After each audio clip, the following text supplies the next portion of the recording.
introduce some concepts and talk about what we mean about computer security and network security. Because we're going to focus this topic more on network security.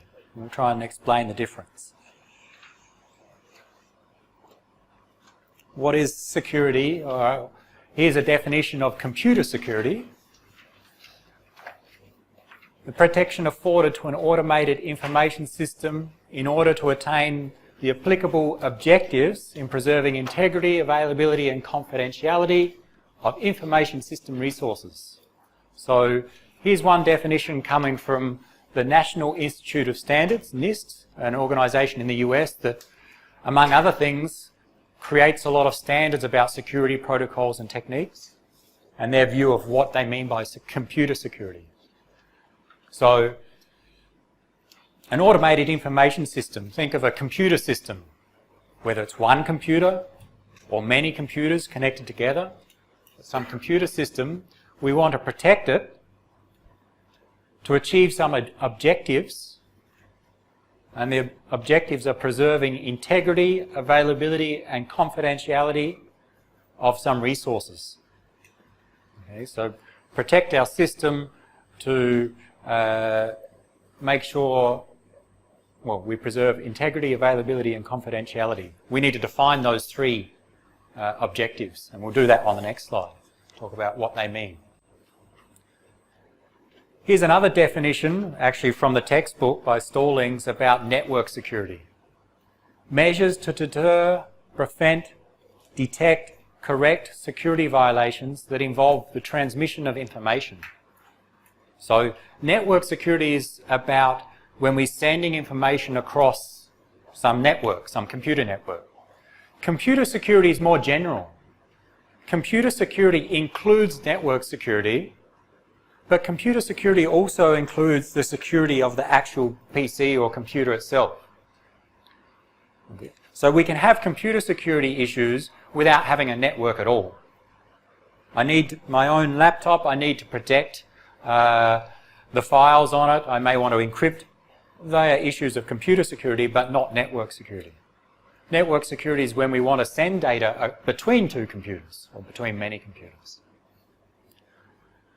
So we're going to focus in this course mainly on network security. So some aspects of computer security we'll skip over or we'll not cover. And what's the main network that we use every day? The internet, so sometimes referred to as internet security. But the first definition mentioned these three things: confidentiality, integrity and availability. CIA, the triad of CIA, as some people refers to it. The most important objectives in securing a system. We'll see some definitions a little bit later of those three again, but confidentiality, keeping things secret, keeping information secret. A common objective is if I send information from one computer to another and that information is authorized for use only by that other computer or the user of that other computer, I don't want someone else, as I send it across the network, to be able to intercept and read that information. I want to keep that information confidential. Okay? So that's the idea of confidentiality. Keep information private or secret or confidential. Integrity is making sure the information is not changed. So it's related to confidentiality, but we also want to make sure if I send information from one computer to another, then the information received by the destination computer is exactly the same as what was sent by the source computer. It would be bad if I have an email message and I'm sending an email to someone. What's an example? I'm sending an email to the secretary saying, change this student's grade from A to B. No, that's a bad example. Change this student's grade from B to C. Okay, I made a mistake with marking, so I sent an email to the secretary saying, this student needs their grade changed from B to C. But one of the students, and that one that the email is about, somehow intercepts a message on the network and modifies the message and changes the message to say, change the grade from B to A.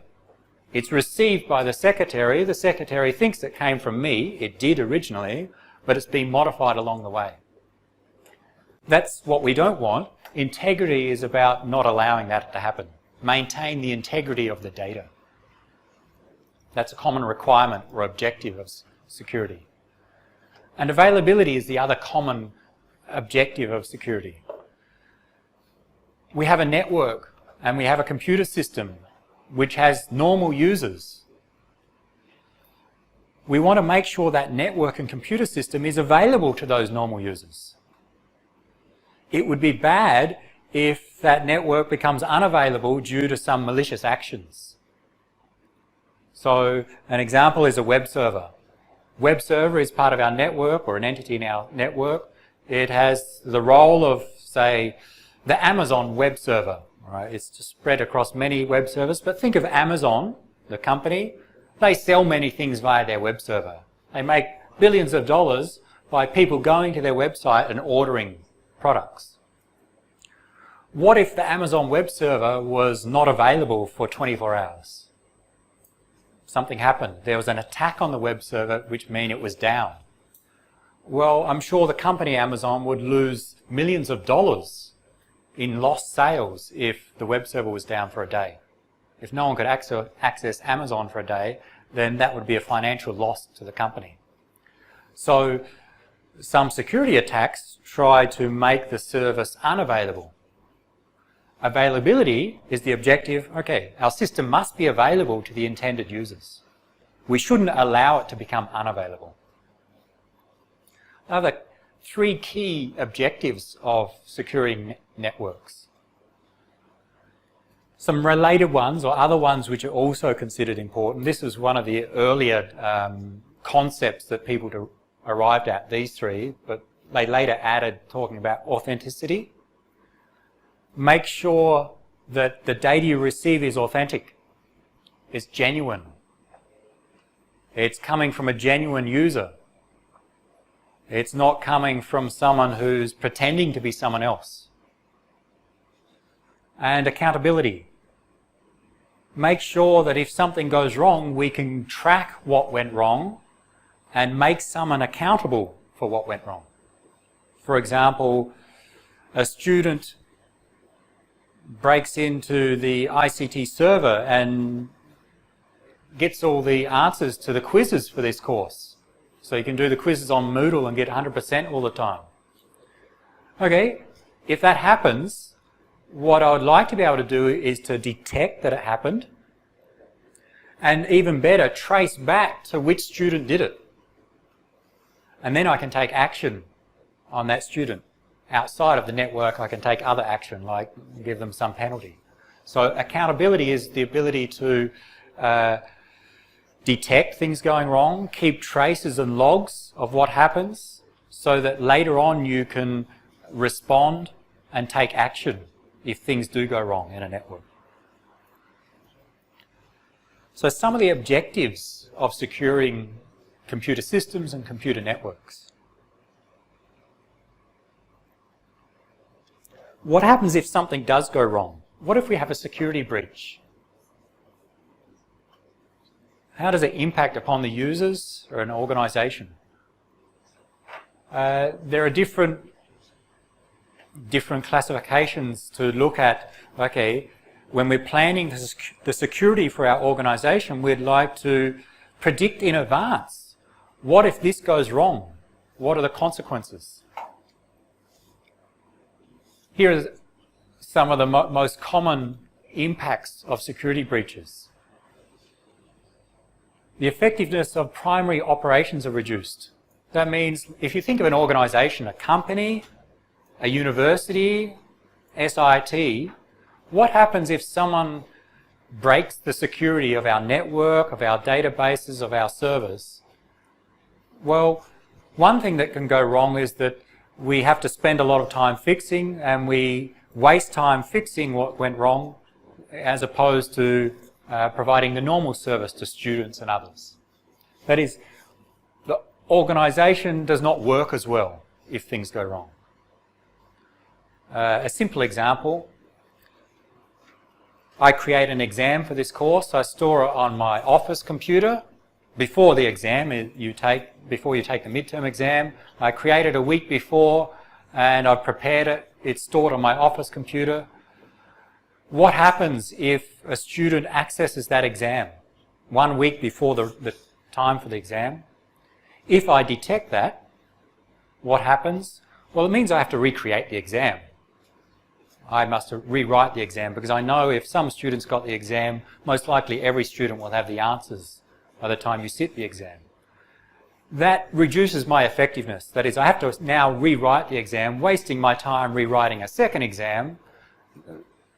I can spend less time doing the other things that I should be doing. So the effectiveness of my operations are reduced in that case. Other impacts may be a financial loss. We lose money. Okay. The example for Amazon. If the Amazon web server goes down for a day because of some attack on the Amazon web server, the company will lose money. Okay. So that's a potential breach, a potential impact. Damage to assets, damage to hardware, damage to software. For example, someone gets access to the source code of Microsoft Windows. They break into the Microsoft network and gets access to the original source code. And they make changes to the source code without people detecting. So we can think that that's going to potentially damage the software product that's produced. You can have damage to computer hardware. And the example was recent is the Stuxnet worm. It was a worm 1 or 2 years ago, which was distributed usually by USB keys. And there was a worm, and we talk about worms in one of our topics. Actually, no, I've removed that course. We may mention it. I've removed the topic. But some malicious software such that it was carried on a USB key, and when people plugged it into the computer, it distributed onto the network. And the target of this malicious software was I think the centrifuges in a nuclear power reactor. Okay? And people think the target was one in Iran, where this malicious software made the hardware, the centrifuge, operate in an abnormal way. For example, make it go faster than it should go, and which caused the hardware to break down, which had the effect of then they cannot process the material that they wanted to process. So that was a case of a malicious software, which was part of a security attack that damaged some assets, in this case hardware assets. You've seen on movies or TV shows maybe that people can break into the heart monitors and the heart rate controllers that people wear. And in theory, if you could attack that and make it do something that it's not supposed to do, you could have an impact on someone and harm individuals. Okay? So the impacts of security breaches may be very small. I have to rewrite an exam, to be very serious. Financial, human loss of life, and damage to assets. There are different approaches from an organisation's perspective to think, okay, in advance, what are the potential breaches that can occur? What are the likely impacts? And to give some ratings to look at, well, what actions should I take to make sure those impacts are minimised? And there are some standards that we won't go through that talk about that. We need to treat security importantly. We need to consider it carefully because the impacts may be large.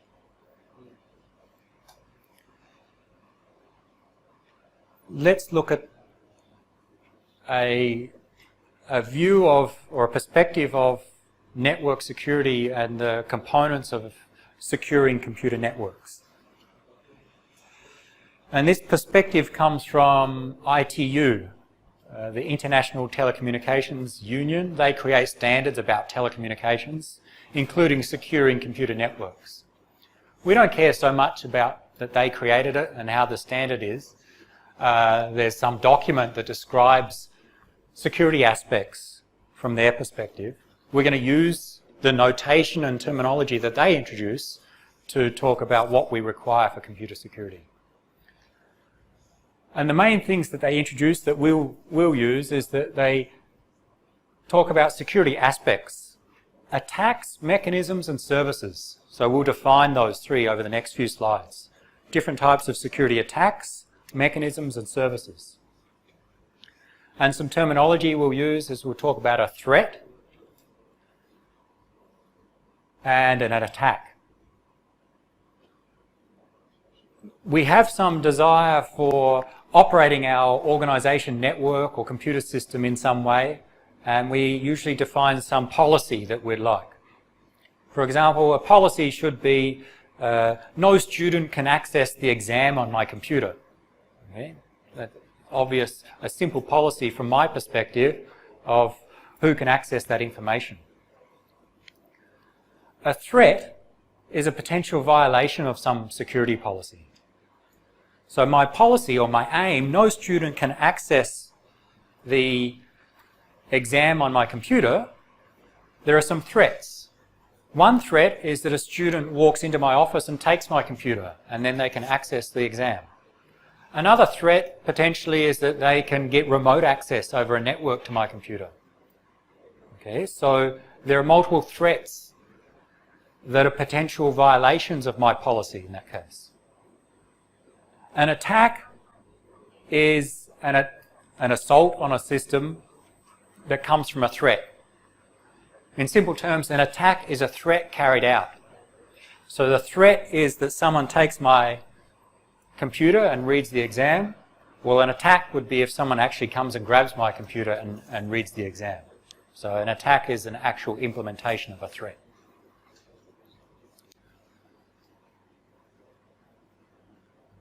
Who performs attacks? I'm not sure if there's a slide about this maybe later, but some terminology for what do we call someone who performs an attack. Sometimes we'll talk about an attacker, maybe a malicious user, an adversary is another word used. Sometimes you'll hear a hacker, someone hacks into the network. Okay, I'll usually use malicious user or an attacker. But when we talk about all the techniques through this course, when we talk about the attacker or malicious user, they don't necessarily have to be a bad person. Sometimes the attack may be coming from someone who's doing something good or something legal. Okay. Law enforcement agencies may use legal techniques to intercept other people's messages and read other people's messages. From the perspective of the security technique, they are the attacker or malicious user, but they may be doing something good or legal. Okay? So when I say malicious user, I don't always mean someone who's bad. Often the case. Let's look at these three aspects. What is a security attack, mechanism, and service?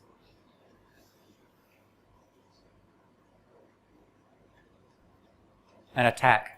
An action that attempts to compromise the security of information or facilities. Information or facilities. So information, data, facilities, think of hardware or software, or even communication lines. Compromise them to get access to information that they shouldn't be allowed to modify information, to make the system unavailable, for example.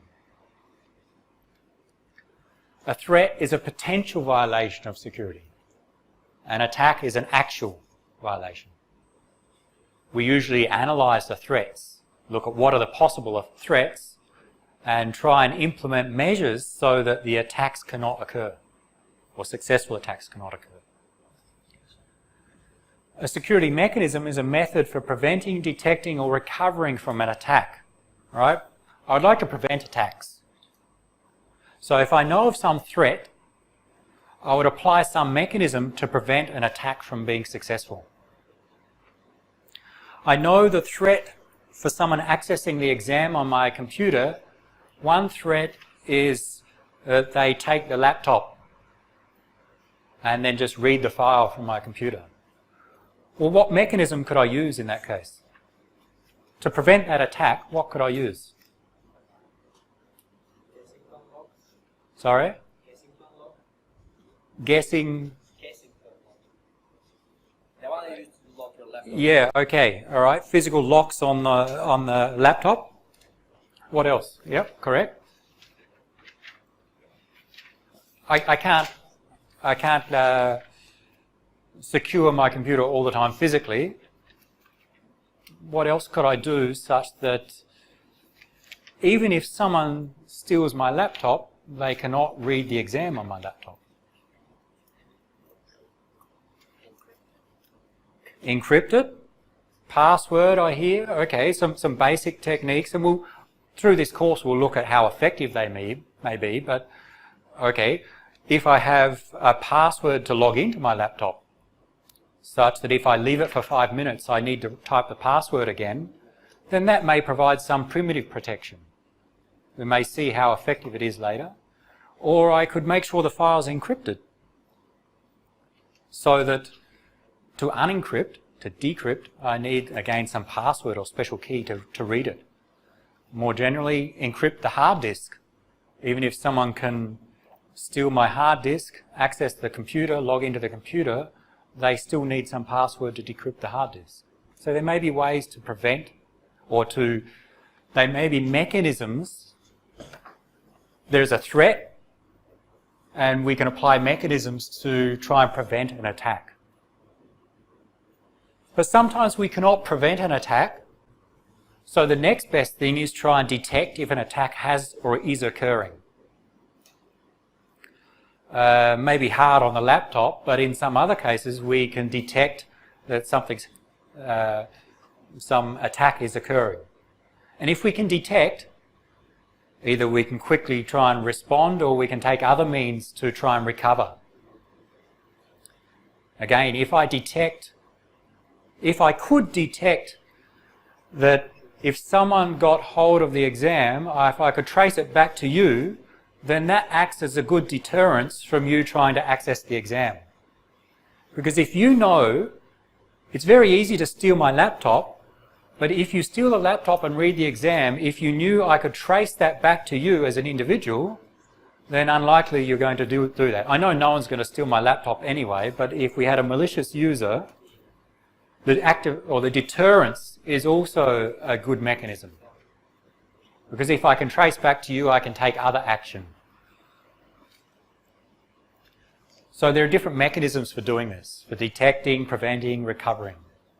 And in fact, this course is about those mechanisms. We'll look at those mechanisms in this course.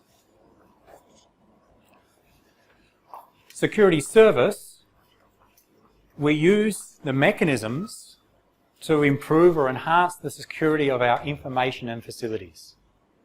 So we stop attacks. We can think of the services as some requirements, what we'd like to achieve. So the next few slides go through services, attacks, then services. Let's go through attacks first.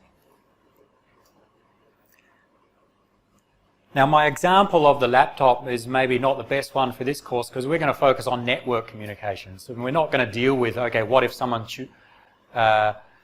steals my laptop?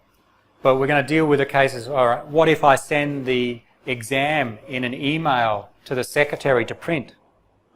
Can someone intercept across the network and steal the exam that way? Let's look at security attacks and classify them. First classification of security attacks on networks, passive and active.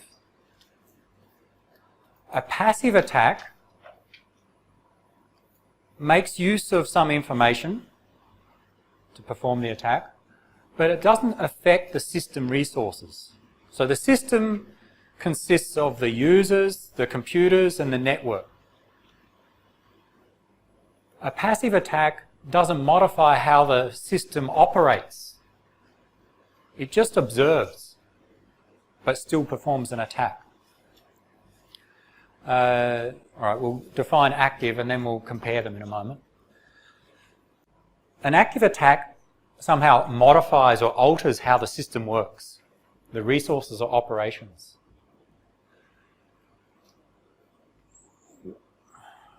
Let's come back and talk about them after we go through some specific instances. So with passive attack, there are two types we'll talk about: releasing the message contents and traffic analysis, and then with active, 4 types. So I'm going to go through those 6 specific attacks, and then we'll come back and explain again what we mean by passive and active. It'll become clearer, and we'll compare them. So now let's go through 6 attacks. And these nice pictures from the textbook I'm going to use to illustrate.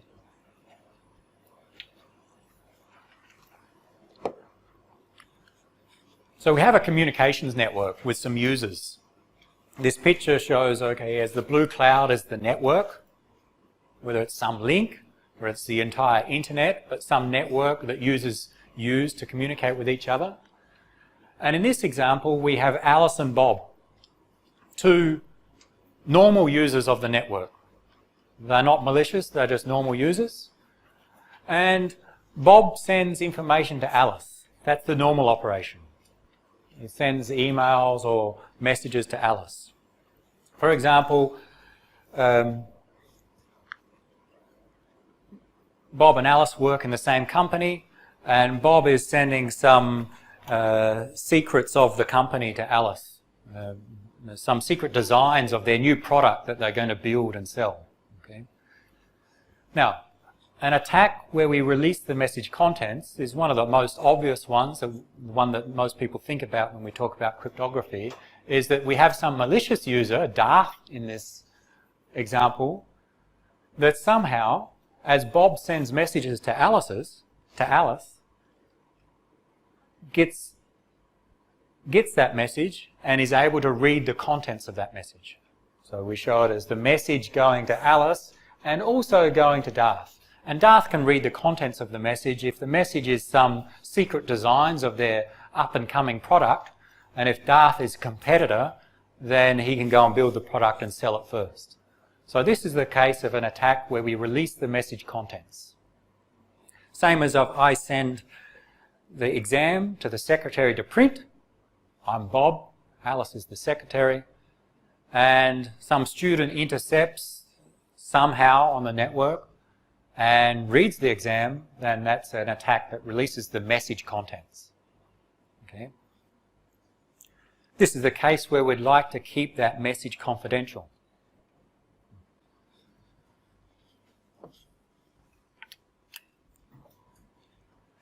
Note that, and let's try and explain an active and passive. This is an example of a passive attack. Imagine there's no attack. Darth is not there. Then what happens? Bob has a message and sends it across the network to Alice. That is, Bob sends one message, Alice receives that same message, that identical message, if there was no attack in that case. Now, we introduce the attack. Bob sends the same message, Alice receives that message, but with the attack, Darth also receives the message. But from the perspective of Bob and Alice, nothing has changed. Whether there's an attack or no attack, from the normal user's perspective, from the system's perspective, nothing's changed. And that's why it's called a passive attack. Nothing has been altered from the normal system operation, but still an attack has occurred.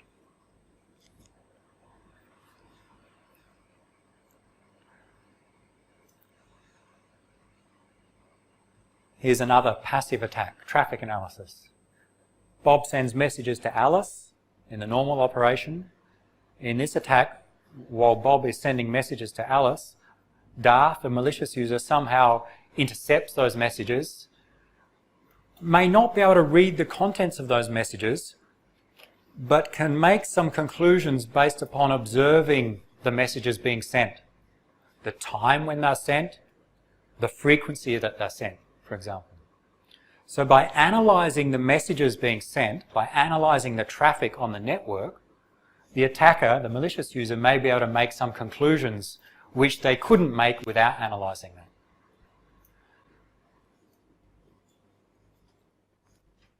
an example.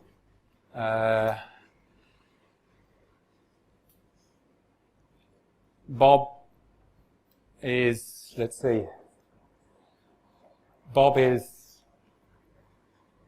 a known terrorist. Okay, law enforcement agency know that Bob is some terrorist. He's done some illegal things in the past. And they're monitoring what Bob is sending. And it turns out they also know Alice is some potential terrorist. And the malicious user, Darth here, is the law enforcement agency that monitors how these two entities are communicating. And by monitoring as to how many messages are sent, at what time of day, from what computer addresses they're being sent from, they may be able to make observations about what potentially may happen. For example, they see that over a period of 1 month there are no messages, and then on one day there's a lot of messages from Bob to Alice, and they make the conclusion, or they infer that that may mean that some attack is about to occur. So by analysing the frequency of communication, the malicious user can make some observations, even without seeing the contents of the messages. Even if they cannot see what's inside the messages, just seeing that there are messages sent can be an attack. And I think most of you have heard about Snowden and the NSA and what's happening with the revelation that NSA are monitoring many US citizens. Well, it was revealed that they are monitoring not the actual phone calls, not the contents of what people are saying on the phones, but just monitoring who you're calling and when you're calling.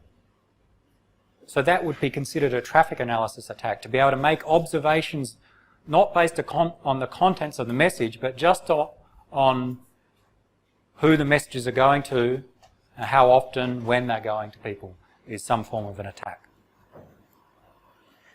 It's still a passive attack. With no attack, Bob sends messages to Alice. With the attack, from Bob and Alice's perspective, nothing changes. So the system resources have not been modified.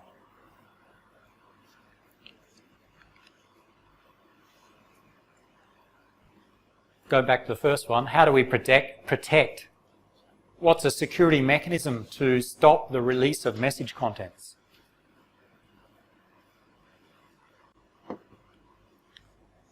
What's a mechanism we can use?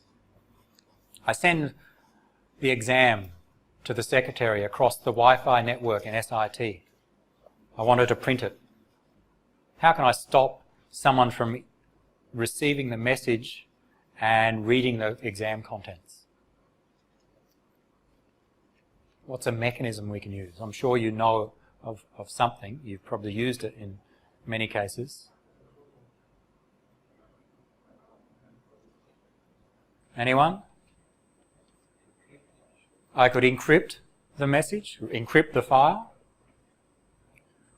What I do is I take the exam file, I encrypt it using some software, and I don't send the original exam file, I send the encrypted form of that exam across the network from Bob to Alice. It's encrypted. And what happens, even though the malicious user may receive that message, the encryption should be done such that without having some special secret, a key or a password, if you receive the message, you cannot get the original contents back. Okay? So even though the malicious user receives the message, they cannot see the contents of the message. So encryption is a common mechanism used to prevent such attacks. And in a lot of this course we'll talk about, well, what is encryption and what are the algorithms that can be used for encryption. What about traffic analysis? How do I stop some malicious user from analysing the patterns of communications between Bob and Alice? Does encryption help? encryption doesn't help in this case because Darth does not care necessarily about the contents of the messages. Even if they're encrypted, he still sees that Bob is sending messages to Alice. Still knows the time of day, how often. How could I stop that attack? Stop someone from analysing the traffic? Any ideas?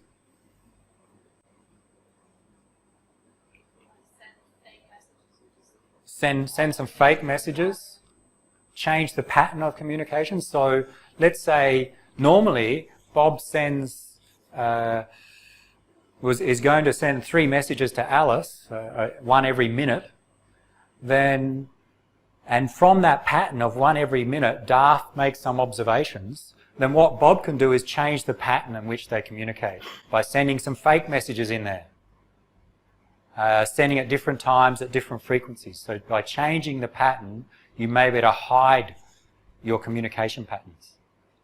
Not easy though. Okay? And changing your patterns of communications is an inconvenience as well. It introduces some overhead and some inconvenience for the users. Keep going.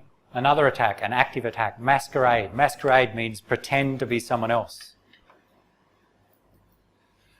Bob and Alice, normal users. Alice is the finance officer for the organisation. Bob is the CEO or the director of SIT. And normally what happens is that at the end of the financial year, Bob sends a message to Alice saying potentially about increasing or decreasing the salary of employees. And when Alice receives a message from Bob, she changes the salaries in the database. Well, what happens in this case is Darth, a malicious user, pretends to be Bob, sends Alice an email saying, from Bob, I am Bob, please increase the salary of Steve by 10,000 baht. Okay, so, or salary of Darth in this case. One user pretends to be another user to do something malicious. How do we stop that? How can we stop some malicious user from sending messages pretending to be from Bob?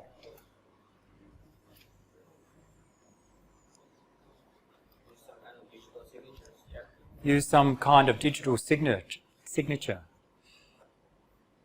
All right, correct. And let's step back. Well, first, we cannot stop Darth from sending messages to Alice normally. Okay, so we cannot stop Darth from sending them to Alice. What we want to do is make sure Alice can detect if it's from Bob or if it's from someone pretending to be from Bob. That's what we need to do. The receiver needs to be able to verify the message that they receive, who did it really come from? And the concept is called authentication. The receiver wants to be able to authenticate who is the original source. And one mechanism is using digital signatures. We'll see other mechanisms in this course.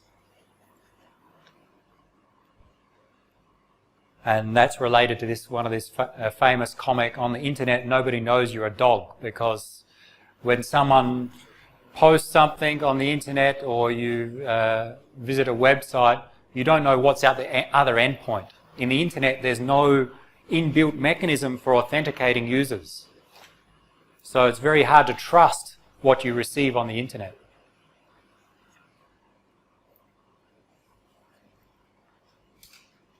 A replay attack. Here, Bob, the director, or the boss, normally, no attack, normally sends a message to Alice. Please increase the salary of Darth by 10,000 baht. Okay, that's the typical message, because Darth did some good work. Salary rise. 1 month later, when that normal message was sent, Darth intercepted and took a copy of that message. It was from Bob. It had Bob's signature. 1 month later, Darth replays that same message, sends it to Alice. Alice receives a message from Bob, signed by Bob, increase the salary of Darth by 10,000 baht. So now she's received 2 messages saying increase the salary of Darth by 10,000 baht, so it's now up 20,000 baht. Okay, the first month and the second month. So in this case, the malicious user intercepts a message, a normal message, and at some time later resends or replays that message to achieve some outcome. So a replay attack. How do we stop that?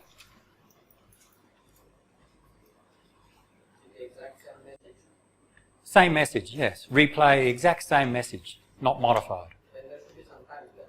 And we need to keep track of time. Okay?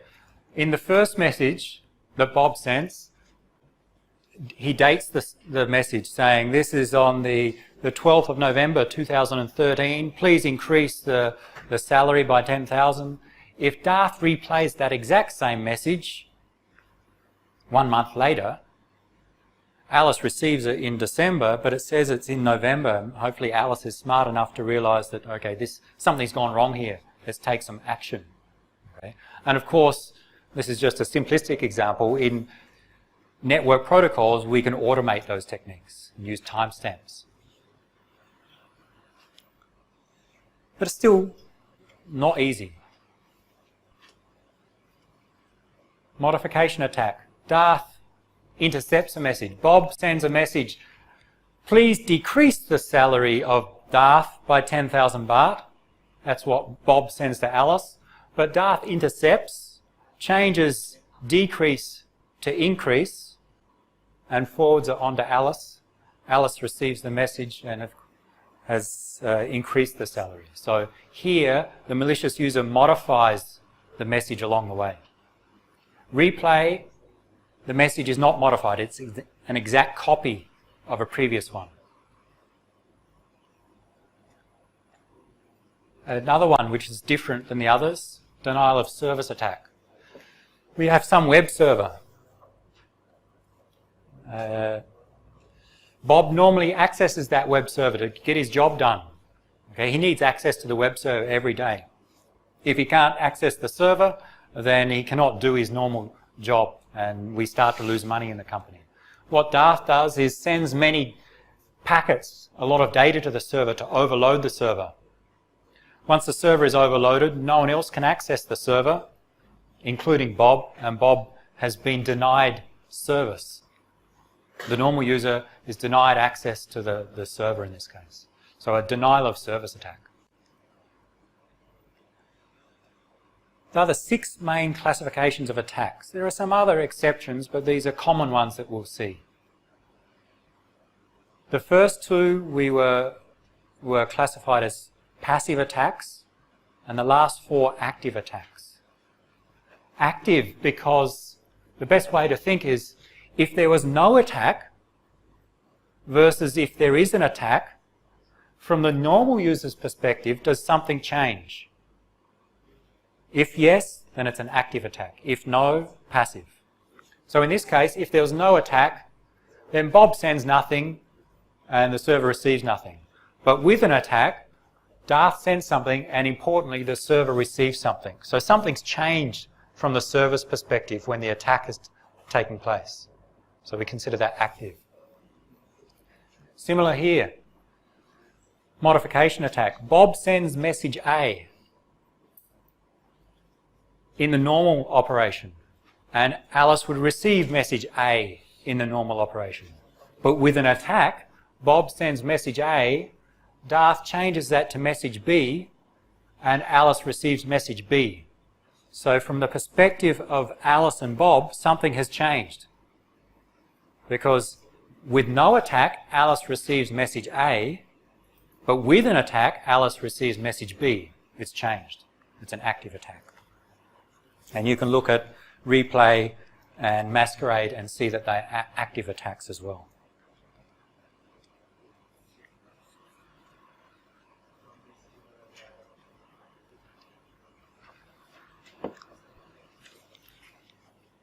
So passive attacks don't modify the system resources, the messages sent, the contents of those messages. An active attack does.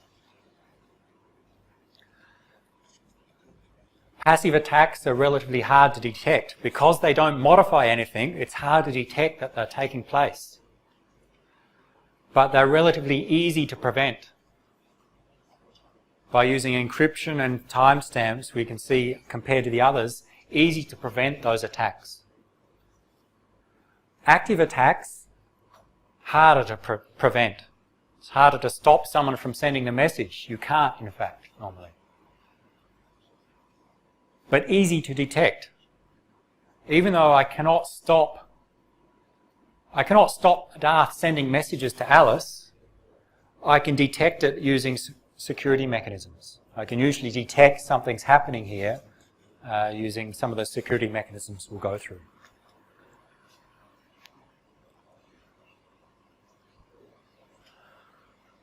So 6 types of attacks and classification into active and passive.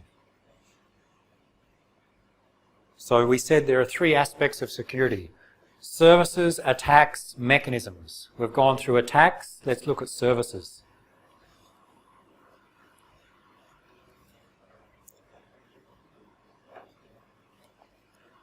And different people have tried to list the main services needed in network security. And ITU is one organisation, IETF is another. They've given definitions of what is a security service. But let's go straight to a list, which is one of the most common lists. There are some variations. Some people divide it into 6 services, some more or less, or use different names. But you'll see that these are common security services in most network systems. Authentication. So these are the things that we want to achieve in a network to prevent the attacks.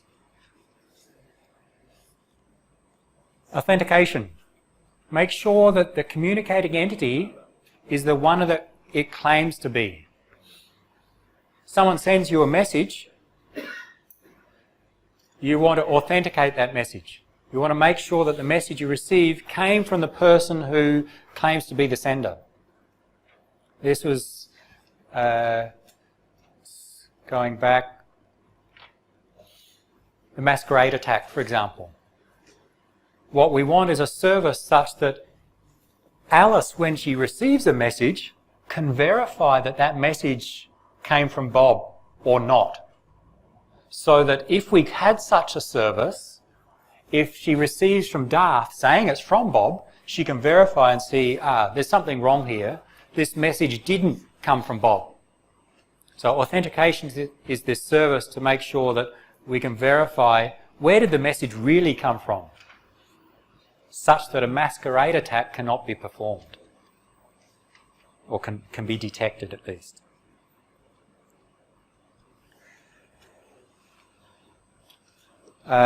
Sometimes we split authentication into peer entity authentication and data origin. An example, peer entity is like making sure the person that sent it is the right person. Data origin authentication, make sure the data comes from a valid origin, a valid entity, not necessarily caring which one in that case.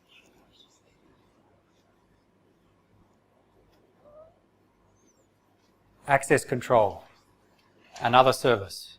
It's common that we want to control who can access particular resources on our network in our computer system.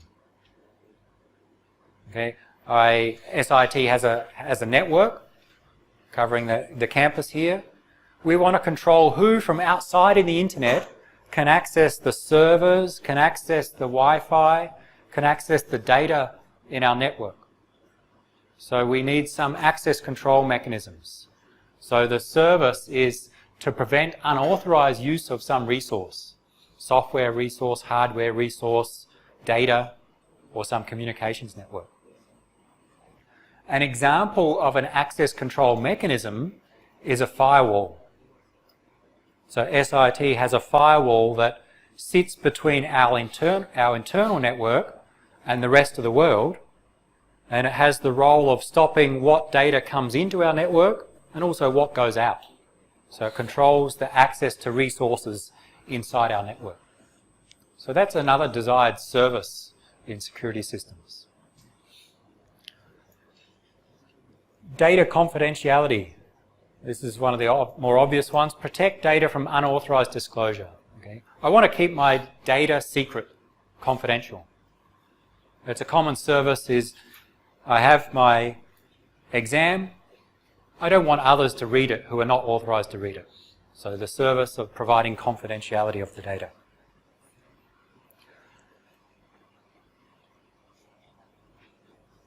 Data integrity. Make sure that the data received is the same as what was sent. So I send a message. The receiver should be able to confirm that what's received is exactly the same as what was sent. It hasn't been modified along the way.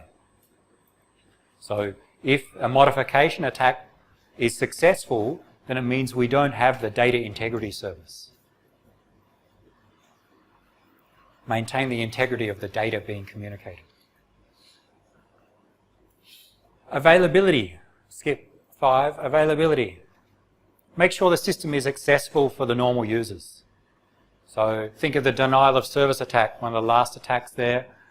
The service which we usually want is to make sure the servers, the data, the resources in general are available to the users as they're intended.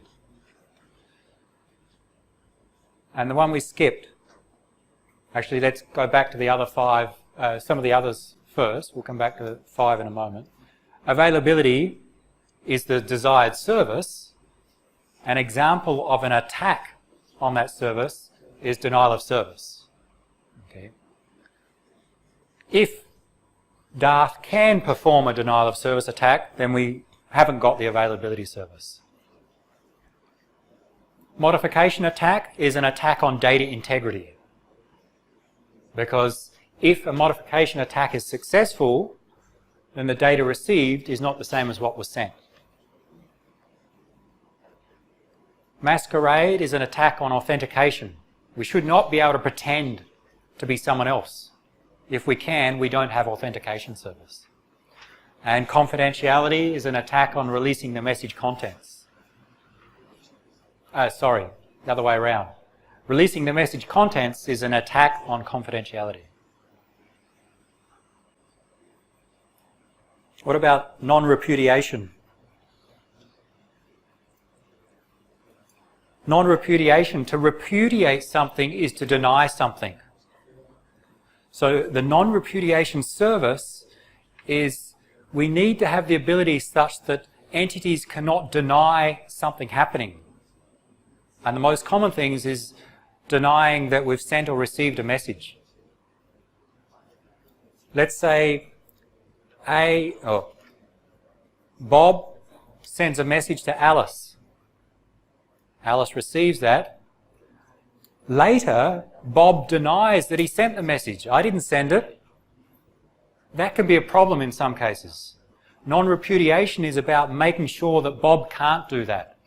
Making sure that if Bob sends a message to Alice, then later Bob will not be able to deny that he sent that message. If he could, that could cause problems. And same from the other endpoint. Alice should not be able to deny that she received the message. That's the feature of non-repudiation. The sender cannot deny that they sent the message. The receiver cannot deny that they received the message. We need that in a number of services. Financial transactions are important. Okay? When we're buying something, we'd like to be able to have some confirmation, some proof that we've sent the money. Proof that we sent and proof that they received it, such that no one can come back later and say, I didn't receive it, when they actually did. Okay, so non-repudiation is providing that service so that no one can deny something that happened.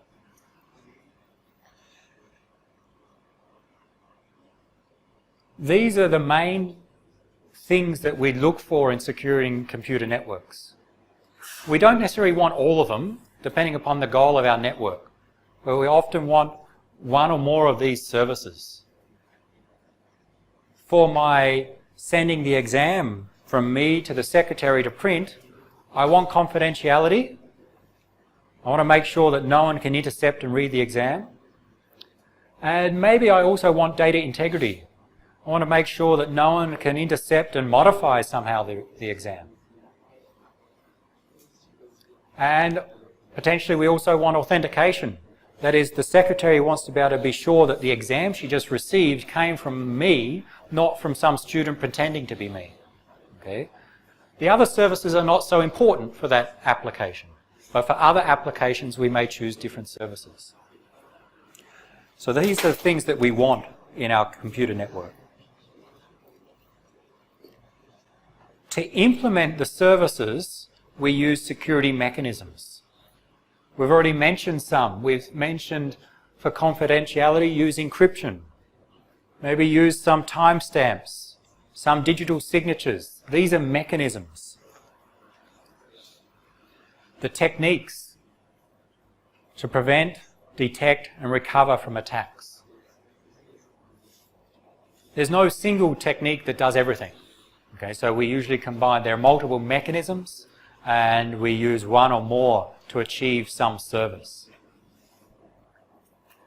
And the most common mechanisms are built around cryptography, cryptographic techniques.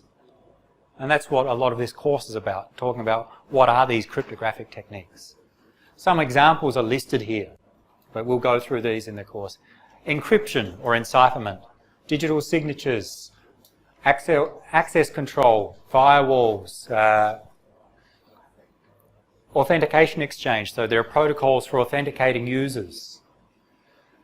For hiding from traffic analysis, traffic padding, sending extra messages.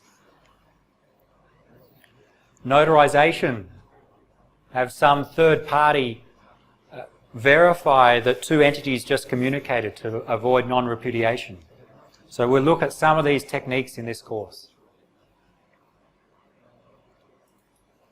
And another view of those techniques, the services listed and some techniques and, some mechanisms and which services those mechanisms are used to implement.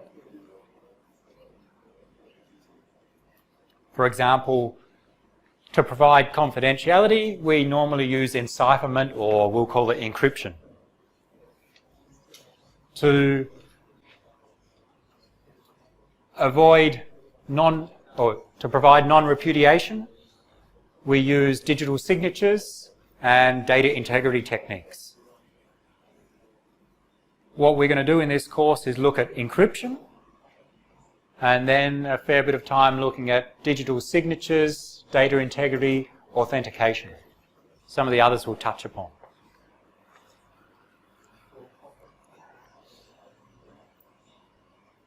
And that's our introduction to security.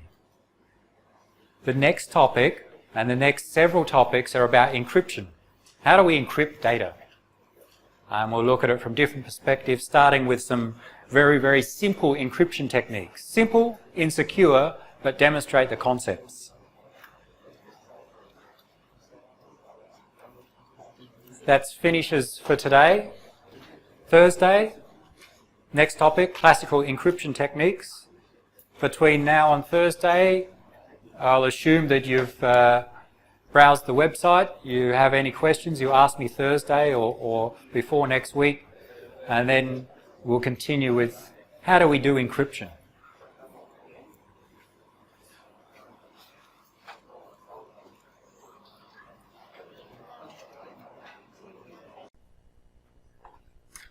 Before we start to go into block ciphers and the main example of the block cipher DES, we'll just recap on what we know, or some parts of what we know from classical ciphers. We went through several example, very simple ciphers, starting from 2,000 years old, the Caesar cipher, and they were transposition techniques. Wrong way around. Substitution techniques. We substitute one element with another. We use English characters. So we were substituting a H with a J, for example. And then there were transposition techniques where we take the plain text set of characters and rearrange them, transpose. We change the position of the characters.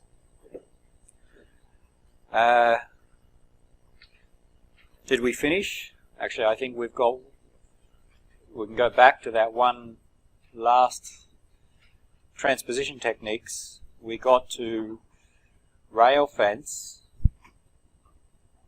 We still have one more thing to do. We got through some examples of the two transposition techniques, just two basic ones. Rail fence, where we write the plain text in a set of rows, writing the first letter in the first row, the second letter in the second row, and so on, so that the key, in fact, was the depth, the number of rows. And then we finish with an example of rows-columns transposition, where, again, we write our plain text in rows, and then the key determines which columns we read first to get our plain text. Sorry, to get our ciphertext. So we write security and cryptography in a set of rows, and then the key is a set of integers that says the second column is read first, because the 1 is in the second position of the key. The fifth column is read second, and we read column by column to get our ciphertext. So we had an example of that.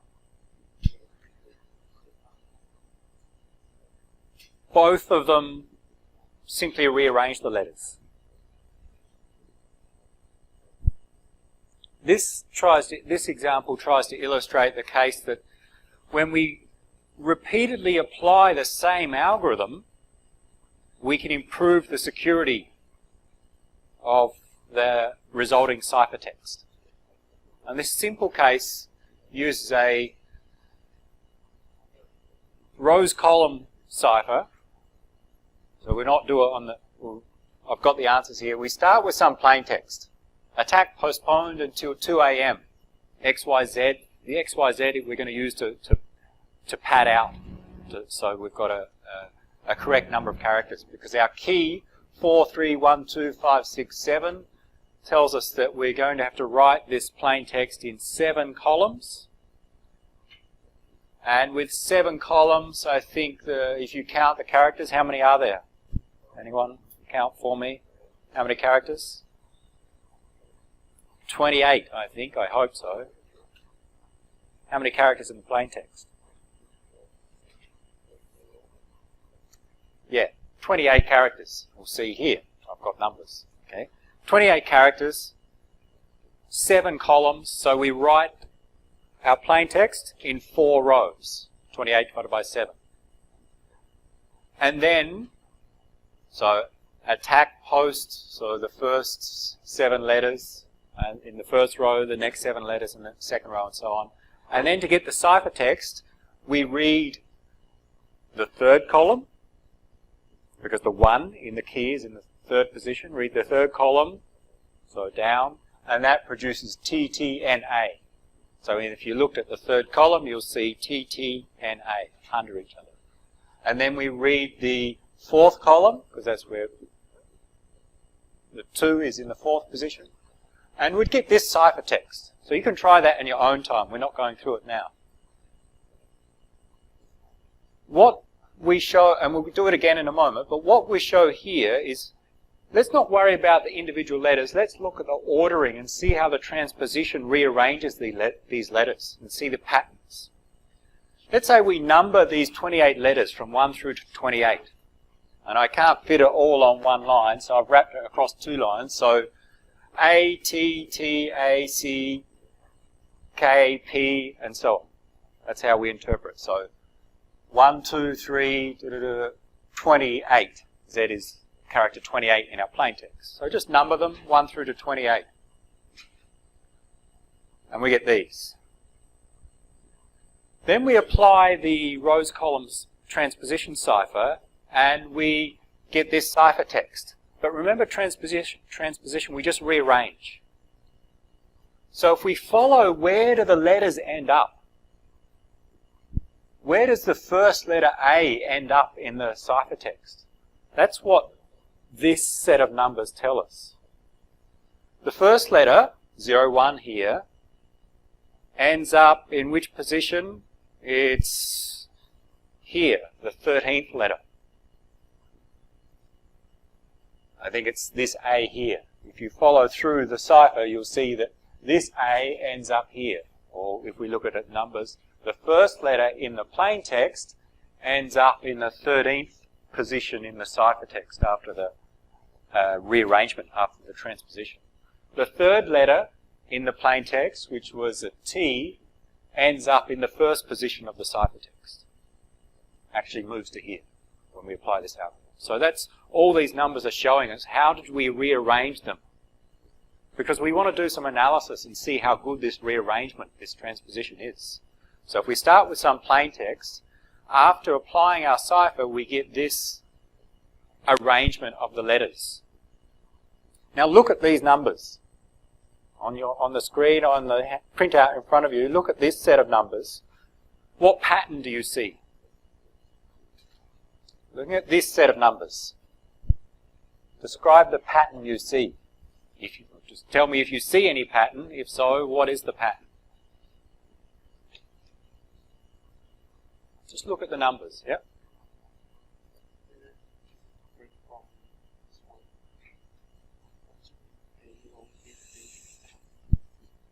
I will check that later, okay? All right. Thank you. Someone made a point that maybe there's a mistake in one of these, and you good chance of being correct. There may be a mistake in one of these, but we'll survive with this mistake until later, okay? I don't know. But I think it won't make any difference. Maybe one letter has shifted, but I'll check that later. Looking at coming back to these numbers, this is, let's say it's all correct. This is the output after the first encryption. What pattern do you see in these numbers? Just looking at the numbers. Does anyone see a pattern? So look at those 28 numbers. Do you see some ordering of the numbers that makes some pattern, makes some sense, or is it all random? These numbers, random? What's the pattern we see? What do you see there?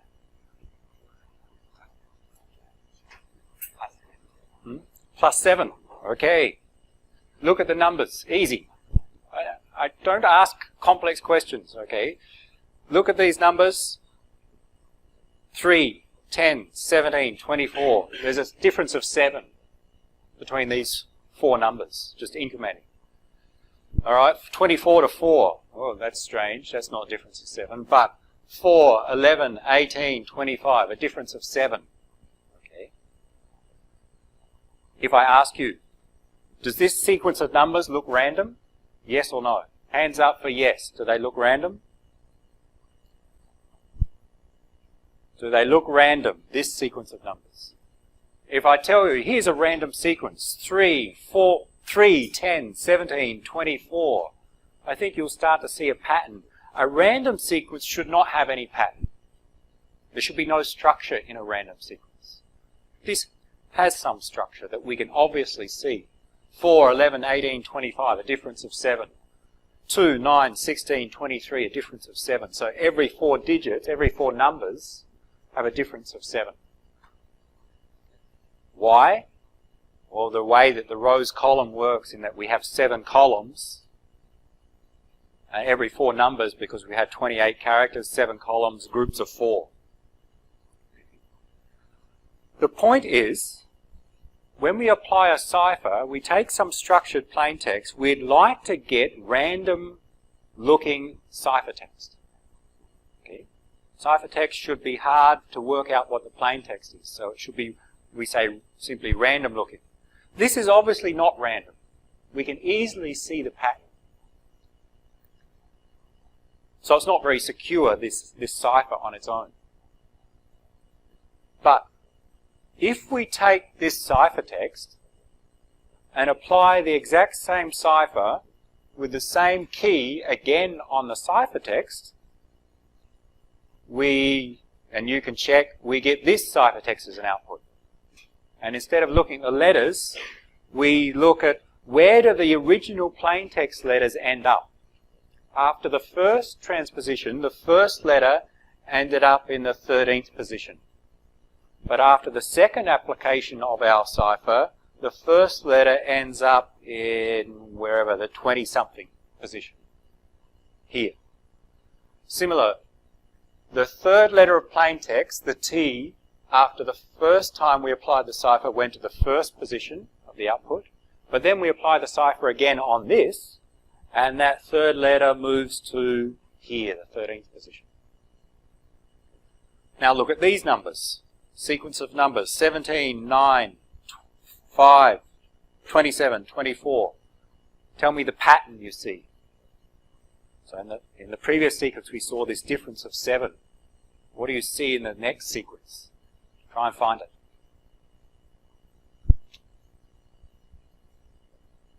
Look at those numbers at the bottom of the slide and see what pattern you see between the numbers, if any. These ones.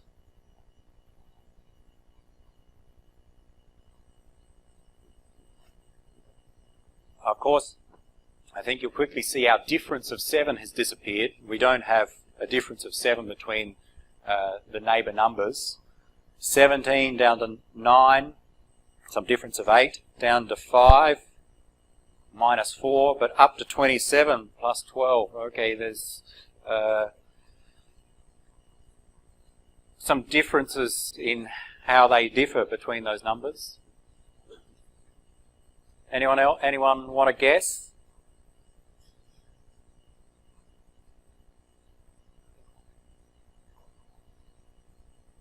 Not so obvious to see any pattern in these numbers. To me, and hopefully to most of you that are following, these sequence of numbers look more random than this sequence of numbers. This one we can see a pattern, plus 7, plus 7, plus 7. And then plus 7, 7, 7. In this one, there's no similar pattern, no obvious pattern at least. They're going down and then up. The point is that this second output of applying the cipher is more random, if we can say that, than the first application. And less of an obvious pattern in this case, using the same cipher, and leads to a more secure ciphertext. What we'd like is a ciphertext which is completely random. That is, there's no pattern that can be observed by the attacker. The point is here that by applying the transposition twice, we've improved the security of the output ciphertext. And it's a concept that's applied in most ciphers today. Take some simple operation, rearrange these letters, and repeat it multiple times. So after the first application, maybe the output's not very secure, but after you apply it again, it's better, and again and again and again. It keeps mixing things up. And the more mixed up it is, the harder it is for the attacker to take the resulting ciphertext and work back and find the original plaintext. So this is an important concept that we use in real ciphers. Apply simple operations multiple times.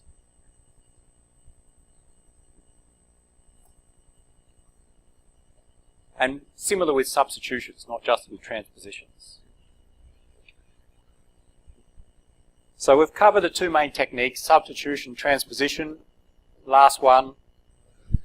What's the message? For those who haven't sat in my lecture before, what's the plain text? Give you 1 or 2 minutes. Here's a message you receive.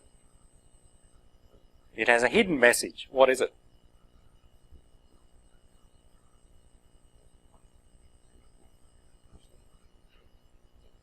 And then we'll come back and explain what we're doing in this one. There's a hidden message in there. It's in fact a real message, but there's some secret hidden. It's some real message between two professors or two people at a university. Someone sending a greeting to George.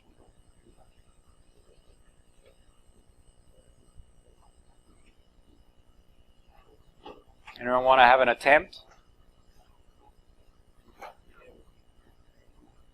What's the first word? Okay. Second word. Okay. He has the lecture notes from last year. He's got it. Anyone else? What's the message? We'll come back, give you a chance. Let's explain what we're doing. This is another, a different thing than what we're going to cover in this course, steganography.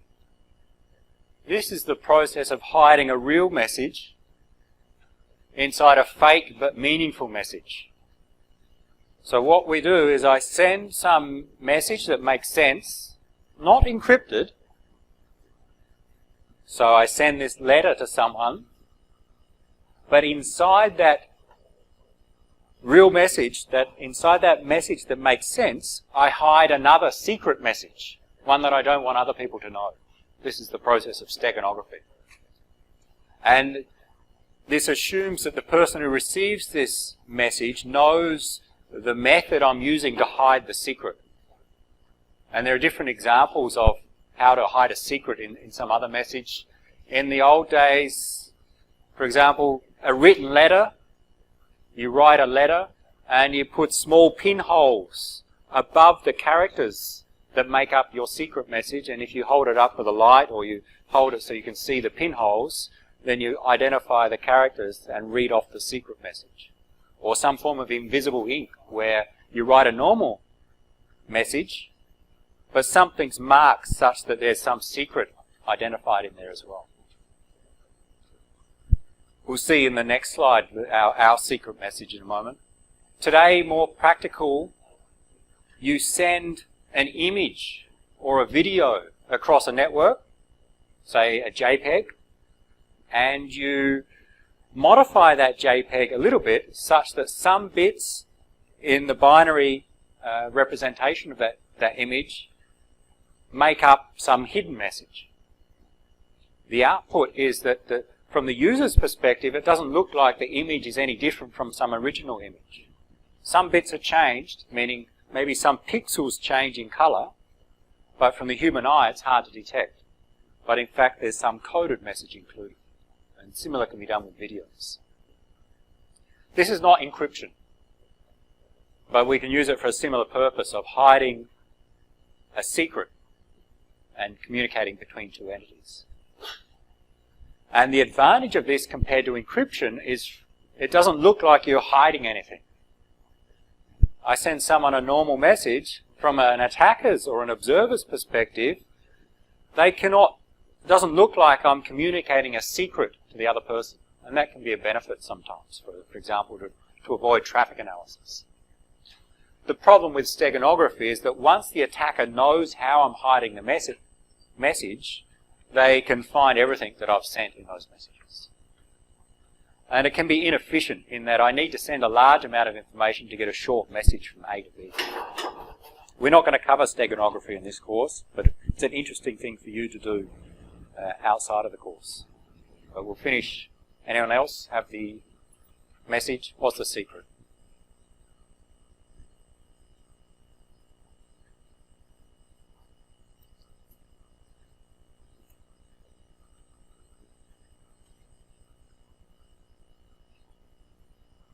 Well, George knows the procedure in this case. George knows when he receives this message. From an attacker's perspective, it just looks like a normal message or email or letter someone would send someone in a university. But George, the receiver, knows the method is to read the last word of each line. Try. The last word of each line.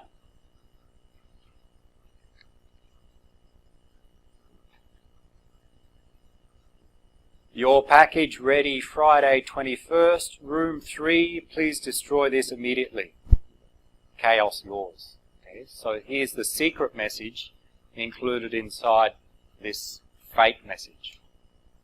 Of course, once you know that method, read the last word of each line, it's very easy to see. And it's very easy for the attacker to find it. But if you don't know the method, it's hard to find what that secret is.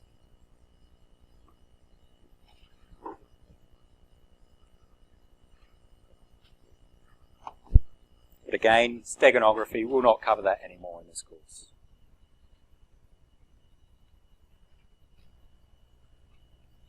What's the best cipher we've got so far? Which cipher is the most secure? I've gone through Caesar, monoalphabetic, Playfair, Visionaire, one-time pad, rail fence, rose columns. They'll all be in your quiz online and all be in your quiz next week in the lecture. Which one's the best of those 7? One-time pad is the best. Best in terms of security, okay? So it's the most secure. And in fact, it's the most secure cipher that we know of. We saw the one-time pad, we applied the Caesar cipher, changing assuming we had a random key as long as the input plaintext.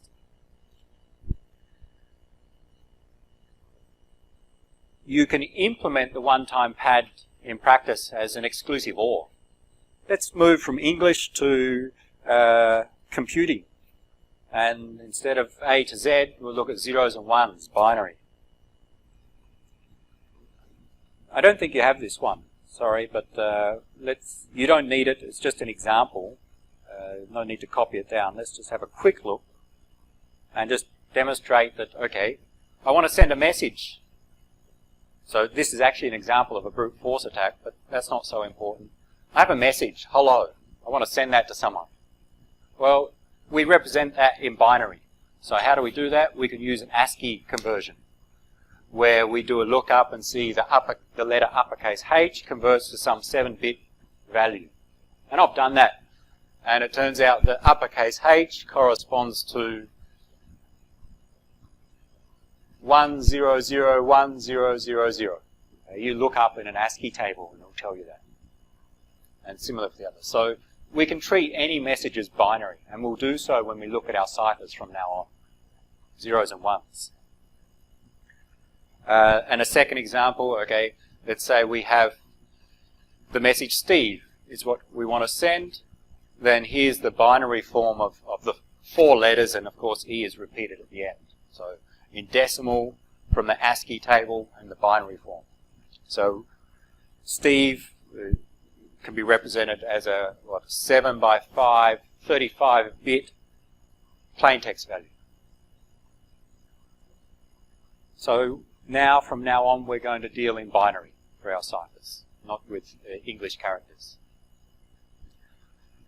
One operation that we can use to encrypt, and it becomes, in fact, the one-time pad, is to take our plaintext and apply the exclusive OR operation. Take the plaintext input and exclusive OR with a key. And it's the same as the one-time pad that we saw, where we take our plaintext as a set of letters and apply the Caesar cipher, where our key is as long as the plaintext. If our key is as long as the plaintext and random, just applying the exclusive OR between the plaintext and the key, I will not show the example yet. The plaintext and a key is the same length as the plaintext, will give us ciphertext which is perfectly secure. There'll be no way for the attacker to take that ciphertext and determine the correct key, nor do a brute force attack. So exclusive OR is a way to implement the one-time pad. Everyone remember exclusive OR? 0 XOR 0, 0 XOR 1, 1 XOR 0, 1 XOR 1. When they are different, 1 is the answer. When they are the same, 0 is the answer. 0 XOR 0 is 0, for example. We're going to see XOR used and some other operations used when we look at our real ciphers. So just a warning. Let's treat everything as binary from now on.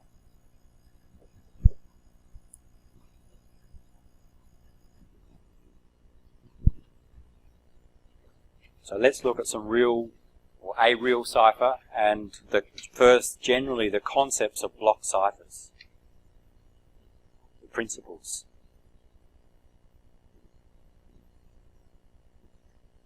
Sorry. So we're going to talk about block ciphers, but first we need to define what do we mean by a block cipher. Well, there's an alternative, a stream cipher, and we distinguish sometimes between stream ciphers and block ciphers. And the main difference is on how much of plain text do they operate on at a time. Stream cipher typically operates and encrypts 1 bit, or more commonly 1 byte at a time. Block cipher usually encrypts, say, 64 bits or 128 bits at a time. See some examples. We'll not cover much of stream ciphers yet. We'll see an example later.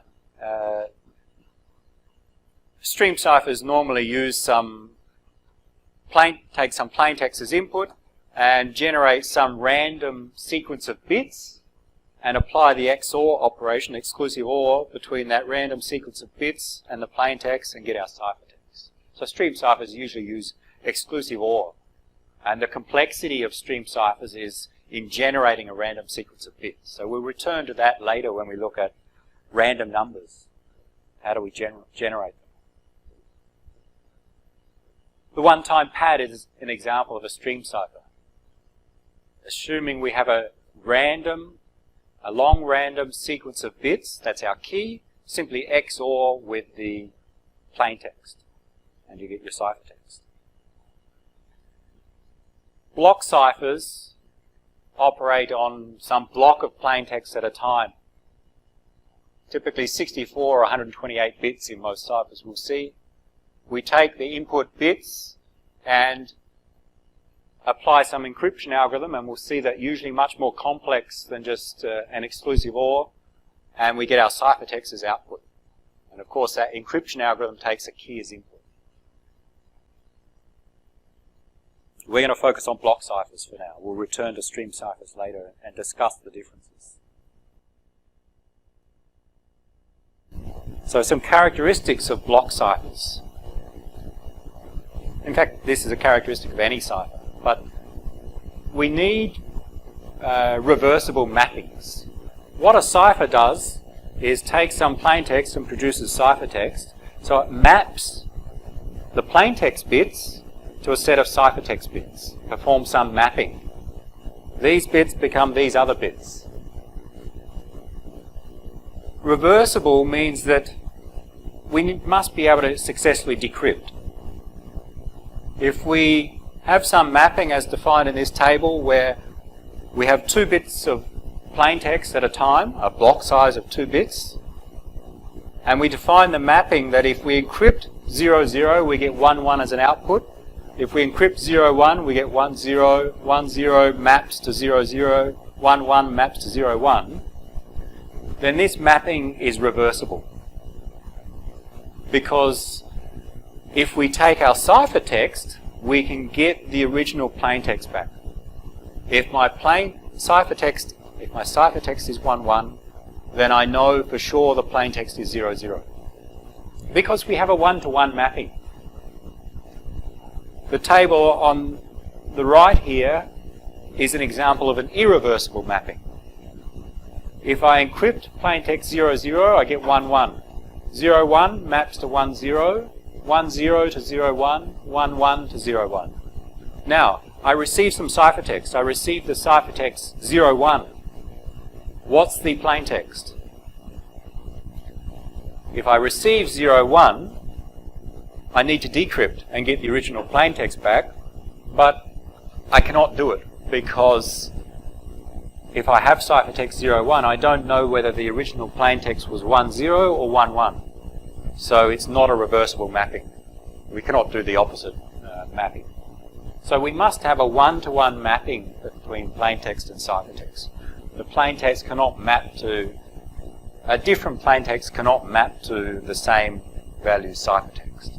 That's the principle there. Otherwise, we cannot decrypt.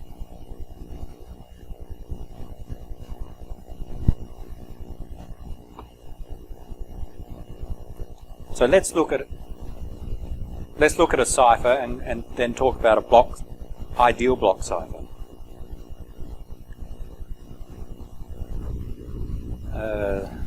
You have the one I'm about to show. It's an example of an ideal block cipher.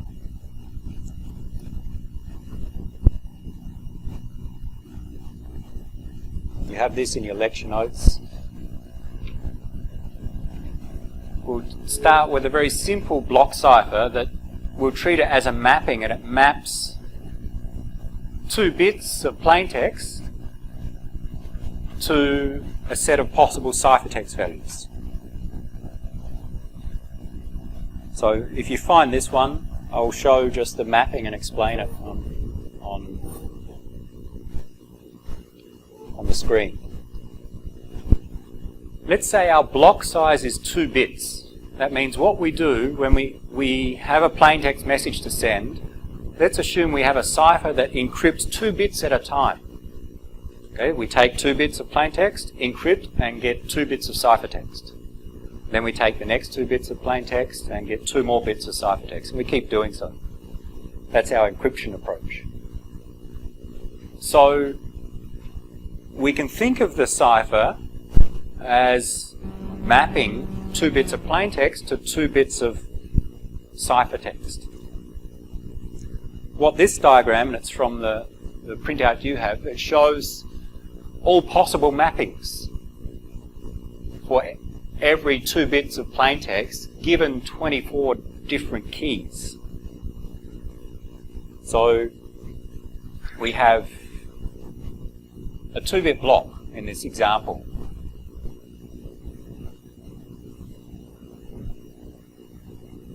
That means our plaintext and our ciphertext will be 2 bits long.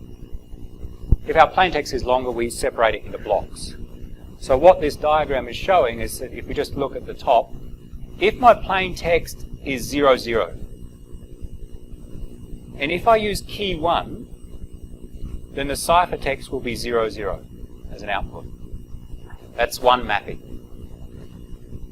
Using the same key, key 1, plaintext 01, output is 01.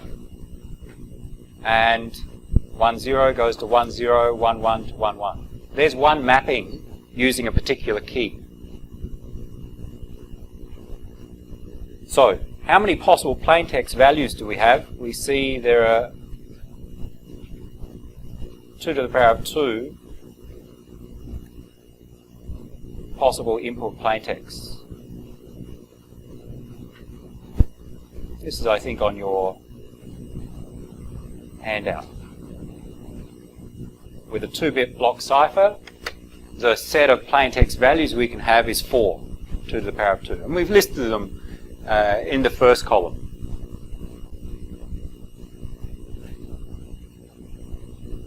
And our cipher maps plaintext bits to ciphertext bits. How many possible mappings do we have? And the answer's in front of you, it's on the screen. Well, there are 24 possible mappings. They're all listed here. So the first 12 are on the top and the second 12 underneath that. There are 24 possible mappings from those 4 plaintext values to reversible mappings to ciphertext values. Why 24? What's the equation? How do we get 24?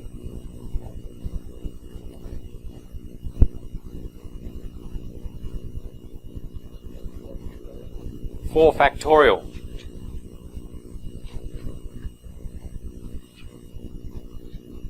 There are 4 factorial is 24. In this case, we have 4 inputs.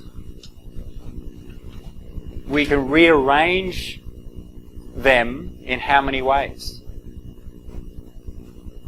Well, you can check and see that this all 24 possible rearrangements of them. 4 by 3 by 2 by 1, 24 or 4 factorial arrangements or combinations.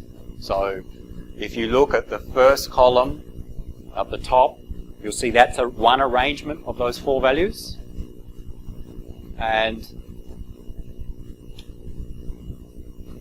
so this is one of the arrangements, and with K2 that's a different arrangement, and so on. So we have a total of 24 possible different arrangements of those 4 values. And they are our possible mappings from plaintext to ciphertext. What arrangement do we use to encrypt? Well, that is the key. That is the key for our cipher. So this is a definition, or this is an example of an ideal block cipher. So how it works is we take some plaintext as input, and we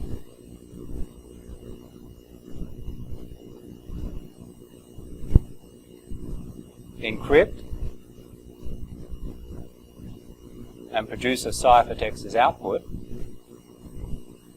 where the input to the encryption is also a key.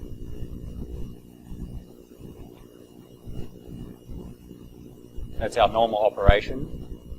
For example, plaintext 01. The encryption is defined by all of this data here.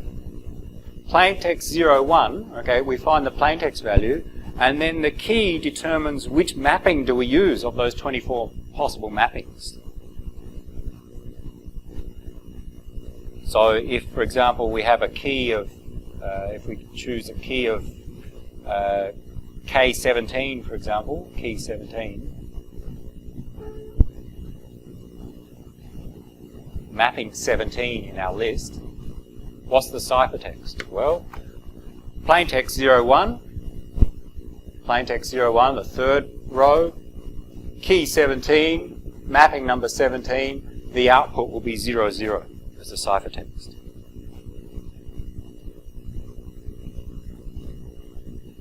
Plaintext is 01. Let's try that again. Plaintext is the second row, 01.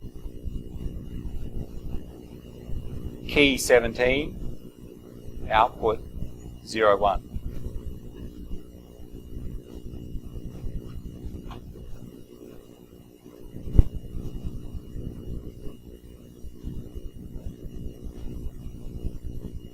Key 17, plaintext 01, output 01 for this case. So here's a cipher. What we do is we take all possible plaintext values and define all possible mappings or all possible arrangements of those plaintext values. And the key determines which arrangement we use to determine the ciphertext. This is what we call an ideal block cipher. We can implement any block cipher like this.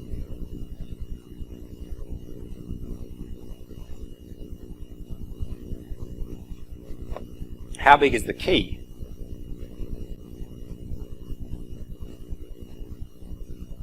What is the key length in this case?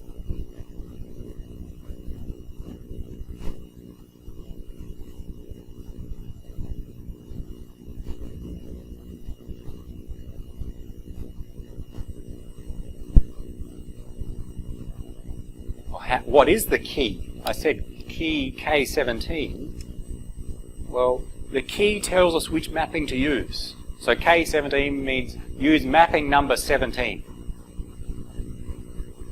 So what the source does, the source that has the plaintext, they have this table, these tables. They define the mappings, all possible mappings, and they take their plaintext and they choose the secret key, and they get their ciphertext. They send the ciphertext to the recipient. The recipient must have the same set of tables to decrypt. But in fact, the key can tell us the mapping to use. K17 we could write as those 8 bits. Which 8 bits? These 8 bits.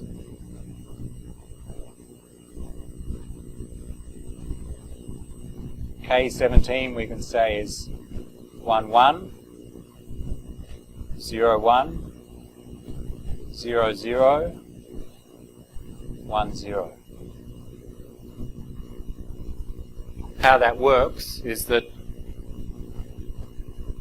we read this, so it's meaning, okay, 0, the plain text 0, 0 maps to this value, plain text 0, 1 maps to the second value, plain text 1, 0 maps to the third, and plain text 1, 1 maps to the fourth value. So in order of the plain text. So if this is the key, what we do now is that the source chooses the key, that is this specific mapping. They encrypt and they get 0, 1 as the output. They send 0, 1 to the recipient. If the recipient also knows this key, then what do they get as the output? Well, they receive ciphertext 0, 1, which is in the second position of the key, and therefore the plain text is 0, 1 of output, because it's write-it.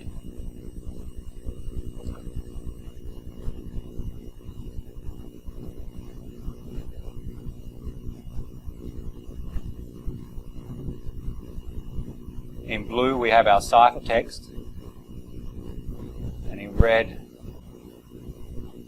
the plain text.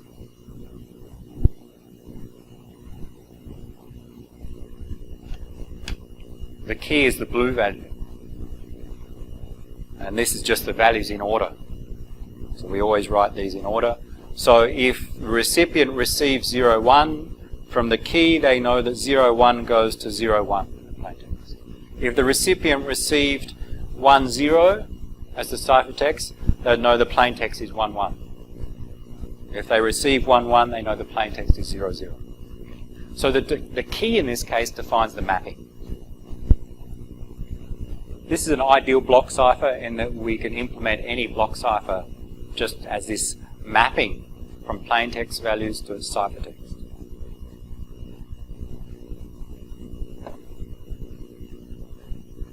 The problem with using this is that it's impractical to implement. Let's return to our slides for a moment.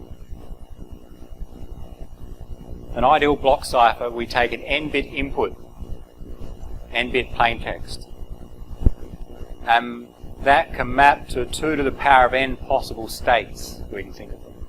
So we had our 2-bit plain text, we got 4 possible plain text inputs, 2 to the power of 2. And we do some substitution. We take the input and replace it with one of the other possible value, or one possible value. So there are 2 to the power of n possible outputs, which map back to a 2-bit input, a 2-bit output. Getting confused. This allows for all possible combinations of plain text to ciphertext mappings. And another example, the one that we saw, another example is shown on this slide, but maybe better to show just as these tables. Just one other example, where here's a mapping from, on the left-hand table, the encryption table, these 16 plaintext values can map to these 16 ciphertext values. That's one possible mapping. In this cipher, how many mappings are there in total? How many possible mappings? We saw in our previous example we had 24 possible mappings, 24 possible keys. Here I've shown just one mapping for a different cipher. How many possible in total?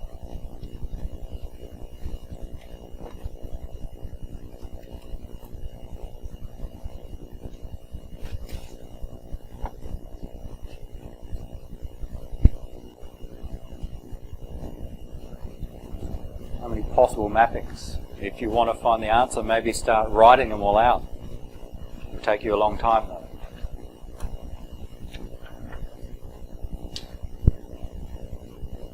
But just focus on the left table, the other one's the decryption.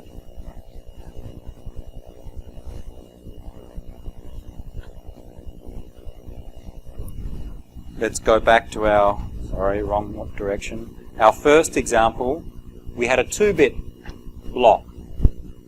2 bits of plaintext. Gives us 4 possible plaintext values. 0, 0, 0, 1, 1, 0, 1, 1. And how many arrangements of those 4 values can we have? How many different ways can we arrange them? All of these 24 values are the possible arrangements. There are 24 or 4 factorial arrangements, combinations. So this was a 2-bit block cipher. What about with our other cipher? How many possible mappings?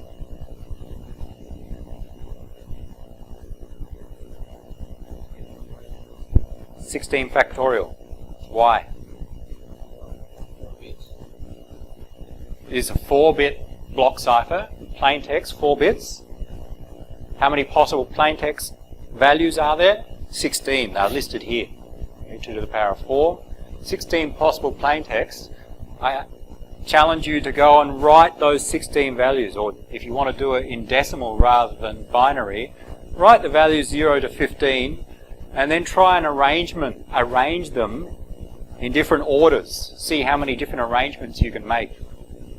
And it'll be 16 factorial, which is what? I don't know, calculator.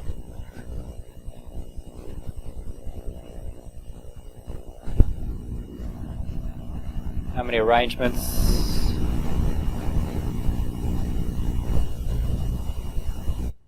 We have a 4-bit block cipher, so 2 to the power of 4 possible plaintext.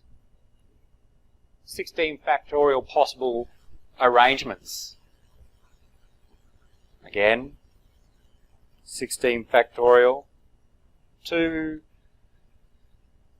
20 trillion different arrangements. Okay, so you go and write them all down, and that's how many possible arrangements we have in that case.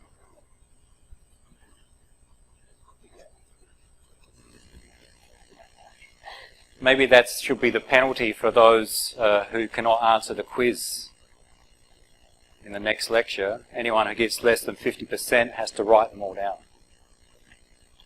Sounds okay?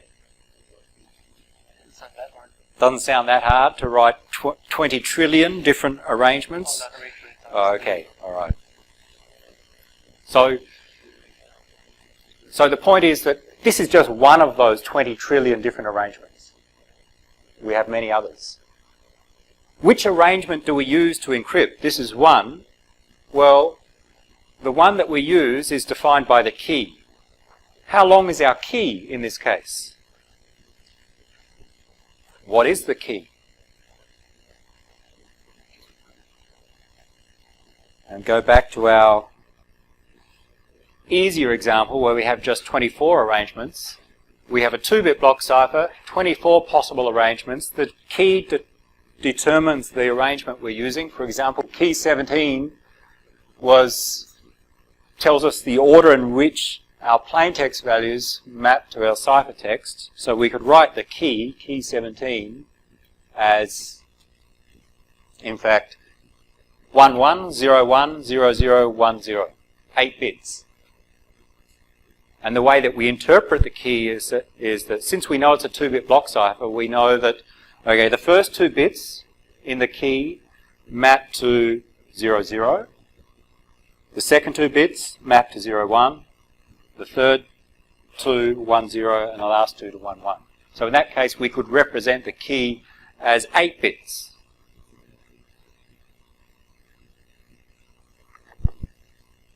How big is our key with our other cipher?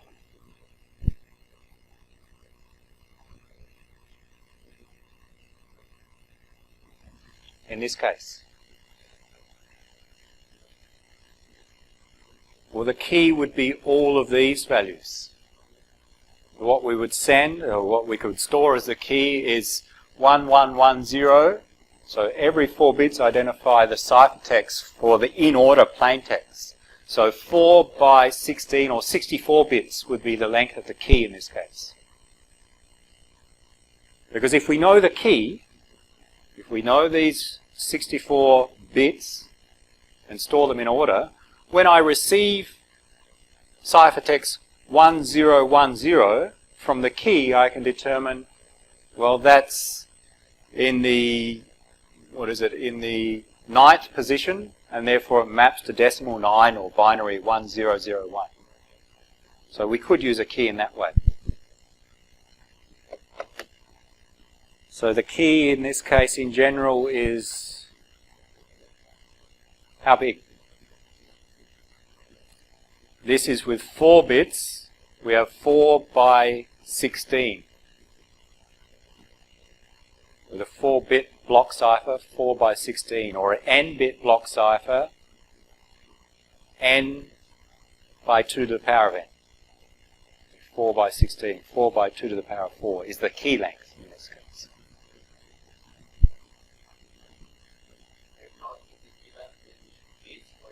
In bits in this case. So what? Yeah. The key tells us the mapping. Let's go back to our simpler one. Go the wrong way. 24 mappings. Okay, and let's keep it simple. But which mapping? In which order do we do these mappings? We need to define that.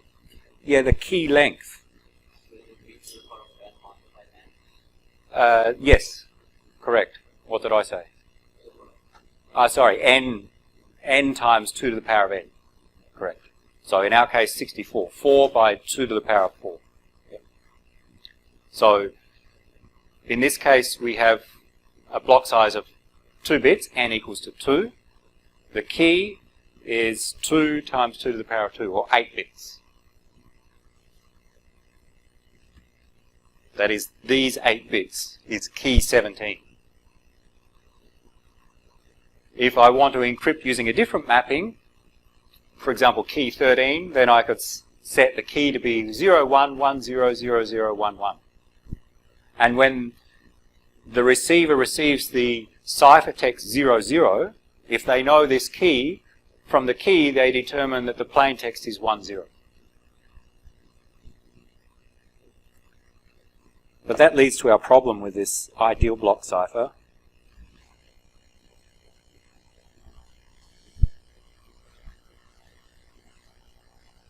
Let's say we have a large block size. N, for example, is 64 bits. So we've seen an example of a block of 2 bits, a block of 4 bits. Let's say we have a block of 64 bits, which we'll see is typical. Then the key length is 64 times 2 to the power of 64 bits, which is too large, because it's too large to be able to distribute to someone. It's too hard to write down and to record. And it becomes very hard to implement when you have such large values. So using a large block size is not possible if we use such a cipher. Using a small block size, therefore, makes the key more manageable, but it turns out the smaller the block, if we have a typically large plain text, we have more blocks, and it becomes much easier to perform an attack by using the statistical characteristics of the plain text. So we have a problem. We can't use a small block size because it makes attacks easier based on statistical analysis, but we can't use a large block size because it makes the key too large. So we need some alternative approach.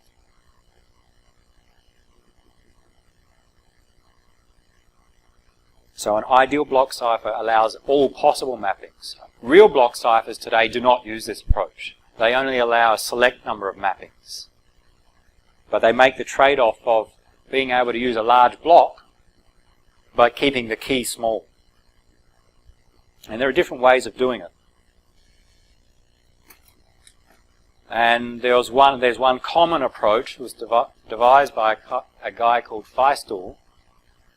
The approach in general is to use simple ciphers, smaller blocks, but apply them multiple times and in some structured manner to make the output cryptographically strong. So to use 2 or more simple ciphers, but repeat one after another.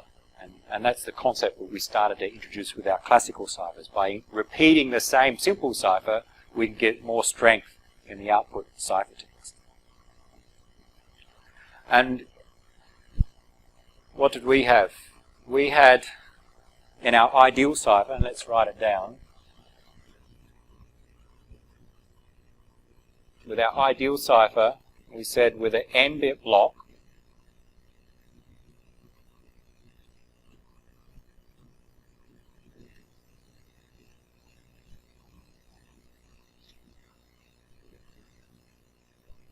n-bit block size,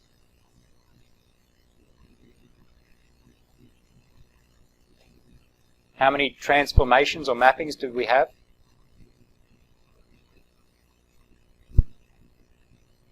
We had 2 to the power of n factorial transformations or mappings,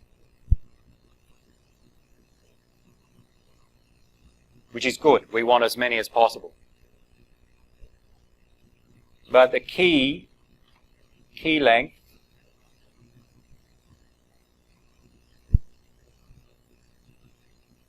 becomes n times 2 to the power of n, which is bad, because if n is large, that key length becomes too large. If n is 10, for example, then this is 1,000 times 10, this 10,000 bits is the key length. It's bad because of the management problem for the key, distributing the key. With a Feistel block cipher, it makes a trade-off. We have an n-bit block size, and the mappings is not determined by the block size, but by the key length. We also define a k-bit key, so we set the key length, and the number of mappings depends upon the key length. So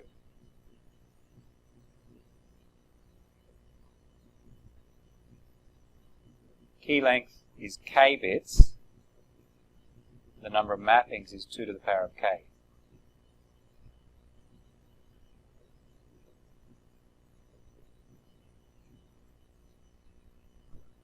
Which is this trade-off of we reduce the number of mappings in practice. Let's say n and k are the same length. With an ideal block cipher, we have 2 to the power of n factorial mappings, which is much, much more than just 2 to the power of n, if n and k are the same. So we reduce the number of mappings, but we have a manageable key length, k bits. So if we define k as 64, say, 64 bits, we have 2 to the power of 64 possible mappings, but we have a manageable key length.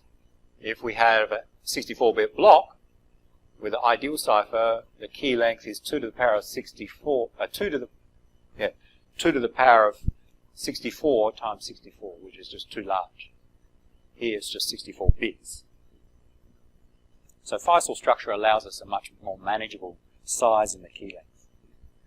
But by repeating the simple encryption operations provides almost equal security as what an ideal block cipher, and sufficient security.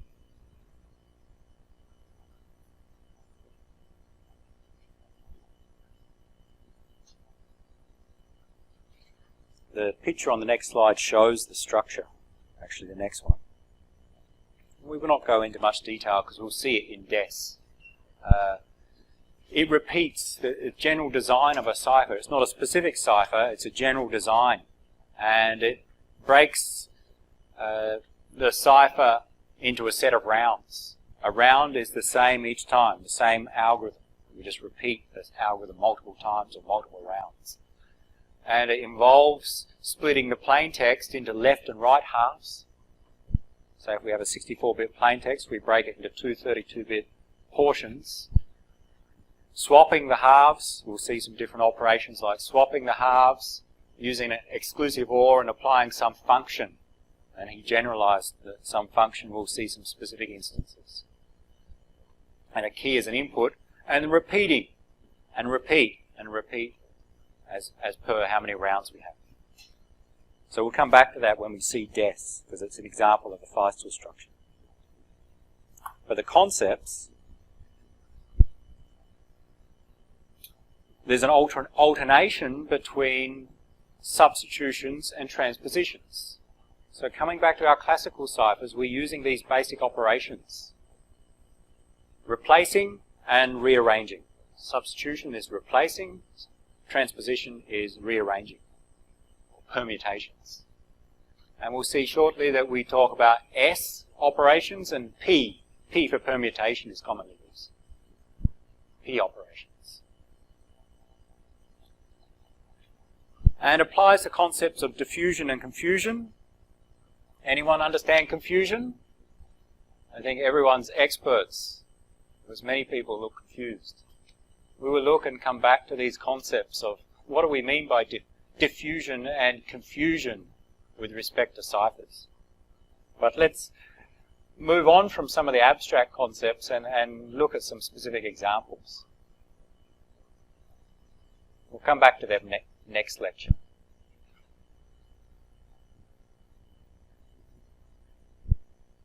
Let's go to DES, and then we'll see a few examples before going through the details.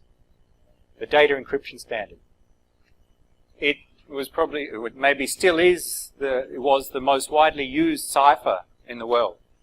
Symmetric block cipher.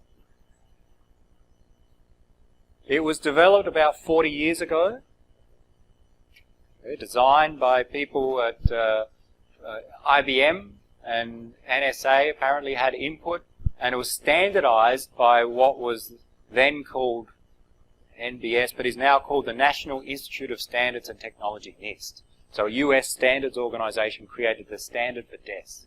And the idea was that when this organization creates the standard, all the US government departments must use that for encryption. And because the US government is using it for encryption, many companies use it for encryption, and not just in the US, outside. And it's spread across the world, and that DES become effectively a worldwide standard for encryption. A symmetric block cipher, it operates on a 64-bit input block. So to encrypt, we take 64 bits of plaintext, and we produce 64 bits output. So we produce 64-bit ciphertext. What if my plaintext is larger than 64 bits? Well, we break our plaintext into blocks of 64 bits in length, encrypt them one at a time, and then we've got different ways of combining those output ciphertexts together. And the next topic we'll talk about how to combine them, modes of operation. So DES just looks at 64 bits at a time. It has a 64-bit key, but we'll see when we look at the details that only 56 bits of those 64 were actually used in the encryption. The other 8 bits were used as a parity check. So a parity check to check if there's any errors. So from a security perspective, it's effectively a 56-bit key. How long does our brute force take against 64 bits? 56 bits. Brute force. Worst case, we need to do a brute force of 2 to the power of 56 operations. If you go back to the last set of lecture notes, what? Days, hours, seconds, if we have ultra-fast machines. From a key length perspective, it's insecure. It's too short nowadays. But in the 70s, 80s, and 90s, it was okay. But now it's not okay. The principles used in DES have been applied in other ciphers. So to overcome the short key length, there were improvements like triple DES. And they are still in use today. So the principles used are used, we'll see, in other ciphers. What we're going to do, and we'll not go through the details today, but in the next lecture, we're going to go through the details of how DES works. But because it's quite complex, what I'll use is take a cut-down version. It works on 64 bits. I cannot write 64 bits on the board and do an operation on it. It takes too long. So some people have developed one for teaching called Simplified DES, which will cut things down to smaller chunks, smaller sizes. 8 bits, 10 bits. And we'll go through one example to show the operations. It's not a real cipher, it's just for teaching. But we'll go through that next week.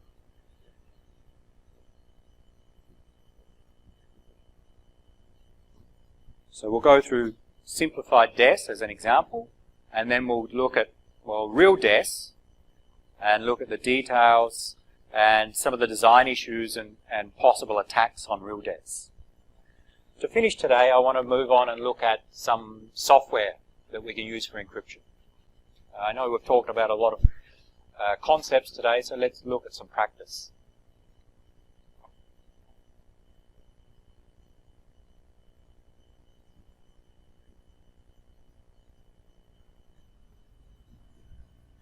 First, let's remind you what your homework tasks are. You have a quiz to do before the lecture next week. Okay, you must do the quiz. And there's a new exercise that I've added. But the exercise is not marked or anything, and you should only do the exercise if you understand from the quiz. Okay, I've just added it today. You don't have to do it. It may just help you with understanding some of the more advanced concepts. But before I talk about the exercise, I've mentioned before, and I also pointed on the website, there are some, that's the wrong one, I've written up some examples using classical ciphers and attacking classical ciphers. So in this web page, and you've got a printout, describes how to do a brute force, and more importantly, how to do frequency analysis attacks on very simple classical ciphers.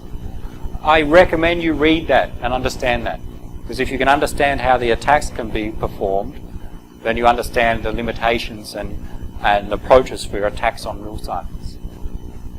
And there's another one about the one-time pad. So I recommend reading that and looking at the example to see, well, why is the one-time pad unbreakable? Why does it provide perfect security? If you don't understand, then have a read through this. And it talks about, with an example, why even a brute force attack on the one-time pad will be unsuccessful. So read them. Coming back, exercise 1. Only do this if you are okay with all the other concepts so far, because it can be time consuming. Quite simple. Here's some ciphertext. Find the plaintext or key. Okay, I give you, I think there's 4 different ciphertext values. For example, this, I give you a hint. All right, Caesar cipher was used. Find the key. Find the plaintext and key. Some are easy. The first one should be easy. Second one, here's some ciphertext. Braille fence was used. Find the key. Then you'll find the plaintext. And I think that one's easy. Most people can do that. 3, some ciphertext. Rows, columns was used. This takes a little bit of thinking and a bit of trial and error to break that one. Okay, maybe you could write some software to automate it, but you can do it on paper as well, that one. Those you can do on paper. You can do it with software, fine, but what I don't suggest is find some website that solves it for you. No point. But if you want to write software or use a spreadsheet or some scripting language to automate the tasks, for sure, recommend it. And especially for the last one. Ciphertext 4, monoalphabetic cipher was used, using English only, so the key length is 26 characters, effectively randomly arranged. Here's the ciphertext, find the plaintext. I think most people can do 1 and 2 quite easily. 3 and 4 take a bit more time and thinking. But if you can do them, then you probably fully understand both how the ciphers work and how the attacks work.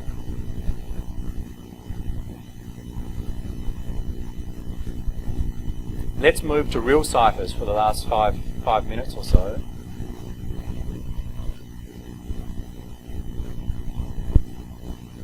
Another printout I've provided you and on the website here is, well, let's use some software to encrypt. Once we go through DES, let's encrypt something with DES. So you can get different software implementations of many of the ciphers that we talk about. One common open source library and application for encryption is OpenSSL.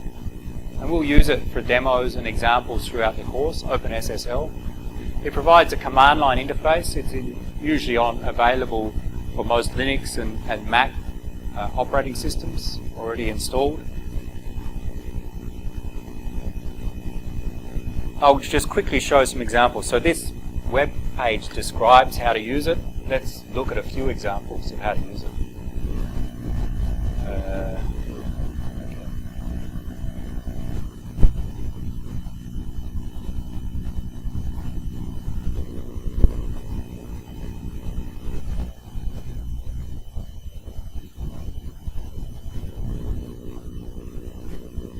Let's encrypt some data.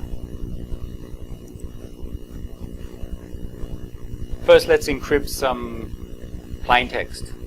And I'll take a plain text file, for example. Okay, so I've created a plain text file, which is just some text message. Hello, this is our super secret message. Keep it secret. Let's encrypt it using OpenSSL. And we'll choose a cipher as we go. Different ways of doing it. First, let's find some details about our plain text. Sorry. How long is the plain text? You have a piece of software, word count. It tells me it's 72 characters long. Okay, let's start with that.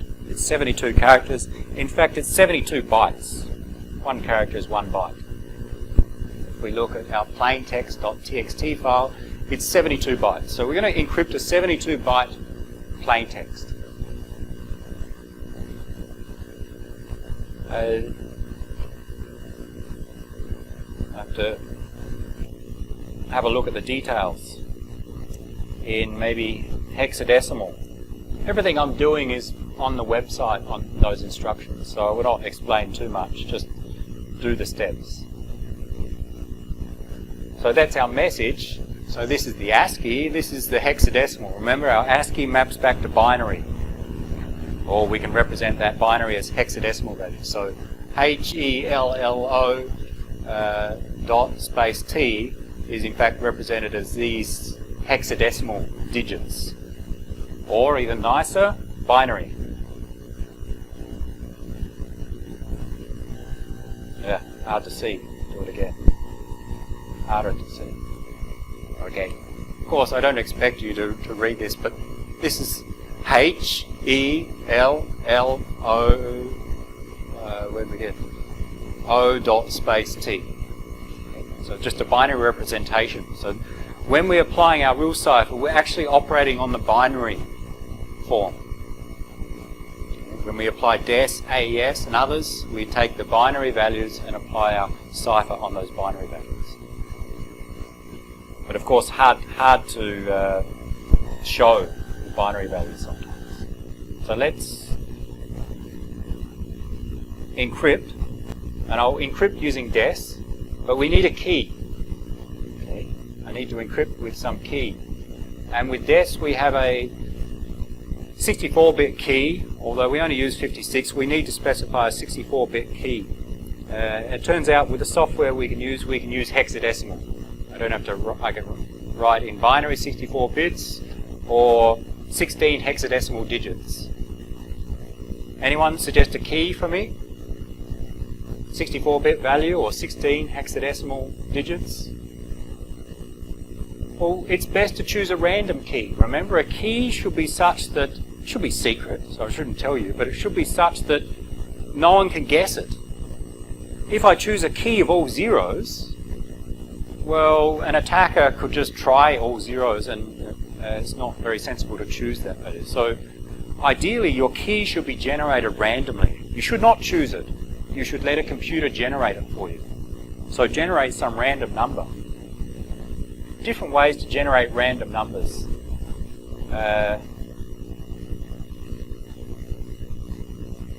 The program that we're going to use to encrypt is called OpenSSL. And it includes many different encryption operations, including random number generation. It has an operation to generate a random number, 8 bytes in hexadecimal. That's what we're saying here. Here it is. So what I did is generated an 8-byte random number and output in hexadecimal. And that's the value. Sorry if we lose a little bit. Let's make sure you can see it. Again. We haven't explained it yet, but it turns out to encrypt we need a key and some initial value. And I'm going to use some random initial value. But let's encrypt. And we use OpenSSL. We say we want to encrypt with a symmetric cipher. What cipher? DES. And in the next topic we'll see that ECB means something, electronic code book, but not so important yet. But DES, ECB. Encrypt, minus E. Input, plain text file. Output, ciphertext. Dot E and C, whatever extension I like. It's not so important. Input key, my random value. So use my key to encrypt. And we need some initial value. Let's not explain that yet, but we'll need that. And I'll choose this other random number for an initial value. And sometimes our cipher, when our text is not of a particular length, will pad the plain text. I don't want to do any padding here. It's not necessary. So I'm going to specify an option to not pad. No pad. And done. We encrypted. Okay, so you don't have to remember all these operations. I'm just giving you an example. And we have our ciphertext, which is 72 bytes long. That's our ciphertext. Let's look at the ciphertext now.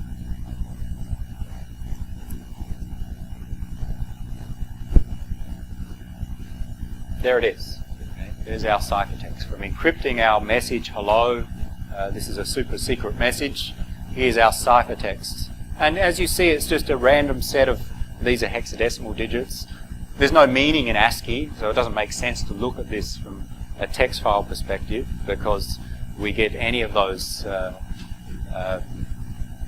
ASCII characters. The dots mean unprintable. And we could look at in binary as well, but I will not show you in binary. You could convert to binary. So we've encrypted using OpenSSL. You can do that on any file. It doesn't have to be a text file. It can be an image. It can be a Word document. Any file you like, because OpenSSL just treats it in its binary form as zeros and ones. And to finish, of course, let's decrypt. And decrypt is almost the same as encrypt. So I'll almost repeat the command. Instead of minus E, what do we have? Minus D to decrypt. And the input is, of course, the ciphertext. And the output is some file, let's say it's my received message. Same key, we need to decrypt with the same key as we encrypted with, and the same initial value. And let's look at our received message. And it should be the same as our plain text message. Yes. Okay, so we decrypted successfully, that's all. Our received message, which was output from the decryption, is identical to the original plain text, which was the input to the encryption. So, just a taster. Become experts in OpenSSL, because you use that, you may use that in your homeworks, and you'll use it in practice in the future to encrypt data. So have a look on some of the websites to see how OpenSSL works and start to use it, especially as we go through the real science. Enough for today. Next week we'll look at the details of DES by going through Simplified DES.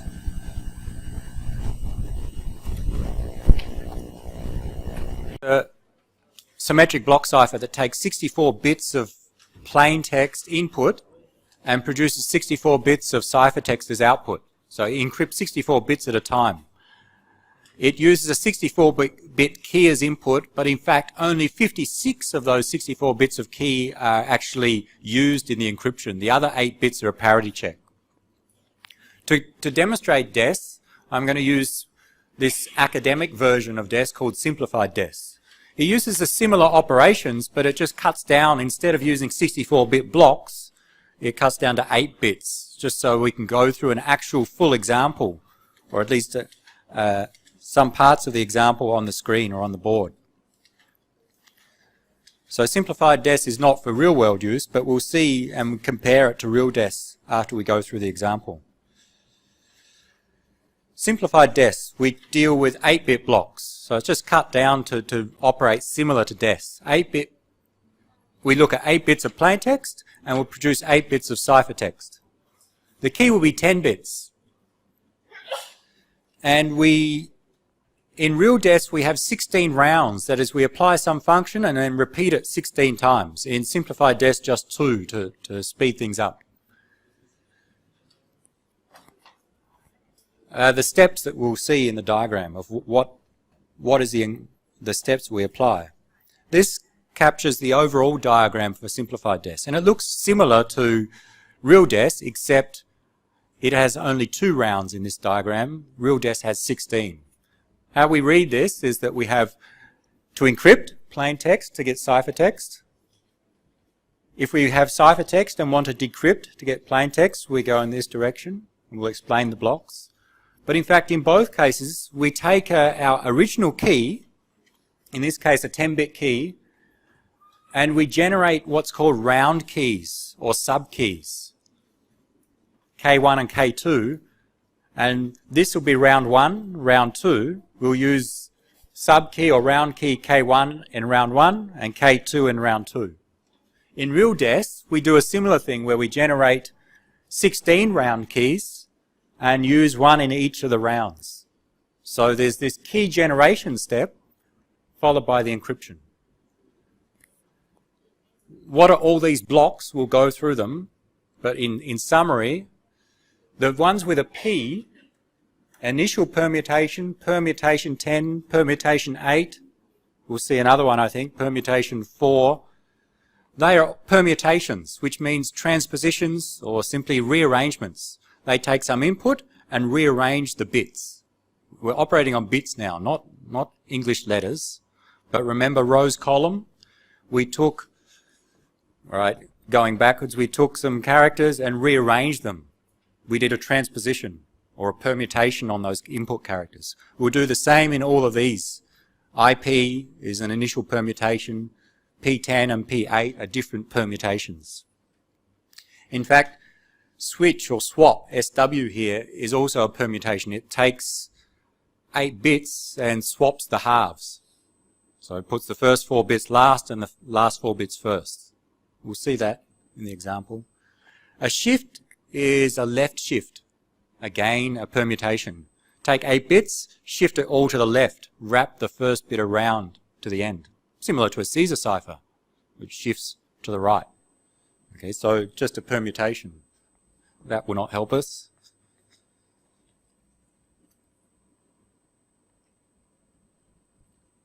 So there's permutations, and then we'll see in detail that this F, this function, it's called a round function, is where the details are, and that will include some permutations as well as a substitution.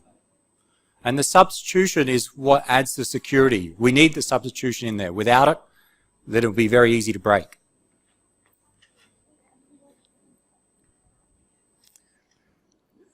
Simplified DES as well as real DES, the actual permutations, how we rearrange the bits, is defined. It's standard and it's known by everyone. So these are the definition of them. We'll return to them when we need them. Not quite yet. So we'll return to them through our example. Let's start with an example and generate a key. And we'll see the steps in detail. The example,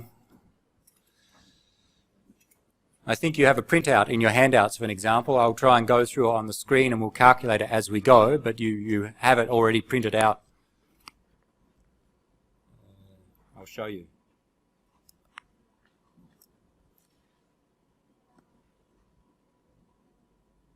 You have this document which gives all the details of what we're going to go through at the moment. So try and follow along and see what's happening.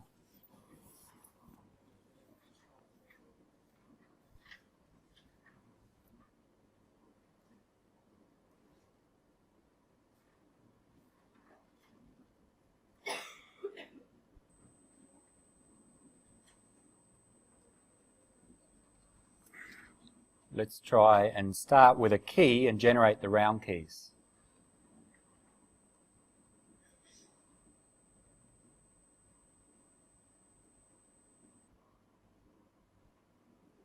And I've just chosen a random key for this example, so our key that we'll start with, key K, 10 bits.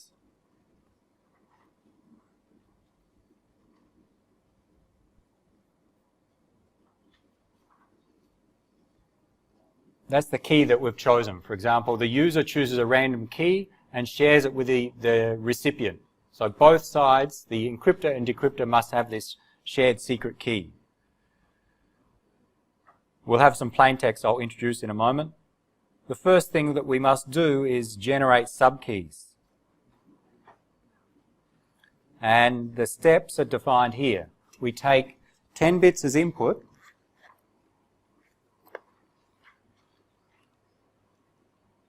The 10-bit key is input, and the way we read this diagram, so this arrow with the slash through it and 10 means 10 bits are flowing through here in order.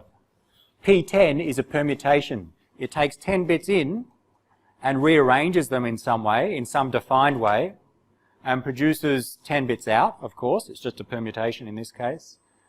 And in fact, we'll treat it as two different halves, the left and the right half, 5 bits at a time. Then we'll do a left shift on each half. LS means left shift. Shift the bits to the left by one position. So with 5 bits, move them to the left, where the leftmost bit will become the rightmost bit. It'll wrap around. We do it on each half, and then we'll feed them in and do another permutation, P8. In fact, this permutation will take 10 bits in and will produce 8 bits out. So it permutates and deletes 2 bits to get the output K1, the first round key. And the outputs of those left shifts will be fed down to do another left shift by 2 positions. P8 will be applied again, we'll get the second round key K2 out. So let's go through that with our 10 bits, our 10-bit key.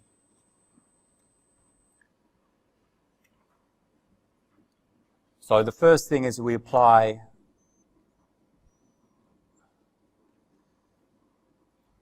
P10. So with our key, after applying P10, that rearranges those 10 bits. But how? And that's defined on one of the slides. P10, if we go back, is defined as, if these are the 10 bits coming in, bit 1 through to bit 10, then the order in which they come out are defined by the second row. The first bit moves to the 7th position, the 10th bit moves to the 6th position, the 3rd bit moves to the 1st position, and so on. So that's a fixed permutation. It just rearranges the bits. We'll see when we look at real DES, it has the same. There's a large list of bits that says, of these 64 bits, we rearrange them in this manner. Why is that coming up? Connect.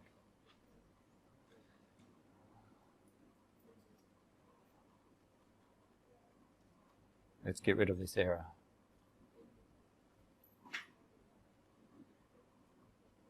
Okay, so let's do that permutation P10 where the 3rd bit will become the 1st bit and so on. You do it and just check that it makes sense. And I'll write it down just so it's clear in this instance, not for all the others. What do we have?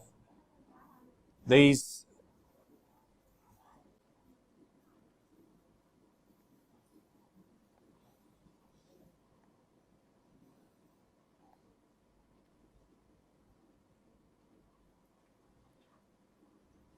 What do we have? 35274110. That's a 2. We'll go through slowly in the first case, and then we'll speed up as we go through the next steps.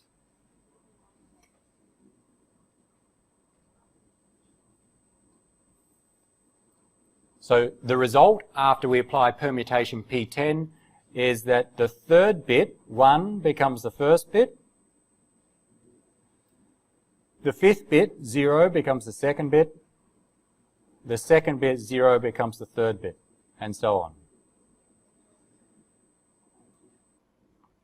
7, 4, 10, bit 1, bit 9, bit 8, bit 6. So that's all. Very simple. Rearrange the bits. And we'll see the other permutations are very similar. Different arrangements, and we'll talk about why particular arrangements are chosen later. But let's just go through and perform the operations. That is the first step. So the 10 bits that come out, we're at this position. We treat them as 2 halves and do a left shift on each half. Left shift by 1 position.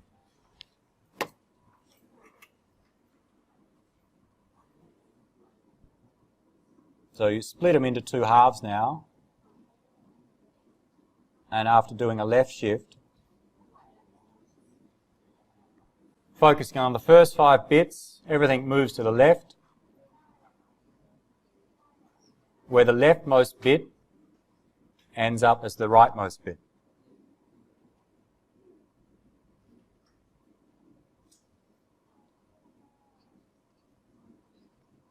And similar for the right half.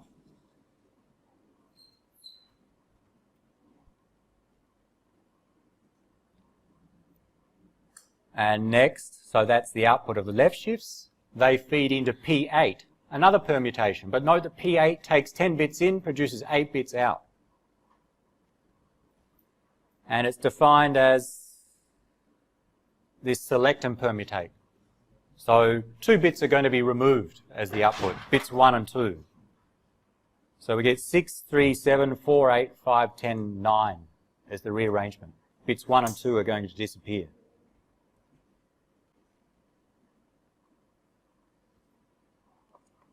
And after P8,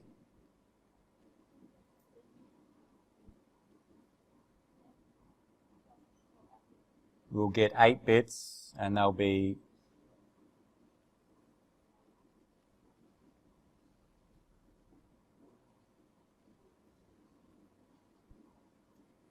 following P8.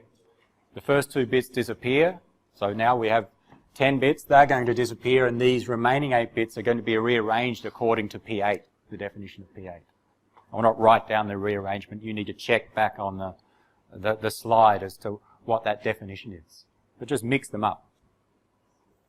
That is in fact key 1, round key for round 1. We'll use that later.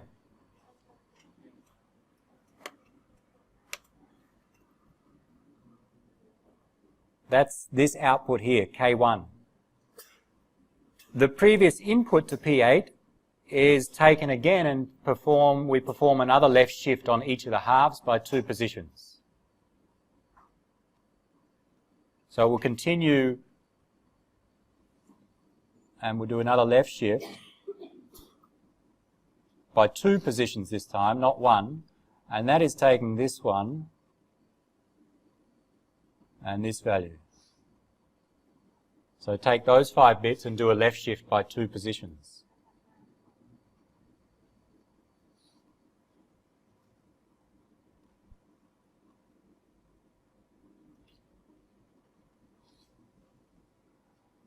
Of course, wrapping around where necessary. So just focusing, for example, here, this bit, if we shift to the left by 2 positions, comes to here, then here.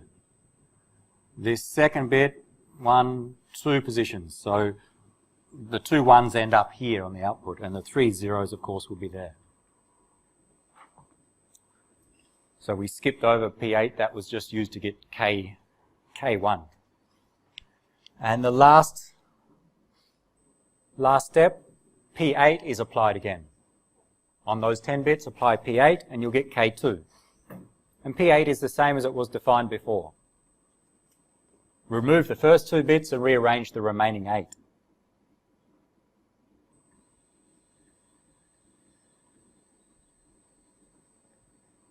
And we get, I have the answers from before.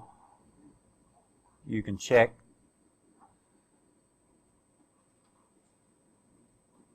That will be K2.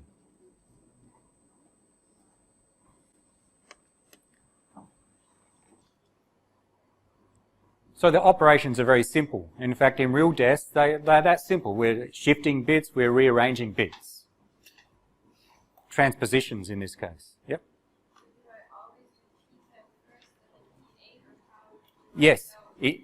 In this case, this is the algorithm. It's defined like this. Whenever you have a key, the steps we're doing now is generating the round keys. The output of this step, we started with our 10-bit key, we get K1 and K2 as output. We always apply those steps that we've gone through, always using that fixed definition of P8, left shift, and P10. It doesn't change. So very simple. And the same in DES. We'll just see that the permutations have more bits than what we're dealing with here.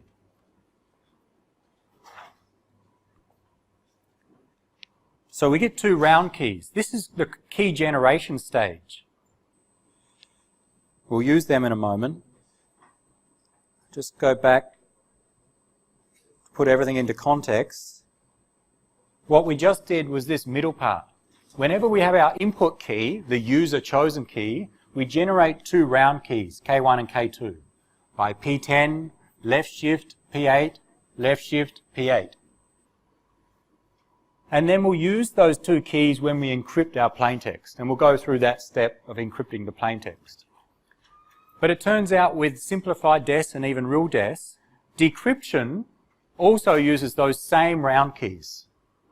So when someone receives ciphertext and they want to decrypt, they take the same 10-bit key, follow those exact same steps, and they'll get the same values of K1 and K2.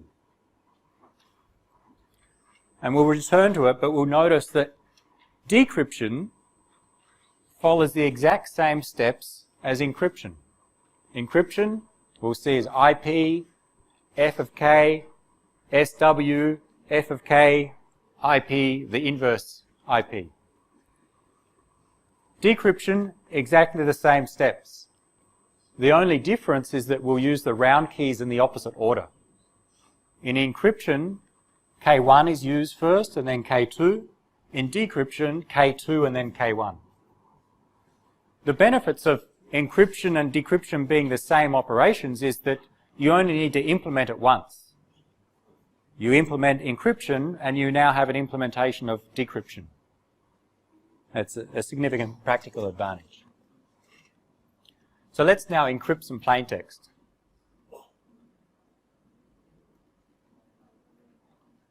Any questions? Easy so far, and it will only get easier as we go.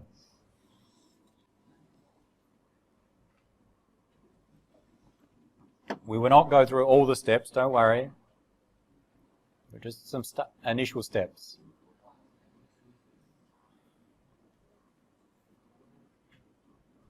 Let's try again. We'll need K1 and K2, and we'll need some plaintext to encrypt. I've chosen some plaintext. We'll return to K1 when we need it. Some random plaintext.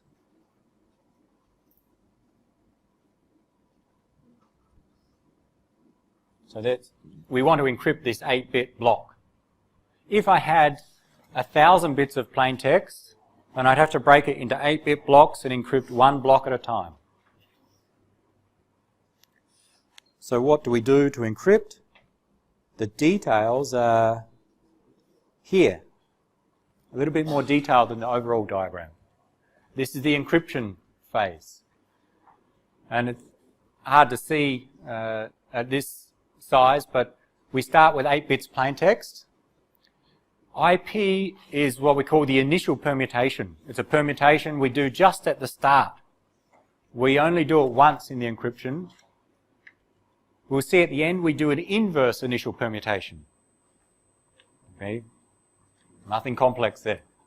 And then these two dark grey boxes are the rounds.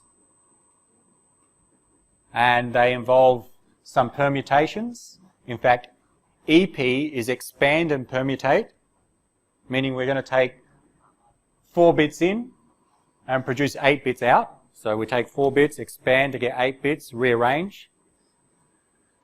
We're going to take our key K1, which we just generated, an exclusive OR with the output here.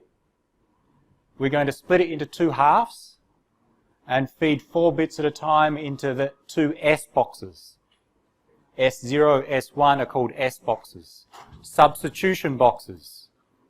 So the operations we've seen so far are just transpositions, permutations. The other main operation in cryptography is a substitution. We're going to replace bits with other, or sets of bits with other sets of bits. So we'll see the details of them. We'll take the output, they'll produce 2 bits out. We'll have another permutation. We're going to XOR with the left half of our original output here. We'll get 4 bits and 4 bits, and then we'll swap the halves, and we'll do it all again. 1 round, a second round. Let's go through just the first few steps, and then we'll give you the answer, so you can check if you need.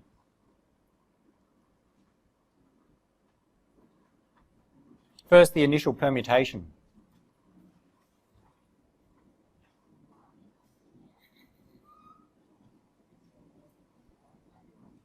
And like the other permutations, it's defined. Bits 1 to 8 become rearranged in this order. Okay, so that's fixed. It's always fixed. It's always those values. Rearrange, and you get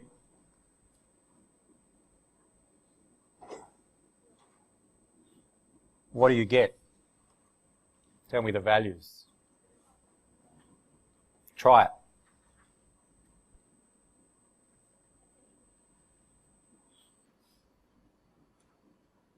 Bit 2 becomes the second bit on the input becomes the first bit on the output. The 6th becomes the second.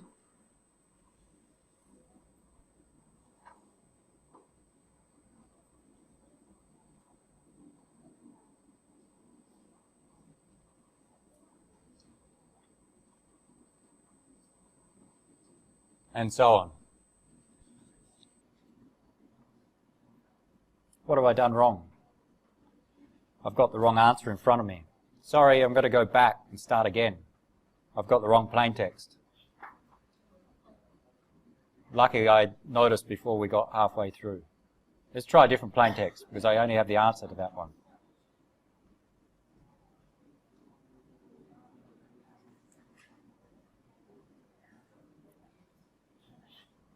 I misread my notes. This is the plaintext I want to try because I have the answers and we can check and confirm at the end. Let's forget about the first plaintext.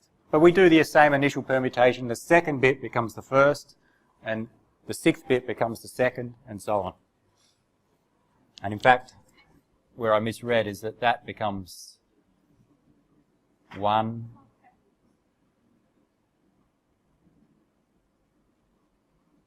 6, and what do you get? This is where I misread the plaintext. That will be the output after we rearrange those 8 bits according to IP.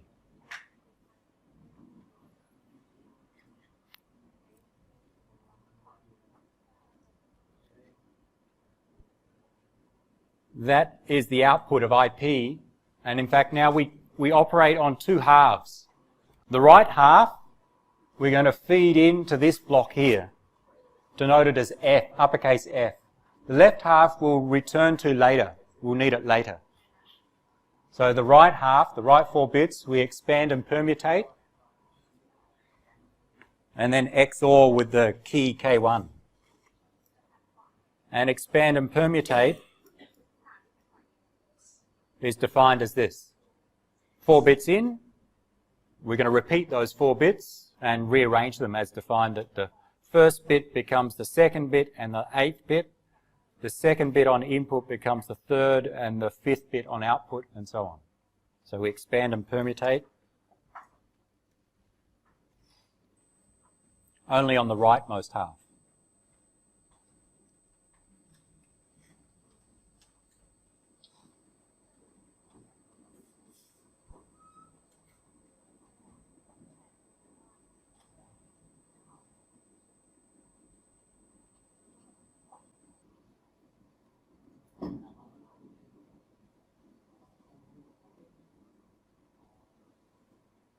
So that was just on those 4 bits. Then we XOR with K1. And K1 is what we generated before. From before, K1 was, what do we have?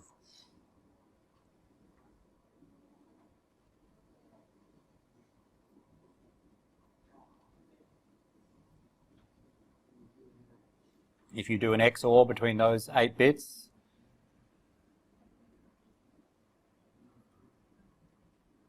one XOR 1, everyone remember their basics of XOR? When they're the same, we get 0. When they're different, we get 1.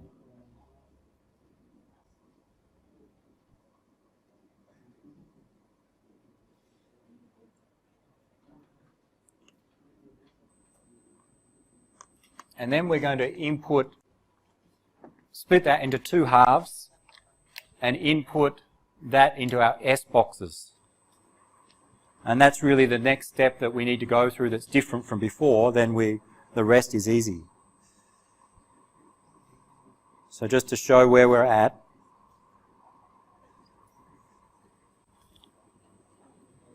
we had 8 bits out of our expand and permutate. We XOR with the K1 and take 4 bits into S0 and 4 bits into S1.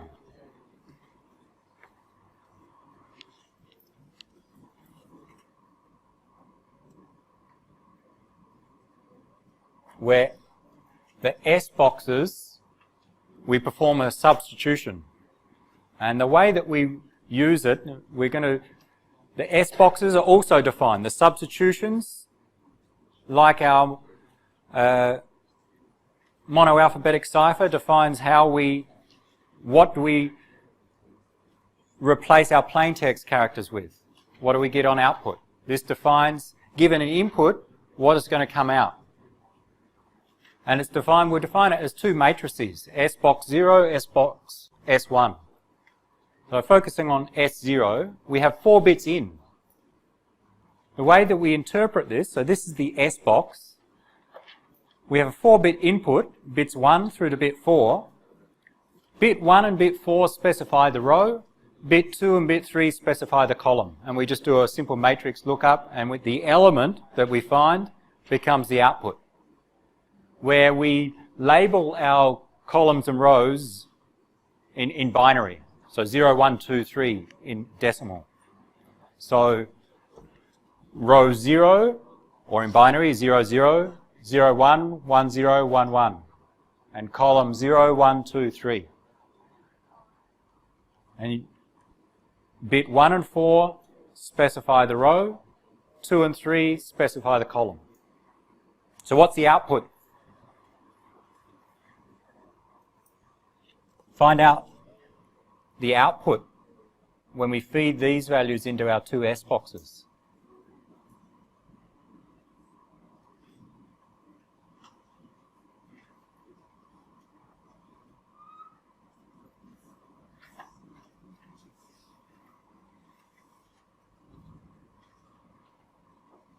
Four bits are going to come in and 2 bits are going to come out.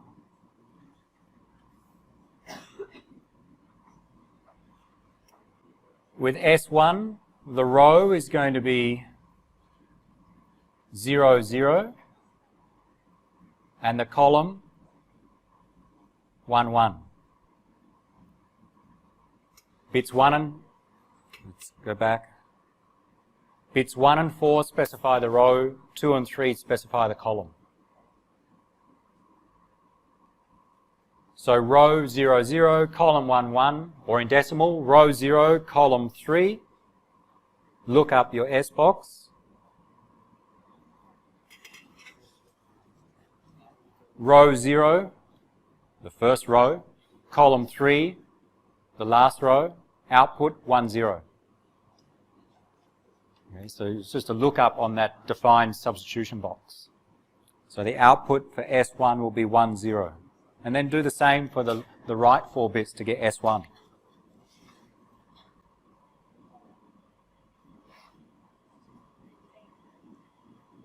What does S1 give us?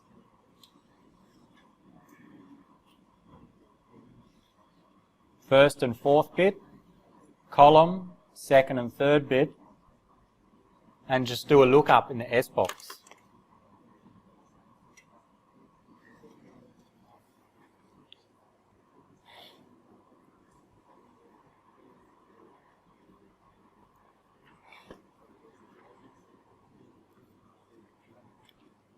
If we can get past the S boxes, you'll see that the rest is all permutations and easy. Any questions on the S boxes or the other aspects of simplified DES so far?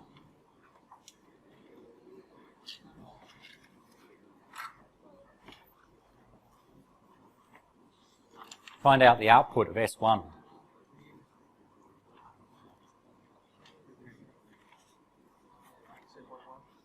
Is it 1, 1?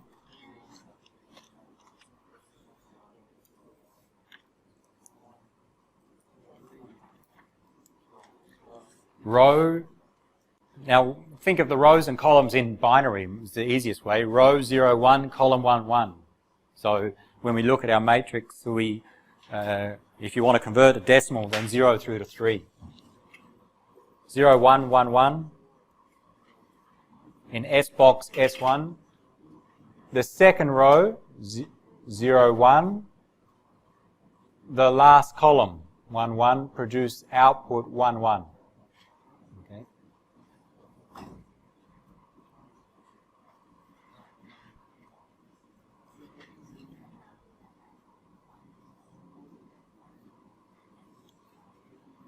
Just a look up on that matrix, our substitution.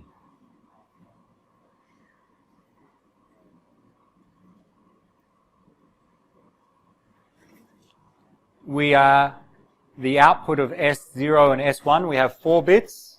We permutate with P4. We'll get 4 bits out. Then we XOR those 4 bits with the left half that came out of the initial permutation. Let's quickly do that and then we'll get to our answer. So we're going to apply P4 now.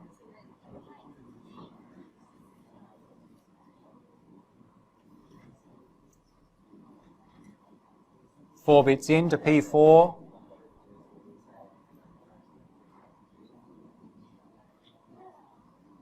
We'll produce those 4 bits out. Where does that come from? 4 bits in, 1, 0, 1, 1. P4 is defined here. A rearrangement.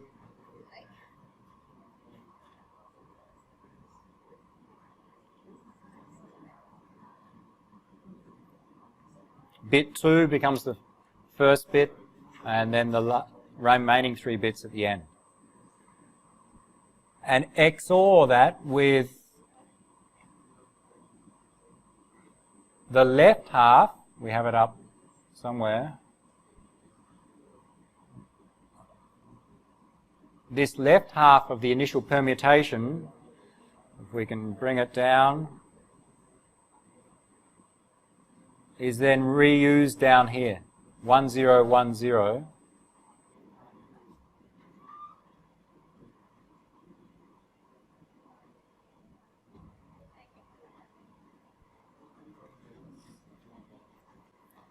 This 1, 0, 1, 0 is the left half from our initial permutation output. You can follow it up on here or on the slide. it comes from the initial permutation. Exclusive OR.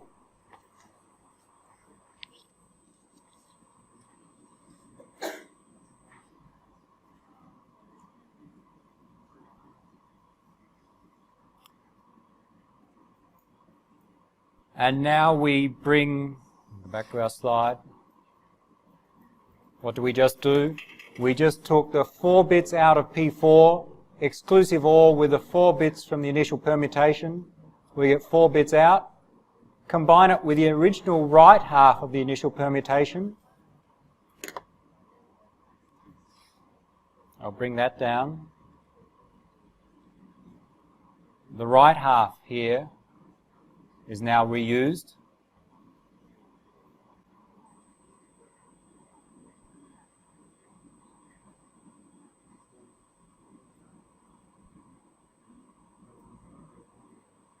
One zero zero one.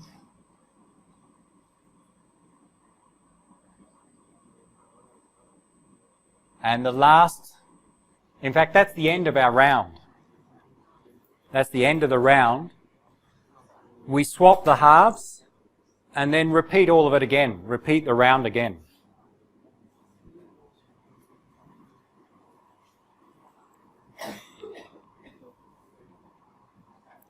What we've just done is we started with plain text. We did the initial permutation, then we did everything inside this dark grey block. Now we're going to swap the halves, and then we repeat everything inside the dark grey block, but using K2 as an input at this step. And then we'll get some 8 bits out, do an inverse initial permutation, we'll get our ciphertext. So let's swap the halves, and then I'll give you the answer. You can do the rest in your own time.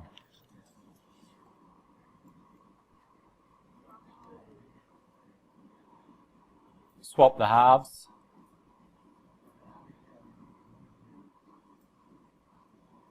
So this is the swap.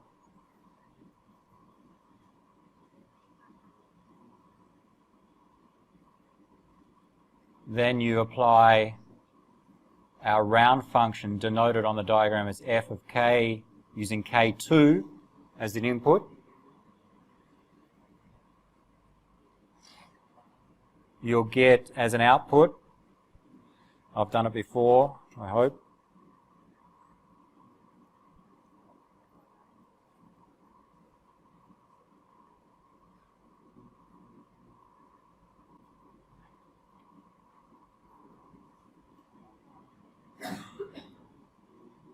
as the output you'll get 8 bits of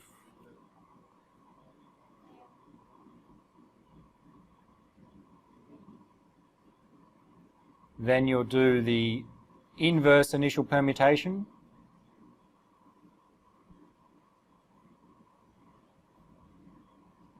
And you get your output ciphertext.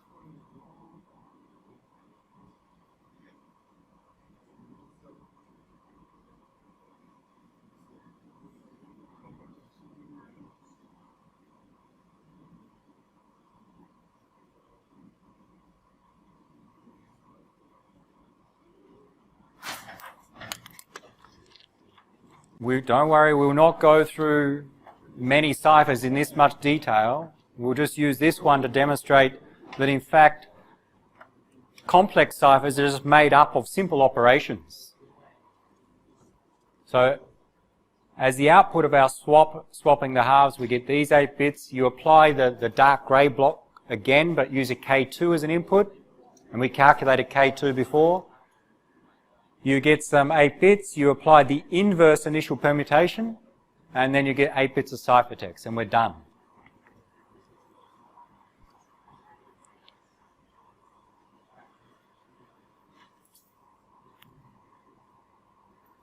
You, as homework, will try and work out what the inverse initial permutation is. Well, the inverse of IP. So try and work out what it means to do the inverse of this operation, this permutation. Try. Oh, it's the inverse, yes. Let's see what happens. It's like thinking about the rows columns a little bit. Just be careful with it.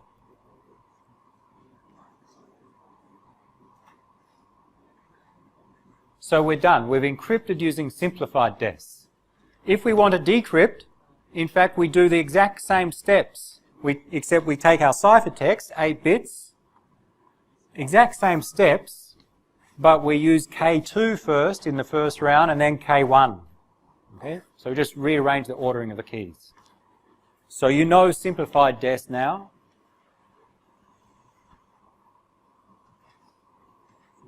To finish in the last 2 minutes, that was the example we went through. Comparison of simplified DES and real DES, some aspects. So simplified DES is just for educational purposes. Real DES, some of the differences. All right, now we have 64-bit blocks, not 8.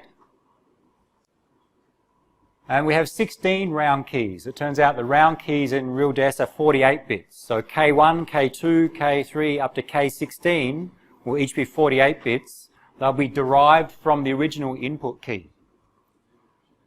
Right? The initial permutation is 64 bits.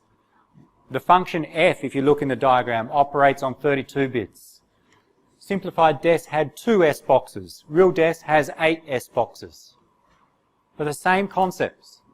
16 rounds, not 2 rounds.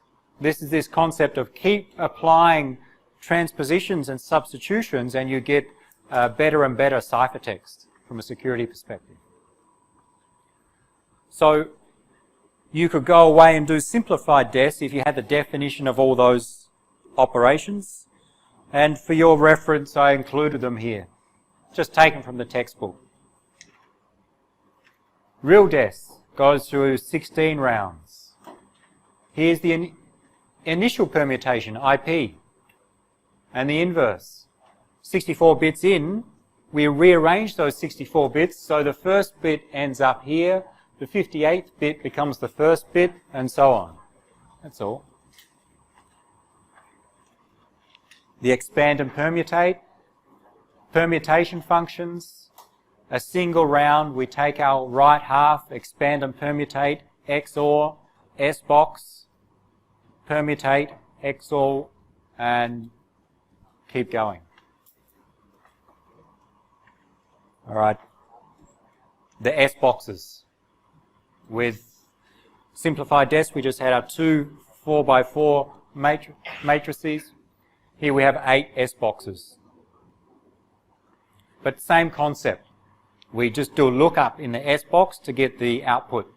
In this case, we get output 4 bits. I think we have a decimal 4-bit value there.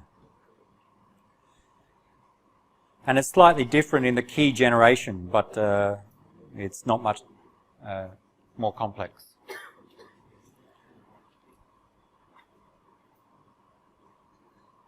So, we now know simplified DES. You could now expand that knowledge to real DES. And real DES is one of the most used ciphers in the world. It's no longer recommended, but if you consider its use over the last 30 or 40 years, it's one of the most used ciphers in the world. And many other ciphers use similar concepts. Rounds, substitutions, transpositions, XOR, generate keys, and so on. So this is one example of a real and relevant cipher. On Thursday, we'll talk about some of the reasons it uses these operations and some of the limitations of them, and then move on to the next topic. Okay. Let's stop there.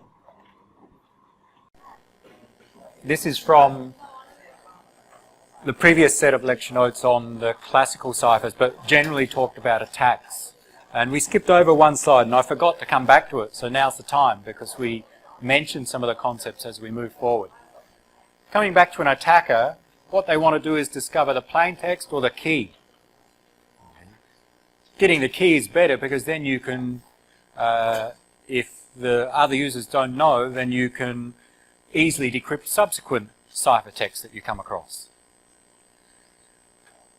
The attacker, we assume, knows ciphertext, so we can obtain the ciphertext, and we know the algorithm being used, so that's an assumption. Hiding the algorithm is usually not possible, adds very little extra security. We'll see And we'll see today in some attack where the attacker often makes use of known pairs of plaintext ciphertext. And that's what we'll see in some extra attacks, some different attacks. We've mentioned brute force again before, so you know about brute force. Try all keys. So you need to know how many keys and how many keys we can try per second to work out how long a brute force attack takes. Cryptanalysis, we've seen some attacks, for example in the quiz, the monoalphabetic cipher, we can use frequency analysis. That is, take advantage of the fact that the plaintext and the ciphertext exhibit similar characteristics in the frequency of letters, diagrams and so on. And there are other types of attacks that can be performed on real ciphers. Often, so now moving away from brute force, often the other types of attacks, there are some common techniques which are applied against different ciphers. So there may be attacks specific to one cipher, like DES, but it won't work on AES. But then there may be some general techniques that may work across a set of ciphers. And we're not going to go into any details of those techniques. We may see, today we'll see one example, we may see a few later, but just to mention some of the methods, the general methods. Linear cryptanalysis is really trying to find think of some linear equation that relates the ciphertext back to the key and back to the plaintext and solve effectively that equation. But it can be very complex. And differential cryptanalysis is looking at differences in across different ciphertext values to try and work out how that maps back to a key. We'll see meet in the middle attack today. That'll become clearer. Side channel attacks, and there are others. Side channel is using some outside information to try and determine the key or the plaintext. An example, and it's used in a number of systems, is when I encrypt something on my computer, say I've implemented DES and I'm encrypting some data. There are many different operations of DES. We saw simplified DES yesterday, the rounds, the XOR, the permutations and so on. It turns out in some cases, if you can measure how long it takes your hardware to do each operation, you can get some extra information and try and then use that to try and determine the key or plaintext. So one example of a side channel attack is actually measuring how long the hardware takes for each operation in the encryption. And because depending on different keys and different plaintexts, the operations may take different amounts of time. So by analysing that, you can start to work backwards from the ciphertext to a key or plaintext. So using extra information, some other information from some other channel. Often, attacks are compared against the worst case brute force. So if we can do brute force, then fine, we can defeat the cipher, but often the success of other attacks is compared against, well, how long does it take compared to brute force? We'd like to be faster than brute force. Okay, so brute force is the worst case approach. If we can come up with an attack which is better, faster than brute force, then that's a good thing from an attacker's perspective, defeating the security. So with brute force, we normally measure the number of operations. So how many decrypts do we need to do to defeat the cipher, to find the key, for example? Which depends entirely on the number of keys and the time, and the time depends upon how long each operation takes. So a cipher with a 64-bit key takes, worst case with brute force, 2 to the power of 64 operations to find the key. So we use a similar metric to measure other attacks. How many operations does it take to find the key? Should be better than brute force if that attack is ever any use. So if a brute force attack takes 2 to the 64 operations and we've got some other attack that takes 2 to the power of 60 operations, then we'd say that's better than brute force and is the weakness in the cipher. But the other thing we'll see that other attacks use is not just that they take many operations, but to work, often they require some memory to store information while they're performing the attack. The less memory required, the better it is from the attacker's perspective. And often they require knowledge, the attacker requires knowledge of past pairs of plaintext ciphertext. So the attacker has some ciphertext, they're trying to find the key. Often attacks assume that the attacker also knows some other ciphertext values which were produced with the same key from some plaintext, and the attacker knows both the pair of plaintext and ciphertext, but they don't know the key. So how many pairs of plaintext ciphertext and particular can we choose particular values has an impact on how we measure how successful an attack is. Some classification of that information known by the attacker, not this slide, is here. What is known? From the attacker's perspective, okay, let's imagine we're the attacker trying to defeat a cipher. The worst case for us, well, first, in general, the more information I know, the better it is for me to be able to attack a cipher. So the worst case for the attacker is knowing very little. The worst case is knowing just the ciphertext and the algorithm. We assume in all these cases we know the algorithm, and if we just know the ciphertext, then we need to take that ciphertext and the algorithm and determine the key or the plaintext for that ciphertext. Normally we look for the key. But it can be a little bit easier for the attacker if they know some pairs. In addition to the algorithm and ciphertext, they know some pairs of past plaintext ciphertext. Somehow, they've discovered some past ciphertext values and the corresponding plaintext, but not the key. So that's what we mean by plaintext ciphertext pairs. Plaintext was encrypted with a key to get a ciphertext. The attacker knows the plaintext and ciphertext, but they don't know the key. They're trying to find that. That information can help the attacker to try and find the key. How do we get a past pair of plaintext ciphertext? Maybe the plaintext became not important and is no longer considered secure and is made available, so the attacker can learn the plaintext without knowing the key. The simple example, I think I may have mentioned it before, is that, okay, some ciphertext is some information about some event happening in the future. The event will happen at this time, at this location. After the event happens, the attacker knows the ciphertext.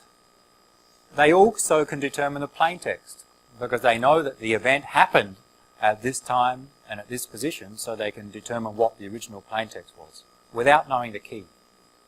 So there are a number of cases when the attacker, we assume, knows pairs of plaintext ciphertext.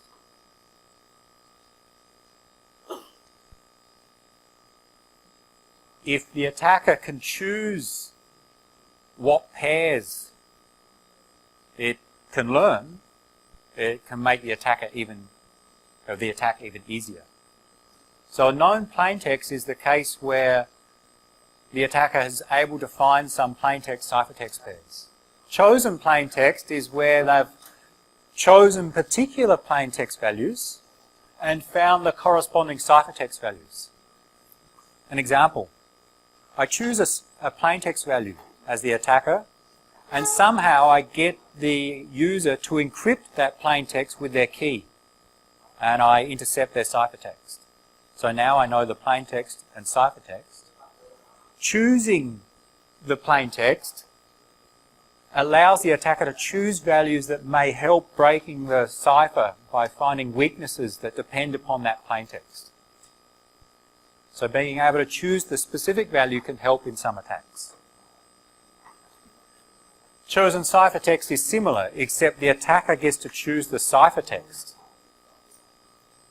and can find the corresponding plaintext. Chosen text is when we can have both.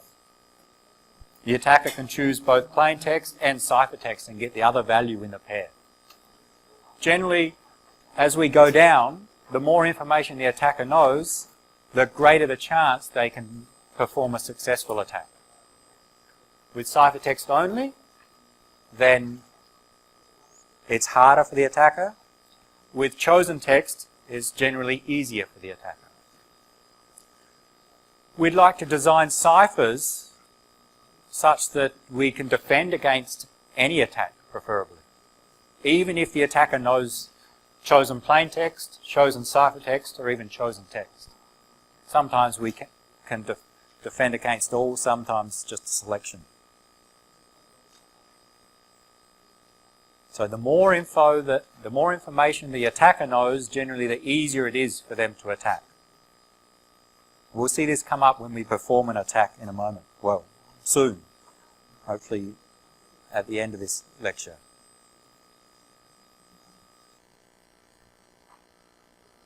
And the last thing that we missed over, how do we measure security? Well, the absolute measure, we can say a cipher is unconditionally secure, means it's perfect in terms of security. That is, the ciphertext has no information such that an attacker can find out the correct plaintext or key. So a cipher which is unconditionally secure has that property. The only known cipher that is unconditionally secure is the one-time pad. We've seen the example of the one-time pad. Even if we try a brute force attack, given some ciphertext, we cannot determine the correct plaintext or key.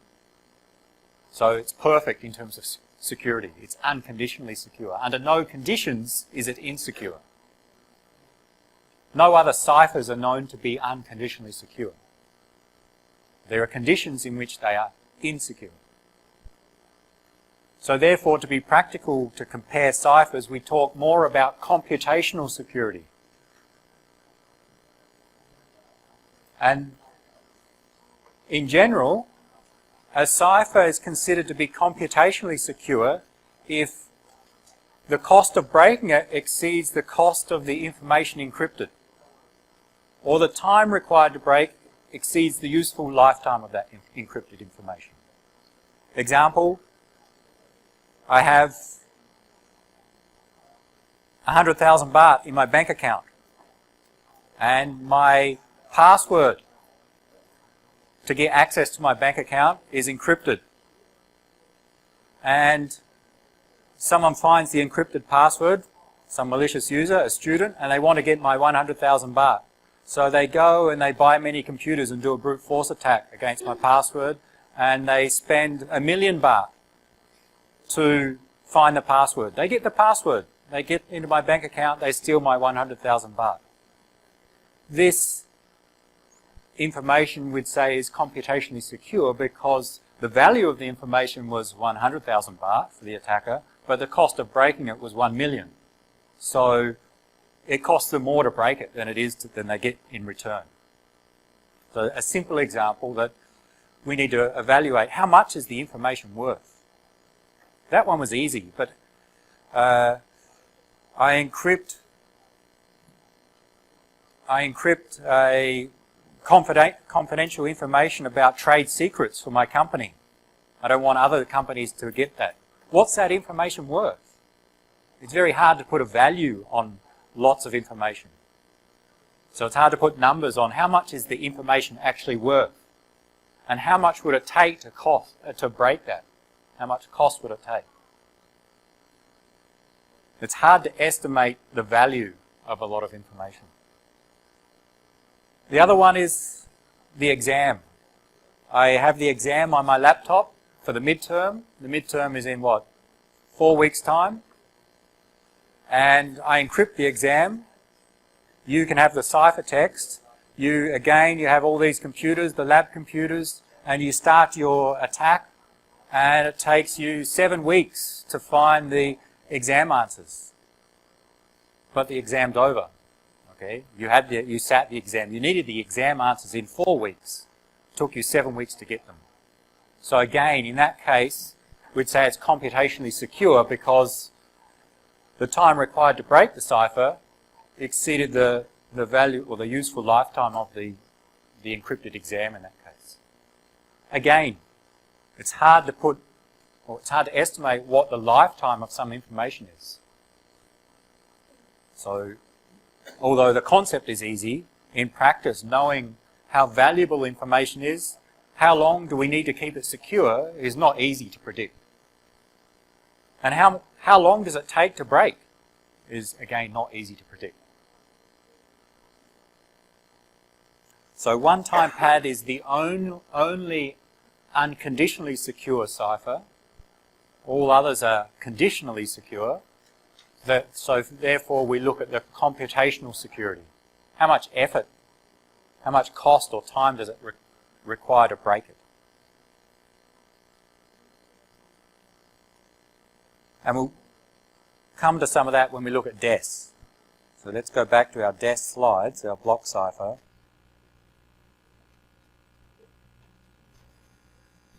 And there's 2 concepts we skipped there on DES as well. DES and the Feistel structure and many block ciphers in general use the concepts of diffusion and confusion. And one of your favourite scientists come up with these concepts, Claude Shannon. Some of you took ITS 323. We saw Shannon capacity equation about how much information we can send across a channel. Shannon came up with that. Shannon also did a lot of work on security, or the concepts of security. Security and data communications are closely aligned. It's about representing information and getting information in an efficient way from A to B. So there's similar concepts. So Shannon came up or defined the concepts of, with ciphers, we'd like to have a cipher that has diffusion and confusion. What do they mean in simple terms? And just go back, the Feistel structure, and including DES, use or apply these concepts. So they do have this. Diffusion is spreading out the plain text when we get the ciphertext. Our plain text always has some structure. Think of an English phrase or document. There's some structure in the frequency of letters. When we apply our cipher, we'd like that structure to be diffused, to be spread out across the entire ciphertext. So the structure is no longer present in the ciphertext. That's the idea there. So that the structure in the plain text, or the statistical nature of the plain text, is reduced in the ciphertext. So preferably that it looks random in the end. How to achieve that? Apply permutations or transpositions repeatedly, and then on the input plain text, and apply some function to like a substitution function. In the same way that DES has some basic permutations, P, we saw those P boxes. We saw in Simplified DES P10, P8, P4 permutations, but also some S boxes for substitutions, and repeat each round. So that increases the amount of diffusion of the plain text. The other part is confusion.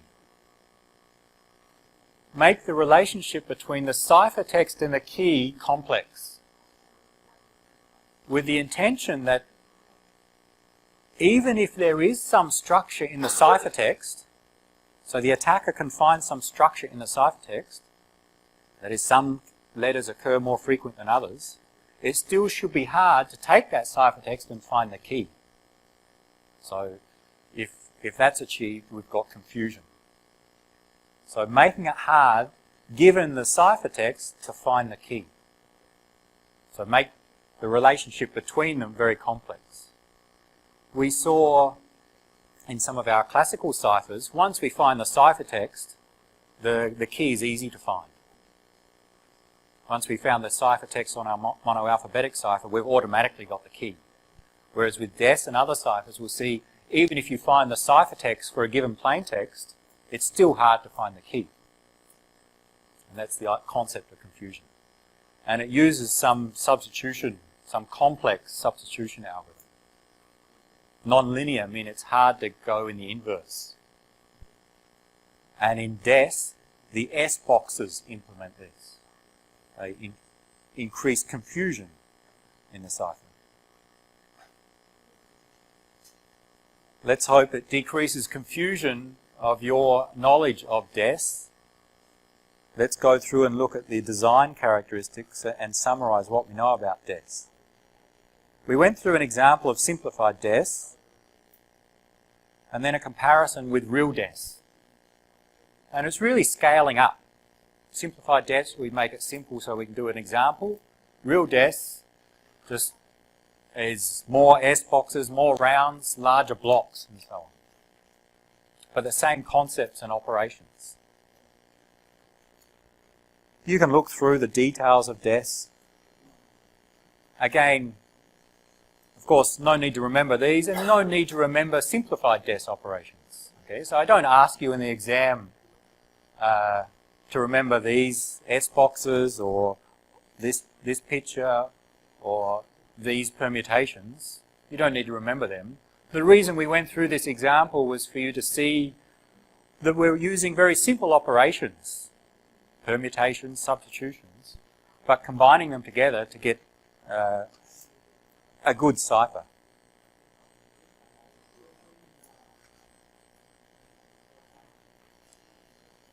So let's go and look at some design characteristics of DES.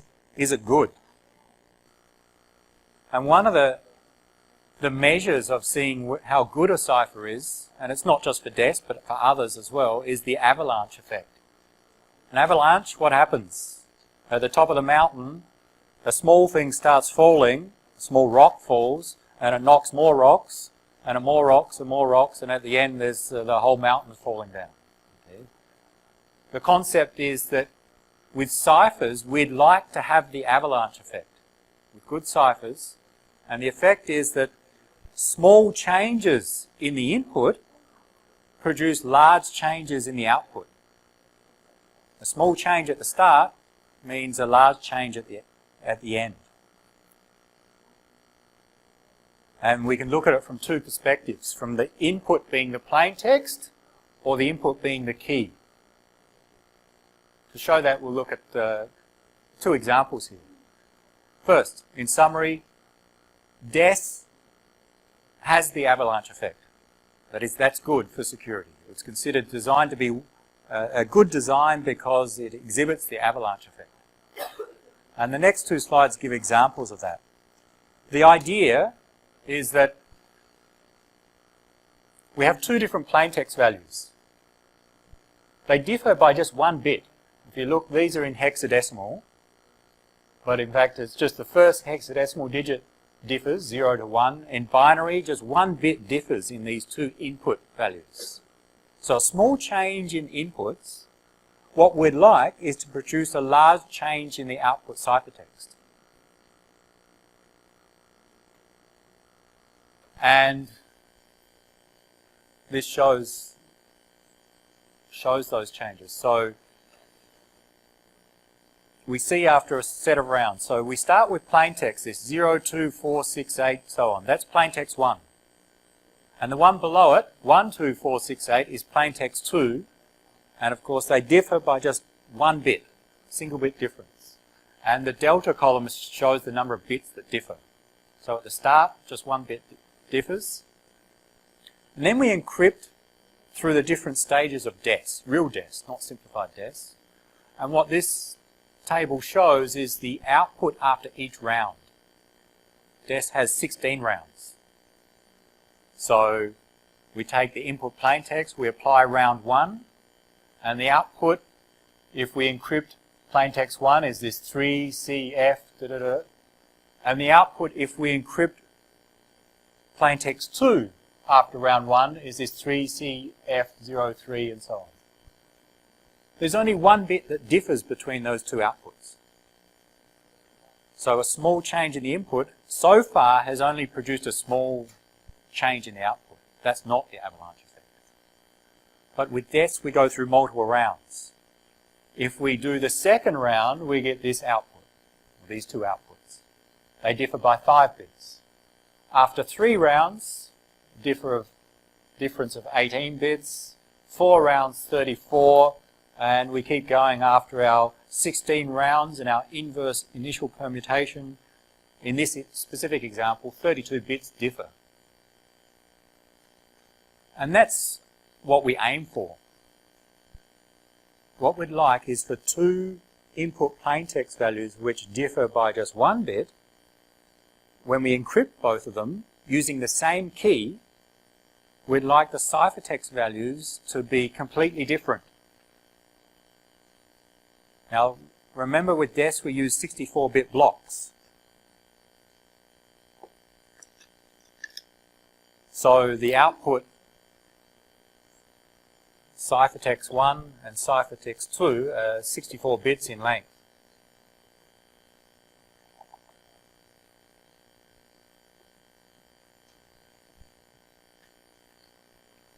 What we would like is that the differences are random or appear random. And on average, if you have a 64-bit block, we'd like at least half of the bits to be different. 32 would be optimal. It turns out to be 32 in this case, but not in all cases. Because, as an example, let's say an 8-bit block. Let's say a ciphertext is... What's a ciphertext value which is different from C1? Significantly different. We have an 8-bit ciphertext value to keep it small. What's a value that is significantly different from C1 in this case? So an example ciphertext, C1. Give me an example ciphertext. Right, let's keep it simple. What's the difference? How many bits? Just 1 bit differs in this case. So I would say that these are similar. They're not much different. So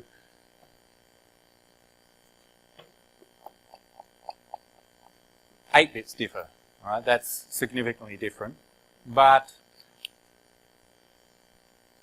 now if we have a random or another ciphertext value,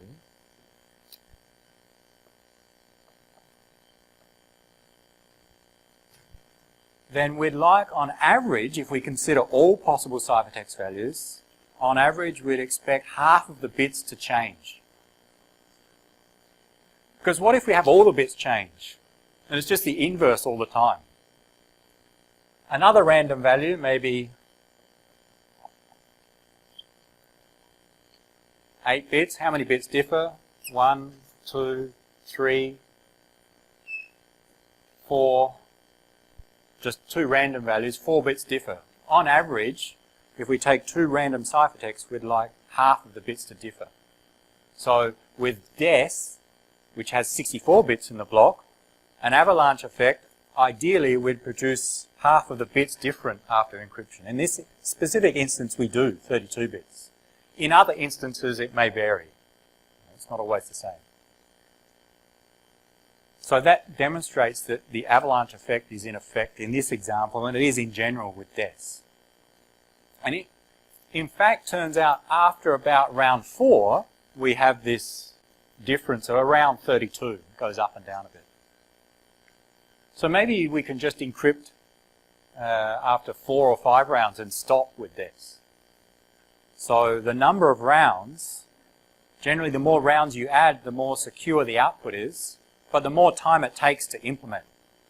So it takes time to do this processing. So 16 was chosen as a trade-off of, okay, we see that 4 may be okay in this case, but maybe in other cases we need 5 or 6 rounds. Well, 16 is, gives us some more freedom, in case there's some cases which don't have the avalanche effect until 6, 7, 8 rounds. But it's not too many such that it's too slow to implement. So choosing the number of rounds was an important design decision. I've asked in exams or in assignments to measure the avalanche effect of different ciphers. You may see some examples later. So understand what it means. The second one is the same concept, but take two plain text values which are the same.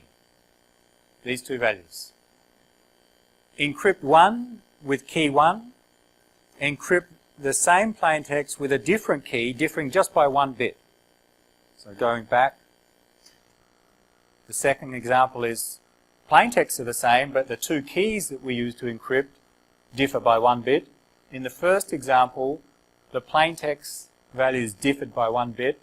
The key was the same. And we see in this case where we change the key, again, after 6, 7, 8 rounds, we're getting close to this, about half bits are differing in the output. After the entire encryption, 30 in this specific case. On average, if we try different values, we'd like 32 to be the average difference.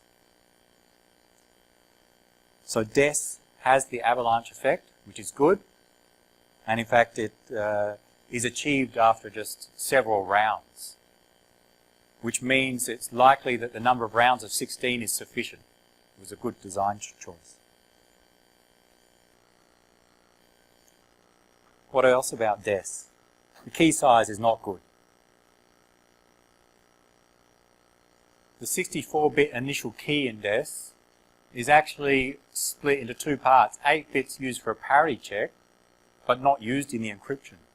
So only 56 bits are used in the encryption, so an attacker really only needs to guess those 56 bits.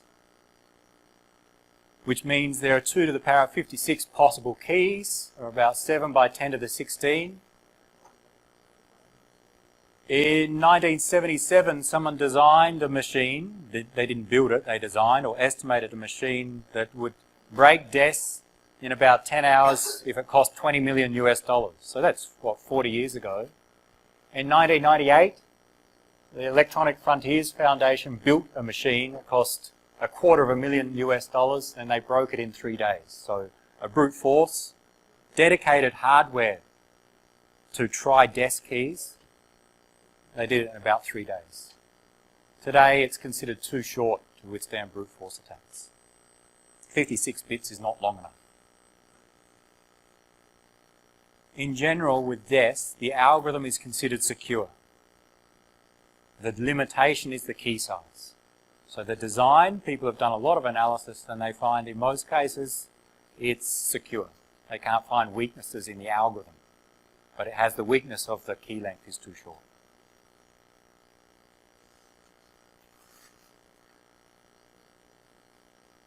So, one approach then, because many people had software and hardware that implemented DES, being used a lot, they trust the algorithm. How do we make it more secure? Use it multiple times with a different key each time. Take your plain text, encrypt with DES with a 56-bit key, you get some ciphertext.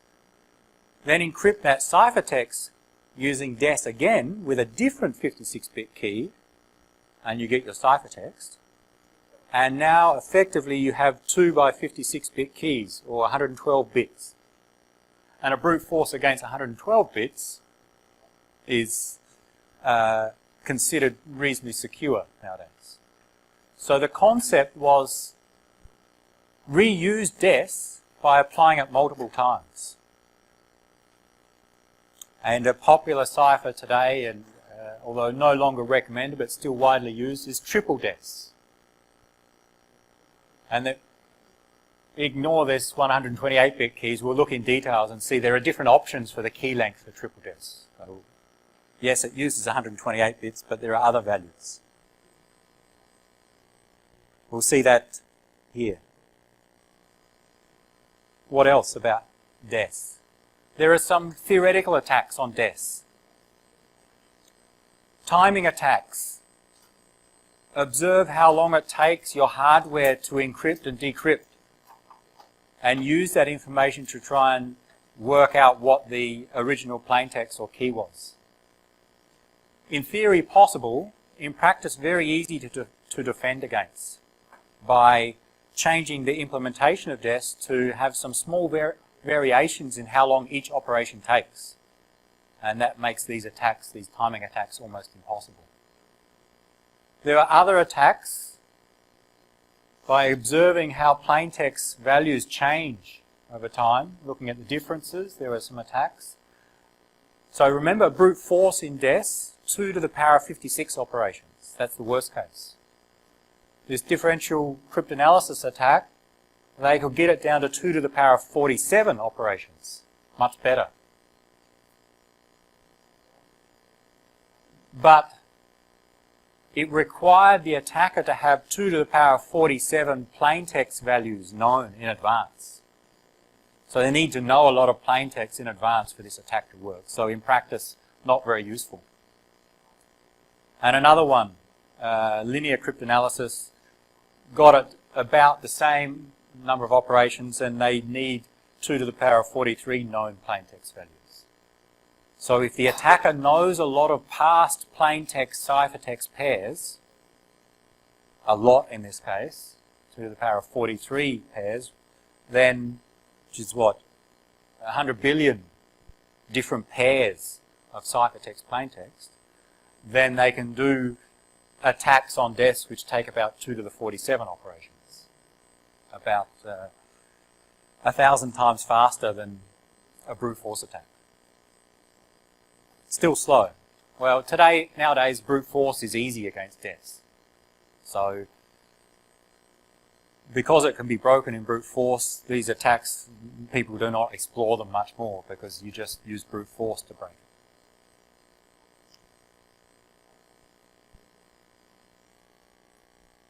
Another issue with DES was that originally was designed in private. The people who designed it were for companies or governments, and they didn't tell people how they chose all the values.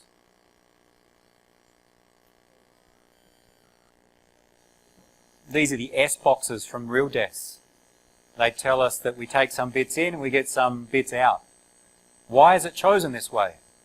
Or the designers chose it to be this way. And there was no original motivation of, well, why did they choose these values? Why not some other arrangements?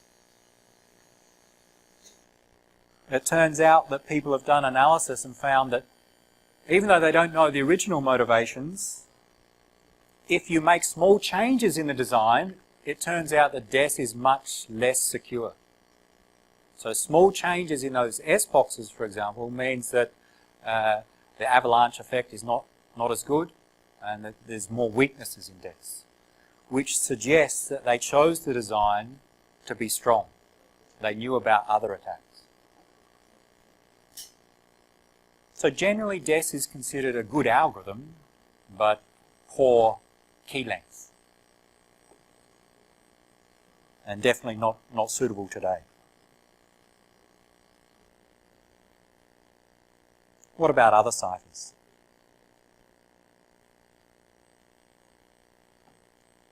Triple DES, AES, and other block ciphers.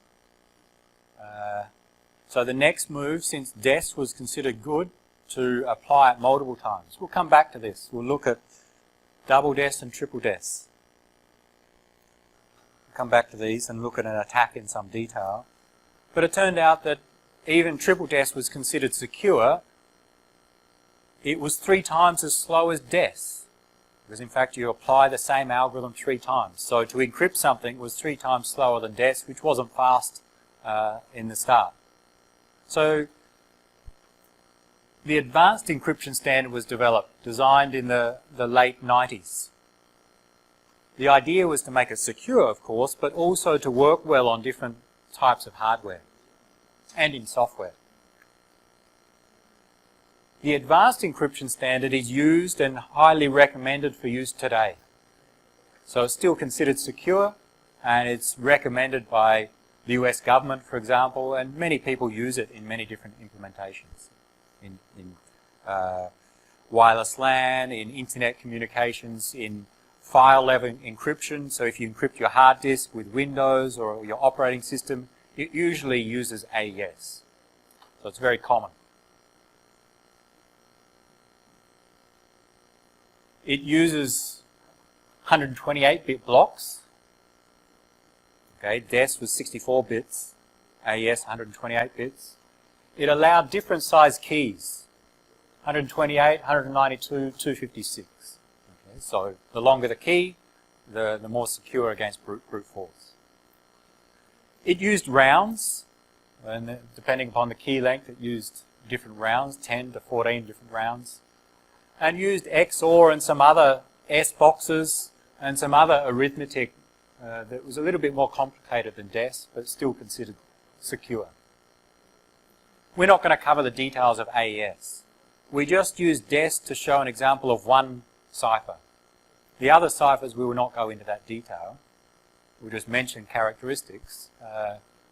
But AES is considered a good cipher to use today. Generally considered secure.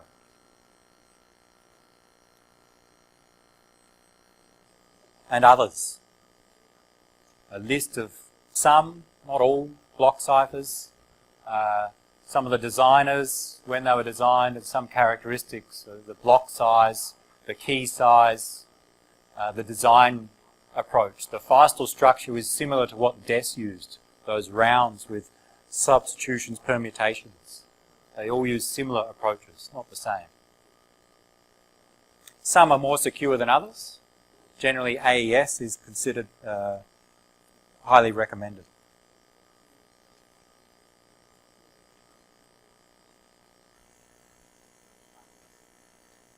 Let's go back to DES, double DES and triple DES.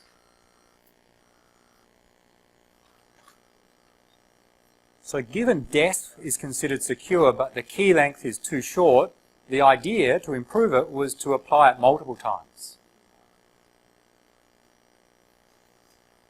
Then you can reuse the software and hardware that already implements DES. And all the experience of using it can be reused. So encrypt multiple times. Each time you encrypt, use a different key. Then for a brute force attack, the attacker needs to guess all keys you use and effectively increases the key length.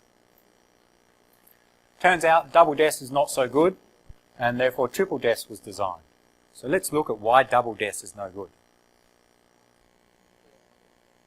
That is, and also the general concept of double encryption. It's not just double DES. This is the idea. We have some plain text. Normally, we encrypt using some key and we get output ciphertext. So a brute force requires guessing that key. With double encryption, we take our plain text, encrypt with one key, get some intermediate value, X, then encrypt that intermediate value with the same cipher, but using a different key.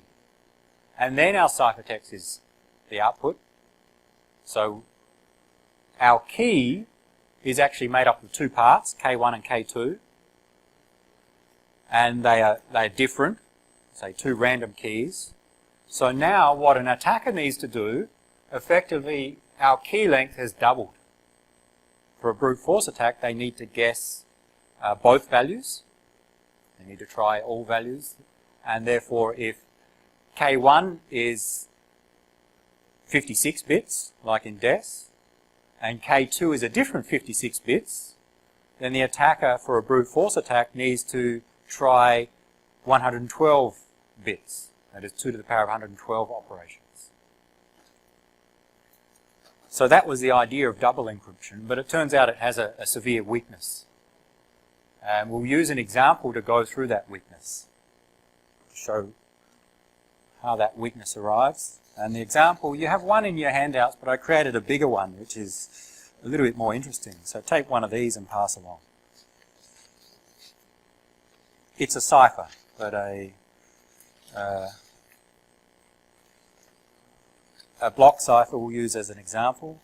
You don't need to do other courses. You can do other courses at other times. Try and solve this. A few more. Enough? Okay. just give this to you. I will show it on the screen and explain what it is. We'll use it as an example. Do more with me.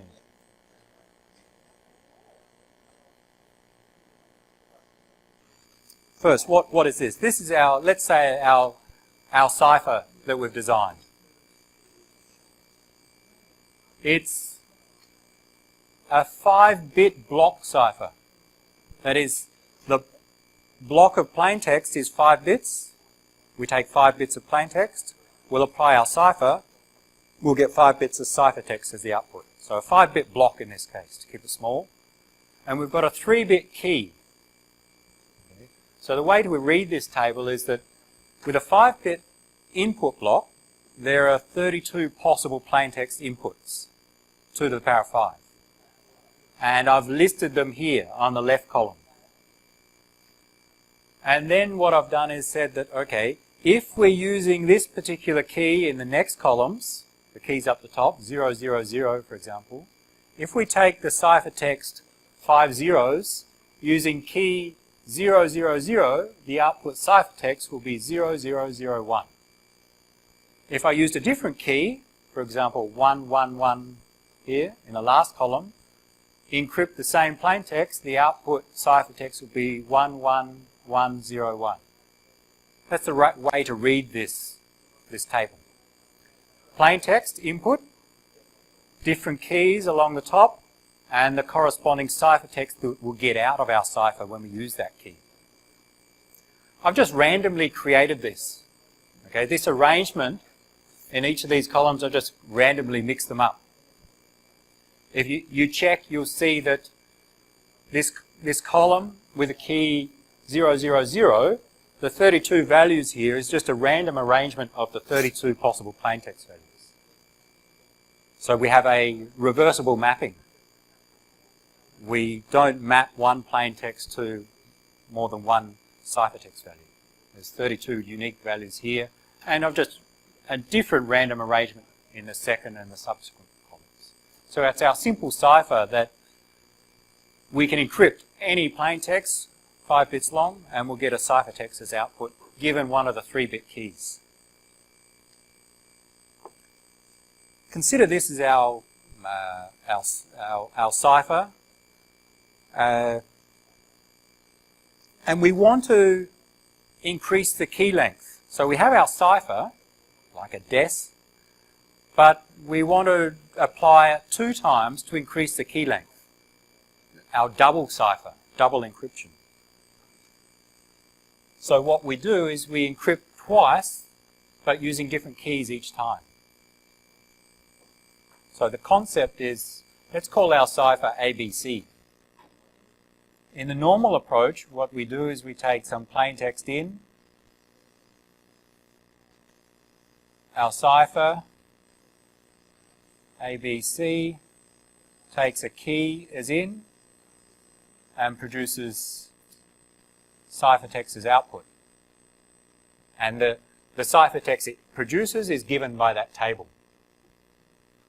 Let's say we want to do it differently and use double encryption. We take our 5-bit, and the plaintext is 5 bits. The ciphertext is 5 bits. And the key was 3 bits. Let's say we take our plain text in, apply ABC once with key 1, and then we'll get an intermediate output, we'll call it X, and then apply the same cipher again on that X value with a different key, K2, then we'll get our ciphertext. So that's our double encryption. Let's see how that works and see how we can attack that. Just to make sure people are awake, with double encryption,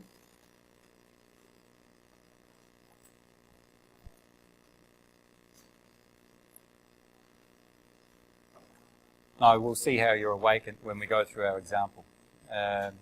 So, we're going to do an attack on this cipher. First, brute force attack. On the single instance of the cipher, how many operations does a brute force attack take in the worst case? Brute force on the single instance, well, we need to try all possible keys. We have a 3-bit key, so there are 8 possible keys, so a brute force takes 2 to the power of 3 or 8 operations.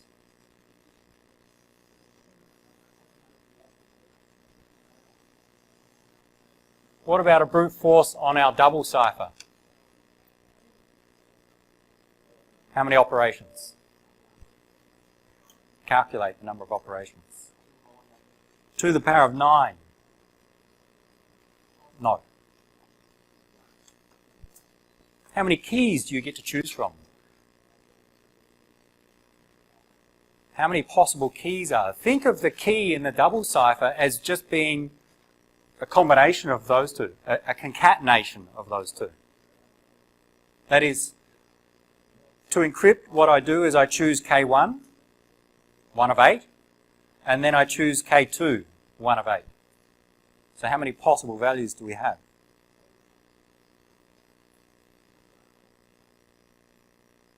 That is, I can choose a 3-bit value here, and a 3-bit value here.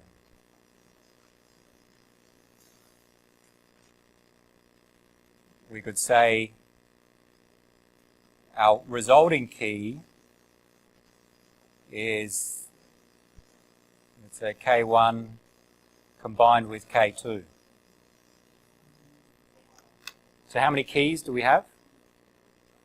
How many possible keys?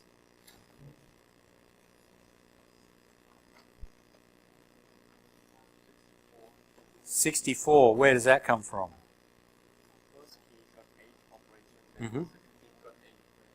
Okay. There are 8 values for the first key. There are 8 possible values for the second key. So let's say we choose the first value for the first key, then we can choose 1 of 8 values for the second. If we choose the second for here, we can choose 1 of 8. We get 8 times 8. Or 2 to the power of 6. We have effectively 6 bits. Okay? 3 bits here, 3 bits here. The resulting key is the combination or the concatenation of those two. So effectively we have 6 bits. We've doubled the key length. With 6 bits, our brute force would take 2 to the power of 6 or 64 operations. Of course, easy to break, but we'll see much stronger in theory than our single cipher, doubling the key length.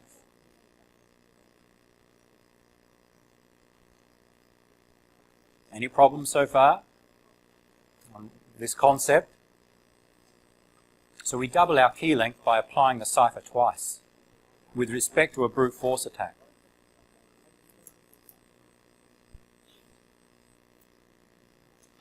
So if I give you a plain text, if I give you a ciphertext, if I give you a ciphertext output, it's 5 bits, you can try all 64 keys, and one of them will give you the correct plaintext. Which one is going to be hard to tell. But in general, when we have a large plaintext and structure in the plaintext, we'll be able to find it.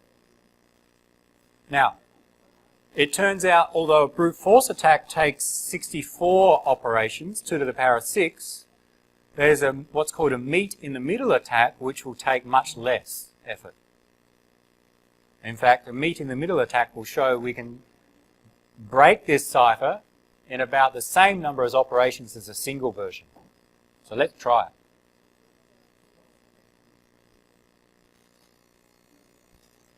So we're going to apply the double cipher. The meet in the middle attack assumes the attacker knows some plaintext ciphertext pairs. So that's the first assumption of this attack, and I'll give you some, and we'll make use of them. So the attacker now, in the meet in the middle,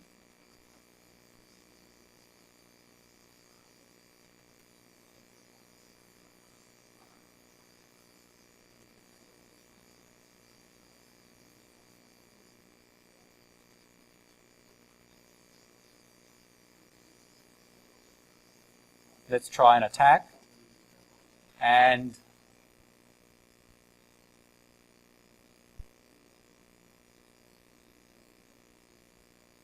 the attacker, for this attack to be successful, needs to know some pairs of plaintext ciphertext, and I'll give you some. I'll give you 2 to get started.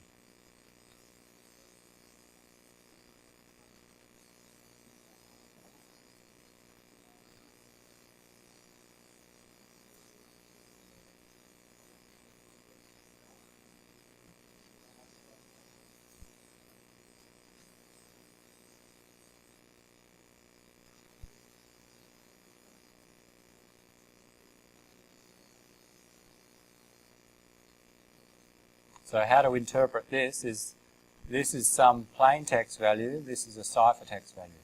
Let's call it P1, C1. And this is another plain text value, P2 and C2. Let's assume the attacker knows these values. Somehow they've discovered these values, and they don't know the key that map the plain text to the ciphertext. But they know these pairs. Their aim is to find the key. Okay, so the aim of the attacker, find the key given our cipher and given these pairs.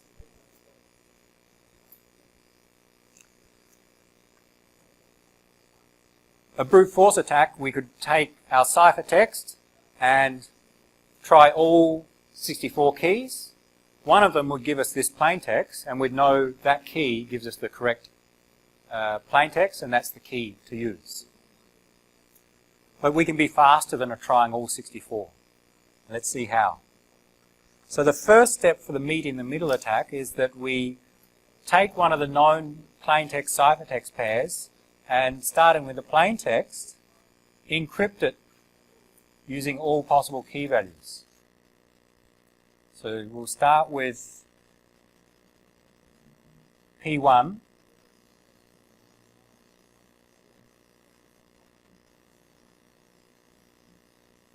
And encrypt P1, so a brute force against P1, but for a single version of the cipher. So using different key values, how many possible key values are there for a single version of the cipher? That is, let's go to our picture. What we're going to do as the attacker is, we've got a value of P. We're going to encrypt that using our table with all possible values of K1. How many values? Well, there are 3 bits, so there are 8 possible values of K1. And that's the 8 columns here. K1 of 000 through to K1 of 111.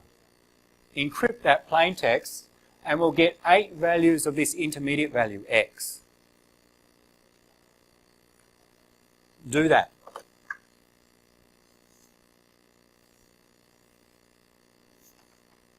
See what you get.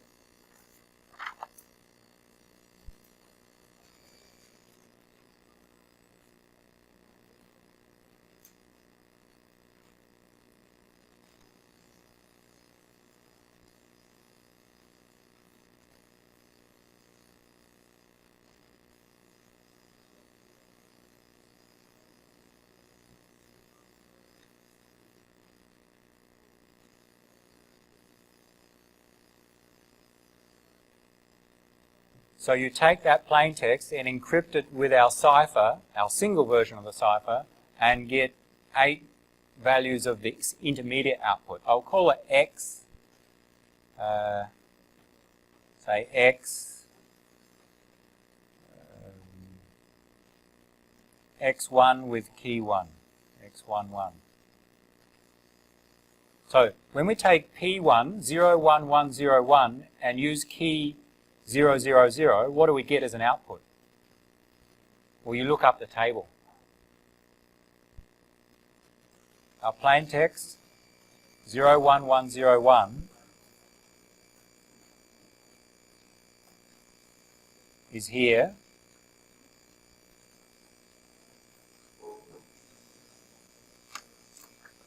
what you do is you take the plaintext value, encrypt it with the first key, all zeros, and this will be the value of the X that comes out, our intermediate value. And then do it again for the second key, and you'll get this value out. And the third key through to the 8th key. So we get these 8 intermediate values. That's the first stage of this attack. What we're trying to do is to find the key in less than 2 to the power of 6 operations, in less than 64 operations. The first case is encrypt the plain text with 8 keys, so 8 operations. And you get these 8 values as output. 8 X values. So I'll list them.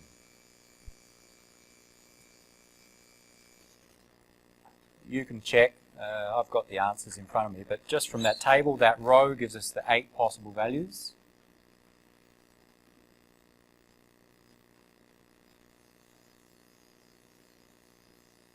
If we encrypt using the second key,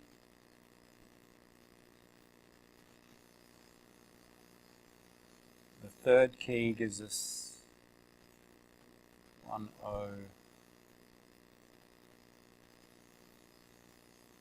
The fourth key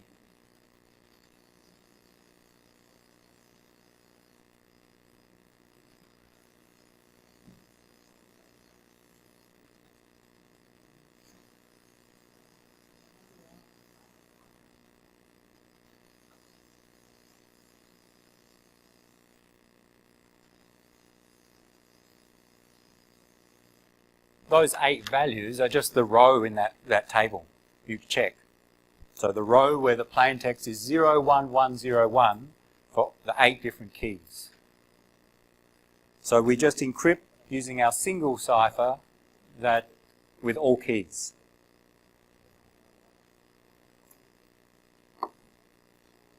How many operations so far? Well, 8 operations, 1 for each key. Next step is to take, so we knew P1 and we know the corresponding ciphertext C1. What we just did is take P1, encrypt it with all possible keys. The next step is to take the corresponding ciphertext and decrypt it with all possible 8 keys. And we should get matching X values. Why? Look at our diagram. Our cipher is, if we encrypt P with all values of K1, we'll get these 8 X values. We know the corresponding ciphertext with P, so if we decrypt C, going backwards, C going backwards, with all possible values of the key, then we'll get 8 possible X values. At least one of them, those X values, should match. Because if we use the correct key, if we're using the correct key, we take P1, encrypt with the correct key 1, we get an X. If we have the ciphertext and decrypt with the correct key, we must get the same X. So from the attacker's point of view, try C1 decrypted with all 8 keys, K2s, to get a set of 8 X1s.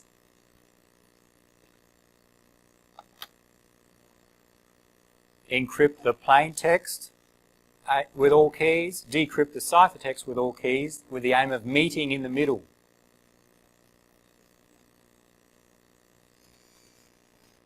So we know C1.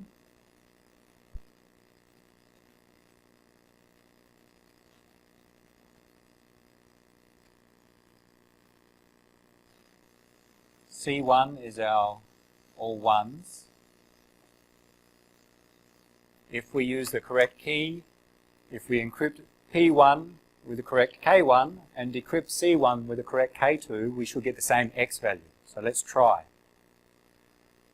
So given C1, what is the plain text if we decrypt using key 000?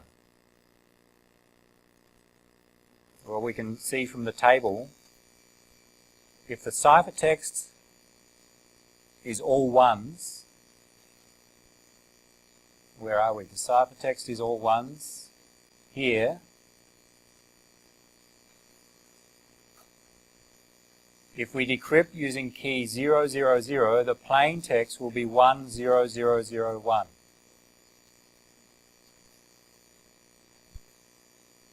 So we're going backwards now, decrypting. This table shows taking the plain text with the keys, we'll get this ciphertext. So to decrypt, we find the ciphertext, the corresponding key column gives us the plain text. So decrypting this with key 000 gives us 1001. So that's our first X value. And then we do it for the next key. So same ciphertext will give us this plain text 00110. And then for subsequent keys, if I can find all ones, we have it somewhere down here, and so on. Okay, so we take the ciphertext, decrypt with all 8 keys. And the values that we'll get, I have them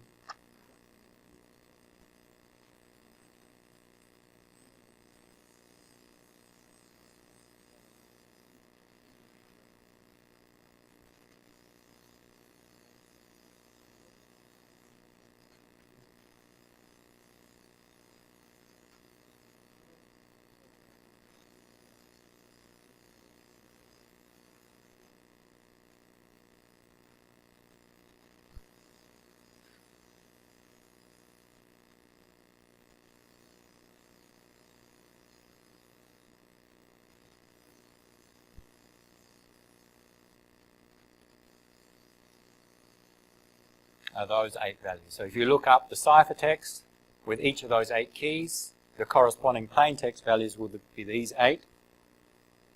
And what we said is that if we use the correct key, the X values, if we come from both directions, should match. Which X values match? None of them? Yes, some of them do. Don't necessarily look in this way. That is, if I encrypt P1 with this key, I get this value. If I decrypt the ciphertext with any of these 8 keys, these are the 8 X values I get. Does this X match one of these 8? And we check. Which ones match? And how many? Try and find them.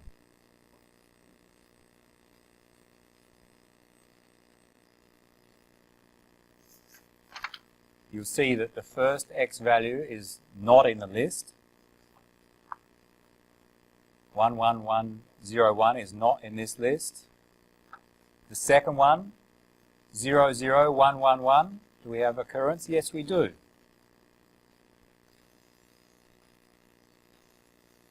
There's a match here. And then we do it for the rest. And this one matches in 2 instances. Does it?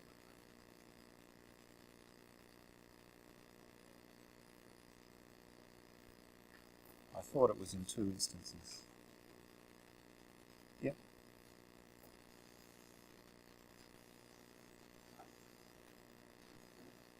You'll see there are the 3 sets of values that match. That is, here, what have I, yeah. 00111, 00111, 01000, 01000. What does that tell us? It tells us the possible keys are either K1, so K1 tells us this value, K2 this value. So K1 being 001 and K2 being 100. Or K1 is 011, produces this X value, and K2 being 111, or K1, K2. So it tells us that we've got 3 potential keys in this case. Let's list them.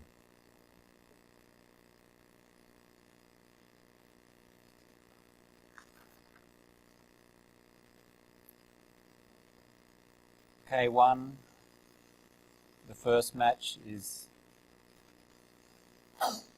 That's this value here, and the corresponding K2 that gives us the correct ciphertext would be 100.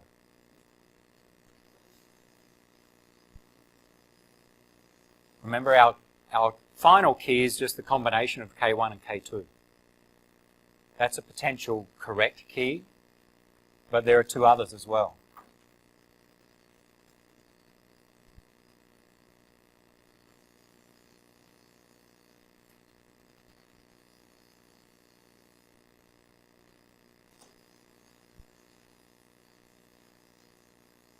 And K1 100, K2 all ones. So the attacker has now broken it down to being 3 possible correct values. How do we know which one's the real one? We use our second pair of plaintext ciphertext that we know. So we assumed at the start that the attacker already knew 2 pairs of plaintext ciphertext. Sometimes they need just one, it turns out. Sometimes, in many cases, there'll be just one correct value and that's it, you've found the key. If not, you need a second pair. And what we do now is check. If we take P2, encrypt with K1 of 001, we'll get some intermediate value. Then take that intermediate value and encrypt with K2, do we get C2? If so, this is the key. If not, try this one or this one. Which one is it? So what you do now is take your P2 and encrypt with K1, find the intermediate value, then encrypt again with K2, and the ciphertext you get, if this is the correct key pair or set of keys, is C2.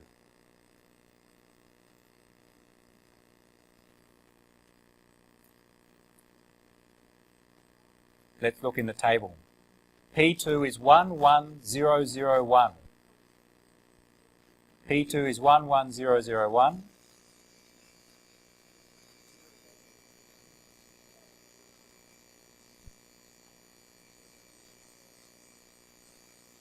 And the first possible key was 010. Is that right? 001. So we try 001. Encrypt P2 with 001. The intermediate value is 5 zeros. And then take that intermediate value and encrypt it with K2. So all zeros, encrypt it with K2. And what was K2? 100. We get this value as an output, 11011. Is it correct? Yes, it is. So what do we just do? We took, if I could fit it in here, we took our plain text, 11001, encrypted with this key, and the output was our intermediate value of all zeros. And then we took that value, encrypted with the second key, and the output was 11011. And in fact, that matches our expected ciphertext C2. We've found our key already. We were lucky in this case. We didn't have to try the second two. But you can try the second two, and you'll see that they don't produce the correct ciphertext.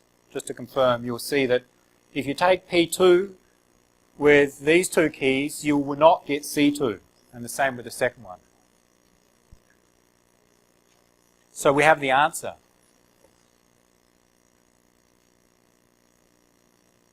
The attacker knows the key. It's 001100. How many operations did we take to do that? How many encrypts or decrypts? We treat encrypts and decrypts the same in terms of the amount of effort. So how many? Well, we can count them. we took our plain text and tried all 8 keys. 2 to the power of 3, or 8 operations there. So in the first instance we took here 2 to the power of 3 operations. And then we did the same with our ciphertext, try all keys, so another 2 to the power of 3 operations.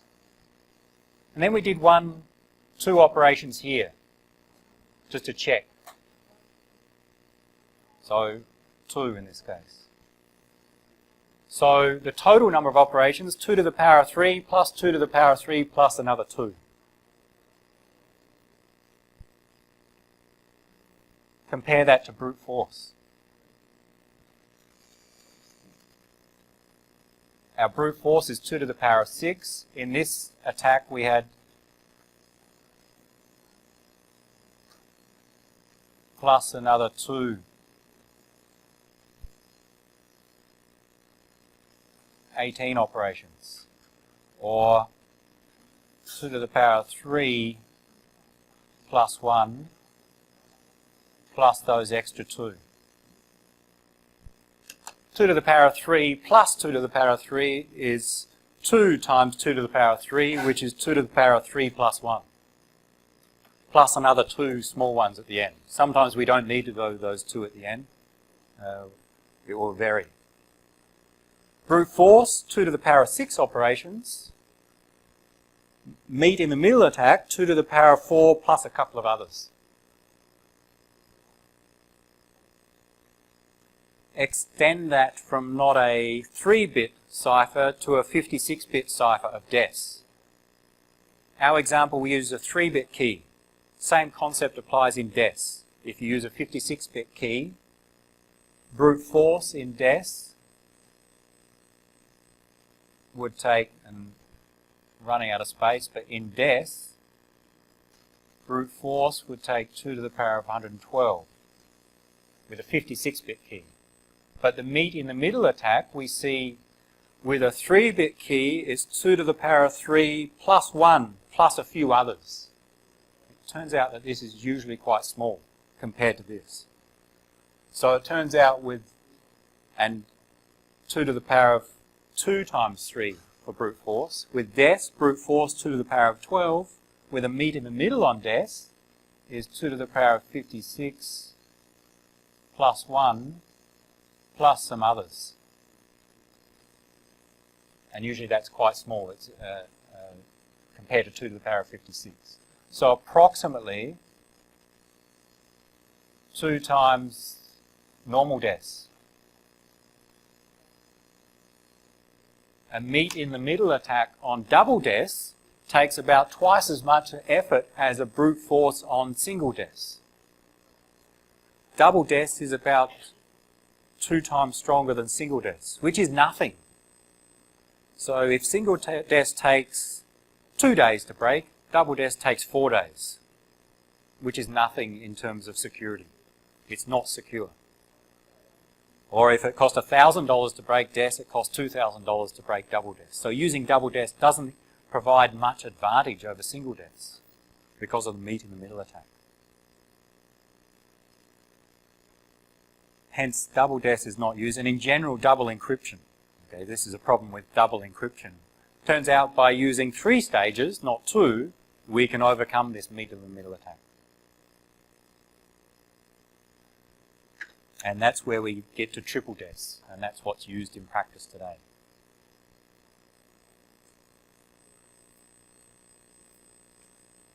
So, we're out of time, so try and get your heads around how to do a meet in the middle attack on double encryption. But in summary, we need some known plaintext ciphertext pairs. That's an assumption. The attacker knows these values at the start. Just 2 normally. Even with real DES, you don't need to know many.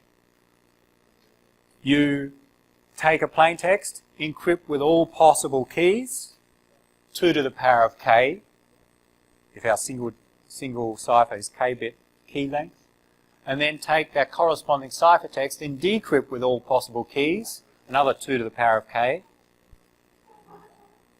And then if you find the matching ones, and if you have more than one, then try the second pair. And usually there's not many that are matching. So it doesn't take many further operations to do those second pair. And then you find the key.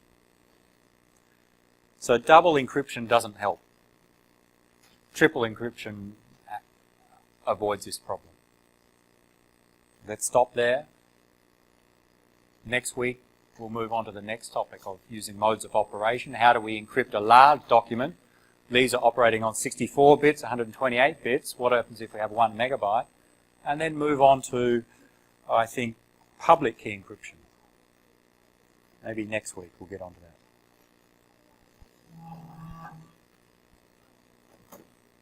If you want to collect your hard copies of your quiz, you may do so.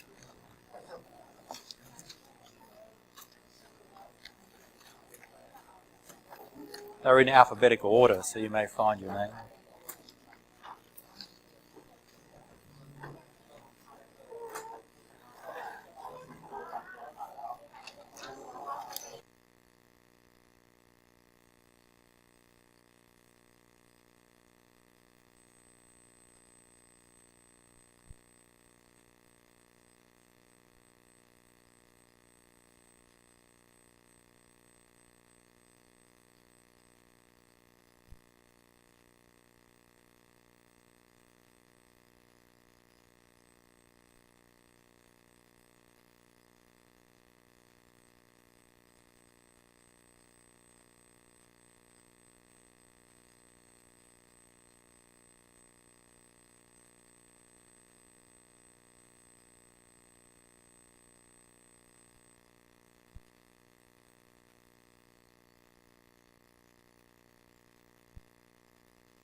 So this topic we're going to get to cover very briefly stream ciphers, and related to that, and a very important part of many security algorithms, is random numbers.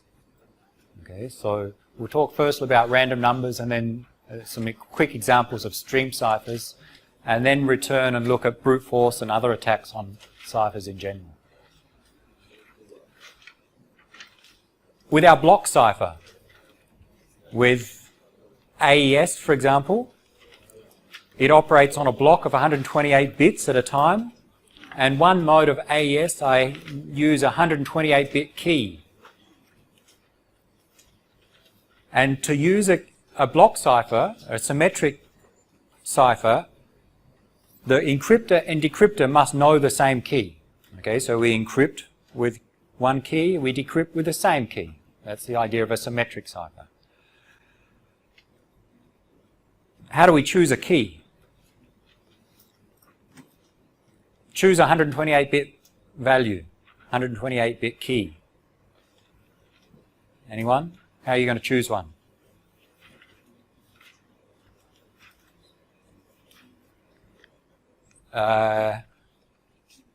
What about, and I will not write all 128 bits, but what about this as a key? If I choose a key, I want it to be secret, but I'll tell you, okay?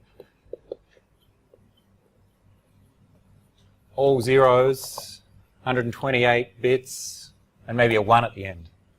Decimal 1. I chose that as my key, and I tell you, the person I want to send a message to, and what I do is I take my data, my file, I encrypt using AES, using this 128-bit key. You know the key, so you can decrypt. Is that okay? Secure? Why? Why is it? What's wrong? All right, everyone knows, but let's say I trust you and we don't want someone from IT section to know. So what can an attacker do to try and decrypt the ciphertext that we get? So I take some plain text, encrypt using this key, and I get some ciphertext. The attacker has the ciphertext. Assuming we have a strong cipher, there are no known attacks against the cipher, what can the attacker do to try and break the ciphertext to get the plain text? What can they do? They don't know the key. What can the attacker do? Come on, you need to think like a malicious person. I know. Brute force. Generally, brute force or try and guess keys. Okay, brute force means guess a key. That is, take the ciphertext. Let's, as an attacker, guess, choose some random key, decrypt, and see if the plain text we get from decryption makes sense. If it does, we've found the key. Okay? If it doesn't, we try a different key. We guess a different key.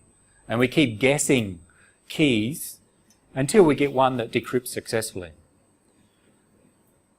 Now, maybe as an attacker, instead of guessing random keys, maybe you'd start with some structured keys. What if maybe I'll try all zeros as a key, as the attacker. Guess that one first. And maybe try this key second. Yes, it can be a random value, but the attacker, if they have some knowledge about how you may choose the keys, they can use that to try those keys first, which gives them much more chance of finding the plain text. Brute force is going to take too long, but if they can try the keys all zeros, all ones, 127 zeros and 1 1, then immediately they've found the plain text. The point is, if you want to prevent a brute force attack, when you choose a key, you should choose random keys. Okay? If you choose a key, okay, let's just use all ones, because it's easy to write down, then it's not random. And the attacker can take that knowledge, okay, Steve's lazy, he just chooses keys which are easy to write down, and he'll try them first and find the plain text. So when you choose a key, it should be a random value. Similar, when you choose a password for your login for Moodle, it should be a random password, a random set of characters. Everyone chooses random passwords for your bank account, your Hotmail, no one chooses random passwords. Okay, we'll come to that in another topic. Because random passwords for humans are hard to remember, but for computers, because usually the user doesn't have to remember the key, we'll see that it's usually software choosing the key. So they can choose a random value and store it in memory or on disk and encrypt using the random key. So we need to use random numbers to generate keys for encryption. Many other aspects of security, network and security protocols make use of random numbers. And that's why we're talking about random numbers now, because they're in fact used in many parts of security. One of them is choosing keys, but there are other parts where we use random numbers. How do you choose a random number? Come on, you've all had almost 2 weeks holiday, or maybe holiday. So your brains are refreshed. Choose a random number. Use the current time. Okay. Is the time random? Sorry? Use the time to generate a fake random number. Use the time to generate a fake random number. The time's predictable. It's not random. The time now and the time in 1 second time, I can predict what that is. The time is not random. What can we do with it? Throw a dice. Okay. So every time I want to choose a 128-bit key. So what do? Get a die, 128-side die, and roll it, or 2-side and roll it 128 times. Flip a coin. Okay, not very convenient. How will you get a computer to generate random numbers?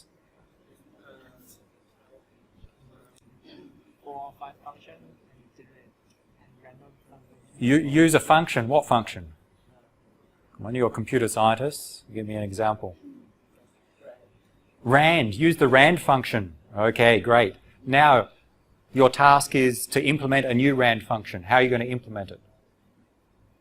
What does a rand function do?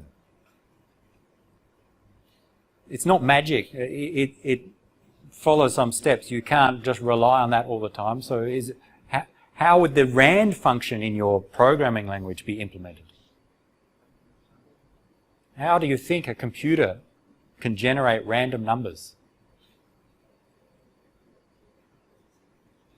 Anyone? Use the process ID. Use the ID of the CPU or of the process, the software process. Usually not random, usually limited between 0 and 65,000 or so. There's not many values to choose from. I suspect it's not very random. I want to choose a value of 128 bits length.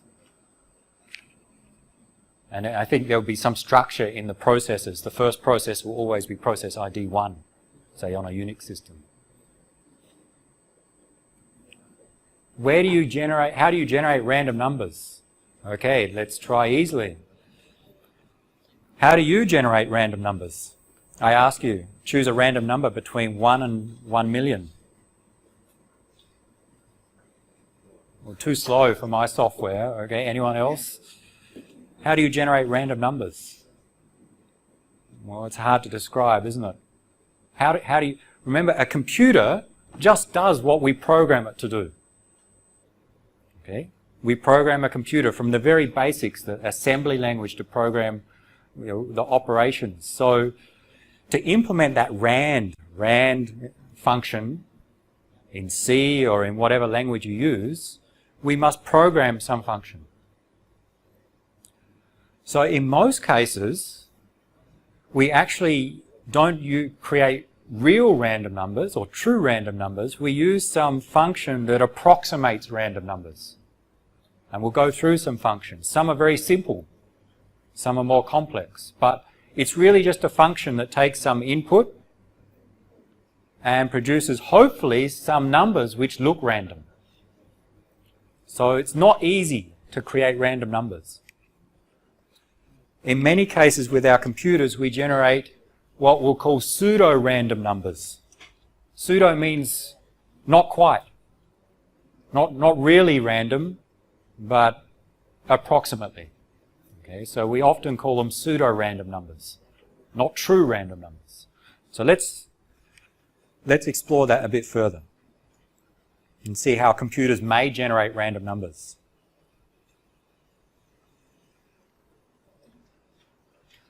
Why do we need random numbers in security? Select keys, we need random numbers, and we need to do it fast. And so we can't just roll a dice manually. We need software to implement, to choose a random number and be able to do it quite quickly and repeatedly. And there is a number of other places. So generating keys, we'll use them in stream ciphers. Authentication, we'll see these concepts or technologies later. They all make use of random numbers. So we need random numbers. What do we mean by randomness? A uniform distribution is one measure. There are others, it's not the only one, but think of a sequence of numbers. Then we'd expect, if it's a binary value, we'd expect on average for a long sequence, we'd have the same number of zeros and ones. So a long sequence, say if we consider many, many random numbers, binary, say millions of bits, we'd expect not all of those bits to be zero. If all of those 1 million bits were zero, I would guess that that's not a random number. Okay. So we'll have to expect the same frequency of ones as zeros if we consider a binary value. But not necessarily 500,000 ones followed by 500,000 zeros. Same number of ones and zeros. But we'd look at subsequences. Instead of looking at all 1 million, look at 500,000. We'd expect approximately half of them to be zeros and ones as well. So of different subsequences, we'd expect a uniform distribution of our zeros and ones. That's one measure, or one way that we try and interpret randomness. Another one is the independence. Take a sequence of numbers. The next number in the sequence should not depend upon the previous numbers. Or at least it should be very hard to see the relationship. We'll see with pseudo-random numbers. Let me generate a random sequence of numbers. I'm going to write some numbers. Let's say I have a random number generator. And I call it many times. Okay, my code calls the rand function many times and it returns these values. The first value it returns is 10. Let's work in decimal. The second value it returns is 20. The third value is 30. And then 40. What do you think and then 50, what do you think this value is going to be? We'd say that this value is not independent of the previous values. It's actually dependent on the previous value. We see there's a pattern here. Is this a random sequence? No. There's some structure here.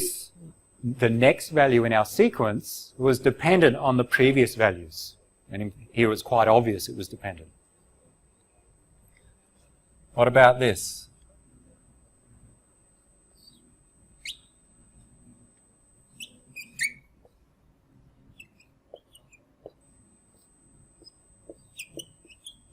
What's the next value? A sequence of numbers generated by the rand function. The first time I call it 17, then 26, then 93, 1, 52. What's the next value?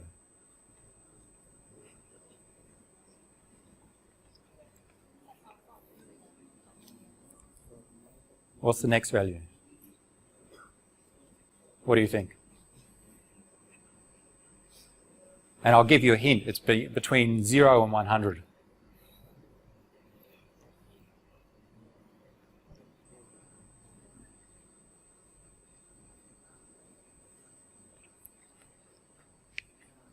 I don't know. That is, there's no pattern in this case. I tried to choose them randomly in my head in this case. So we'd say that we have a sequence and we cannot see any dependence between the numbers. Whereas in the first sequence we could see the dependence that they're increasing by 10. In this case we cannot see the dependence between the numbers. And that hopefully this next one is independent of the previous ones. It doesn't depend upon the previous values. If so, then we'd generate a random sequence of numbers. So we'd like independence of our numbers.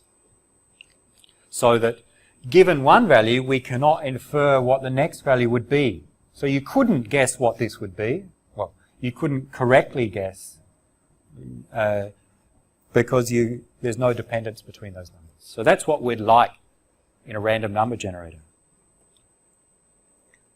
And that another way to interpret that is it's hard to predict the next value. Okay? And that's an important property for security. We'll see why soon.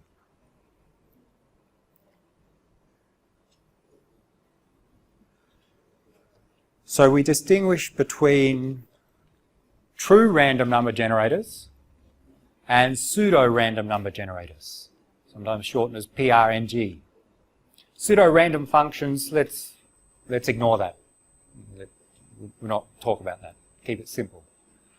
A true random number generator uses some physical source, some non-deterministic source, to generate random numbers. Non-deterministic means it's not predetermined. We do not have some algorithm for generating them. Some examples of such sources, something that measures radiation events. In the physical environment, measurements of radiation from some source is considered to be random, or as close as random as we know in physics. Similar, if we have capacitors on some electronic set of, on a motherboard, for example, or on a circuit board, the measurements from those capacitors usually exhibits randomness. Some noise from different electronic components. It's considered that the noise is not predictable, it's random. Or some noise from some audio system. Okay, the noise that comes out of the speakers through the audio system is often considered random, truly random. So yes, we can use in computers some of these sources. Okay, we'll talk about that. Okay, and then maybe a little bit less so, but still often considered true random is different physical activities. If we think about a computer, measuring the difference between the times of I/O, input-output operations on a hard disk, okay, the writes and the reads on the hard disk over different periods of time, in some cases exhibits true randomness. Or interrupts. In fact, usually combining these together, not just one, but looking at the time in which software or interrupts occur from a piece of hardware, disk read-write operations, activity on a keyboard, even on a mouse, can start to exhibit true randomness. All of these true random number generators usually require some physical device to measure them.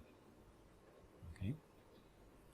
How do I get random numbers out of some radiation or leaky capacitors? I need some special device to measure the input and then convert it into binary for our random numbers. And usually they generate just a small number of values over a period of time.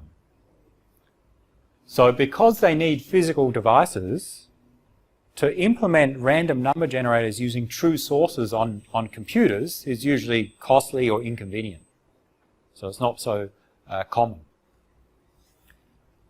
Who has a radiation measuring device on their laptop? No one, okay? So how do you get random numbers on your laptop? How does the RAND function work? Well, we use what's called pseudo-random number generators. We use some algorithm or function to calculate numbers and output a sequence of numbers such that hopefully, if it's a good algorithm, that sequence of numbers appears to be random. It's not truly random, but for most practical purposes, it's random enough. A relatively random sequence. But note, it's a deterministic algorithm. The algorithm is implemented, follows some steps. So in theory, you can determine the next value. You can determine what the values are going to be in the sequence. In practice, it just needs to be hard to predict the next value. So in practice, most computers use pseudo-random number generators. Some special cases may use true random number generators.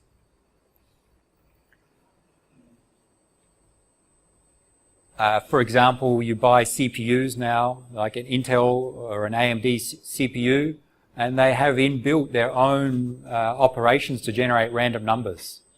And it's thought that they take some measurements of what the CPU is doing to get some input of randomness. And that can be used as a true random number generator.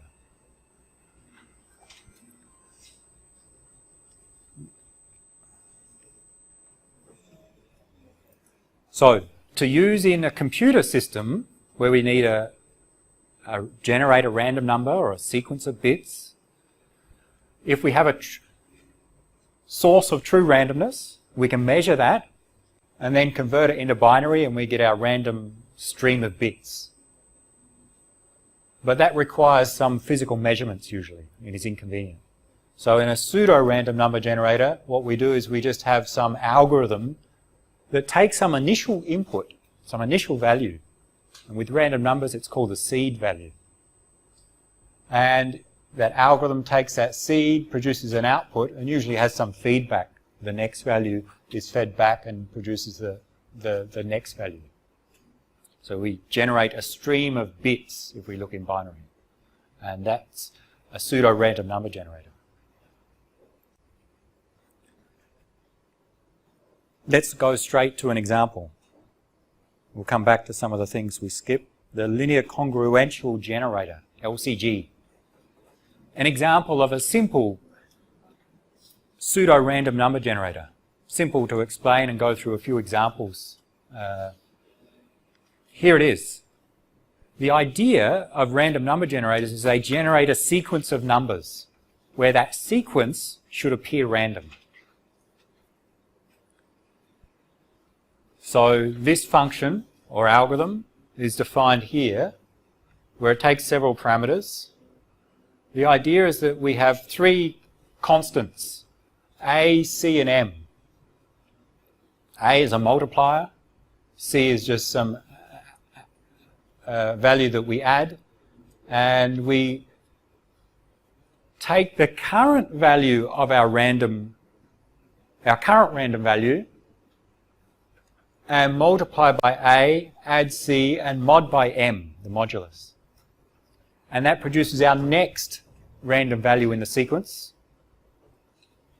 And to generate the next value, then we use the previous one again and use the same function and generate, hopefully, a random sequence. So just let's see how that works in practice.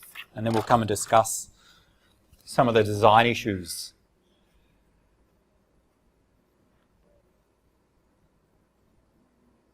So what we need to do is choose values of these constants A, C, and M, so the constants for this algorithm, and we have an initial value, x0.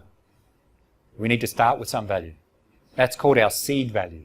So we choose a seed value. So I'll give you some parameters and you'll calculate some of the values in the sequence. Let's say, to get started, we choose, we're using LCG, and the parameters you can try, just keep it simple. A is 1, C is 1, M is 100, and we start with an initial value, a seed value, x0 of, let's say, 23. No significance of the seed. Generate the next few numbers in the sequence using the LCG function. See what happens. So use those three constants in that algorithm, in that equation, and the initial value x0, and see what x1 is and x2. And that will be our sequence generated by this pseudo-random number generator. So find x1. When you have x1, you can find x2 and x3.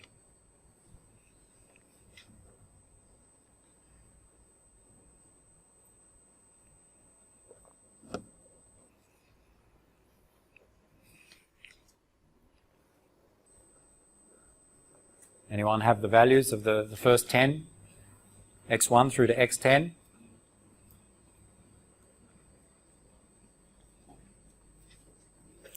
So simply look at that equation, xn plus 1 equals axn plus c mod m. You have the constants a, c and m. You have x0, so from that you can calculate x1. N equals 0, so you'll get x1 as the output. Then do it for the first few values. What do you get? 20. Keep going. 20.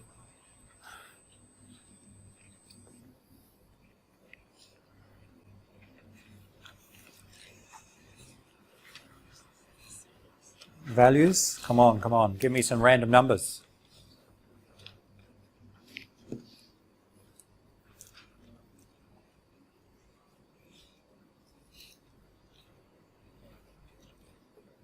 No need to use your computer to calculate. I think you can calculate addition and multiplication by yourself. But fine, use your computer. See if this random number generator is as good as the one that the Mac OS uses.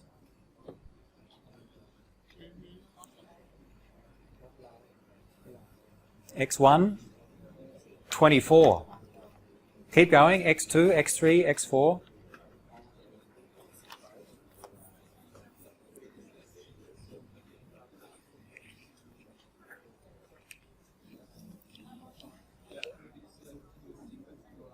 Let's see. So simply A times xn, the current value, plus C mod m.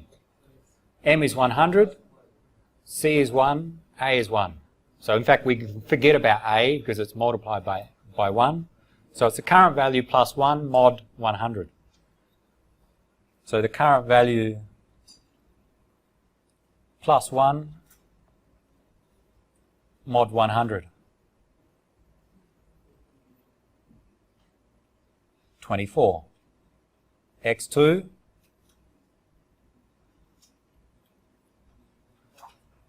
be 24 plus 1 mod 100. So we could say X, our sequence, we're starting with X0, our C was 23, and if we write the sequence of numbers, I think you'll see 24, 25. We just add 1 all the time. Up to where?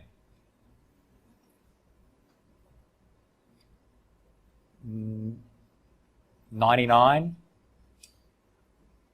What's after 99?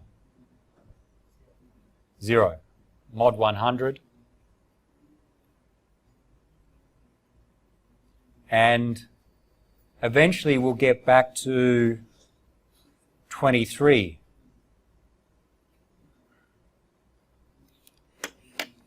That's a comma.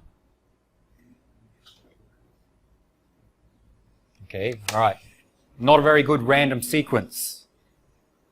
So this is our random number generator, but with the set of parameters we've used, it's not very good. Okay, so we'll change the parameters in a moment. So we just increment by 1. So not a good random sequence. But the aim is to generate a sequence of numbers which appears random.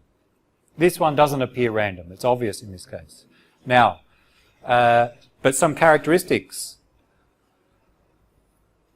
Note that when we get back to 23, if we kept going, we'd be back to 24, 25, and we just repeat all the time. We'd get back to 23 and repeat. We repeat. So the set of unique values is called the period, or the length of those unique values is the period of this sequence. What's the period of this sequence? Well, how many values? So the period in this case goes from here up to 22, in fact. So 23 all the way through to 22. And how many values there? 100.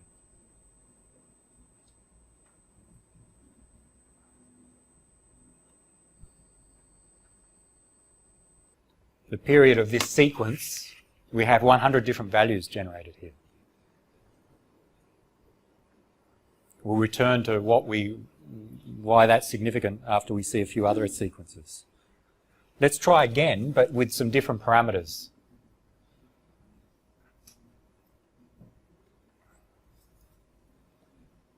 And see if we can get a better random sequence, one that it looks more random. Let's try our LCG, same algorithm, but let's try A is 7, C is 0, and M is 32. And a seed of 1. Generate the set of sequence numbers with this configuration of the LCG. Easy task. Same algorithm, different parameters. A is 7, C is 0, M is 32.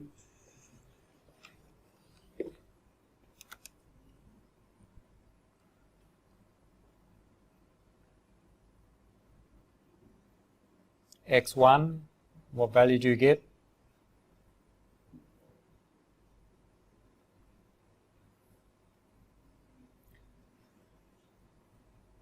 Remember, we have A times X0, 7 times 1 plus C, all mod M.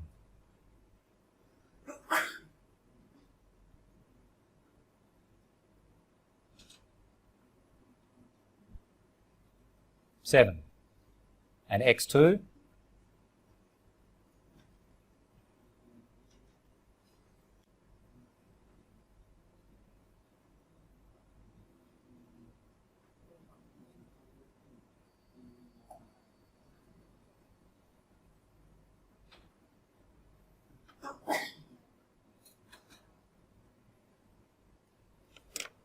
Keep going.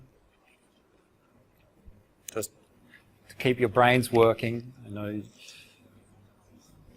some simple mathematics.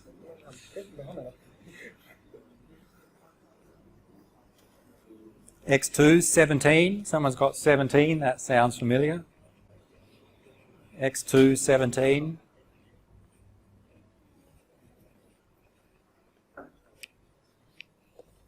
Again. 7A times our previous value. Sorry. A times our previous value, which was 7 plus 0 mod 32. 49 mod 32, 17.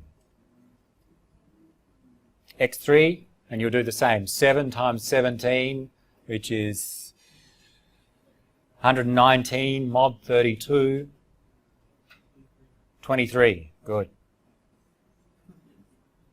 You can check. X4, 7 times 23, which is 161 mod 32, is 1. Okay. X5,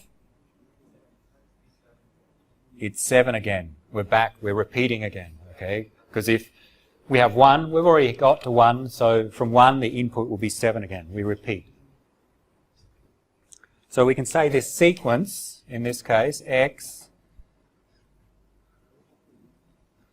we start at 1, 7, 17, 23.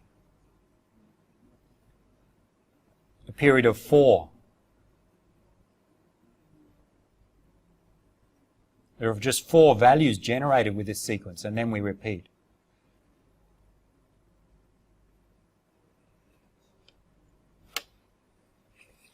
In the previous sequence, we had a period of 100.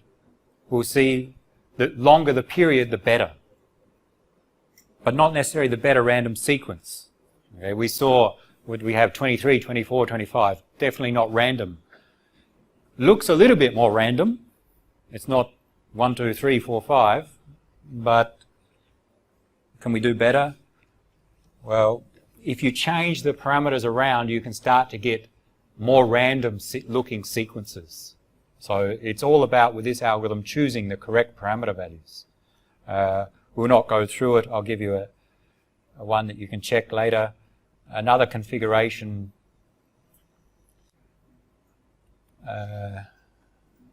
A is 5, C is 0 again, M is still 32. With the same seed of 1, we get, and I've calculated it before, 1, 5, 25, 29, 17, 21, 9, 13. And then we go back to 1.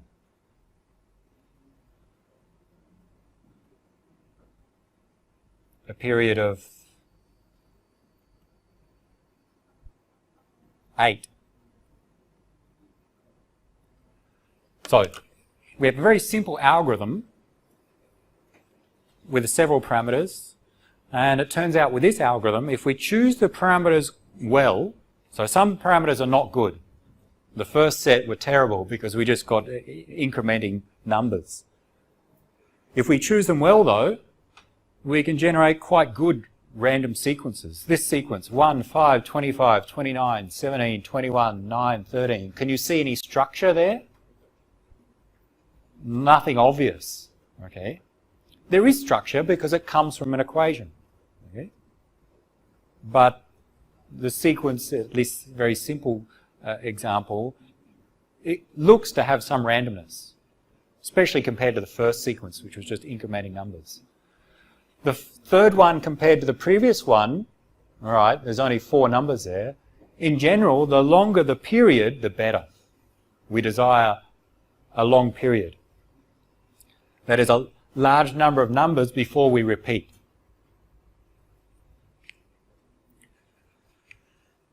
With LCG, how do we make the period longer? All right, in theory, what's the maximum period? It's M. Okay, this equation takes some value, mod M. So the answers are always going to be between 0 and M minus 1. We can never have an answer which is larger than, or M or larger, because we mod by M. So the period is limited by M in this case. So if you want a large period, make M large. And some recommended values for using LCG in practice is to make M as large as possible. And it turns out it's good if it's a prime number. Modding by a prime number will give us more distinct values in the result. So choose a prime number as large as possible. Well, that depends upon your computer. Say if you've got 32-bit numbers, a large prime number is 2 to the power of 31 minus 1. People have found that before. Which means the maximum possible period, if you use this value of M, is about 2 to the power of 31. Okay, about 2 billion.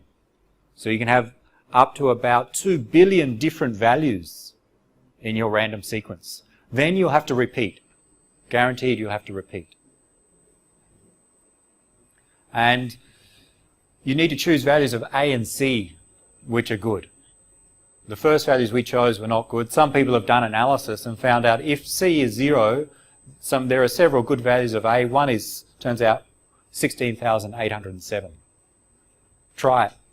Set C to 0, A to 16,807, M to 2 to the 31 minus 1. Choose a seed, choose X0, and start calculating the sequence of values. And you'll see you'll get a very long sequence of different values before they repeat, and they will look random.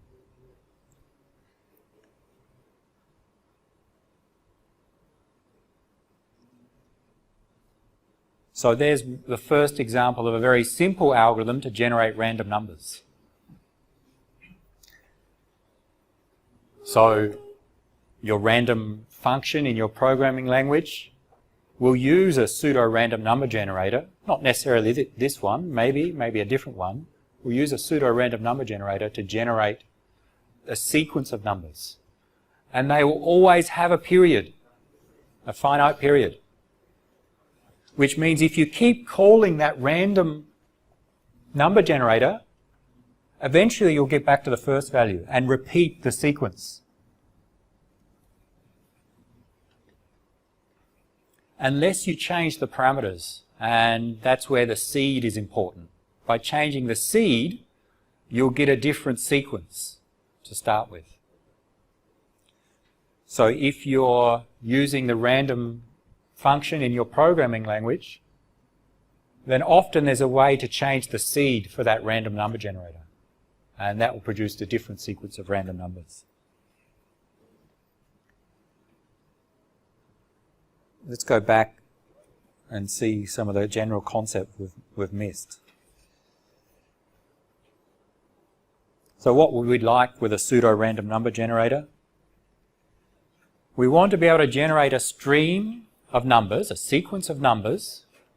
Usually we think about binary. All right? Our examples we use decimal, but usually we want binary values for security or for security applications. We'd generally like such that we can generate some stream of random numbers, but if you don't know the seed, that initial value, it should be hard to determine the sequence. Okay, so if you don't know what the seed is, an attacker, even if they know that algorithm, shouldn't be able to determine what the sequence is. It should be unpredictable. Forward and backward unpredictability means that given some value, you cannot predict the next value. Okay, you cannot predict forward.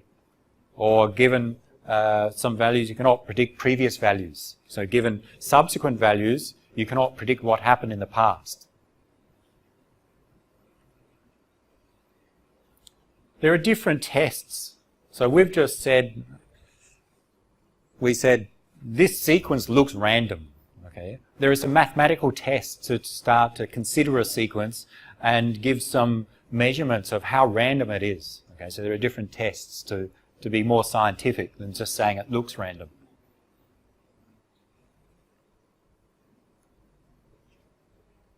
Like looking at the frequency of numbers, of bits that occur in there, how often they occur, the subsequences, things like compressing. If it compresses well, it's not random. If it doesn't compress well, then it generally exhibits randomness. So what we'd like is, when we use random numbers for security purposes, is a generator such that if the attacker doesn't know the seed, they cannot predict other values in the sequence. And for that to work, we normally need to keep the seed secret. And often to choose a seed, we don't just choose x0 equals 1, we choose a seed which is random. And a common way is then to use a true random number generator. Use a true random number generator to generate a seed, and then use that seed in a pseudo-random number generator to generate a larger sequence. It's more convenient because true random number generators generally just work or only produce a small sequence of values in a fixed period of time.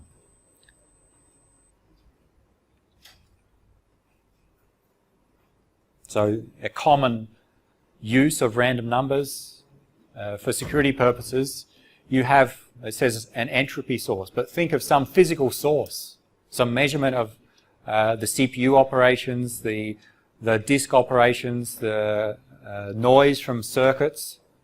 You have different sources. You have some device that can measure those sources and generates some random number. We'll use that as a seed into our pseudo-random number generator, which generates a large sequence of random numbers. True random numbers typically generated only a small sequence of values in some period of time. Pseudo random number generators can generate many random numbers in the same period of time. So this is a common way to use it.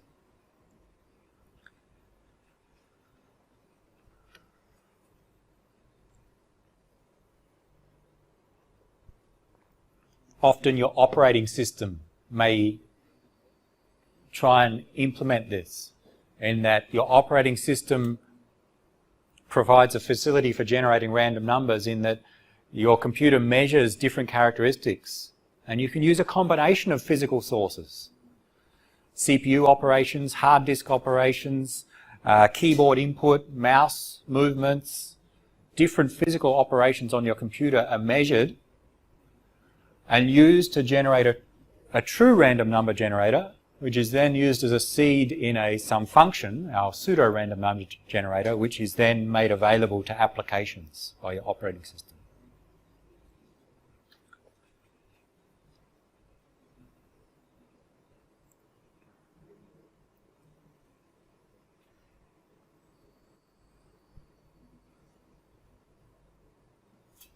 What's another random number generator? There are many others. Okay, we've just gone through a simple one that we can demonstrate. LCG. Turns out it's not very secure, LCG, so it's not commonly recommended for when you want strong security. There are other algorithms which are better. Blum Blum Shub, developed by 3 people. A different algorithm. It's considered secure when we use it for cryptographic or security applications. You can see the example on the next slide, but we take some large prime numbers, and this may not make sense to you yet, but will in the next few topics, such that those large numbers, when we mod by 4, give 3. Calculate some large n by multiplying those prime numbers, and we take our initial value as some random s squared mod n, and then go through a loop and generate xi based upon the previous value squared mod n, and extract the last bit in that number to get the sequence of random numbers. But not so important to go through that. Have a look if you want. So an example of some initial parameters. We go through and generate these values using the equation, and we take the last bit from that, and our random bit stream is 110011100001, and keep going. Okay, so that's the output in this case. Not these numbers, but those bits are the output. And we just keep running that loop. Okay, it's a for loop. It can run forever. Just keep running that, and it keeps generating a stream of bits. This is our random bit stream. If we want to generate our 128-bit key, we run it 128 times, iterations. I think somewhere else, maybe I don't, but there are many other algorithms, and I think that will stop for us on random numbers. There are different algorithms. We can also use block ciphers like DES and AES to generate random numbers. Because encryption, the idea of encryption, takes some structured plain text, produce some random looking ciphertext. So encrypting something produces a random number. So we can use encryption to generate random numbers. So it works quite well. The problem is often it's quite slow to encrypt something compared to using the algorithms we've seen. So we can use encryption if needed. Let's have a look at an example, or several examples. Let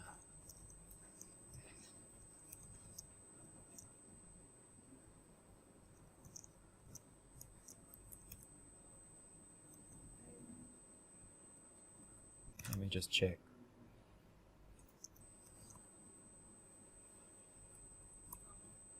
Say on a Unix operating system, the operating system has its own random number generator. So it measures, and there are different implementations, but It commonly measures different inputs from the hardware, and think of that as the true random number generator, and generates a sequence using some pseudo random number generator. In Unix or Linux operating systems, it's called a special device called random or urandom. And it just keeps generating random numbers. But it generates a sequence, a binary sequence. So if I look at the contents of urandom, which is generated by my operating system, I'll see random bits. But if I display it on the screen, it will come out as garbage. So I will just display a selection of it using this program XXD. XXD takes the binary value and converts to hexadecimal. Okay, so this displays the output of the operating system random number generator, a sequence of bits. Head -1 just takes the first line of output, okay, because it keeps going. And XXD takes that first line of output, which is a sequence of bits, and converts it to hexadecimal. So I can show it on the screen. 758B, this is the random hexadecimal digits. Okay, so that's produced from the operating system. Just an example. And other operating systems would have their own implementations of random number generators. Some are more secure than others in terms of the ability to predict the next value in the sequence.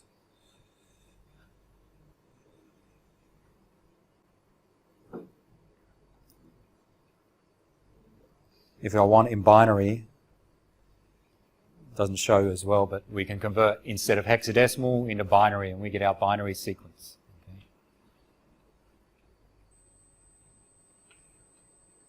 Do it again. Let's zoom out a bit.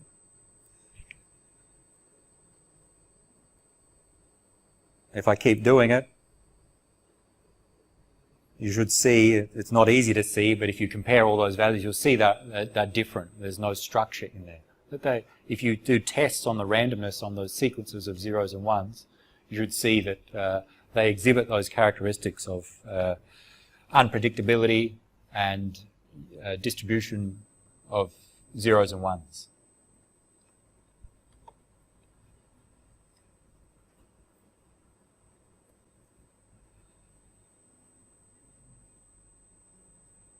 The next part, and related, is stream ciphers.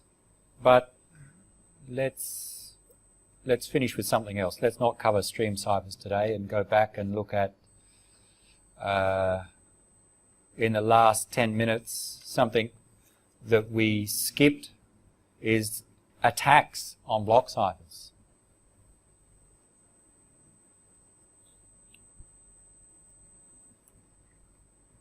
And the last slide, or one of the last slides, returning the block ciphers, DES, AES, triple DES, and others. How secure are they? Well, there are two types of attacks, brute force and cryptanalysis. Brute force, try all keys. So the security depends upon the length of the key. So with DES, the key space with a 56-bit key is 2 to the power of 56. So an attack on DES, the time it takes, if we measure in number of operations, we need 2 to the power of 56 operations to find the key. Brute force, try all keys in worst case. So we talk about the time for a DES attack. The best known method is in fact brute force. Takes 2 to the power of 56 operations, which is feasible today. With the right hardware, that's possible. Triple DES, if you use 3 different keys, 3 different DES keys of 56 bits, gives us a key length of 168 bits. So the key space is 2 to the power of 168. A brute force attack on triple DES would require 2 to the power of 168 operations. Okay. So if you do the calculations, that's going to take forever. But we can still use the man-in-the-middle attack on triple DES but we need to do it 2 times because we have 2 values in the middle. Triple DES, double DES had encrypt, you get an X value, encrypt again. With triple DES, encrypt, we get X1, encrypt, get X2, and get our ciphertext after the 3rd encryption. We can do a man in the middle, but it takes much more effort because we need to do it 2 times effectively. Turns out the amount of effort required using a man-in-the-middle attack on triple DES requires 2 to the power of 111 operations. Brute force, 2 to the power of 168, but with a man-in-the-middle, we cut it down to just 2 to the power of 111. There are other known attacks. One of them by Lux, who wrote a paper about it, takes a little bit longer, 2 to the power of 113. So we measure attacks based upon how many operations they would take. We compare them to brute force. If it's slower than brute force, then it's not a good attack. If it's faster than brute force, then that's better. How much faster we care about. So brute force on triple DES, 2 to the 168, but there are better known attacks which bring it down to much less. But still, 2 to the power of 111 still would take a long time. And we've got some slides earlier, I think we've seen how long that would take. But with these attacks, the other thing to measure how good they are, remember with double DES, we assumed the attacker knew some plain text ciphertext pairs in advance. To perform the attack, the attacker needed to know something in the advance. So we often measure how much data is known in advance. The more you need to know, the harder it is for the attacker. Okay? So with a man-in-the-middle attack, you only need to know 4 different values. That's nothing. That's easy. But with this other attack, you need to know about 4 billion different values, which is much harder in practice to know those values. So we can compare them based upon how much data they need to know and how much memory they consume when we do the attack, how much data we need to store. So with a man-in-the-middle attack, we require to use memory of up to 2 to the 56, which is a lot of memory. Okay? So if you do the calculation in bits or bytes or whatever, it doesn't matter. So in theory we can do these attacks, but in practice, well, we can't because of the time, but if we could because of time, in practice the memory becomes a limitation. We don't have enough memory to perform these attacks. AES is recommended today, and there are 3 modes with AES. They have different key lengths. 2 are listed here: 128-bit key space, 2 to the 128. The best known attack, at least in the last few years, was this one called bi-click attack, and the amount of time it takes is 2 to the 126.1. So brute force, 2 to the power of 128. This cryptanalysis, this other attack, about 2 to the power of 126, about 4 times faster than brute force. So not very effective. Because if brute force took 1 billion centuries, then this attack would just take 250 million centuries. Still doesn't help us. It doesn't require much memory, but it requires a lot of known data. I can't remember, but billions of terabytes. Okay, so again, not practical from memory, from data perspective or from time. With a 256-bit key, the same attack brings it from 256 down to 254. So there are different attacks. This just lists some of the known attacks on the real ciphers. The attacks we measure compared to brute force, usually in terms of number of operations, amount of memory needed, amount of space to store the data, and the amount of data you need in advance to perform the attack. And they differ in each of them. So today, AES, the Advanced Encryption Standard, even with 128-bit key, is considered secure. Okay? There are no known attacks that we're aware of that are practical. And even in the future, it's still considered secure with 128 bits. But if you want to be safe, use 192-bit keys or 256-bit keys. Okay, so maybe in the future someone will come up with better attacks, but it's unlikely that there'll be a significant advance that reduces this to be manageable. Maybe down to 2 to the power of 100 or 2 to the power of 80 may be possible in some cases.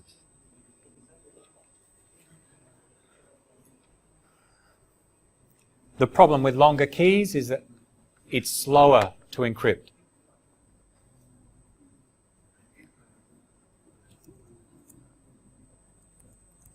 And we're going to introduce over the next few lectures some software to do the encryption called OpenSSL. And I'll just give a quick demo now. It does encryption using different ciphers. And it actually, I will not do an encryption, I'll just show a speed test. It gives us how fast my computer is to encrypt using different ciphers. If I use AES with a 256-bit key with a different mode of operation, it does a speed test takes many random inputs and encrypts them using AES with a 256-bit key, and at the end it will give me some performance benchmarks. It doesn't take long. It tries different input sizes. Don't worry about all of this. This is saying that it takes, just focus on this number, 60 million bytes per second it can encrypt. Okay, 60 megabytes per second is the speed. So if I have 60 megabytes of data and I encrypt with AES, in this configuration my computer can encrypt 60 megabytes per second about. Different computers will be at different speeds, and different algorithms, different speeds. I think we have triple DES.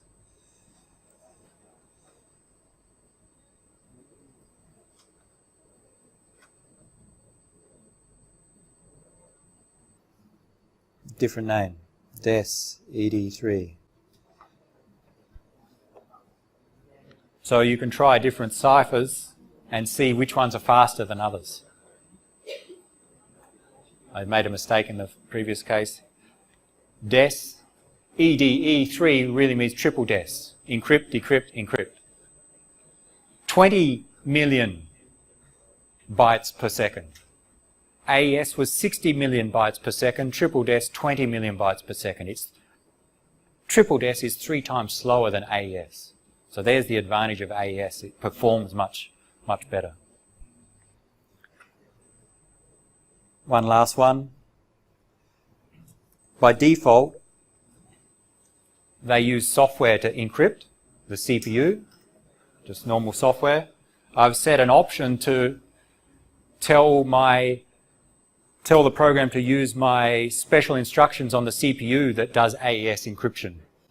Before, AES was 60 million bytes per second. By using hardware encryption, so the CPU has special operations to encrypt AES, it's up to 176 million bytes per second. So hardware encryption can be much faster than software-based encryption. Okay. We'll see some more examples of OpenSSL over the coming lectures.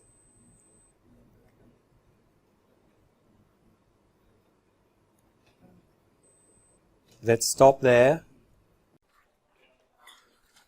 So again, our symmetric block ciphers operate on a small block of bits at a time.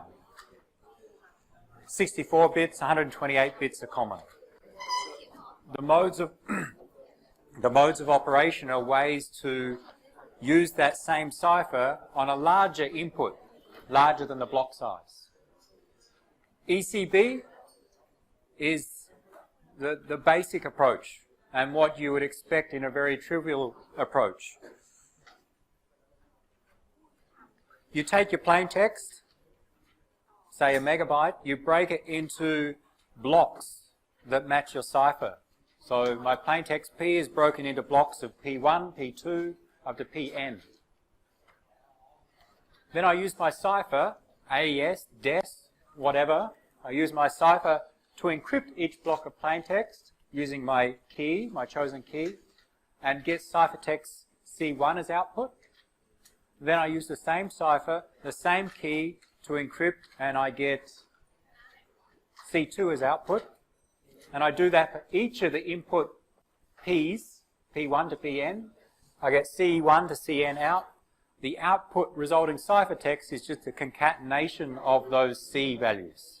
Okay, so that's the basic approach. Split your plaintext into blocks, encrypt each block one at a time. Same key, same cipher. Ciphertext is a combination of the output ciphertext blocks. The problem with ECB is that you can get repetitions in the output ciphertext. And you may have seen that in some of your quiz questions. Actually, I don't think you used ECB. You may or may not have seen the repetition, but if you have two blocks which are the same on input, because we're using the same key and the same cipher, we'll get the exact the same ciphertext blocks output. If two blocks are the same on input, then the two blocks in the ciphertext will be the same. So let's say you have a large file and you want to encrypt it, you break it into blocks. If it turns out that there's some repetition in the file, then there'll be repetition potentially in some of the blocks and repetition in the output ciphertext, which is bad from a security perspective. Any repetition in the ciphertext is some structure in that ciphertext, and it makes a potential opportunity for an attacker to exploit that structure, to work out, okay, there's some structure in the ciphertext, work backwards to find out the corresponding plaintext. So ECB, two blocks are the same on input, we'll get the same output ciphertext. So that's not good from that perspective. So other modes of operation are used. And these all work for different ciphers. Doesn't matter if it's AES, DES, or something else. And the two you saw in the quiz were CBC, cipher block chaining, and counter mode, CTR. Let's just have a quick look at them.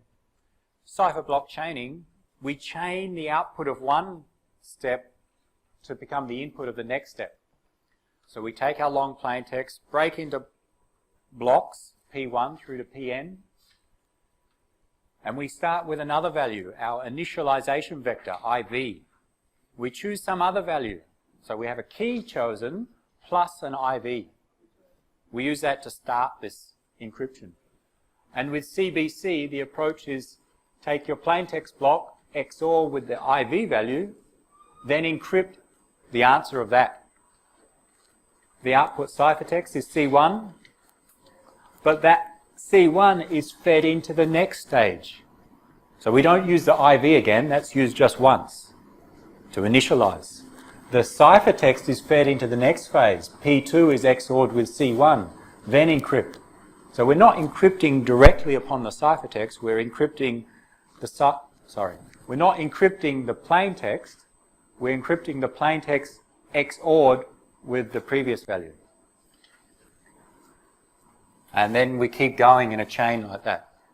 So this is a way such that if we have two plaintext values which are the same, P1 and P2 are identical, it's most likely that C1 and C2 will be different. Because P1 XORed with IV is going to be different from P2 XORed with C1. Even though P1 and P2 are the same, that we XOR them with different values. Here we XOR with the initialization vector, here we XOR with C1, which with high probability will be different from the initialization vector. So two input plaintext blocks will produce different output ciphertext blocks, and that's our goal here, to mix things up on the output. That's a common mode of operation used. I think in many encryption algorithms or products, if you don't specify, usually they'll use CBC. So there are others, but this is a common one.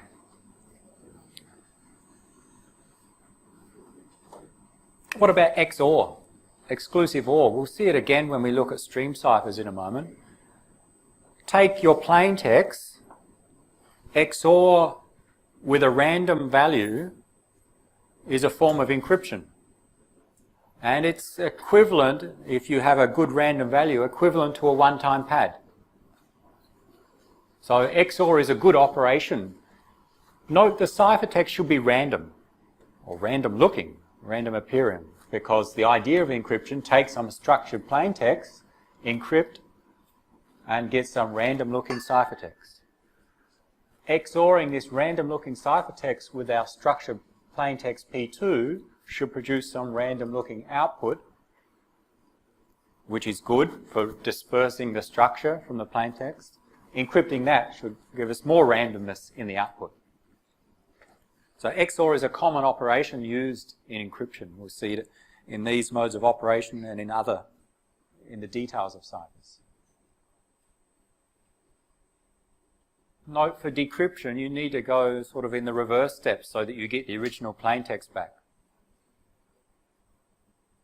And I think in the quiz you had to attempt some of these. In your case, you used that small 5-bit block cipher. So the table that I gave you,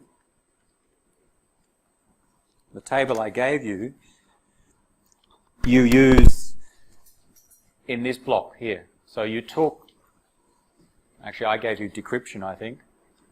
You took your ciphertext, you took your key, if you're using CBC, and you look up in the table for that ciphertext, using that key, what was the original plain text? And you got the output here. Then you XOR'd that with your initialization vector, which was given in the question, and then you got P1. And then C1 was fed into the XOR in the next stage.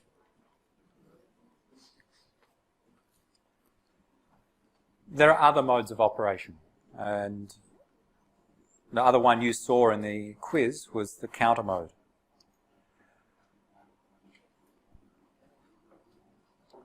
Let's go back, sorry. CBC, cipher block chaining. One stage depends upon the output of the previous stage. Okay, you look at the second stage here. To encrypt, let's say we know all the plaintext values. To encrypt P2, we must have C1. In terms of an implementation, it means this must be done in serial. We cannot implement it in parallel, because to encrypt P2, we need C1. And to get C1, we must first encrypt P1. So we cannot encrypt P1 and P2 at the same time. With ECB, we could. With ECB, if we have P1 and P2, let's say I have 2 cores on my computer. I have a quad-core processor. I could send P1 to be encrypted on one core and P2 to be encrypted on a different core, and they could happen in parallel at the same time. Because P2 encryption doesn't depend upon the output of the encryption of P1. So we can implement this in parallel, depending upon how many processes we have. With CBC, we cannot. Because to do the encryption here, we need the result of the previous phase. So we cannot put it in parallel. So that's a disadvantage in terms of performance. If we want to encrypt things quickly, we cannot implement CBC in a parallel mode. Counter mode's another approach.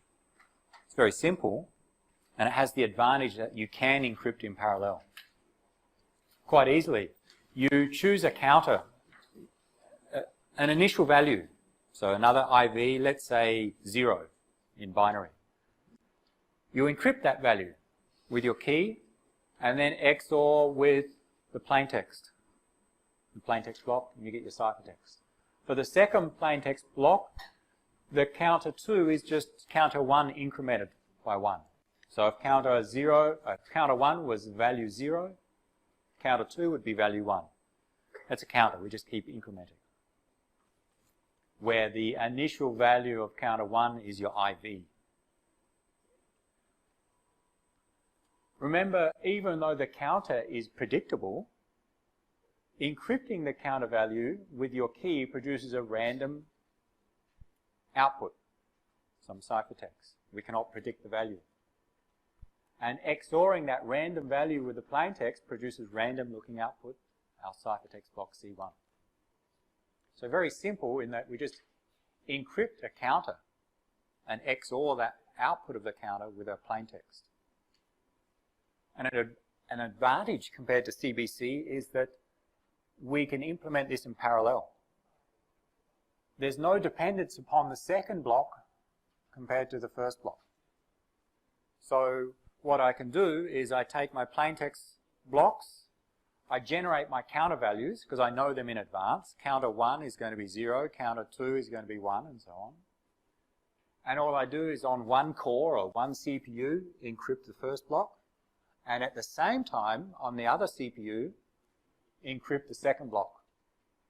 So they can be encrypted at the same time in parallel. And we'll get our ciphertext out. And we can do that for as many cores or as many CPUs as we have, or as many entities that we can execute in parallel. So this has an advantage in terms of performance compared to CBC. CBC and counter mode are considered practically just as strong as each other. Okay? They're both considered secure. And CBC is more commonly used because it's been around longer, but counter mode is starting to be used. Or is being increasingly used. And there are other modes of operation. Some are generic for all ciphers, some are specific to selected ciphers. Some are specific to AES, trying to take advantage of AES structure.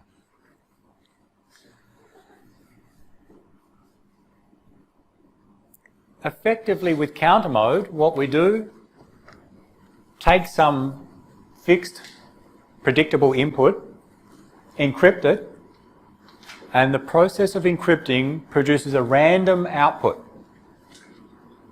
That's the idea of encryption. Take some structured input, encrypt, and get some random ciphertext as output. Random looking or pseudo-random. And then we do that for each phase. To encrypt our plaintext, we take that random output here and XOR with P1. Take this random value, XOR with P2, and so on. So really all we're doing is taking our plaintext block and XORing with a random value. And it turns out that's what stream ciphers do. So this is a block cipher, but stream ciphers use the same concept. Last week we spoke about random numbers, and that random numbers are important to computer security. Generating them is not easy. We need some algorithm to generate random numbers. And a block cipher is an algorithm to generate random numbers.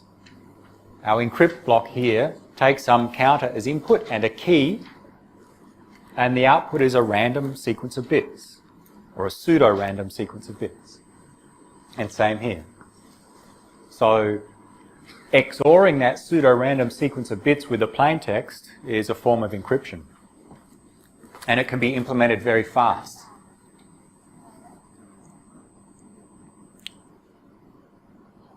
We'll show some examples of different block ciphers in use later.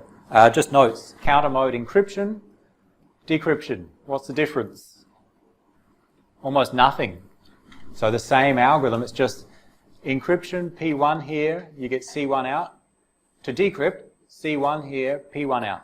You can use the same code, the same software, the same hardware to implement encryption and decryption with counter mode. It's just the reordering of that input.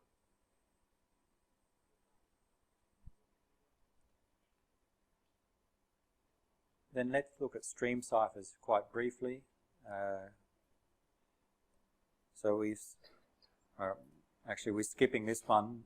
We can use block ciphers like AES, DES, and so on as pseudo-random number generators. If I need a random number for security, I can encrypt some value with a block cipher. And there are different ways to do it. One is using counter mode. We take some counter, and here we're using it in the opposite approach. We have some value, we XOR and encrypt to give us our bits here. So we have a key. So we can do it in other ways. Output feedback mode is one that we skipped over in the slides, but another mode of operation. And there are other ways to use, and this was an example of using triple DES for generating a random sequence of bits. Stream ciphers effectively do what we just saw with counter mode. We take our plain text, think of it as a stream, a continuous sequence of bits.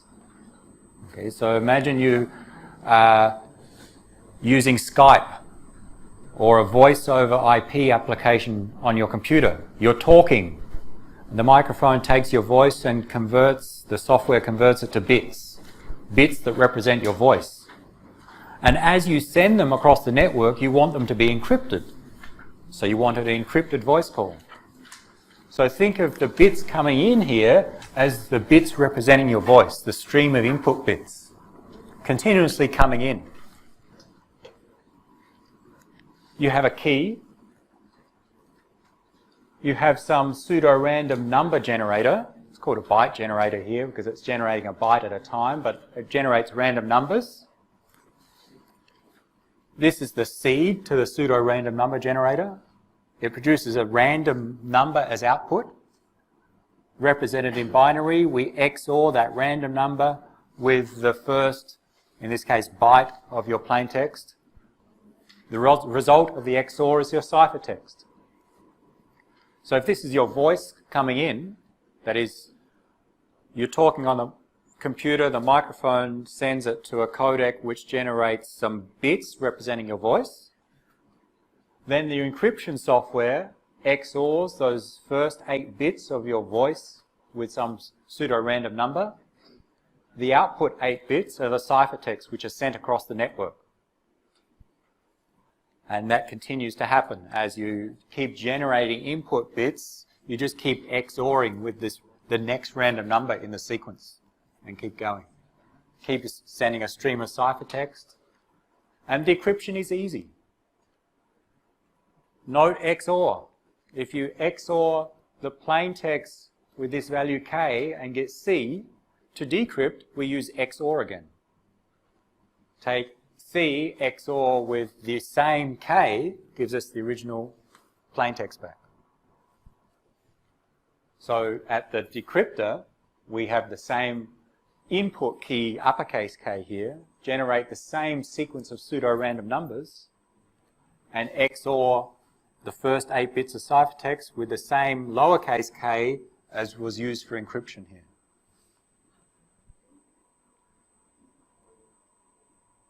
This lowercase k is called a key stream.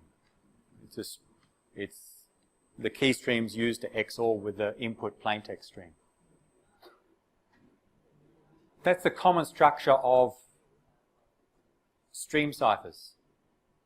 And the difference between different stream ciphers is how they generate random bytes. There are different ways to do it. So algorithms have effectively different pseudo-random number generators.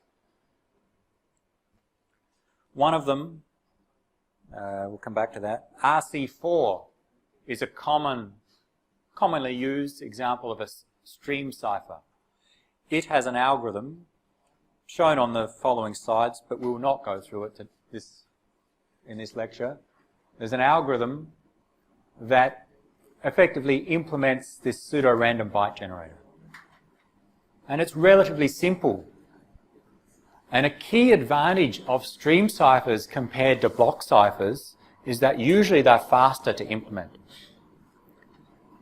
So it doesn't take long to generate this random value, and it doesn't take long to do an XOR. In hardware or in software, XOR is very easy, very fast. Whereas if you want to encrypt something with DES or AES, it can be quite slow. So stream ciphers are generally much faster to encrypt than block ciphers. Therefore, they're mainly or commonly used when we need small delay. We can't wait a long time to encrypt our data, like real-time voice communications or real-time communications of some media. So some common applications of stream ciphers is encrypting real-time media.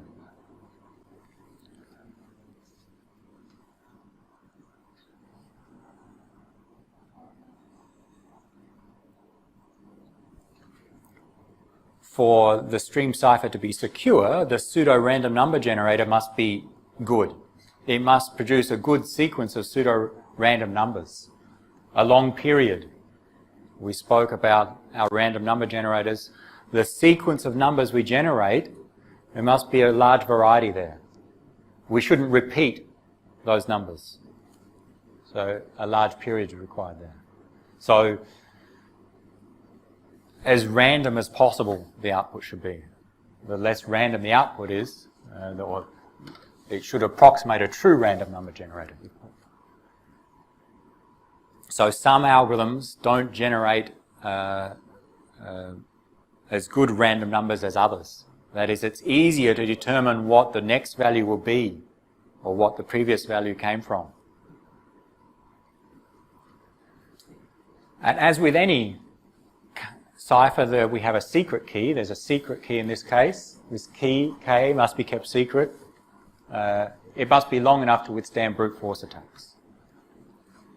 Often simpler to implement and faster than block ciphers. The problem with stream ciphers is that you cannot reuse the keys. You need to use a different key when you have a next set of plain text. With block ciphers, you can reuse keys. With a stream cipher, if you, let's say you encrypt some voice call using one key, and then you reuse that key the next day, and the next day, and the next day, you keep reusing the same key with this stream cipher, it becomes very easy for the attacker to get the ciphertext, and from multiple ciphertexts work back and get the key. Okay, so with stream ciphers, it's important to change the key on a regular basis. So often those keys would be generated and updated automatically.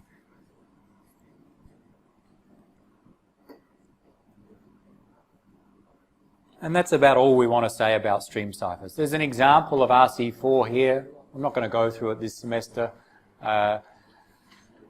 Note, it's developed by Ron Rivest. Remember the name because he comes up later. It has different key sizes. It's very simple to implement. So simple that you could implement it yourself in a couple of hours. It's a for loop, another for loop, and a loop with a few basic operations. So it's very simple to implement. It has a few weaknesses that people are starting to identify, but for the purposes it was used for, was quite good as a stream cipher. It was used, for example, in wireless LANs. There's only a few known attacks which are practical. But there are other stream ciphers which are now considered stronger than RC4.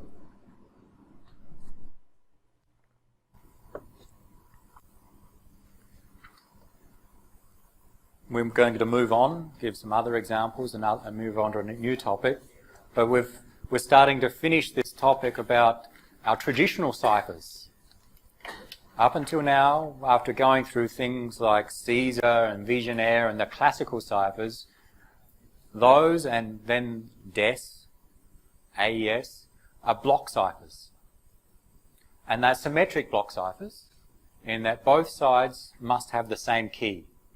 And the stream ciphers are also symmetric. Both sides must have the same key. So all of the ciphers we've considered so far have that same characteristic. Symmetric key ciphers. There's symmetry between the keys on both sides, the encryptor and decryptor. The next topic is going to lead us into an alternative approach where we have two different keys at the encryptor and decryptor. And that requires some new concepts to talk about. before I close this and move on, any questions?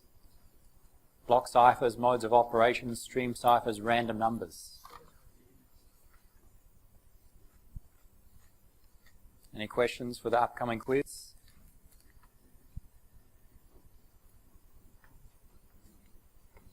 So the slides that I skip over, we will not cover in the exam or the quiz, like RC4, for example. And because we missed a lecture, I need to move on a little bit. Or alternatively, we can have a make-up lecture. Do you want a make-up lecture? Hands up if you don't want a make-up lecture. Okay, I need more than half. So you can't put 2 hands up. That doesn't count as 2. Okay, well, at this stage we don't need a make-up lecture because we missed just 1. But we'll see how we go with progress. Let's encrypt. So far we've just looked at algorithms. Of course, if I give you a 1 megabyte file and you want to encrypt it with DES, you cannot do it by hand. We need some software implementation to do so. And implementing the ciphers and making sure they're implemented correctly is important for security, because if you implement the cipher and you make a mistake in the implementation, some bug, then it opens up an avenue for an attack. So when you write your software and you develop a website that needs encryption, you probably won't implement your own cipher. You will not design your own cipher, nor will you implement an existing cipher. You'll probably take a library that someone else has developed that implements the cipher. So many people don't implement their ciphers themselves. They use something that others have used and tested a lot. And one library that's common and open is called OpenSSL. I'll show you a few examples, and I'll point to some on the website that you can see more details of those examples, but we'll ask you in some homework to use this software to do some encryption and to solve some problems.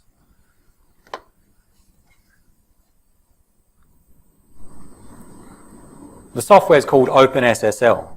OpenSSL. It's a standalone application that we can run on the command line. It's also a library in that you can write your own code and link to the operations provided by OpenSSL. We'll use it in command line mode.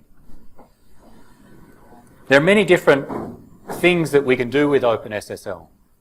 We can encrypt with different ciphers, we can generate keys, random numbers, and some key management that we'll see in later topics.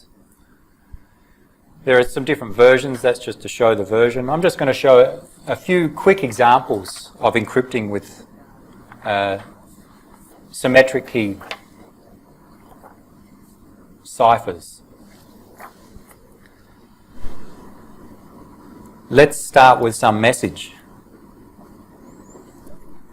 And so I want to encrypt some plain text. So let's create some plain text.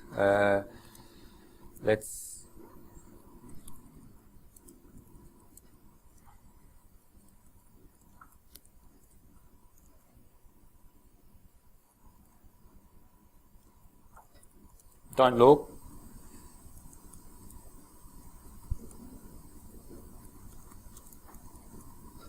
And I'm just creating it long enough so we can use it in the example here. So that's just my plain text, and I'm going to write that to a file. Let's call it plain text.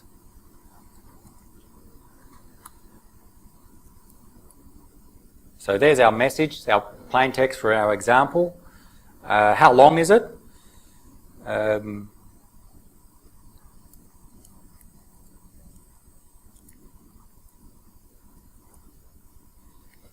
The size of this file is 72 bytes. Okay, so that's the size of the file, 72 bytes. There are 72 characters there, 1 character, 1 byte in the storage. When we use our ciphers, we're encrypting on the binary input. So not like Caesar where we're going to change H to another letter, we just treat this text as a set of zeros and ones. So it's 72 bytes in this case. Let's look at those bytes just so we know what we're dealing with. And to look at the binary view of a file, I can see the ASCII contents. To look at the binary contents, we need some special program. I have one called XXD. It will show me the contents of the file in binary. -B for binary. Show me across 8 columns the plain text. And I'm going to have to zoom out a bit. All it does, this program XXD, and I'll zoom back in a moment, is shows this file in its binary form. Okay, just a sequence of bits. So the first 8 bits and the last 8 bits here. Let's encrypt.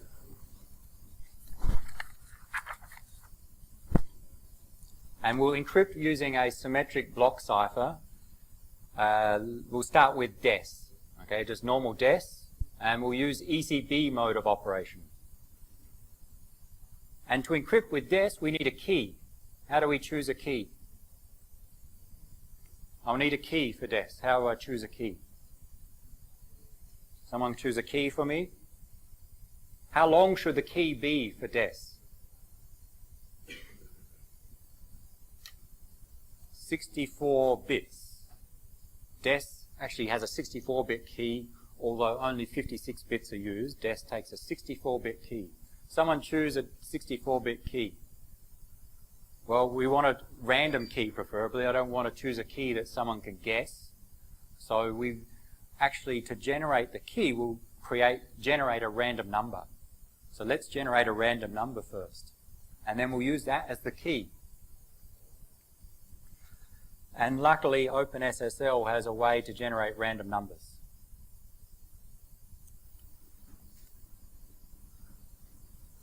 It has a rand operation. Generate a random number, 8 bytes long. 8 bytes is 64 bits. And instead of outputting binary, we'll make it a little bit easier and output in hexadecimal. No need to remember these operations. There's links to a detailed description of them in the website. I'll show you later, just demonstrating what you can do. Generate a random 64-bit or 8-byte value output in hexadecimal.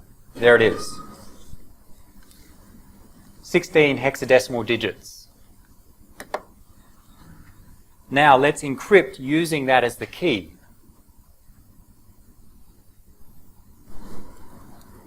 OpenSSL ENC to encrypt. And we need to choose our cipher. And the cipher we're going to use is DES. And we should choose the mode of operation as well. So ECB, CBC, counter, and others we can choose from. To start, I'll just choose ECB, the very basic mode. And to encrypt, we'll specify -E. Tell it to encrypt. The input, we want to encrypt the plain text file. I want to produce an output. Let's call it ciphertext.bin. Sorry, it's wrapping around, but encrypt using DES and ECB mode of operation the plain text file, output into a file called ciphertext.bin. Doesn't matter about the extensions. And now let's specify our key.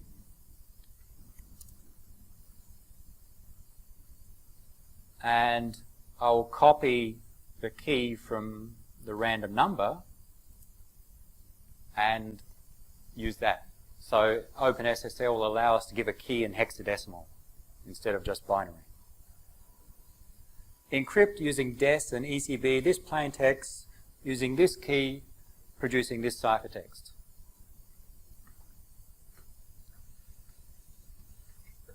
Normally with modes of operation we'll also include an initialization vector.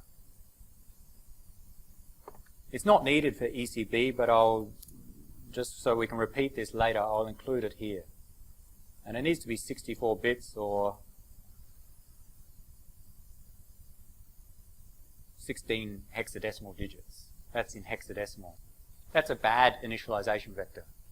All zeros. You shouldn't choose that. You should choose another random value. So it should choose a random value here for my initialization vector. But just for this example.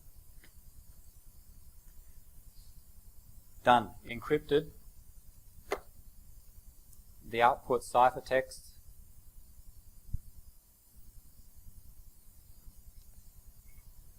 $80 bytes.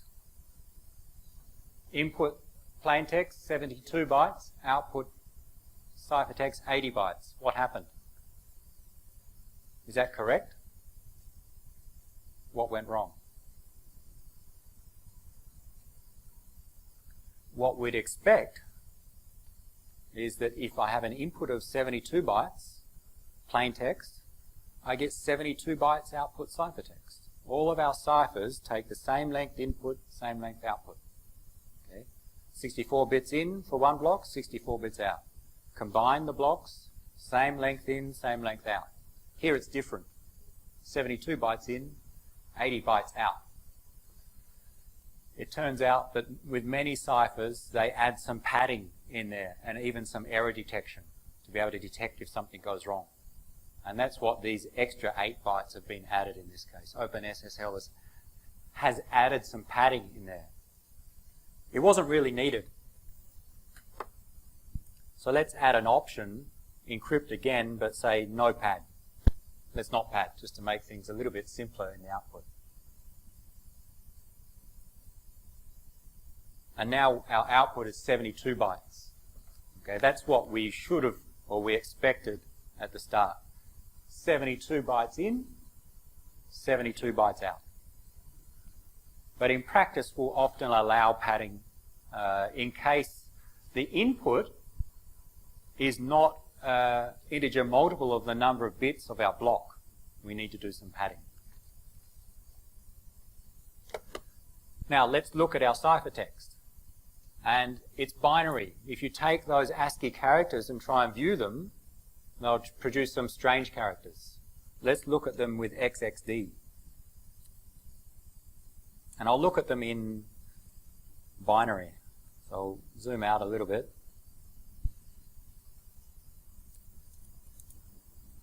Let's look at the ciphertext.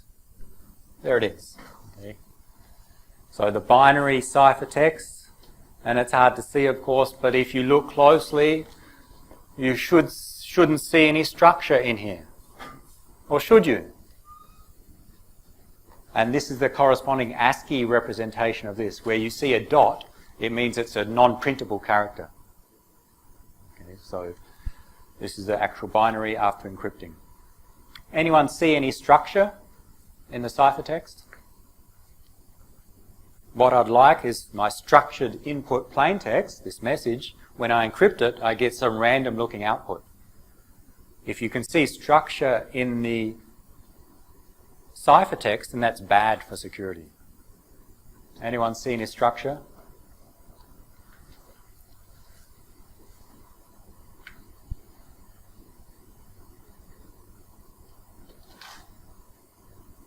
Anyone? All right, here's a hint. There is some structure. There's a problem. Anyone notice it? Maybe look at the ASCII representation of the ciphertext. I'll zoom in a little bit more, sorry.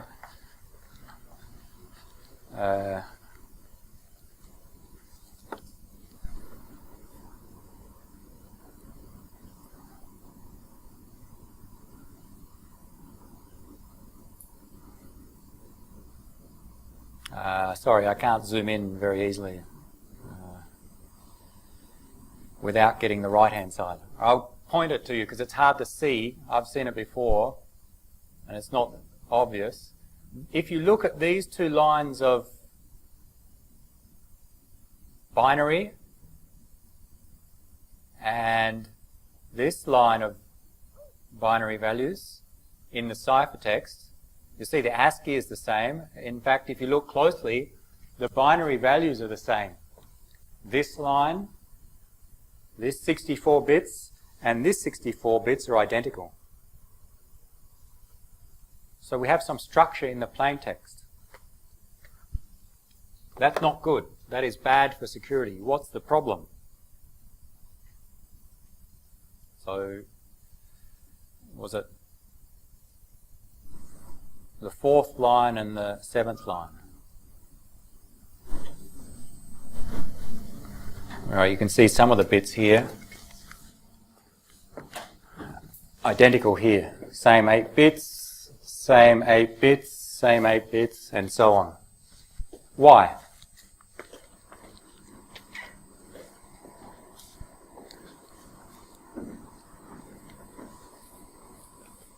Bonus 1 mark for the next quiz. For a quick answer. Quick, correct answer.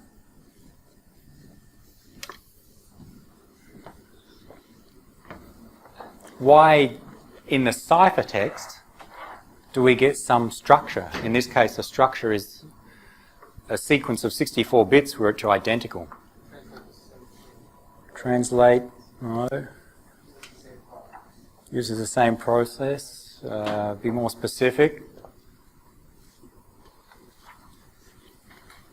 Yep. Both plain texts are the same. Be more specific. The both blocks of plain text are the same. Therefore, the output ciphertext is the same because of in same key, but there's one more step. Yeah. ECB. I think half a mark each bonus. Yeah, ECB mode of operation, the same. That's the problem in this case. Let's go back and zoom out.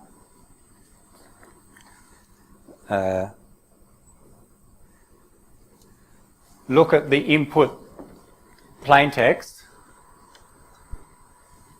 And remember, our blocks are 64 bits, so effectively each line is one block input. So with our mode of operation, P1 is hello dot space T. P2 is his space is space O, and so on. Look at the 4th block, space secret space, and the 7th block, space secret space. The same 2 blocks. So P4 and P7 in the mode of operation are the same. Let's go back and just make that clear.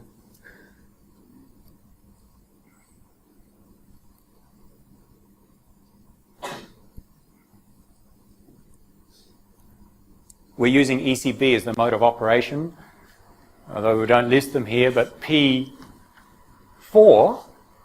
and P7 are the same. We encrypt with the same key using DES, therefore we'll get the same ciphertext as output. And indeed we do. These 2 blocks of ciphertext are the same. And that's bad. And that's the problem with ECB. When you have same input blocks, you'll get the same output ciphertext blocks, and the attacker can try and take advantage of that. So ECB usually should not be used, especially when we have large plaintext input. I will leave it for you as your homework, and I'll set a homework soon that requires you to use OpenSSL and encrypt some plaintext, decrypt some ciphertext, just to get some feel with the software and to see what it can do, and maybe do a little bit of analysis of the outputs in some cases. You can do many more ciphers. We can change to AES, different modes of operation, and in fact even symmetric public keys cryptography.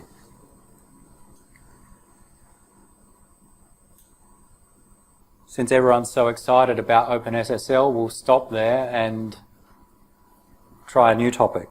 Any questions before we move on about that concept of the poor security of ECB?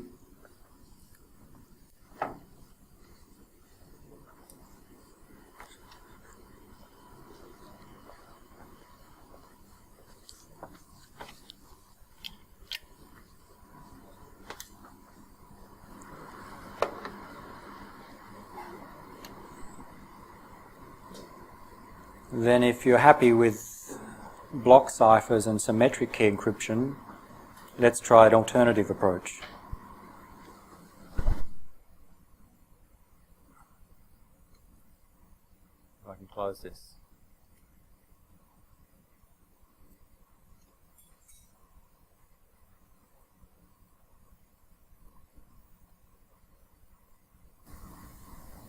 Wrong one.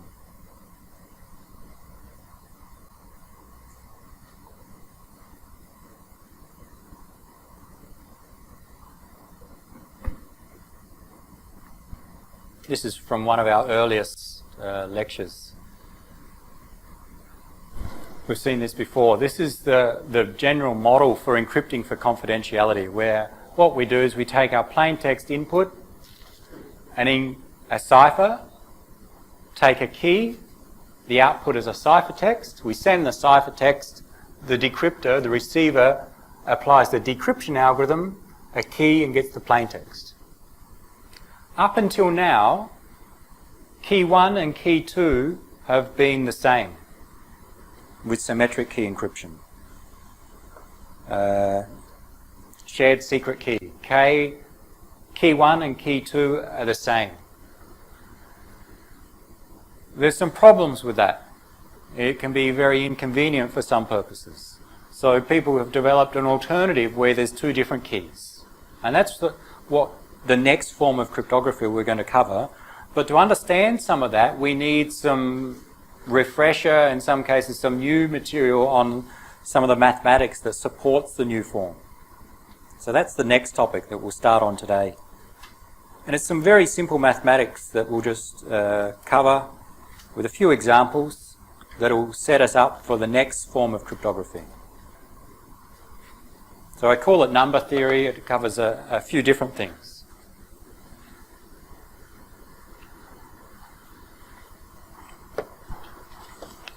Some of it should be easy, that is, it's just refreshing your memory. Some of it may be new, but still easy.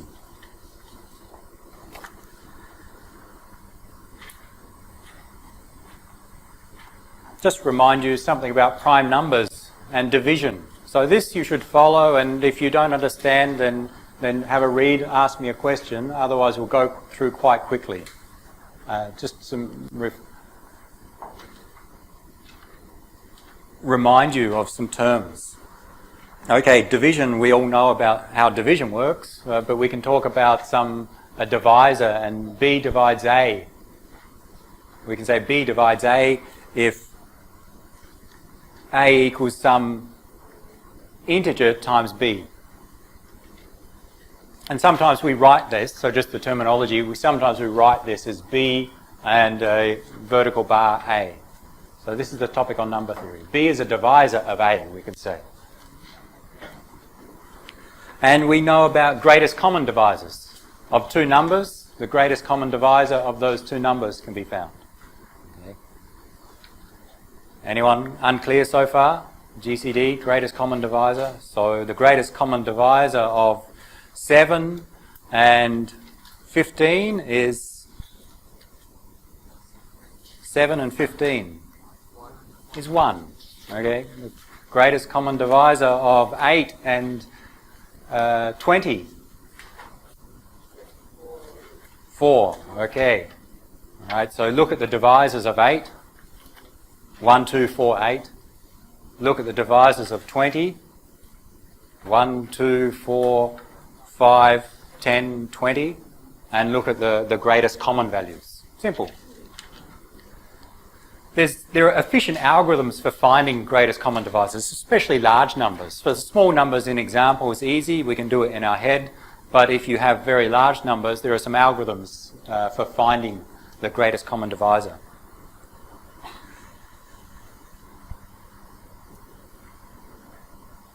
We say two integers are relatively prime if the greatest common divisor of those two integers is 1.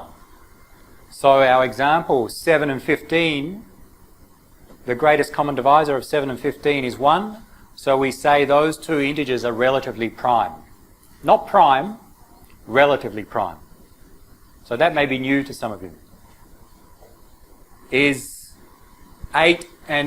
Are 8 and 20 relatively prime? 8 and 20 are not relatively prime. So if they have a greatest common divisor which is greater than 1, then we say they are not relatively prime. That will come important later. And we'll see it in use a little bit later. Prime numbers. Everyone remember prime numbers? What are the first 10 prime numbers? Give me a prime number. 7. Okay, give me a smaller prime number. 3. Another one. 1's confusing. Let's not cover 1. 1's not really considered a prime number. 2 is. 2's a prime number.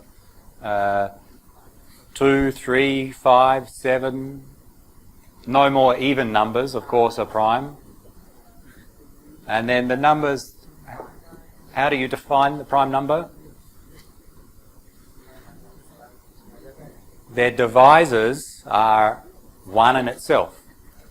Okay, the divisors of that number are 1 in itself. So prime numbers, I think you're aware of, fine. Some integer p larger than 1, we define prime numbers larger than 1, if and only if its divisors are plus or minus, or really 1 and p, 1 in itself. And any integer, not necessarily a prime, can be factored into its primes, where some integer a can be written as the second or prime 2 powered to some exponent and multiplied by different primes. So any integer can be written as multiplying a set of primes out. And that will become important later.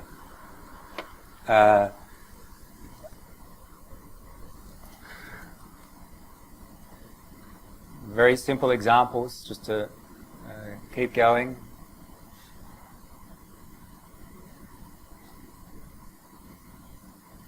What is 15 written as multiplication of primes?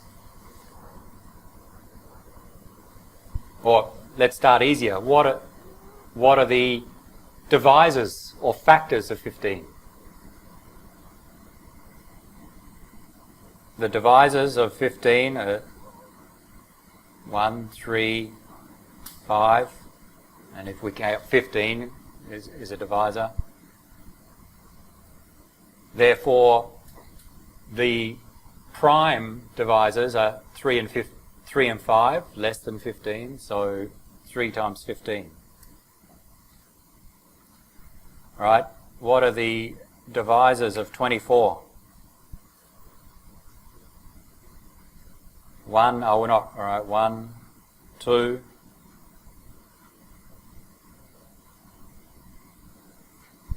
6, 8, 12, 24. 24 is written as prime factors.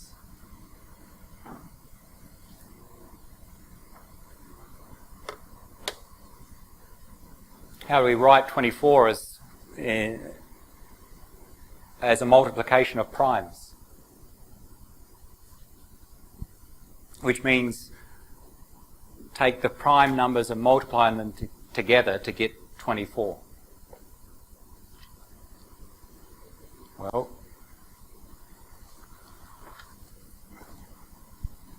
2 is a prime. 24 divided by 2 is 12. Divides by 2 gives us 6 divided by 2. Or 2 to the power 3 times by 3 to the power of 1. So we can write any integer as, if we multiply the prime numbers and select an exponent here, an integer exponent, so in this case it's 2 to the power of 3 times 3 to the power of 1 times 5 to the power of 0. We don't write that because 5 to the power of 0 is 1 times all the other primes to the power of 0. That is sometimes useful. Or simply the prime factors of 24 are 2 and 3. So we'll be interested later in finding the prime factors. In this case, we found them as 2 and 3.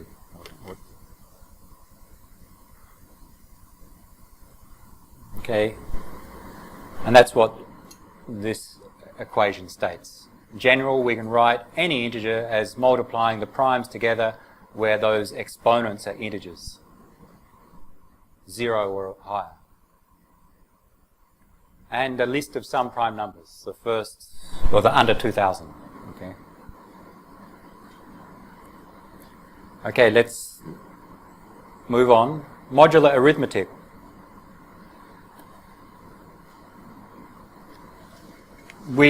In some of the algorithms we'll use for public key cryptography, the next form of encryption, we'll use modular arithmetic.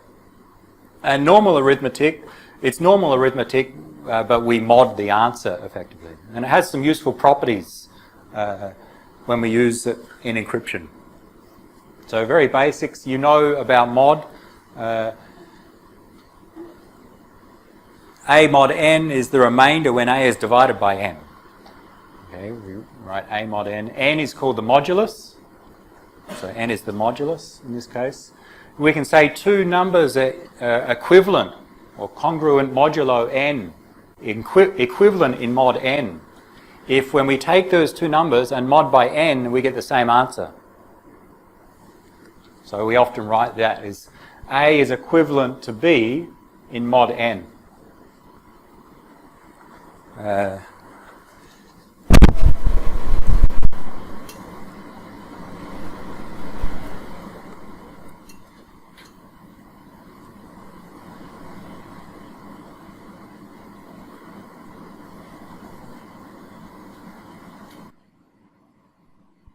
Easy one. What's the answer? 3. In mod 10, 13 and 3 are the equivalent or congruent modulo 10. Because 13 mod 10 is 3, 3 mod 10 is 3. That's all. When we mod by the same number and get the same answer, we say they're equivalent in that modulus.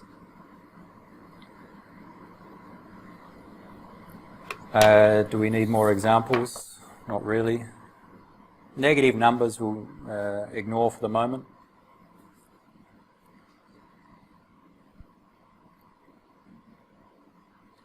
What's next?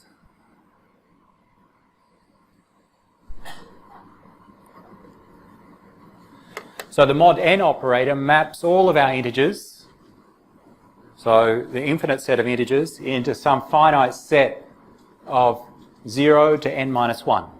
Okay, so when we mod by n, the answer is always between 0 and n minus 1. That's all we're saying. So it maps it to a particular set, denoted as Zn. So Z8 is 0 up to 7. Take any integer, mod by 8, and the answer will always be in that set of 0 to 7.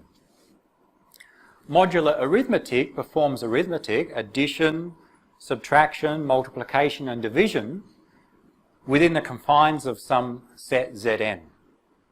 So we talk about a set Z8 means the answers of our arithmetic will always be between 0 and 7. So when we do 10 plus 15 in mod 8, then the answer is always going to be between 0 and 7. So always, the answers of the arithmetic operations are always in this set.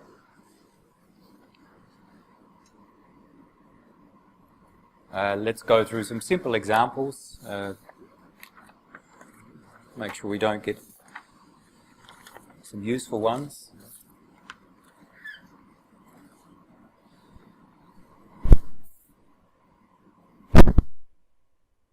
All right, let's start. Keep it simple and operate in 10. Yell out the answers. Anyone? Answer? 4 plus 3. Don't all yell at the same time, okay? This is a hard one. 4 plus 3 again. 7, okay. Not bad. 4 plus 7. Louder. 1. Note we're using Z10 here. In other words, to be precise, everything is mod 10. So our modulus is always 10, so I'm not writing the mod operator here. We're using modular arithmetic. In this specific examples, Z10 meaning mod 10. So the answer of the arithmetic is always mod 10. So 11 mod 10, we get 1. That's the only problem here. So addition is easy. You just add them with your normal arithmetic and mod by the modulus.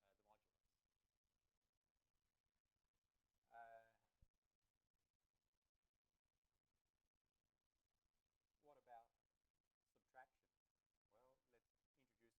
Well, let's introduce a new concept first. With addition, with modular arithmetic, we can just add the numbers using our normal approach and mod by n or mod by 10. We can talk about the inverse. What's the inverse operation of addition? Subtraction. And the inverse operation of multiplication is division.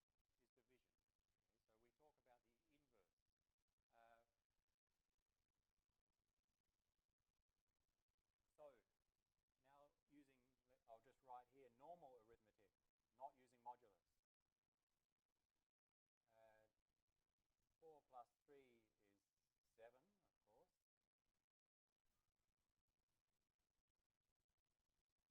What's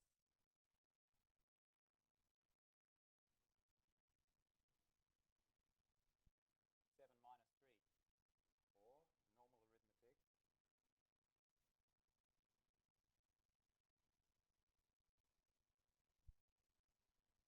Which is, let's write it as in addition, 7 plus negative 3. Okay, was it also 4? So this is our operation. Subtraction is the same as adding the inverse. The inverse of plus 3 is negative 3. So if we want to perform subtraction, 7 minus 3, it's the same as 7 plus the inverse of 3. The inverse of 3, or more precisely, the additive inverse of 3 is minus 3. So that's a normal concept of arithmetic, just making things think about the inverse of the number. The inverse when we add is subtract or negative. We'll use the same concept with modular arithmetic for subtraction. So we can talk about the additive inverse, and I think I have it on the slide.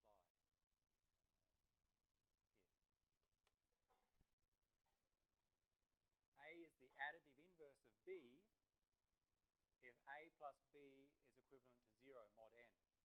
The same in our normal arithmetic.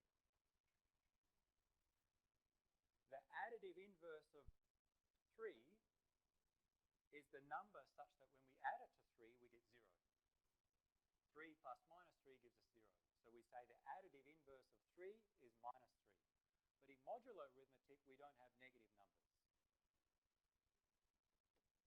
So what's the additive inverse of, we're using Z10. The additive inverse of 3 in Z10. What's the additive inverse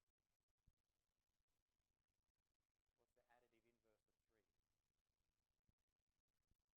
No bonuses because this is an easy one.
dealing with negative numbers now.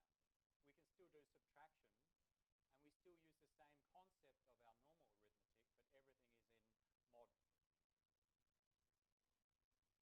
mod 10 in this example. Again, in normal arithmetic, we can implement subtraction simply as adding the inverse. The inverse of 3 is minus 3, because 3 plus minus 3 is 0. The same concept in modular arithmetic. We can implement subtraction by adding the additive inverse of 7,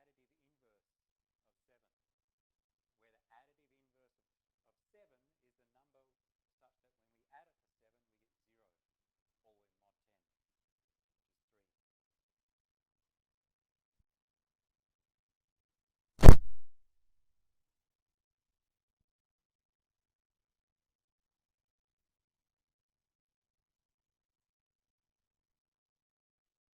2 plus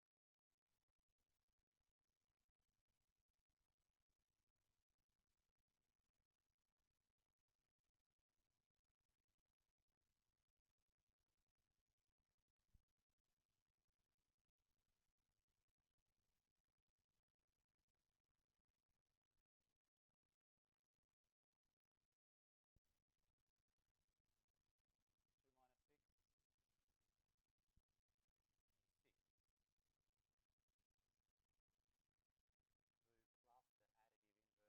inverse of 6, which is 2 plus the number that when we add to 6 we get 0, which is 4, which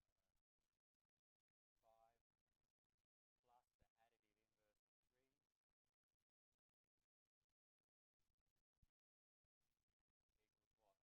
6. 5 minus 3, and that's an easy one, but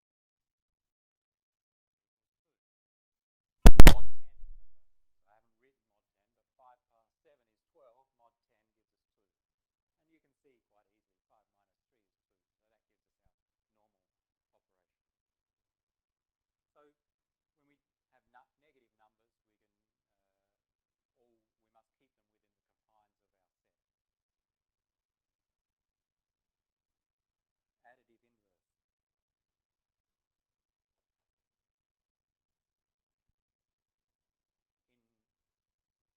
In all numbers will have an additive inverse. Okay. So in our set Z10, 0, the additive inverse of 0 is 10, of 1 is 9, of 2 is 8, and so on. So all numbers have an additive inverse, which means we can always do subtraction in modular arithmetic. So we can do addition, subtraction, next operation, multiplication. Which is easy.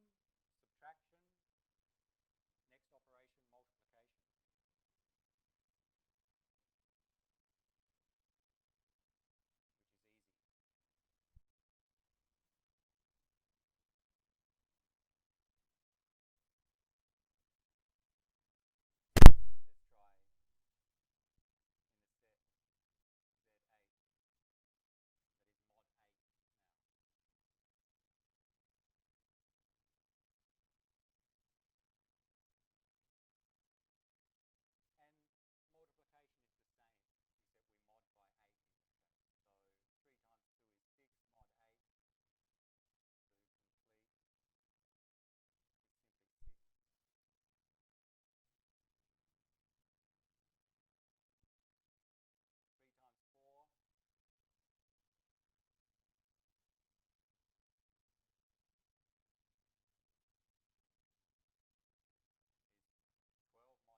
So we're at the stage of just doing the last operation for our modular arithmetic, logarithms.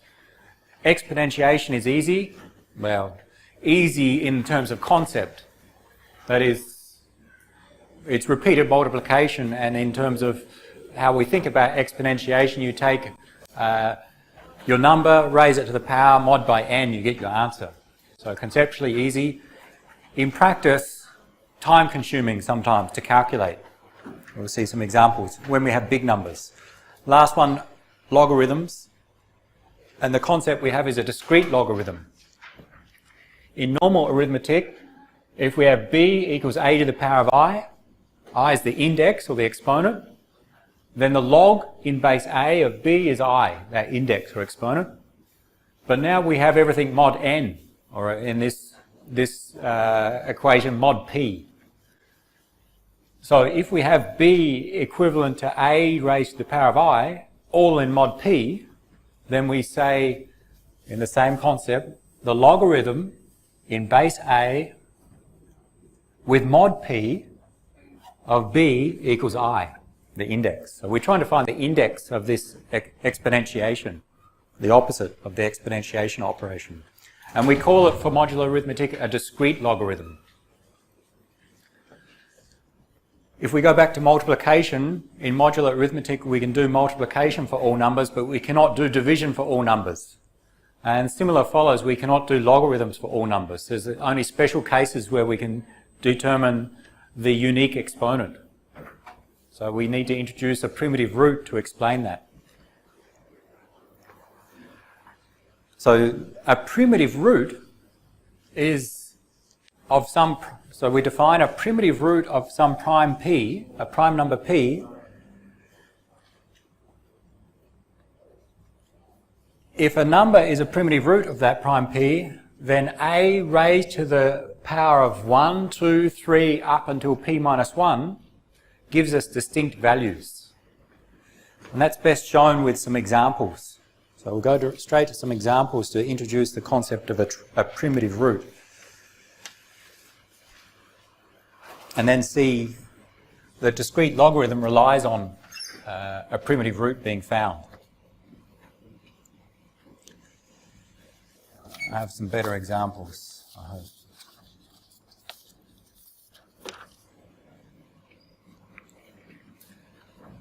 Let's say our modulus is, everything is mod 7 for this set of examples, mod 7. So in our equation, mod p, well, p is 7.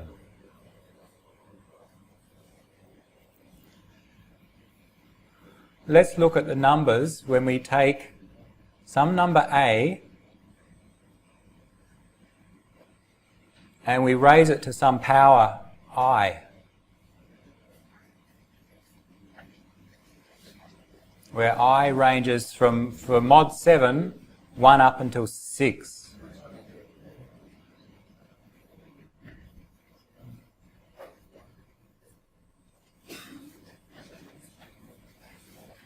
Let's start simple. A equal to 1. So, we're trying to give an example of a primitive root. A primitive root of some prime or some number p is that if we can take that primitive root, raise it to the powers of 1, 2, 3 up until p minus 1, if the answers are distinct, different values. Let's try some values. So, what we're going to do is take our value a, raise it to the power of I, and then mod by our modulus p, which in this case is 7 for this example. So, a to the power of I, mod 7. So 1 to the power of 1, mod 7, we get what? 1. 1 to the power of anything, we're going to get 1. So this is going to be a simple case. We'll write the answers here just to demonstrate. A equals to 1, I equal to 1, 1 to the 1, mod 7, answer is 1. 1 to the power of 2, mod 7, also 1. 1 to the power of 3, mod 7, You can see what we're going to get as answers. We'll come back to that one and let's try for a different value of a and then explain what they mean. What if a equals 2? So what we do, when we're mod 7, consider 2 to the power of 1, 2 to the power of 2, 2 to the power of 3, and so on, mod 7. What are the answers? 2 to the power of 1, mod 7, is 2. 2 to the power of 1 is 2, mod 7, we get 2 as the answer.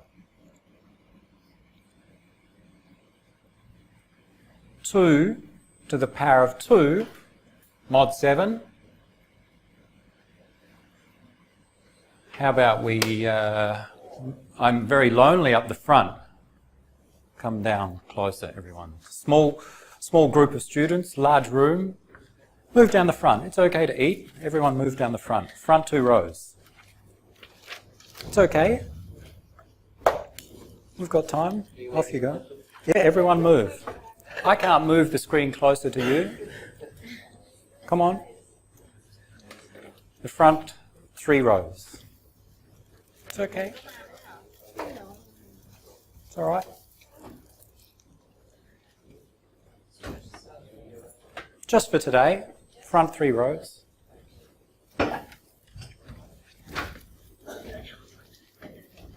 Yes, everyone, not just 2 or 3 people.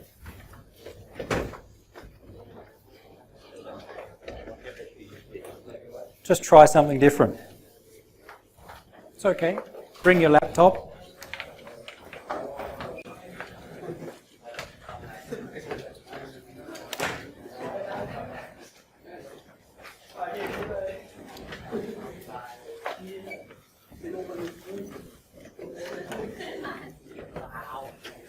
It's not too hard. Just move down the front. The front a little bit closer. There's so many seats to choose from.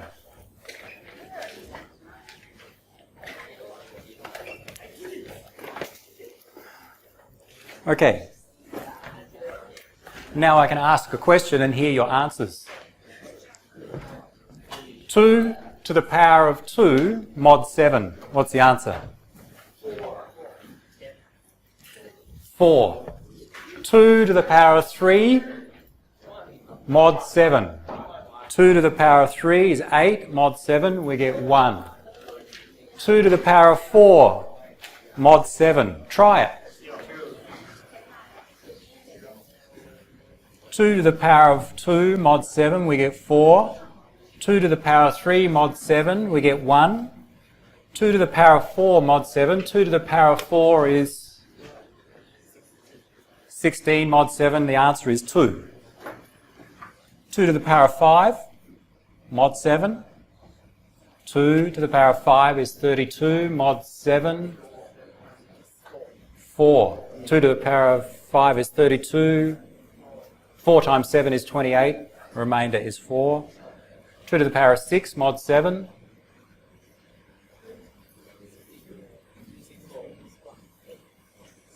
One. Check. 2 to the power of 6 is 64. 9 times 7 is 63, so the remainder is 1. Okay, easy. Maybe it's so easy when you're sitting down the front too, so let's do this one. What if a is 3? 3 to the power of 1, mod 7, easy, 3. 3 to the power of 2 is 9, mod 7. 3 to the power of 3, mod 7. 3 to the power of 3 is 27, mod 7, 6. 3 to the power of 4, I'll give you a calculator. You can use your head, fine. What do we have? 3 to the power of 4, mod 7. Sorry, that's 4. What's the next one? 3 to the power of 5, mod 7. 5. Okay, so this is doing it for us. So that this one was 3 to the power of 4 mod 7, we got 4. 3 to the power of 5 mod 7, 5. 3 to the power of 6 mod 7, let's use our calculator. 1. Okay? Nothing hard there. Now, why do we do that? Our modulus is prime 7. P is 7. A primitive root of 7 is a number when we raise it to a power of all the integers up until that number 7, but less than, we get distinct answers. So we say 3 is a primitive root of mod 7. With 2, we get non-unique values in this set of answers. 2 occurs twice, 4 and 1 occurs twice. With a equal to 3, when we mod raise to the power of I and mod by 7, we get this distinct set of 6 values. So we say A is a primitive root.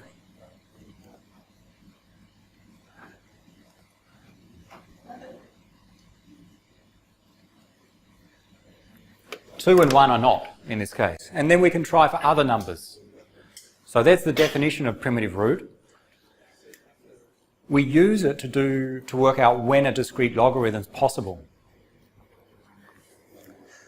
The idea is that a discrete logarithm, coming back, remember logarithm, find the exponent or index, that's a logarithm.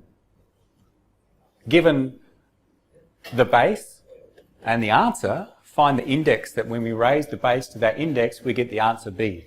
Same with discrete logarithm, but everything is mod P. With some base I, if we mod P and get the answer B, what is the index I? Sorry, some base A. Base is A, mod is P, the answer is B, then the index is I.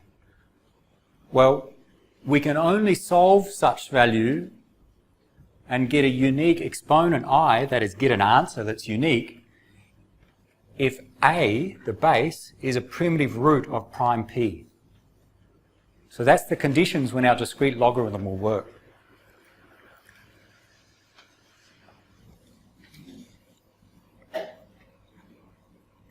Let's give an example.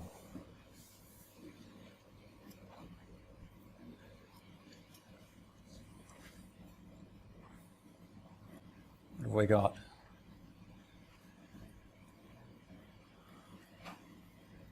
What is this discrete log in base 3 mod 7 of 6?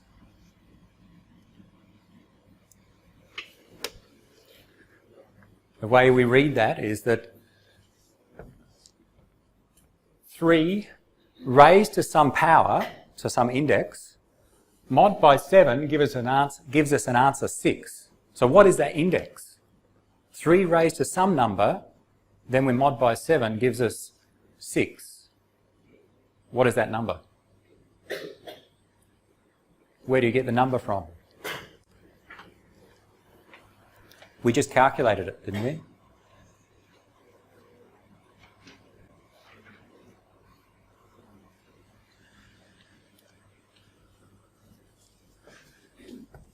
Three raised to the power of some number, mod 7, this table we calculated, or these values calculated with mod 7, gives us an answer 6.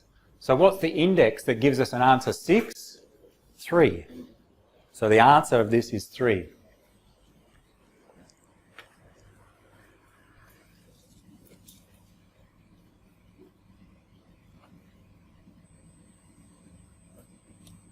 And we can check, you can check that, that is 3, the base, to the power of the answer 3, mod 7. 3 to the power of 3 is 27, mod 7 gives us 6. Okay, that one's fine. Discrete log of base 2 mod 7 still of 4.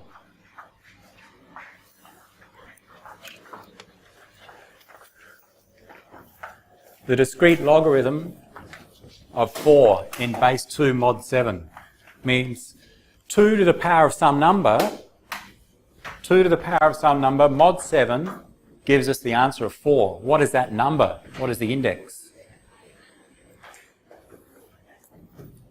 When you have more than choose any of them, What do we have as possible answers? 2 or 5. Yeah, we just calculated again. We just calculated for the values when we mod by 7, we calculated the base is 2, raised to the indexes of 1 through to 6, mod by 7, we get the answers 2, 4, 1, 2, 4, 1. In this question, we have, what do we have? 2 to the power of discrete log of 4. So what index gives us an answer of 4? There are 2 possible values. 2 to the power of 2 mod 7 gives us 4. 2 to the power of 5 mod 7 also gives us 4. We don't have a unique value, and therefore we cannot determine what the index was originally. There's no way to know which index was it if we want to do a discrete logarithm. There's no unique answer here. Why? Because the base is not a primitive root of 7. So when the base, this value, is a primitive root of the modulus, then we can get a unique answer because we have a distinct set of values here.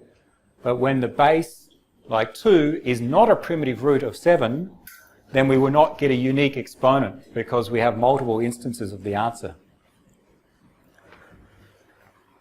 So what's the answer? Well, we say there is no answer, or no unique answer. Not of interest to us.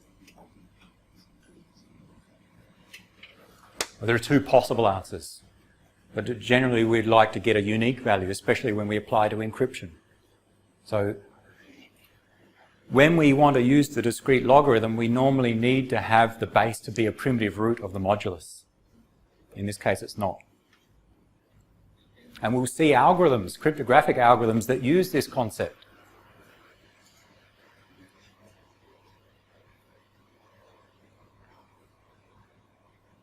So again, all we did was, for our example, when we're using mod 7, we said, well, given the values 1 up until 6, the set of exponents, if a to the power of I, these are the possible values of I, when we mod by 7, if we take all values of a, which values, when we raise to the power of I, give us a unique set here?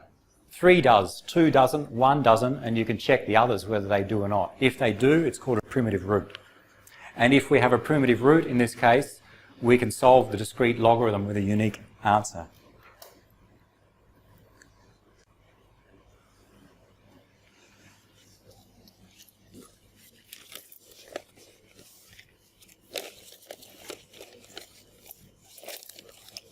Not all. Okay, and some useful values. The only integers with primitive roots are listed here. 2, 4, and some prime raised to some integer, any prime raised to the integer, p to the power of 1, p to the power of 2, and 2 times that value. So there's only some numbers have primitive roots, and that restricts us when we want to find a discrete logarithm. So when we want to use the discrete logarithm in a cryptographic algorithm, we must choose our numbers carefully. So for now, just be aware, what is a primitive root? A primitive root of some prime p is a number such that when we raise it to the powers up until p minus 1, we get distinct answers. When we mod by p, what is a primitive root? And that for a discrete logarithm, we can only find a unique exponent if the base, a, is a primitive root of the prime p. So that's what we need to know for now. Now, we say we can find the answer. Another thing we'll see later, maybe not today, solving the discrete logarithm can be complex. Complex enough if you use large enough numbers, practically impossible. That is, if you spend your 10 million years trying to solve it, you will not get an answer. It will take too long. So that will be a property that we take advantage of later. But we'll return to that when we use it. This is using mod 19 as a different example. We had an example of mod 7. If we have mod 19, what are the primitive roots of 19? And this is a table similar to what we calculated. This is the values of a, and then a to the squared, cubed, up to a to the power of 18, up to p minus 1. How many primitive roots of 19 are there? There are 6. And these grey boxes highlight. Look at the answers. When we raised the power in mod 19, the grey boxes highlight the unique set of values. A primitive root is one that gives us a unique set of values which is distinct amongst all 18 in this case. 1, 2, 3, 4, 5, 6 possible primitive roots. They are 2, 3, 10, 13, 14 and 15.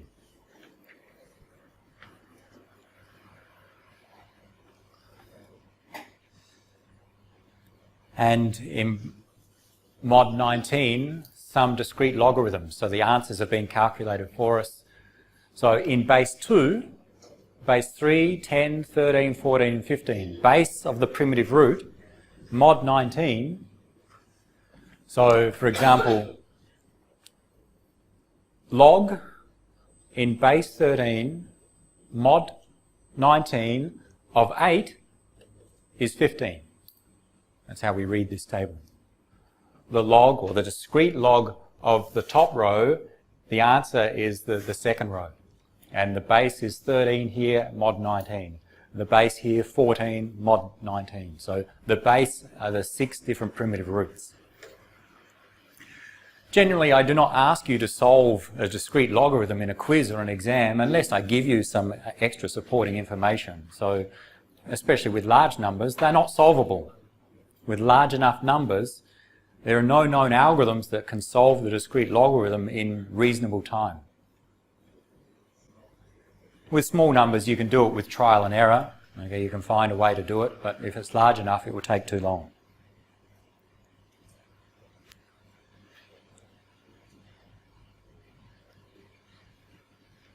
And this is the last point on this slide. With certain problems, when the numbers are large enough, it takes too long to be able to solve those problems. And we'll take advantage of that fact when we use some of this mathematics in public key cryptography. 3 problems that we will see that arise, which are what we see computationally hard, meaning if the numbers are large enough, it'll take forever to get the answer. Interfactorization. That is, given some integer n, which was calculated by multiplying 2 primes together, if n equals p times q, p and q are prime numbers, large prime numbers. If I give you n, it'll take you forever to find p and q if you don't know them. That's the problem there. There's no known algorithm that will take n and factor it into its 2 primes in reasonable time. One example of a large number, maybe 5 or so years ago now, a number n which was, the number n was 768 bits long, or 232 decimal digits. So write a number 232 digits, given that number, factor it into its 2 primes p and q. Several years ago, it took someone something like 2,000 computer or man years to do that factorization. So if you make it longer, it will effectively take forever. So they are in NP. Sorry? They are in NP. These problems are in NP. Yes, yes. NP, yes. Okay. Yes. I don't know for all of them. I think interfactorization. Euler's totient, I'm not sure. In practice, too large. Whether it's NP, what's the difference? NP complete, NP hard. I don't remember for all of those algorithms. So there's some slight subtle differences in the non-polynomial algorithms, and effectively they are. But there's some variations, so some are easier than others. Okay. But yes, effectively, all of these algorithms, we cannot solve them in reasonable time if we have a large enough input.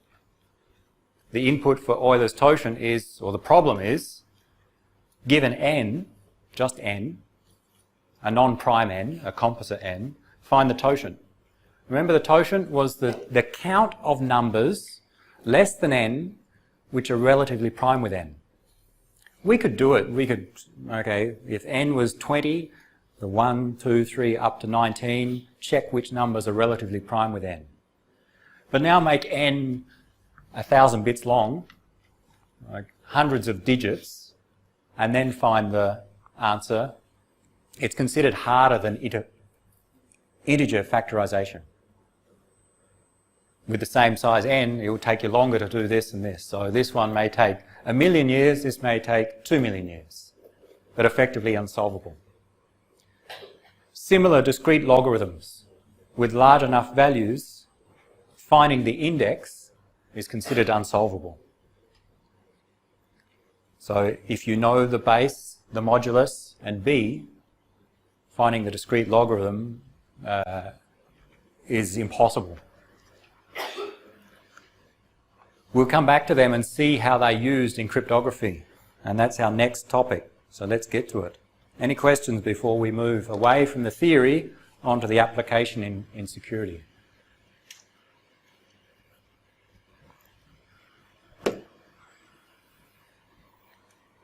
Next topic, public key cryptography. What have you done? Crashed.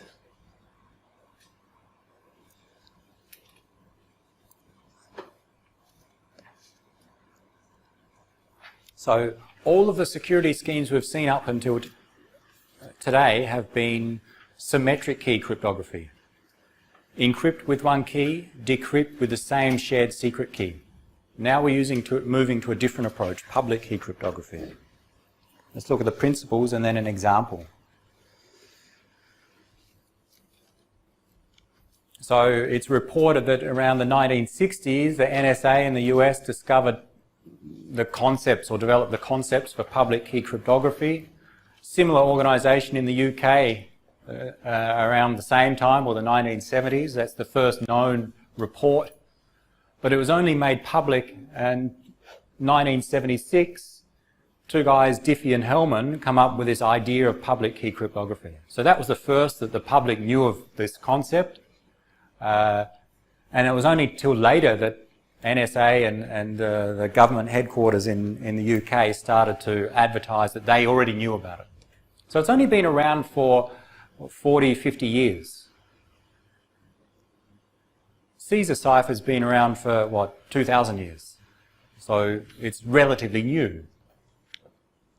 The idea is to use two different keys for our encryption and decryption, not using a shared secret key. The motivation of Diffie and Hellman to come up with this idea was to, when you use secret key encryption, you often rely on someone generating the key for you and giving you the key. You often need to trust someone else with the key to make it easy to distribute. They wanted to develop a way to avoid relying on other organizations to trust with your key. And so you can do it just direct between two users. And to do things like digital signatures, which is someone can take some document, say electronic file, and attach their signature to it such that at a later time anyone can prove that it came from that person. That's your idea of a signature. You sign a document. The concept is that later someone can see that document and prove that it came from you, that you have approved that document because it's got your signature on it. They wanted to provide this functionality, and they come up with public key cryptography.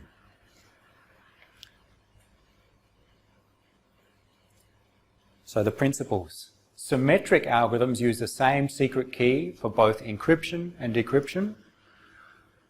Asymmetric algorithms, which is another way for public key cryptography algorithms, asymmetric, use one key for encryption and a different but somehow related key for decryption. So two different keys, they're not random keys, they're related in some way. Usually they require that asymmetric algorithms that it's hard, computationally infeasible, practically impossible, if you know the algorithm and you know one of the keys, to find the other key. Sometimes it's useful to be able to use the keys in opposite orders, but we'll ignore that last point. We'll come to it when we need it. So, we now have two keys. Encrypt with one, decrypt with the other. And the requirement is that if I know an algorithm, I know one key, it should be hard for me to be able to determine or calculate the other key.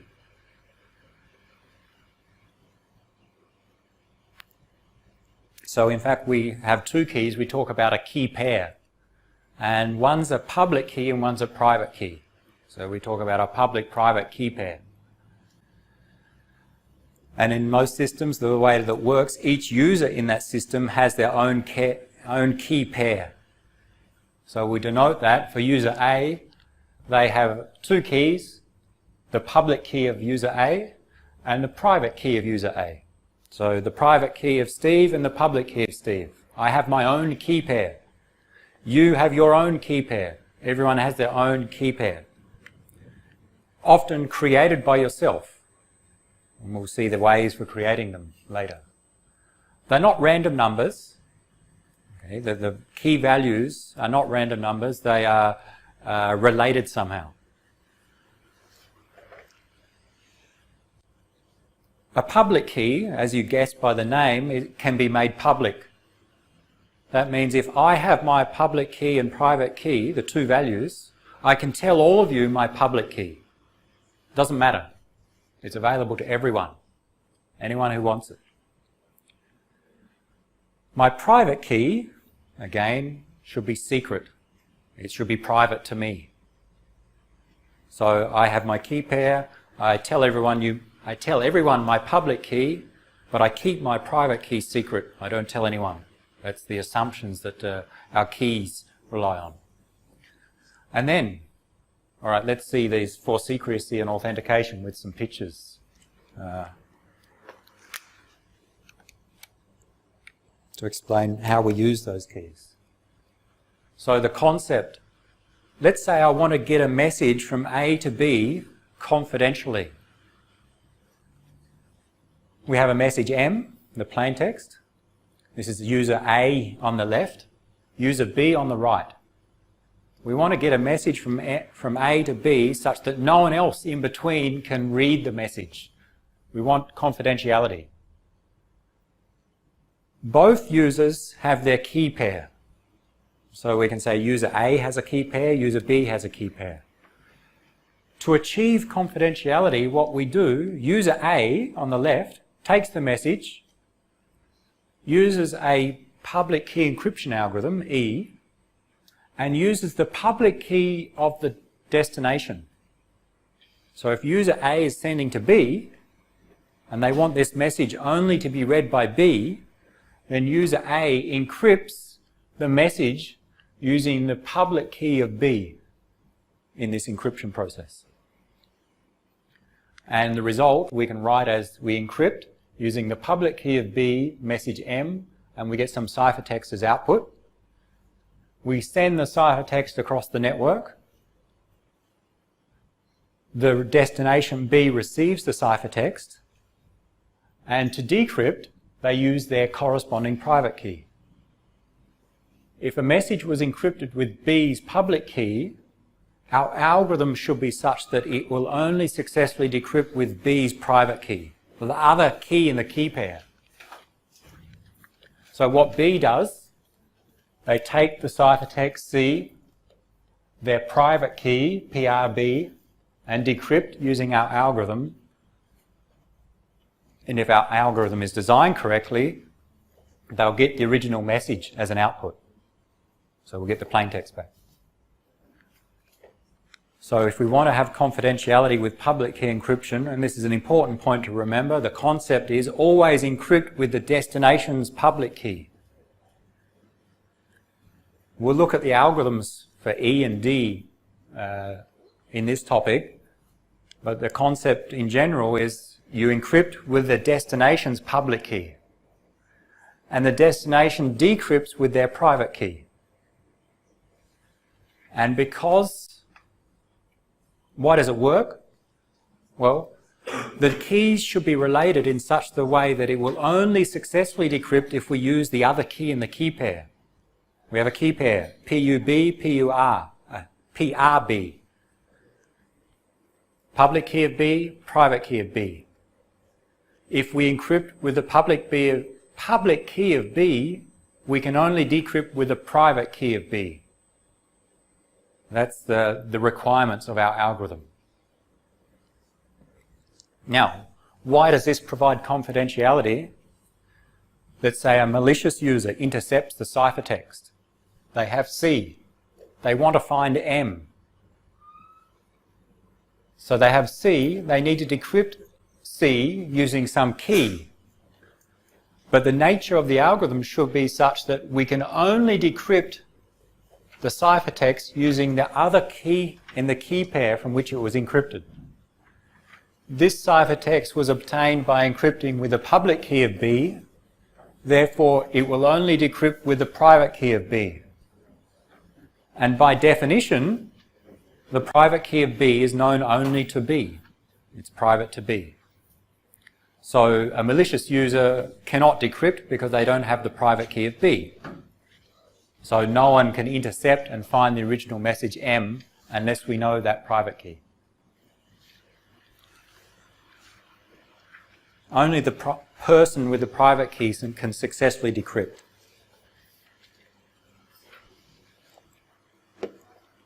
For this to work,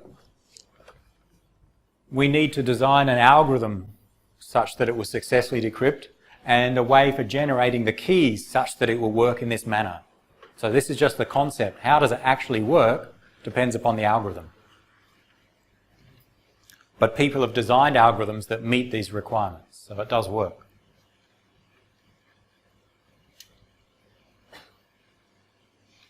We'll come back to authentication. We can use the keys in the opposite order, but we'll come back to that after we go through an example of an algorithm to see that in use.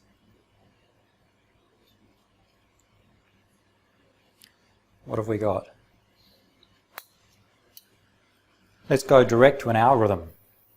We'll come back to the applications after we see a detailed example. Let's get to one. And the most common and maybe the first algorithm, or one of the first few algorithms that was developed and still used widely today, RSA. We're going to go through it in detail, see how it works, and we may see another algorithm in a little bit less detail a little bit later, maybe after the midterm. So RSA is one algorithm for public key cryptography. There are others, but this is one of the most widely used algorithms. Where does the name come from? It was developed by Ron Rivest, Adi Shamir, and Len Edelman. R, S, and A. Okay, so the name comes from the three people who developed this algorithm. So in 1978, these three researchers developed this algorithm, and then they started a company to sell products that implemented the algorithm called RSA Security, eventually sold to some other company, so still part of another company now, RSA. EMC, I think, is the company. It's the most widely used public key algorithm. And the way that we think of the plain text and ciphertext is integers, numbers. It's a block cipher. We take a block of text, an integer, and we encrypt it using RSA. And commonly it's just used on small inputs, but we'll come to that after we go through how RSA works. So going back to our general approach for public key cryptography, we need an encryption algorithm, we need a decryption algorithm, and we need some way to get the keys. Unlike symmetric key cryptography, the keys must be generated and they're related in some way. In symmetric key cryptography, we normally just create a random key, a random sequence of bits. But here, we have an algorithm for generating the public and private key, because for the decryption to work, those keys must be related. So with RSA, there's a key generation algorithm. We'll go through the steps. Then there's an encryption algorithm and a decryption algorithm.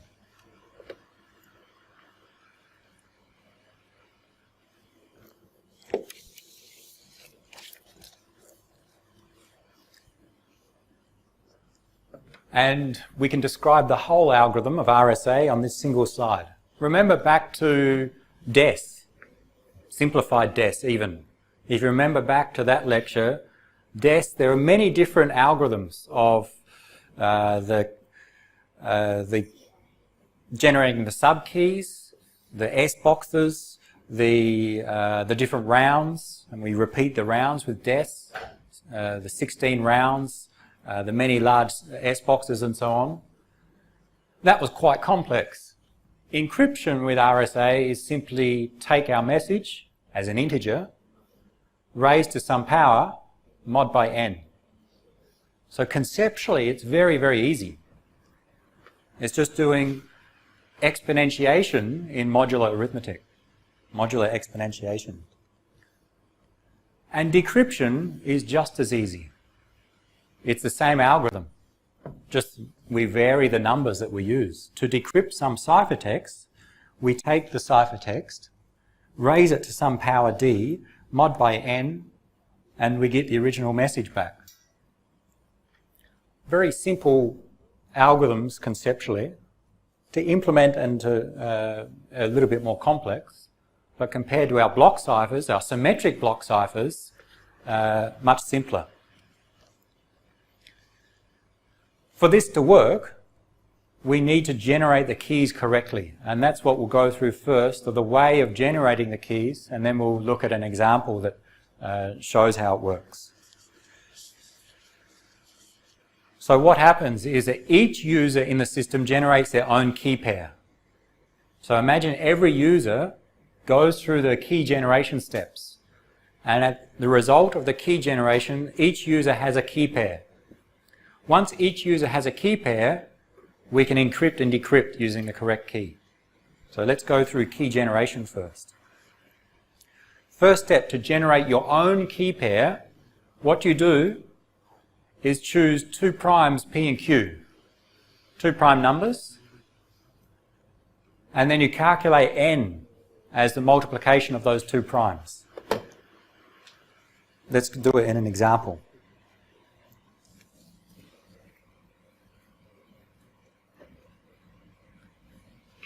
Actually, I don't want that.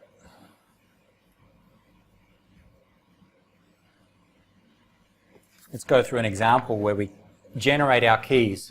For the example, we're going to use very small values, just so I can calculate them. We can always do it in our head, but we'll talk later about in practice.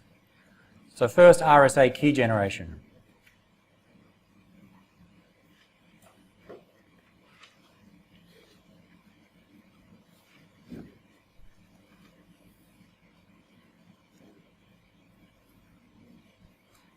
And you think each user does this. They do it independently. So the first step is to choose two prime numbers.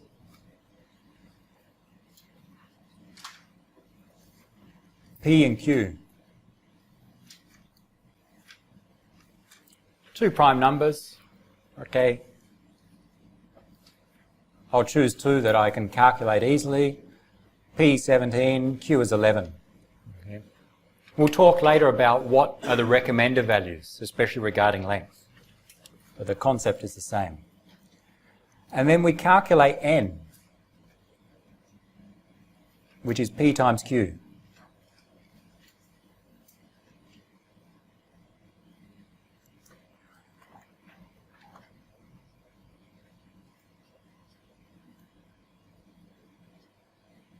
We hit 187. So that's the first step in generating our keys.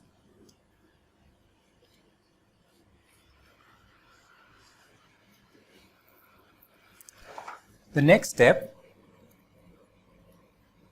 we're going to need the totient of n. We're going to use the totient of n to find some other value e. So let's first work out the totient of n, Euler's totient. What's the value?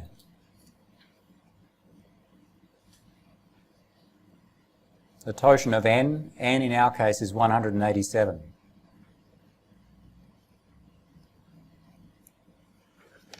Quickly find the answer. The totient of 187. The totient, remember, the number of numbers less than 187 which are relatively prime with 187. So we, in the very basic form, we say, all right, number 1, is it relatively prime with 187? Well, what does relatively prime mean? It means are the two numbers have a greatest common divisor of 1? 1 and 187, greatest common divisor, 1. Okay, relatively prime. 2 and 187, what's the greatest common divisor? If it's 1 and relatively prime, 3 and 187, 4 and 187, and so on. What's the answer? How many numbers less than 187 are relatively prime? 160, okay, he calculated quickly. We don't do it the manual way, okay. We've got a formula that will help us solve this quicker. If we go back to our number theory, one characteristic of the totient of n is that the totient of, I'll just write it here, the totient of a prime number is p minus 1. Because the number of numbers less than that prime, which are relatively prime with that prime, is all of them. So the numbers less than p, there are p minus 1 values. So the totient of a prime is p minus 1. And it can follow from that the totient of two primes multiplied together, remember n is just p times q, is the totient of the primes multiplied together. So let's write that. 187, we know, because we just calculated it, is 17 times 11. So do it on the full way. 17 is a prime, 11 is a prime, because we just chose them that way. So it's equivalent to the totient of 17 times the totient of 11. That's true if they are prime numbers. And the totient of 17 is 17 minus 1. And the totient of 11 is 11 minus 1.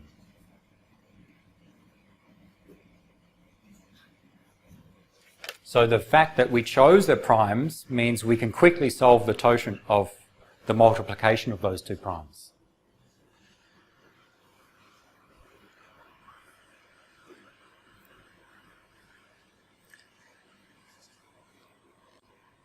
That's going to be needed in step 2. Step 2 is select some value e, some integer e, such that it is relatively prime with a totient of n. And it's stated on the slide here is that e and the totient of n, the greatest common divisor is 1. Or in other words, the two values are relatively prime. So find an e which is relatively prime with 160. And it should be less than the totient of n. There may be multiple values. Find one. Start small. Find a number 30. that is relatively prime with 160. Small as possible. Sorry, E should be greater than 1 and less than the totient of n. Okay, so not 1. There are multiple answers. Okay. So it needs to be a number which has a greatest common divisor with 160 of 1. 7, yeah. So greatest common divisor with 160, it's not going to be an even number. 2 has a greatest common divisor with 160 of 2, so that's not an answer. 3 and 160. 4, 5, 6. Try some numbers. Let's try a few. So we have the totient of 187. Find an E. We want the greatest common divisor of E and 160 to be 1. So an E should be greater than 1 and less than 160. That's the condition. So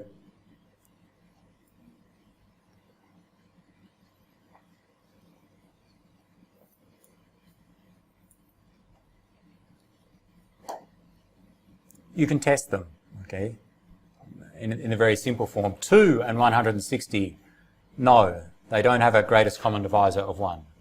3 and 160, yes, that one's okay. 4 and 160, in fact, all of the even numbers have a greatest common divisor, well, have a divisor of at least 2. So we can rule out the even numbers. 5 and 160. Greatest common divisor, is it 1 or higher? It's higher. 160 has a divisor of 5, so we cannot use 5. 7, check, it's okay. 160 will not divide by 7. 7's a prime number. And we can keep going. 9, I think you'll find 9 is okay. 11 is also okay. There are multiple answers here.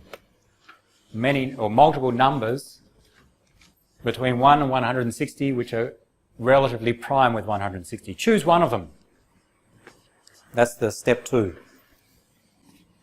And that's the value E in our algorithm. And I would choose, because I've got the answer, 7.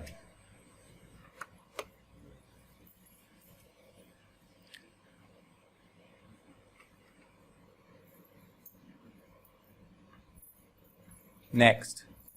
So that was step 2.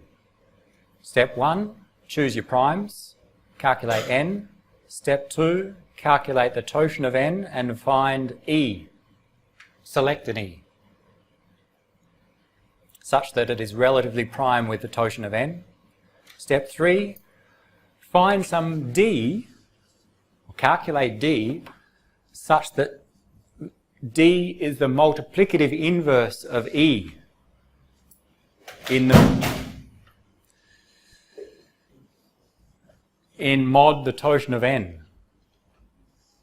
So D times E mod the totient of n should be 1. That's our requirement. Find D.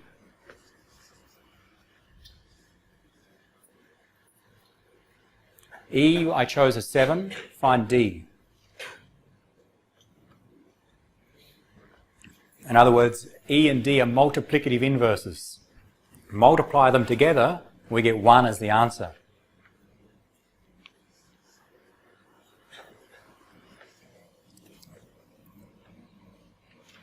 When we mod by the totient of n, which is 160. So E, you're correct. E times D mod our totient of n, 160, should equal 1.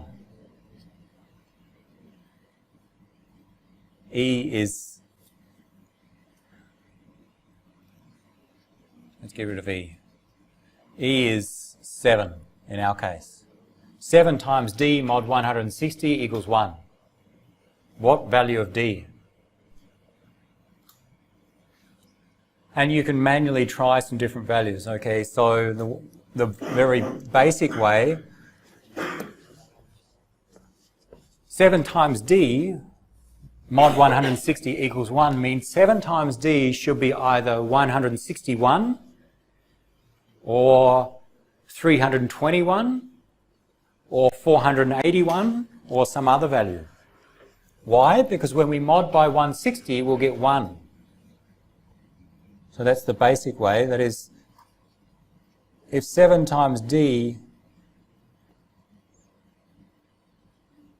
if it equals 161, then 161 mod 160 gives us 1.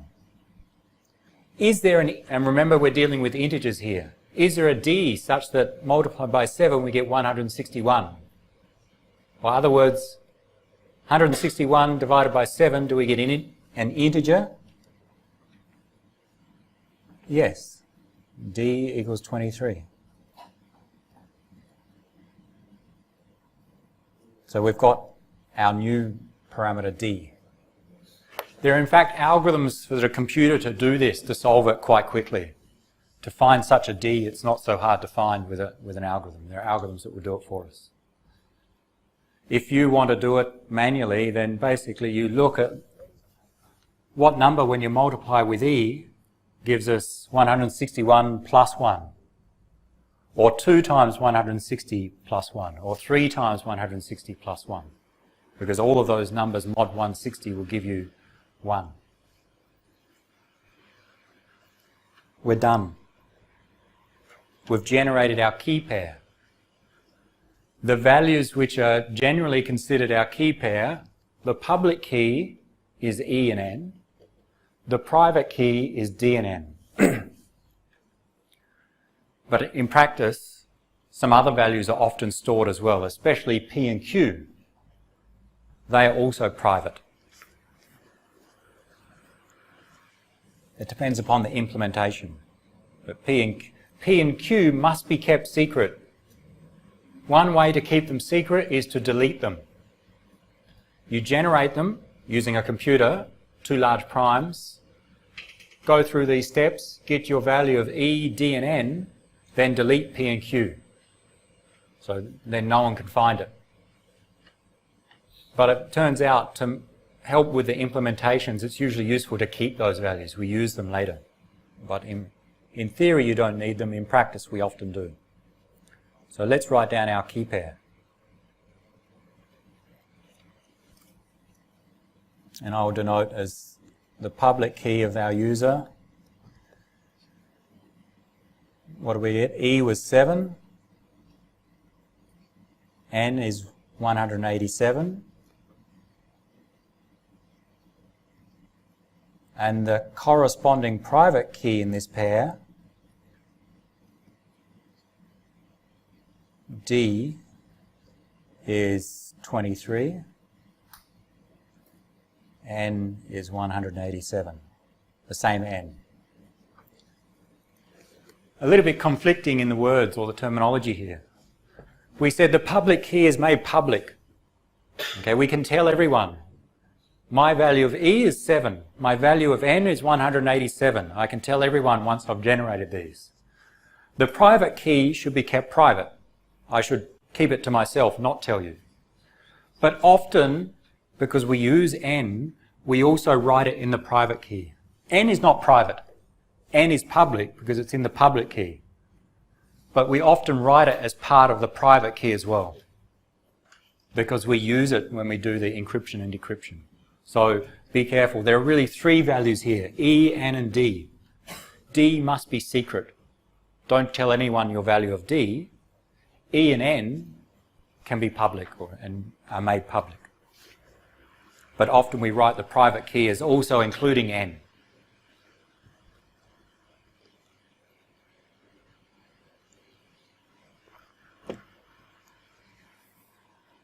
So I generate those values. I tell you my public key. Yep. So if you know E and if you know E and N, can you calculate D? No, if the numbers are big enough. And I think we'll run out of time today, but in the next lecture we'll go through and see, well, what can an attacker do when we have large enough numbers? For today we'll just get to, let's use the algorithm. The next lecture we'll analyze and see, well, why does it work? For now I think we won't get time to see why it works. We'll just see how it works, how to use it. But you're on the right track that we need to start asking, well, what does an attacker do?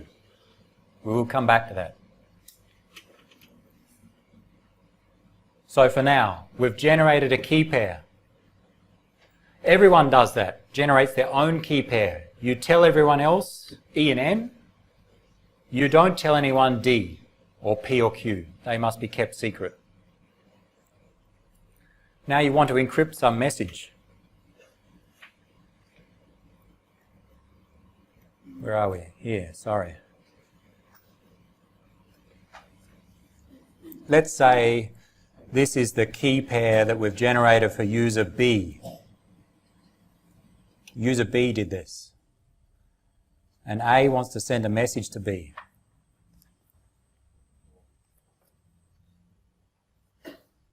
And we want this message to be secret, to be confidential. What do? We have some message, we want to send it to B. What we do is we take that message and we encrypt it using the RSA algorithm, and to keep the message secret, we encrypt it with B's public key. Okay. So to send to someone else, use their public key. What's the message? My message is a complex one. It's 88. The plain text in RSA are just integers. So let's say you have a sequence of bits, like an ASCII message, hello. You must somehow represent that as integer, just as one number, because that encryption operation operates on that integer. And that's easy to do.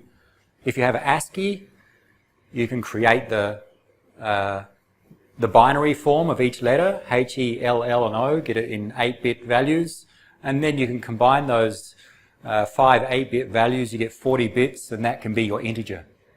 So you can convert any message into a single number. The constraint is that the integer m, your plain text that you want to send, must be less than the number n. Our n is 187, so we must have a plain text which is less than 187. So I've chosen 88. What does 88 mean? Nothing in this context, but with a larger example it could have some meaning. And then we use this equation to encrypt. Take your message, raise to the power of e, mod by n, and you get C. So A does that.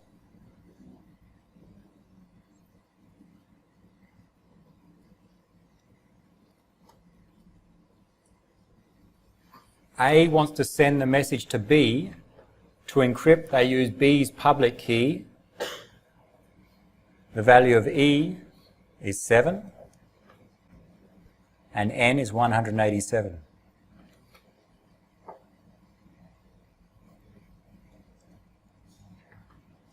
What's the answer? You can go and do it on pen and paper. Remember last week we showed you how to do the modular multiplication or exponentiation. You can break it into 88 squared 3 times and then times it by 88. You don't need to do it. I've got the answer for you. I don't know if my calculator will do it. 88 to the power of 7, mod 187, 11. Okay, so we can calculate that.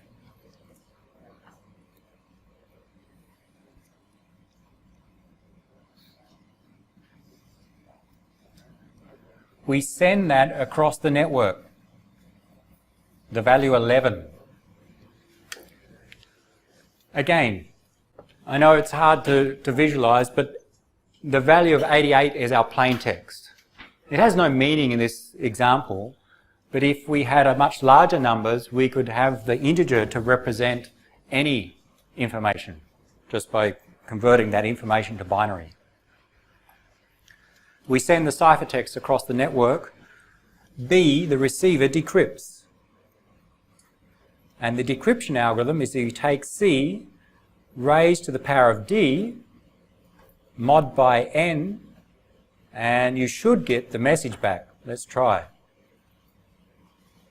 So B receives.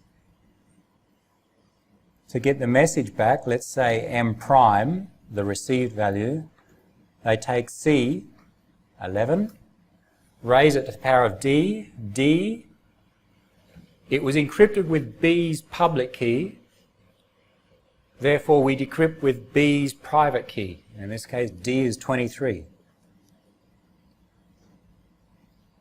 N is 187 again.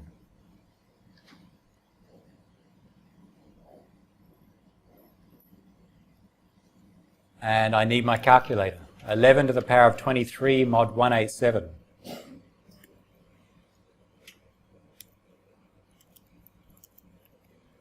Any guesses?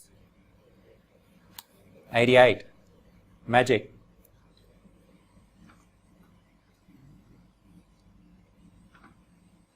It works. That is, with these numbers at least, when we took 88, raised it to the power of E, mod by 187, and then took that value and raised it to the power of D, this other number, mod by the same N, we get the original message back. And that's what we need for encryption. We need to be able to encrypt, get ciphertext, and decrypt and get the original plaintext. Otherwise it's useless. It worked in this case. It will work in all cases because of the way that we chose those keys, E and D.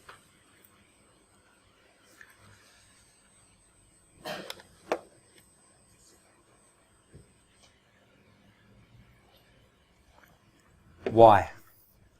All right, before we go through why will it work, any questions on the steps so far?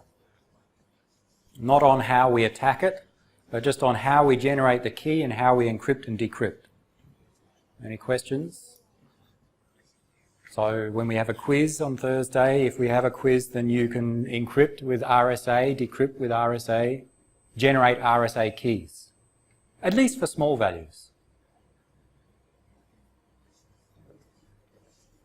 All right, you need a calculator for this step. Well, you don't really. I could ask you, I wouldn't in a quiz, but I could ask you to solve it manually by expanding it out. You could, but I'm not that mean. Not in a quiz. In an exam, I'm meaner than that. So you may have to solve these manually, but the steps. You should be able to generate your own key pair using small numbers, like I've just chosen.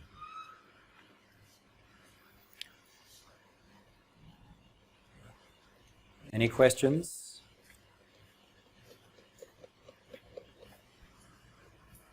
First, well, the last thing today, why does it work? If we change M to a different value, will it always produce, when we get the ciphertext and decrypt with D, will we always get M back here? Well, yes, it will. Why? Let's have a quick look.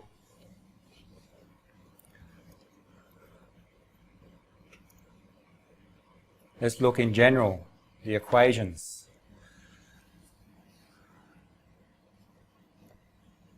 Sorry, C we start with. The first equation we have is C equals M to the power of E mod N. And the other equation we have is M, the decryption, is C to the power of D mod N.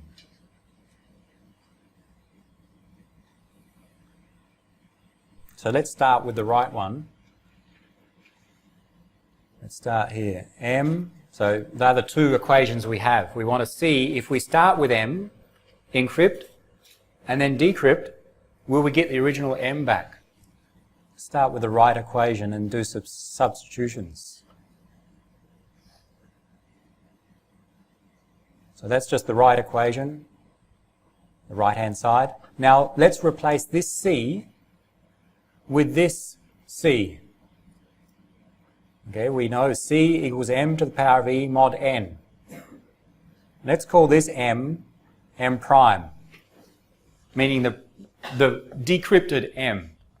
We take our ciphertext, decrypt, and we get m prime. Now let's replace C with the top left equation. C is in fact created by taking m to the power of e mod n, all to the power of d mod n. So I've just done a substitution in that case. We can expand this, that is, m to the power of e mod n all to the power of d. We have the same properties in normal exponentiation.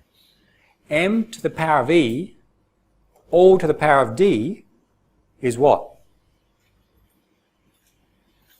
M to the power of d all to the power of e in normal arithmetic.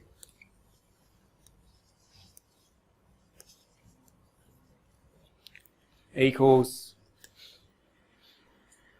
with normal arithmetic, m to the power of e times d. The same applies in modular arithmetic, and you can check and go back to our properties to see that.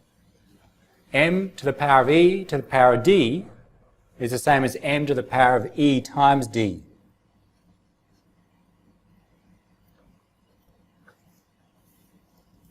Mod n,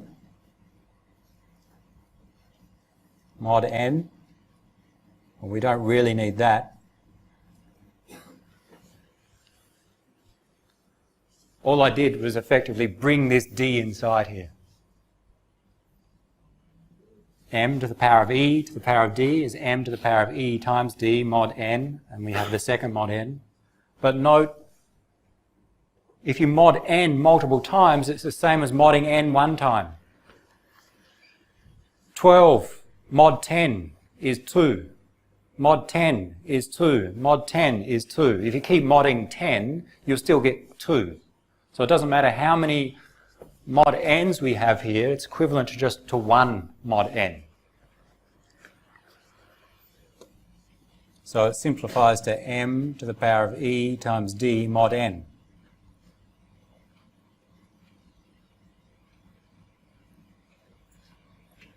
So if we take our original message m, raise it to the power of e times d mod n, we get m prime. Our encryption and decryption will work if m equals m prime. That's our requirements for successful decryption, to get the original m back. So it leads to the question is, in what conditions does m equal m prime? If you take some number, raise it to the power of e times d, and mod by n, you get that same number as an answer. If we have those conditions, then our decryption works.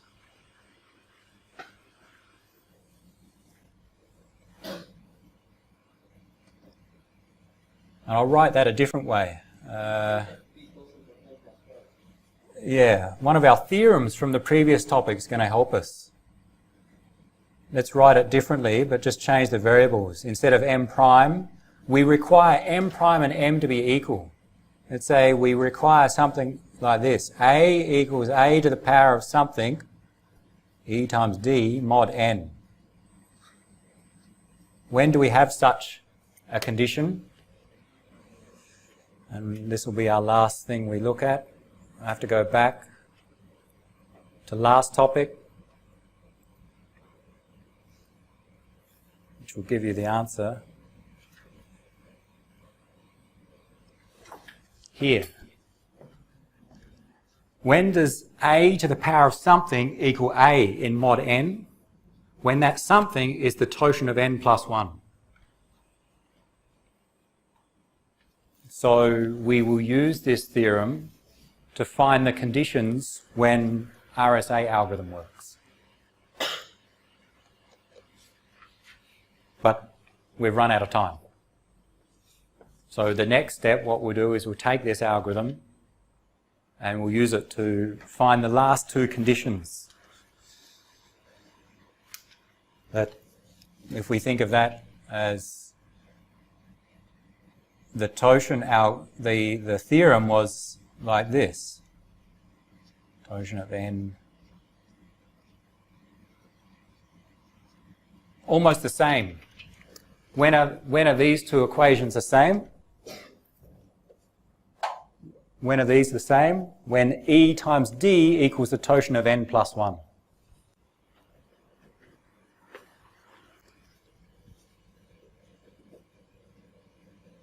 If we have E times D equals the totient of n plus 1, let's finish today. Let's spend another minute to finish. Those two will be the same if this is true. When is this true? Well, when E times D mod the totient of n equals 1. That is, mod this by the totient of n, and you get the left side. Mod this side by the totient of n, divide by the totient of n. The remainder is 1. The totient of n plus 1, mod the totient of n, there's 1 left over.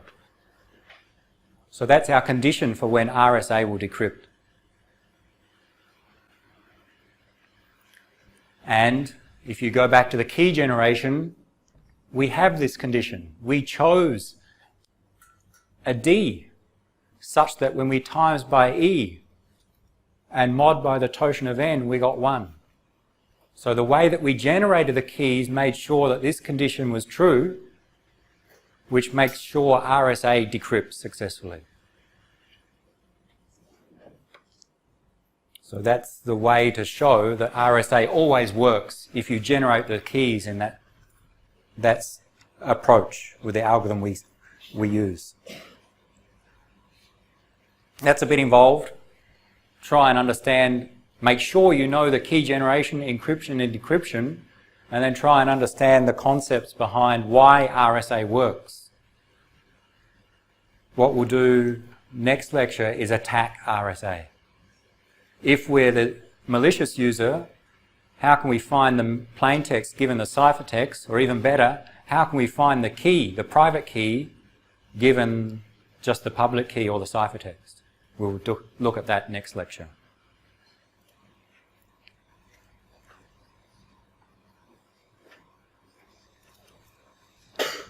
Everyone's awake? Good. If you're interested in RSA, you may have seen, or in security in general, sorry, I've got it somewhere. You may have seen in the news last week and this week, on the technical news, that people have come up with ways to break RSA. Researchers cracked the world's toughest encryption, they're referring to RSA, by listening to tiny sounds made by your computer or your CPU. The setup is a laptop here, decrypting with RSA, a microphone. It listens into the CPU, actually listens to the noise it makes, and it comes out of the fan of the laptop, and then from that they determine the secret key just by listening to the CPU from a distance of 1 to 4 meters.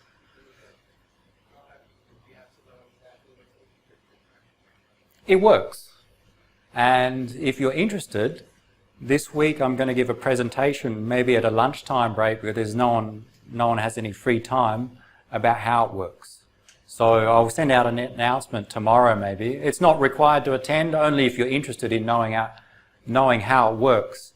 It will most likely be Friday lunchtime. Then I'll give some plots and some results from their paper that show how that works. Okay, that will be breaking RSA. It's not needed for the lecture, only if you're interested.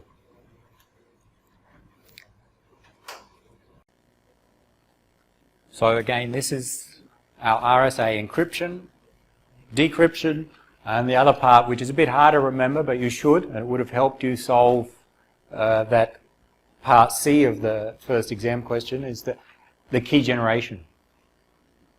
Now, with RSA, the security comes from using large numbers, not from using small numbers like in the exam. Of course, we can break that. It's using large numbers. And therefore, we need software to do the encryption and decryption for us, and also, importantly, to generate the keys. With symmetric key ciphers, there's a shared secret key. How do you generate a key for a symmetric key cipher? Random, okay? You and I, we want to use AES to encrypt our data between us. We both need the same key, so what may happen is I choose a random number, a 256-bit key, a 256-bit random number. I generate it using some software, OpenSSL. I give you that random number, and that's the key that we will use. It's a shared secret key between the two users. But with public key crypto, the keys are generated according to some algorithm, not a random number. So with RSA, here's the algorithm. So we can use OpenSSL to generate these keys. And again, the idea is that every user has a pair of keys, public and private key. So you generate your own pair. I'll show you how to do that with OpenSSL. And there are some notes on this I'll point to on the website. So I'll just go direct to the command. You can zoom in.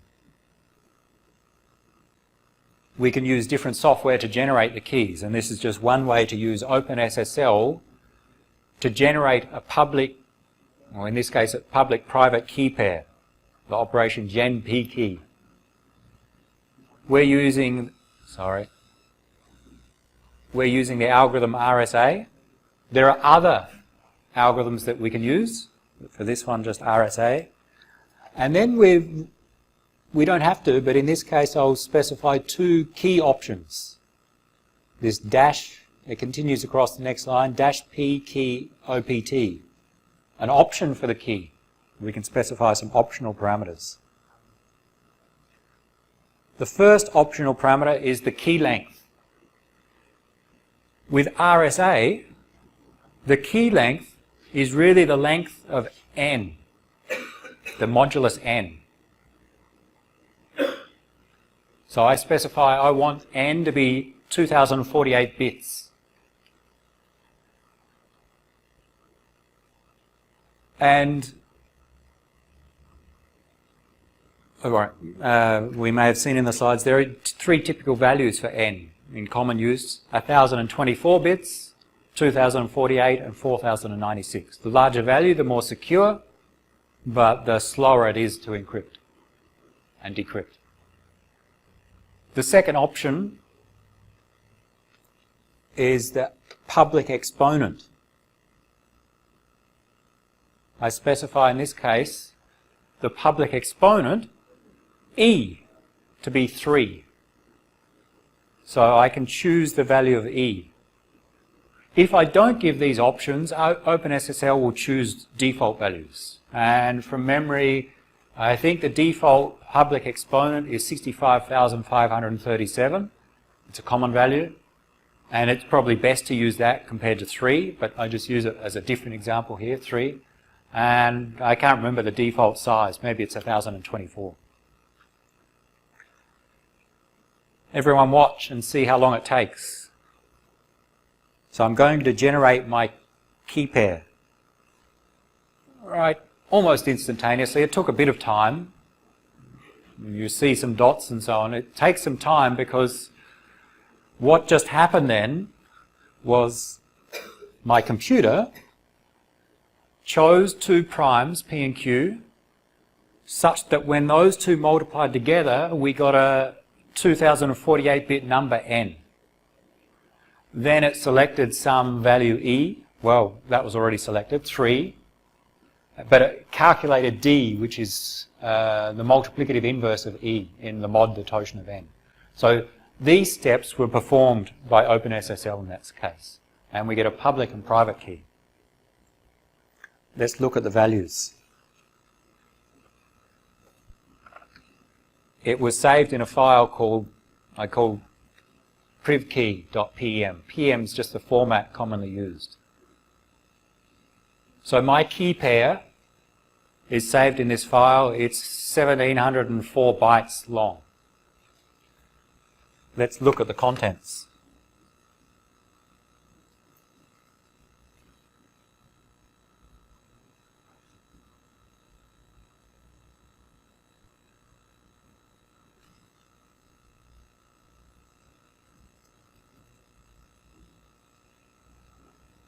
Should we have a quiz next week on the contents of this file? I think you should be able to do this. You can try it at home. Zoom out. Try again. There's my key pair. Now we need to explain the format of this. I generated the key pair. We'll see the detailed values in a moment, but what OpenSSL does by default in this format of the output is it encodes the values into some form that can be printed on the screen and, for example, included on a web page. So this is not encrypted. This is what we say is encoded. In the same way that we have ASCII encoding to encode our different characters into some decimal or some binary value, we can have different encodings, and this is one encoding called base 64 encoding that takes some binary values and encodes them using, I think it's one of 64 different characters, and that's the combination here. So it makes no sense here, but that's all the information needed because a decoder will find the original values. So often you'll see not private keys, but when we look at public keys, you'll see some encoding like this, say attached to the bottom of an email or on a web page. Let's look at the actual values. Let's decode this. And the way to do it, OpenSSL has an option.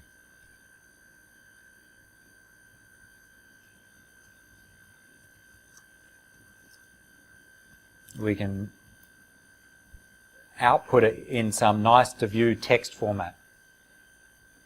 Take our input private key and produce an output in a text format, and so I can scroll through, I'll pipe it into less. Gives us the original form, and we scroll down, then it gives us end, and now it gives us the human-friendly form. A little bit more human-friendly than the first one. It gives us the private key, the modulus, n. Okay, there's the value of n.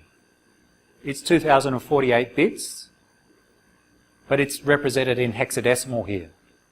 So if you convert, you'll get this as a 2048-bit number. The public exponent, e. So e is 3 in decimal. The private exponent, d, is the next value. Don't look at this, because this is private for me. Again, another large number. So this value is the secret value that it should be specific to you and not shared with anyone else, right? It's just a demo in this case. So really we have three values, E, D, and N. D must be kept private.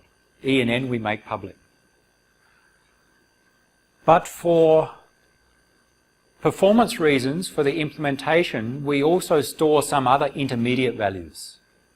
So we just really need E, D, and N, but OpenSSL and other software store some other values to help speed up the encryption and decryption. So we see prime 1 and prime 2. Recall what happens in the key generation is that we have a prime P, a prime Q, we multiply together to get N. This is P and Q, I don't know which order, it doesn't matter. There are two prime numbers here. So they are our large primes. Again, must be kept private, because if someone else knows these primes, then they can easily break anything encrypted using your public key. And then some other intermediate values are stored. Not so important for you to know about these. There's two other exponents, some other coefficient. Again, just for implementation purposes.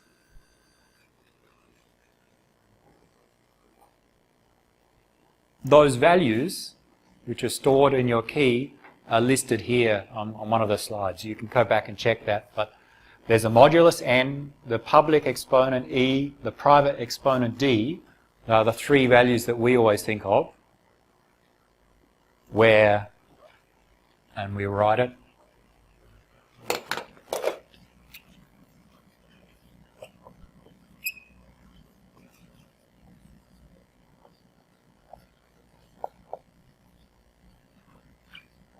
where we often write that the public key is E and N,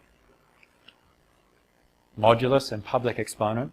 The private key is D and N, private exponent and the modulus. The remaining values are there for speeding up the encryption and decryption when we use these keys. The two primes and these other exponents and coefficient. Not so important to remember or worry about these. They should be kept secret. When you have them, you shouldn't show anyone else what the values are. Otherwise they can defeat the RSA. So really the public values that you can tell anyone else are N and E. The other values are kept private or secret.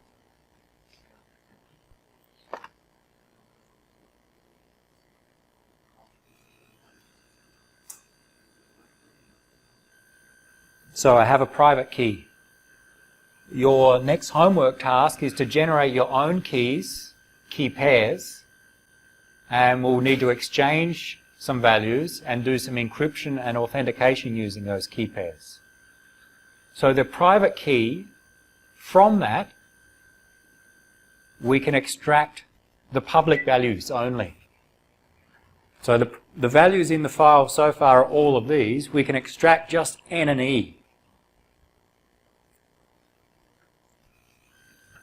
And the way to do so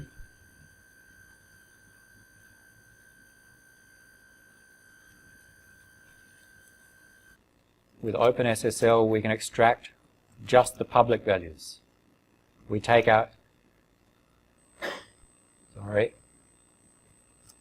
we take our input private key, which contains all values, and output to some file I'll call pub key, and specify to just output the public values so that we hide or don't display any of the private values.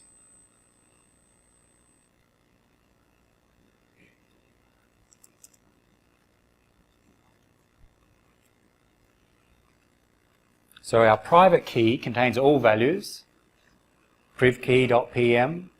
Public key contains just N and E. And what you'll do in your homework is once you generate these, the public key you can then tell anyone else. You can send anyone this file, for example, attach it at the bottom of an email, put it on a web page, because it contains your public values. And we can look at them.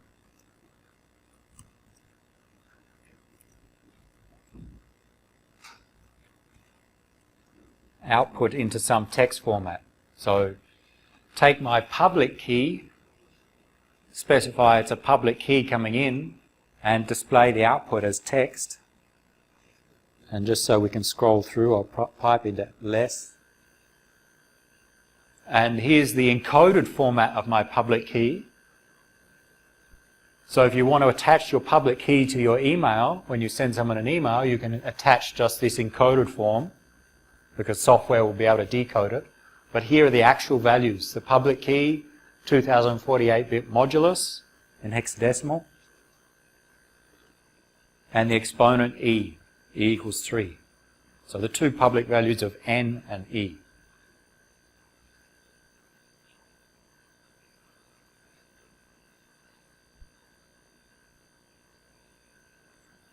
That's all we'll attempt to cover today because no one's too concerned.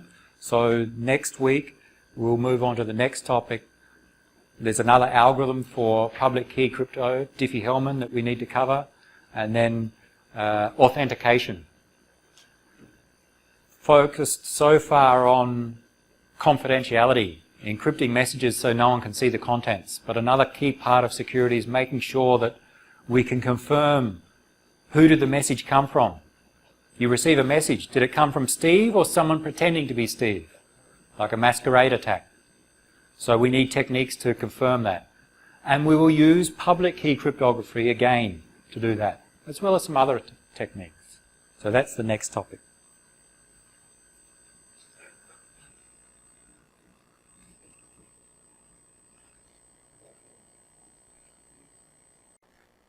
So we got to this approach of using a public key authority. But before we come back to this authority approach and look at another one, let's just make sure everyone understands the problem. I'm just going back to our man-in-the-middle attack. This was a scheme we used to distribute a secret. And that's what we're trying to do. A wants to communicate with B. To do so, they want to encrypt their communications and using a symmetric key algorithm. So they want to encrypt everything using some secret key, and in this scheme it's denoted KS. So KS is their secret, but they don't know it yet. So they haven't communicated in the past. So this scheme uses public key cryptography to exchange that secret, where A sends its public key to B, saying, I am A, I want to communicate with you, let's create a shared secret. So that's step one. We send our public key to we send our public key to B. B generates a secret. It creates KS.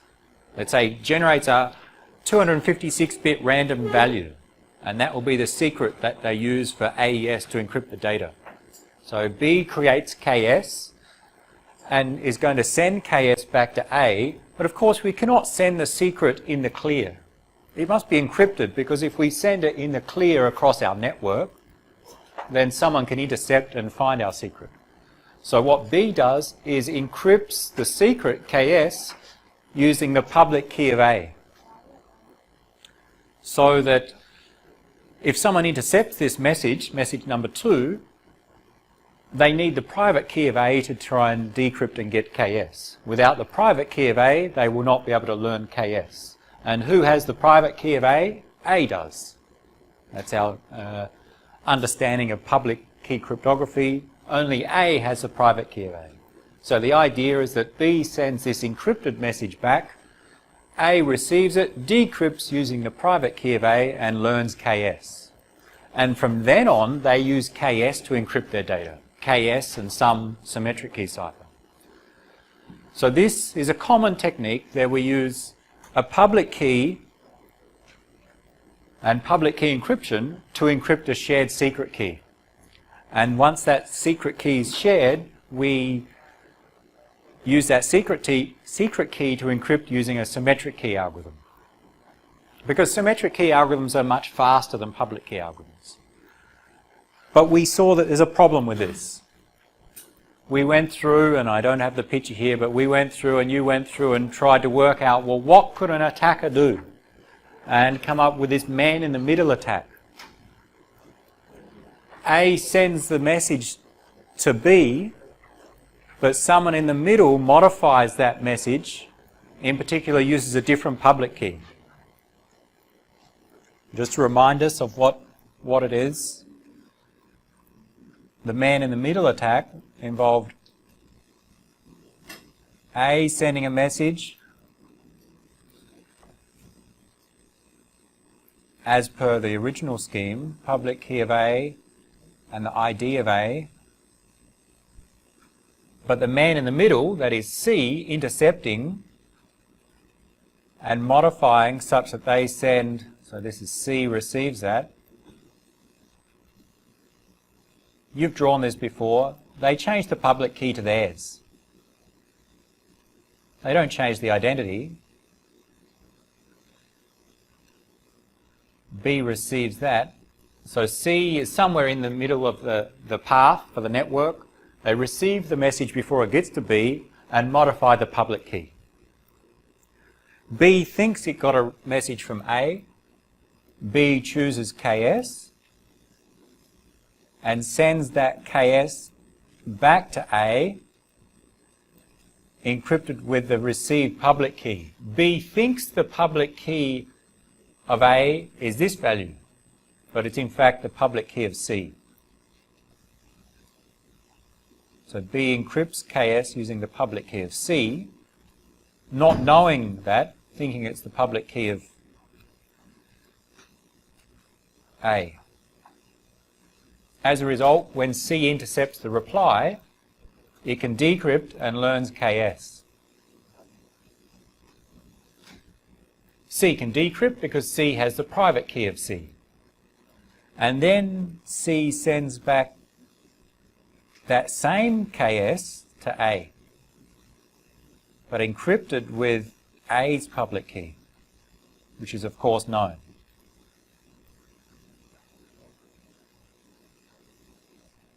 And when A receives this reply, they decrypt with their private key and they learn KS.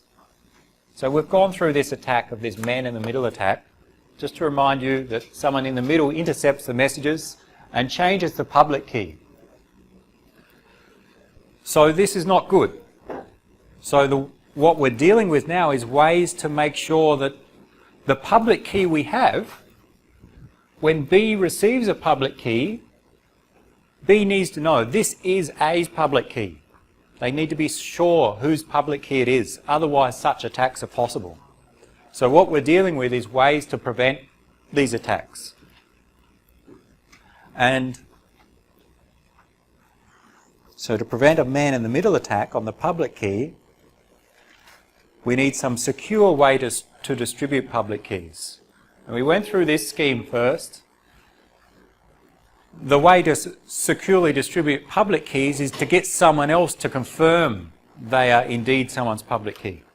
So in this case, we introduced this new entity called the public key authority, who everyone trusts. So it assumes that this authority is trusted. And that includes that everyone knows the public key of the authority. If you know the public key of the authority, when the authority sends you a value and signs that, so in message 2, this public key of B was signed by the authority, A can verify that. Because when something's signed with a private key, we verify that with the corresponding public key. So this scheme is really a way so that A and B can exchange public keys and they're sure they are the correct public keys. It's not a man-in-the-middle attack like in the previous approach. And the way they do that is that the public key of B is signed by the authority and the public key of A in message 5 is signed by the authority as well. And since they are signed by the authority, both A and B can verify them by decrypting with the public key of the authority. And that comes back to our assumption that A trusts the authority, which really means A has the public key of the authority and knows for sure it is the public key of the authority. It's not someone pretending to be the authority. So we have that assumption. Maybe what happened is that A physically went to the authority, confirmed their identity and got the public key then. So this is just one scheme for distributing public keys so that if someone tries to send a public key pretending to be someone else, we can detect that.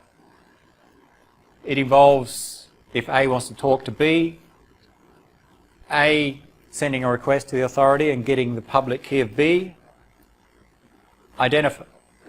contacting B saying I want to communicate with you.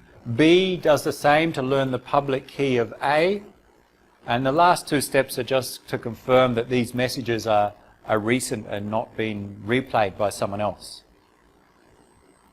And the end result is A knows B's public key and B knows A's public key. Easy.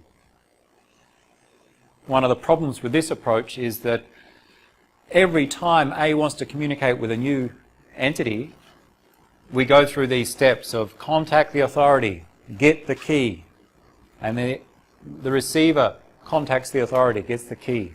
Imagine there are thousands of entities in the network, they all need to communicate with each other. There's many contacts to the authority, and it becomes overloaded. It becomes a bottleneck. Many packets are sent to the authority which must respond quickly. If the authority cannot respond, then A and B cannot communicate. So the next scheme is one way to improve that, mainly from a performance perspective, not from security.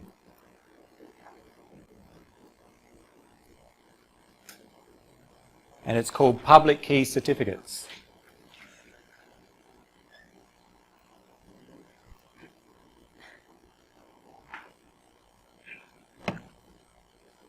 So we'll go through the general approach. Again, the same objective.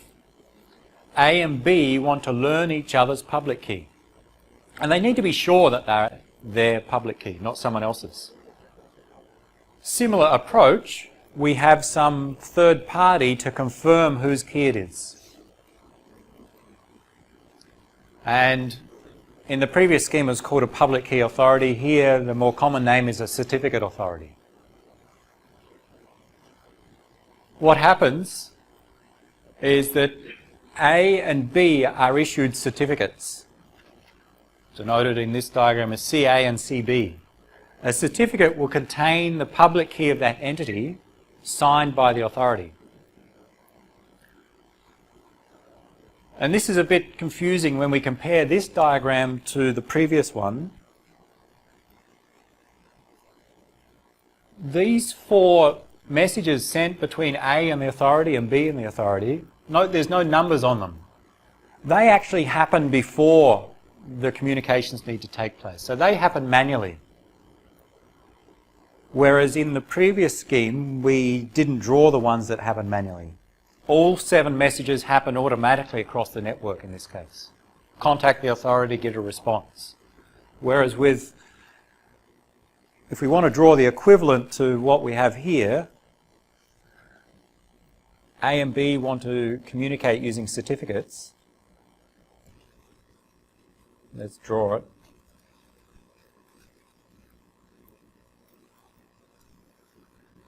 The scheme is quite simple.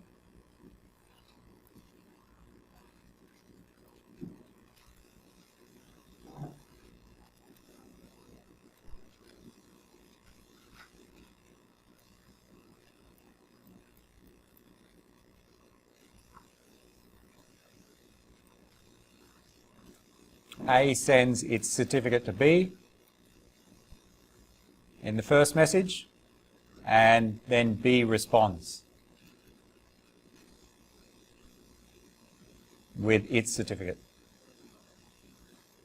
So if we want to compare those schemes of using the public key authority versus using the certificate authority, compare this diagram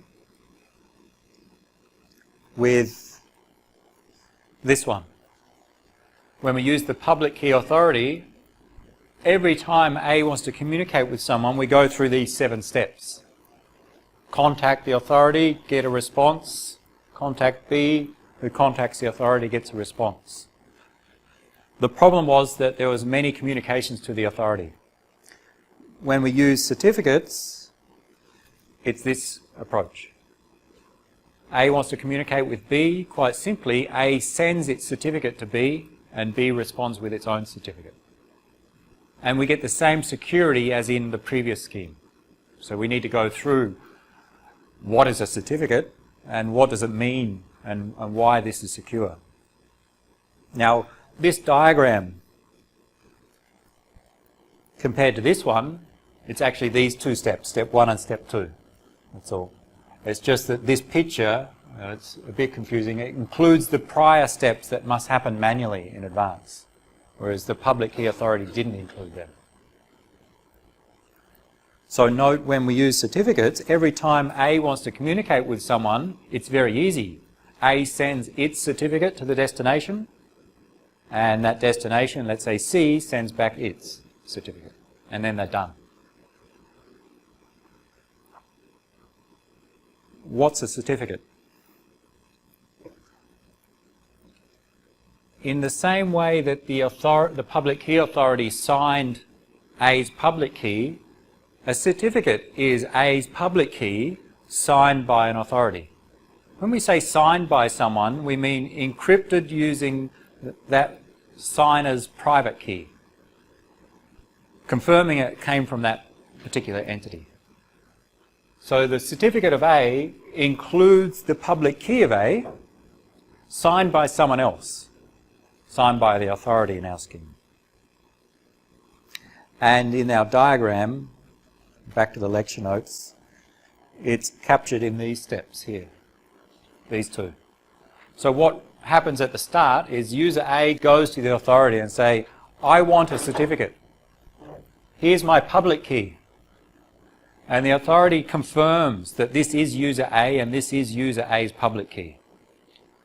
So in a simple example, let's say I'm the authority and all of the users are the students in this class. So one student comes to me and say, here's my public key, and I look at your public key, I look at your ID card to confirm this is you, it's not someone pretending to be you, and I confirm, yes, this is you and this is your public key. Therefore, what I do is I issue a certificate. That's what the authority does. They create a certificate which contains the public key of that user, PUA in this case, the identity of that user, some timestamp, so T1 here is a timestamp saying that this certificate is valid from right now, maybe until 6 months in the future. And I sign that information. So the authority encrypts that information using their private key, so that anyone else who has the public key of the authority can verify. So think of a certificate as the public key of a user signed by some authority. And we'll see that a different format, this is the general concept, we'll see a more specific format in a moment. Similar, B does the same. B goes to the authority saying, here's my public key, and the authority creates a certificate for them. CB in this case.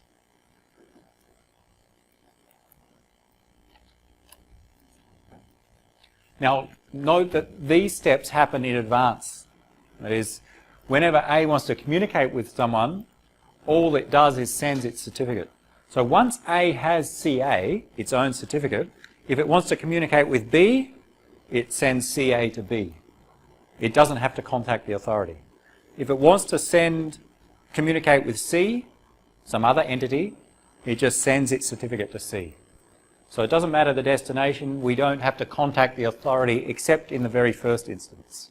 And that really cuts down on the communications because it's only that first step of being issued a certificate that we have to contact the authority.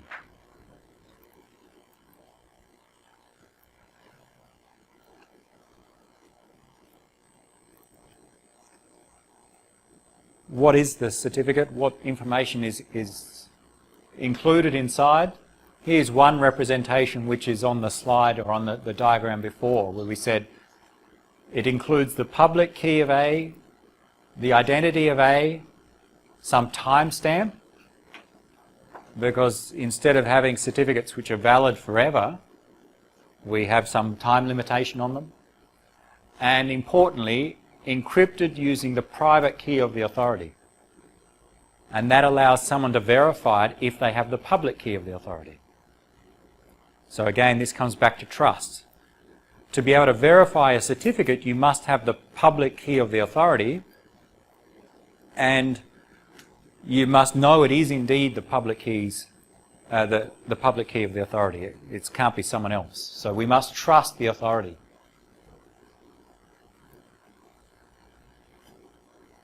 The certificates, this is the general concept, but we'll go through a more detailed view and look at some specific examples of how to store that information. That's what we'll do today.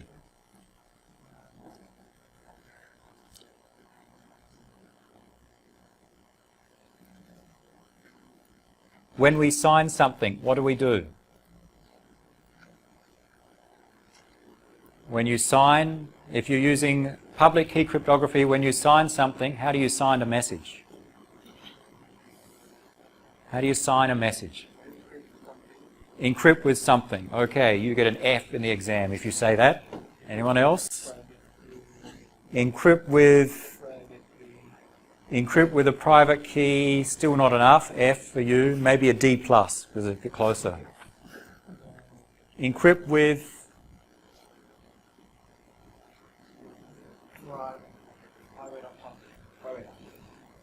more specific. If you want to sign something, what do? All right, hash is good. You'll get an A if you say hash, but even if you just want a B, you encrypt with the private key of who?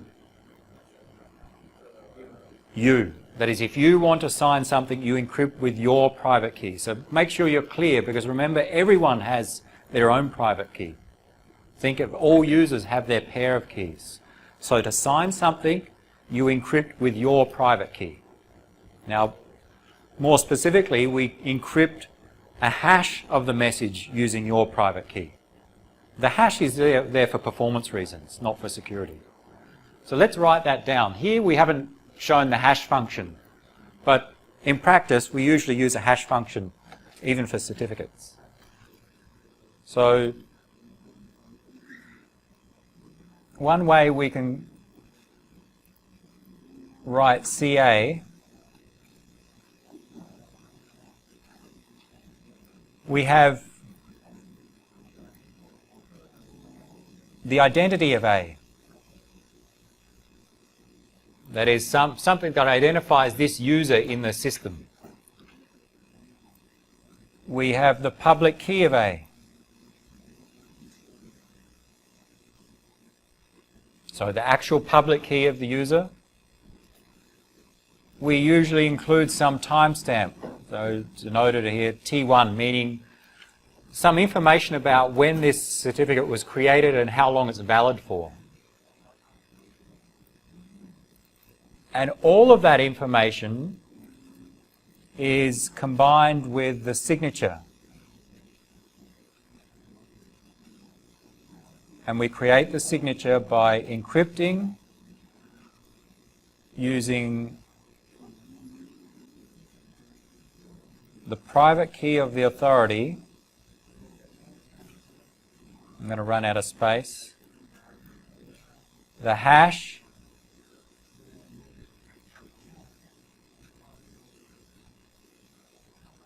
of what? I'm running out of space. You'll find more space. The hash of all of this. Okay, so this is our message.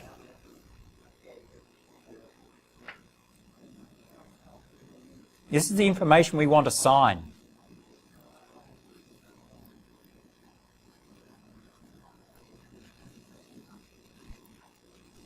Think of this as our message M. We take the message and combine it with a signature. This part is, if M is here, this part is the signature.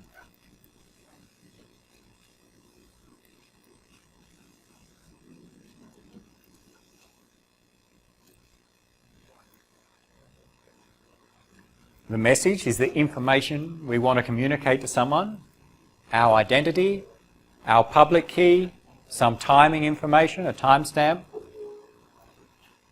We take that message and it's signed. We actually take the hash of the message and encrypt the hash value using the private key of the signer, the authority in this case. So someone else signs this message on A's behalf. So message, signature, where the signature is the hash of the message encrypted with a private key. That's the same as we've seen all through the content on public key cryptography.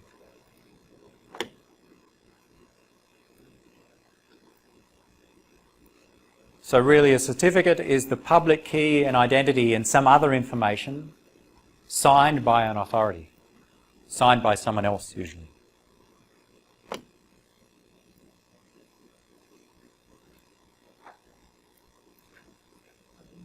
When B receives this certificate, so in the first message, these values are sent from A to B. When B receives it, what does B do? B receives the certificate, what does it do?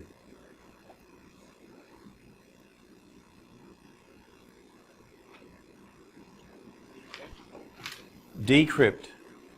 Decrypt what? The signature. Okay? The general process we say we verify. Okay? So to verify, we decrypt the signature, S. We decrypt it using which key? The public key of the authority. Okay? So if it was encrypted with the private key of the authority, we decrypt with the public key of the authority, we get a hash value, and we compare the hash value with the hash of the message. So this verification step.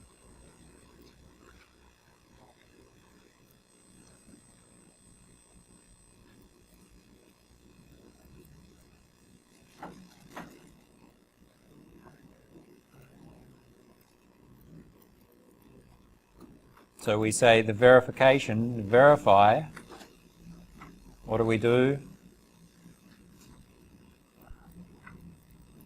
We decrypt using the public key of the authority,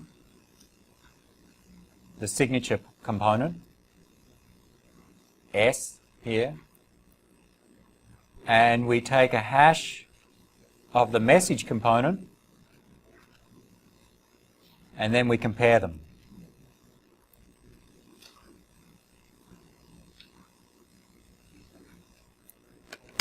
So that's the verification step. Decrypt the signature, we should get a hash value, take a hash of the message, and compare those values. If they're the same, everything's okay. If not, don't trust it. Okay, so this is the same as we've seen with all of our signatures. To do so, we need the public key of the authority. So for B to do this verification, it must know the public key of the authority, and that's when we say we must trust the authority, including we must know the public key of the authority, and we must be sure it's the authority's, it's not someone else's. Because remember, that's our problem. Our problem is, if you get a public key from someone, how do you be sure it's theirs? So we're saying that we have some initial trust that we are sure that the public key of the authority is indeed theirs. If we can do that, we verify the signature, meaning we now know the public key of A, and because we trusted the authority, we know that it is indeed the public key of A, because if it wasn't, the verification would fail.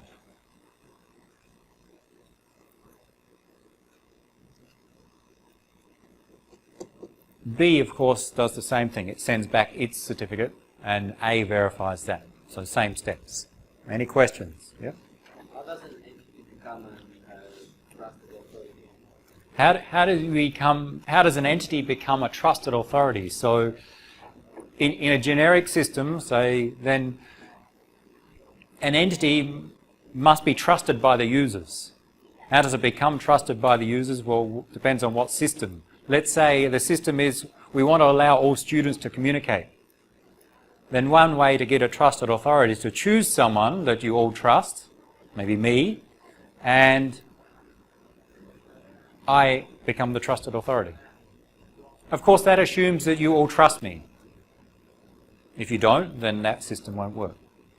So in practice, in the internet, how does someone become a trusted authority? How do you trust me? Why do you trust me? Yeah, do you? Why do you trust anyone? Well, based on past experiences. Okay, if your past experiences with them have been positive, then you build up trust. So in practice, certificate authorities in the internet usually are based upon organisations that people have dealt with in the past and have done things that have built up their trust. But there's no absolute way to become a trusted authority. You must trust someone. Otherwise, there's no way to bootstrap to start this off. Any other questions so far? This is important because when you open up your computer and you open a website, in particular a website using HTTPS to create a secure connection to that website, that web server is sending you its certificate. And we'll see some examples of that. So secure web communications uses digital certificates, and therefore it's important to understand what they are, what the limitations of them are, and how they provide security.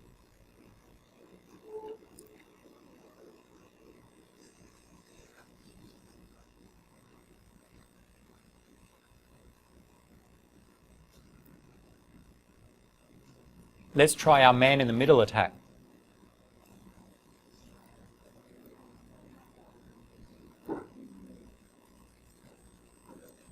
See what conditions a man-in-the-middle attack would be successful.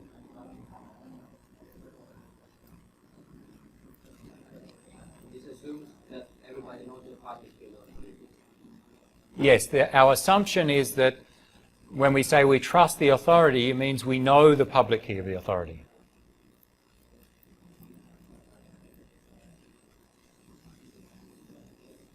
And our man in the middle, let's call them M. Let's call them, because we may use M for the message, let's call them something else. D. I've got to choose a letter that we won't use. C we use for a certificate authority sometimes. F. Just so we don't get confused with some of the other letters we use. Remember our man in the middle? A sends data to B, but F intercepts. The malicious user intercepts and makes some changes. So A sends its certificate to B, but F intercepts.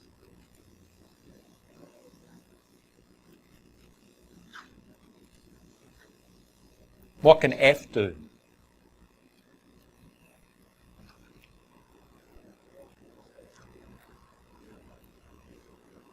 Well, can F learn A's public key? Yes. The public key is included in the certificate, so F knows the public key of A. F wants to forward on a message to B, making B think it came from A. What can F do?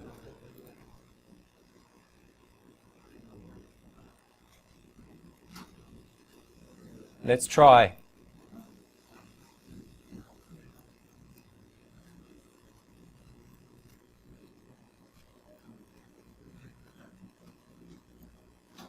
Some different things that F can try.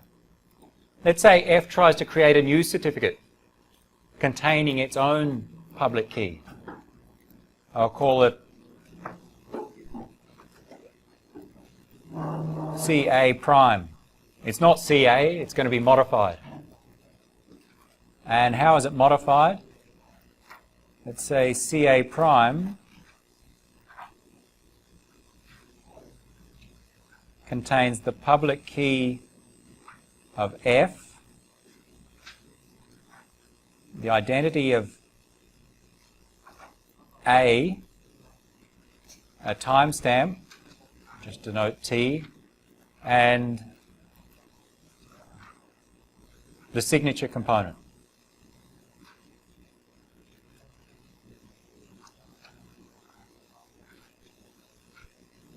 And again, I will not try and draw the rest, but the signature component is the entire message hashed and signed.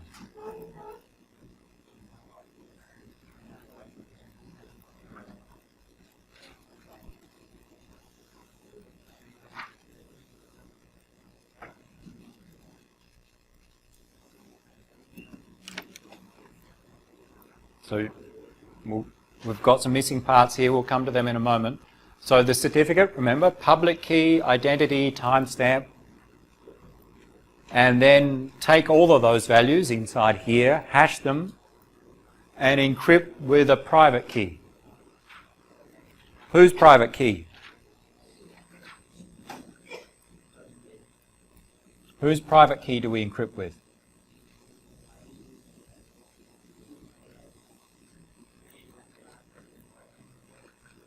Whose can we not encrypt with? Normally we'd encrypt, well, the signature is using the private key of the authority. But the malicious user F doesn't know the private key of the authority. So CA, maybe we can draw CA so people are clear. The original certificate, CA,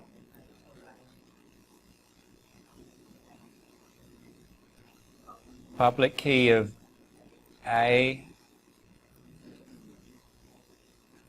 identity of A, timestamp, and then encrypted using the private key, it's an R, of the authority.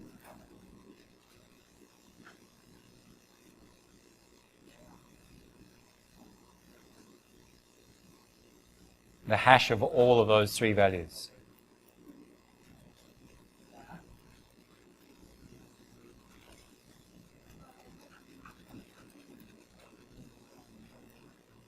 That's the original certificate. Public key, ID, timestamp, hash it all, encrypt with the authority's private key. But when F tries to send a fake certificate to B, they've modified the public key of A to be the public key of F, hoping that B will receive this and use this instead of the public key of A. They don't change the ID, the timestamp, they copy from the previous one. They take a hash of all those values and encrypt with the private key. Well, the important point is that they cannot use the private key of the authority because they don't know it. It should be private just to the certificate authority. So let's denote they use some private key X, the private key of X, hoping to fool B into thinking this is the public key of A. B receives the certificate and verifies.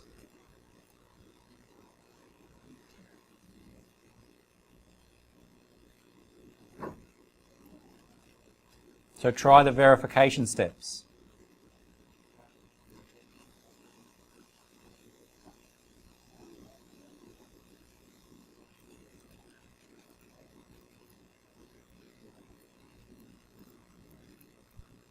Remember to verify, we take the hash of the received message, decrypt the signature.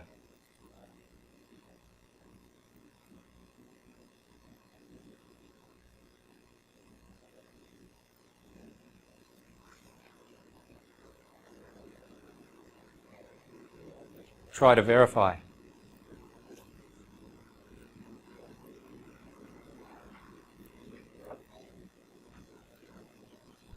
Do we have a volunteer to come and do it on the board?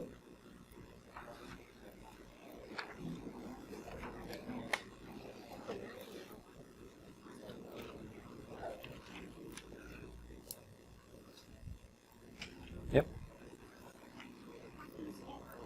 What is X? Good question. F received the certificate CA. They want to change the public key, see, between CA and CA prime. The thing that's changed is instead of PUA, PUF. This is trying to do a man-in-the-middle attack. So they change that.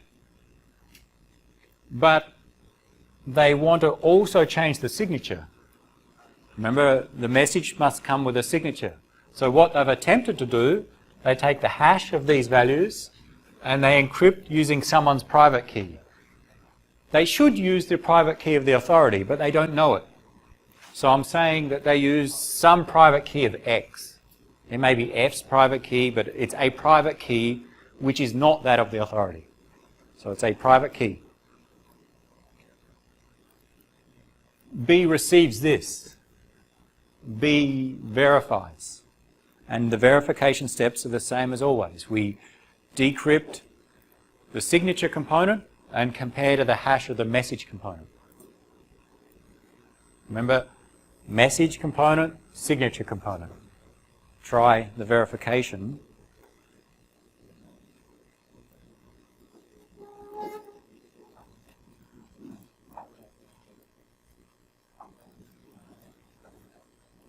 This is the message component, and this part here is the signature component. So the verification by B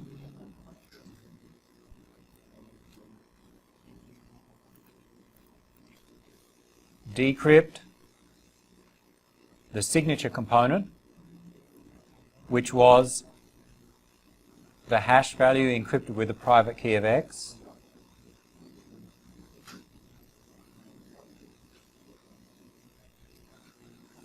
and we're going to compare that to the hash of the message component.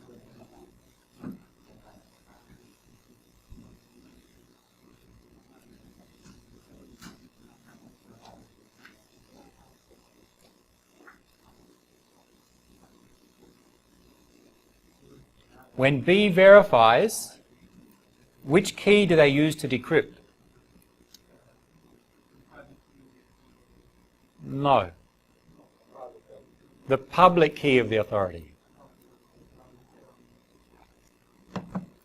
B receives a message, a certificate. This certificate should have been signed by the authority, therefore to verify it, you use the public key of the authority to verify. So you decrypt the signature component with the public key of the authority. And again, our basic assumption is that every entity knows the public key of the authority. And it is indeed the public key of the authority.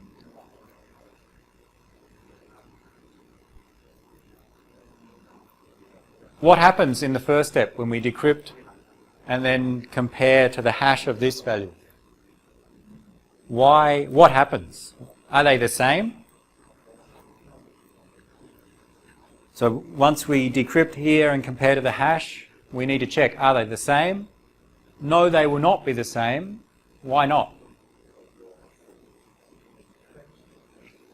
That a different key was used between the encrypt and decrypt. Here we use the private key of X to encrypt some hash value. The hash value was in fact the same as this, but we decrypt that ciphertext using the wrong public key, using the different public key in the pair that was used to encrypt. And therefore, the resulting output will not be the same as the original input. It will not be the hash value. So they will not be the same. And when we compare them and find they're not the same, then there's an error. That is, the certificate fails the verification. We don't trust it. So when B receives this CA prime, as a result of the verification steps, it finds, I don't trust this certificate. Maybe report the error, or at least don't use the public key in future communications. So again, this is using the same concepts that we've looked at when we look generally at signatures.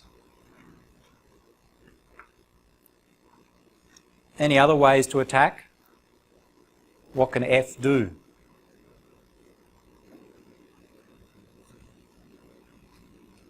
What can F do to try and fool B into thinking this is the public key of A, but it indeed is the public key of F?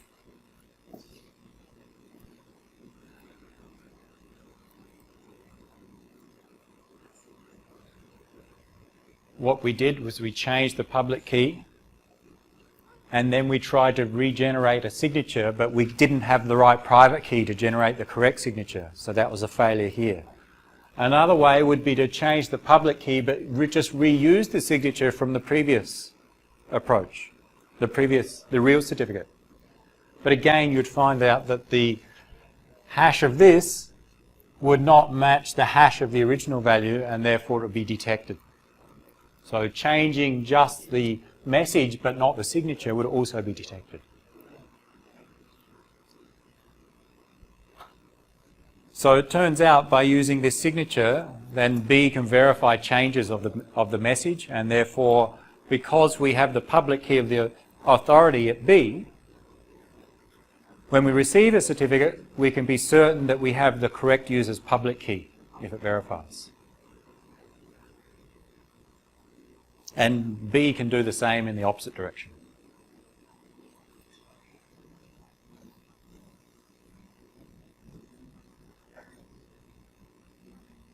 How did B get the public key of the authority? I know many people are thinking of that. Any suggestions? How does B get the public key of the authority?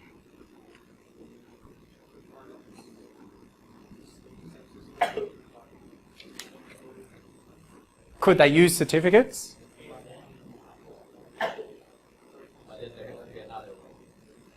Yeah, so how does B get the public key of the authority? Because that's an important part here. That is, to verify, we use the public key of the authority because we assumed the signature was created using the private key of the authority. So, what if the malicious user F created this signature using the private key of X, and then F got B to think that the public key of the authority was actually the public key of X? So that would be a successful attack in that case. So we need to be sure then when we have the public key of the authority, it is indeed theirs. If we use certificates, we could do that, but it means that we need another authority to confirm that this is the public key of the authority. Okay? Remember, all a certificate is doing is confirming this is the public key of a particular user. And it's doing so by having another user, the authority, confirming that by giving its signature. So, to be sure that it's the public key of the authority, we could include the public key of the authority in a certificate and have it signed by someone else, by another authority. But for that to work, we must know the public key of that other authority. And we have this infinite loop. So we must trust one public key of one authority, at least. But we can have a hierarchy. It can be such that the public key of the authority is in fact signed by a higher up authority. And that makes things more convenient in large networks.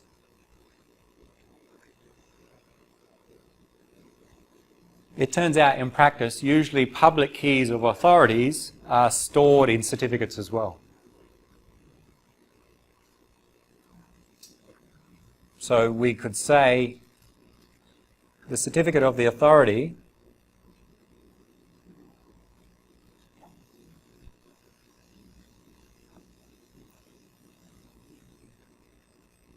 is the public key of the authority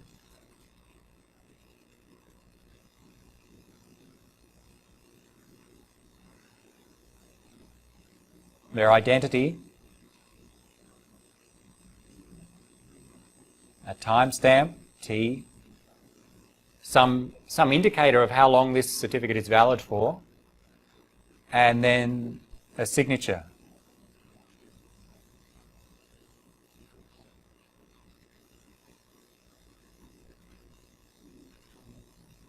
Again, we take a hash of those first three values in the signature.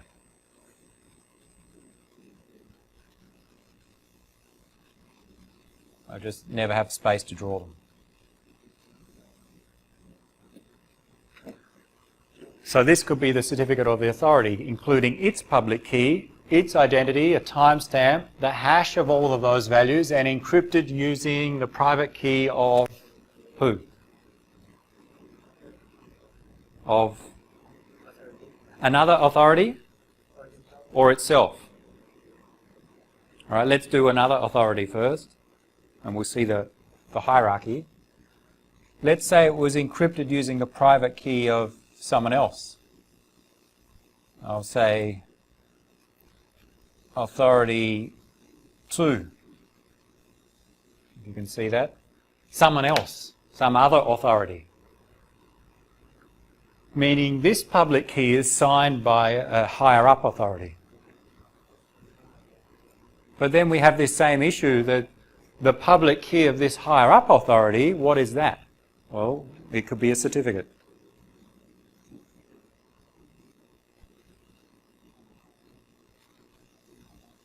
the certificate of this second authority, we don't have to be limited by a single one, is its public key, its identity,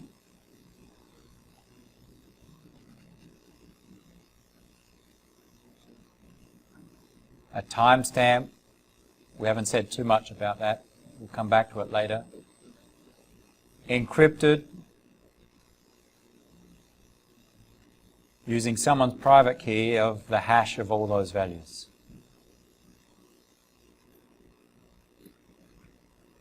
Same structure. Public key, identity, timestamp, signature, where the signature is those values hashed and encrypted with a private key. Whose private key?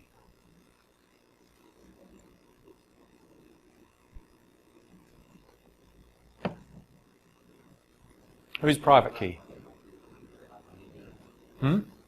Another authority, authority 3, okay?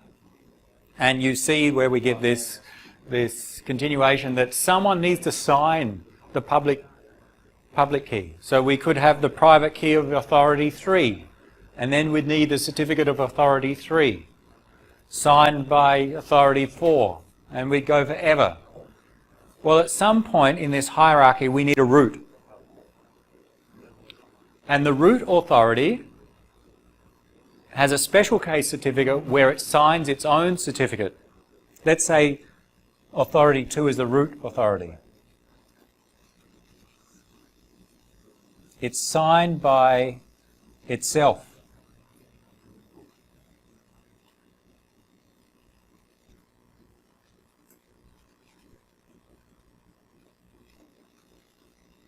Check the public key and the private key, same entity.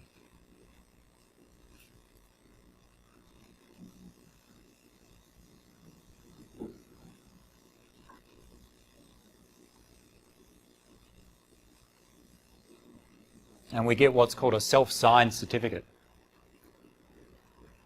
So this is how the root authority distributes its public key. It creates its public key, identity, timestamp, and signs it itself, saying, I confirm that this public key is my public key. And that's what we need to trust. That is, the other users need to trust this one so that they can confirm the lower level certificates. So if we trust this certificate, then we can confirm the certificate of the first authority, which in turn can be used to confirm the certificate of user A and other users that it's signed. So we can have this hierarchy of certificates, and at the top of the hierarchy is a root CA, and that has a certificate which we call is self-signed. The private key used there is the corresponding key of the public key inside the certificate.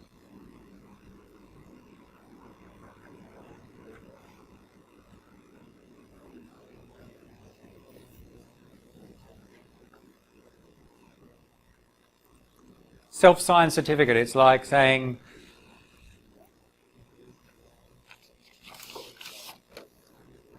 this piece of paper contains my public key, and I sign it to confirm it's my public key, and then I give it to you. How do you confirm that it is my public key? Well, you cannot with a self-signed certificate. It's me confirming that it's mine.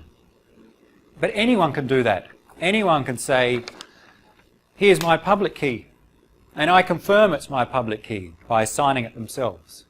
So there's no security measure in that. It's not secure, a self-signed certificate, because anyone can create a self-signed certificate. But in the digital certificate system, we need to be able to trust at least one self-signed certificate. So how would we trust it? Then let's say it's an organization or an entity that everyone else trusts in that system, and they implicitly trust that it is their correct public key.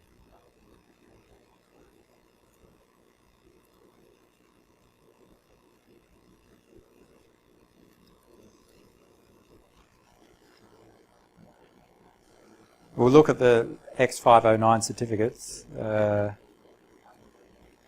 Just some notation, just to summarize this hierarchy. In this picture we use some notation saying that a certificate of X is issued by some authority Y by denoting it as shown here. So let's use that in our example. Some shorthand notation that says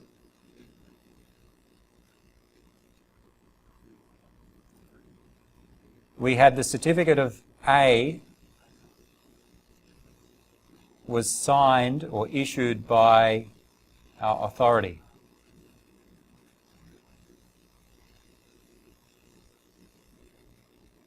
And the certificate of the authority, not good names, but our first authority, was signed by authority 2.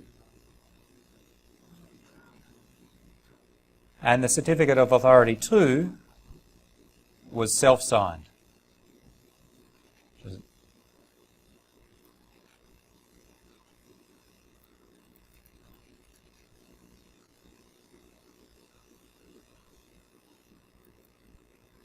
Just a shortened way to write down who signs particular certificates.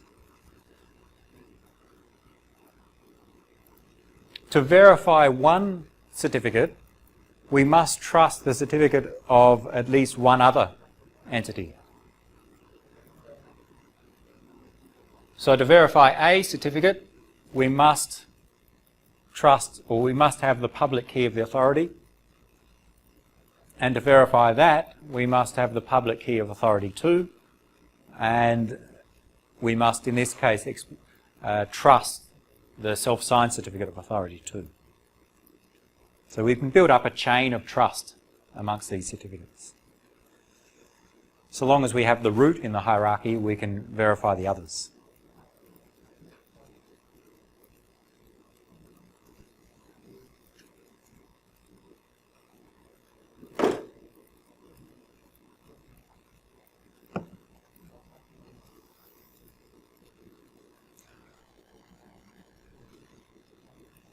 Open up your web browser. People always sit in my classes with their laptops. Open your browser, do something useful, and access the Moodle website. Log in. If you're already logged in, log out and log in again. And I'll do it here for those that don't have their computers. So in my browser, I access the Moodle website and I need to log in. Well, it's here somewhere, the login button. Log in. Now note the URL.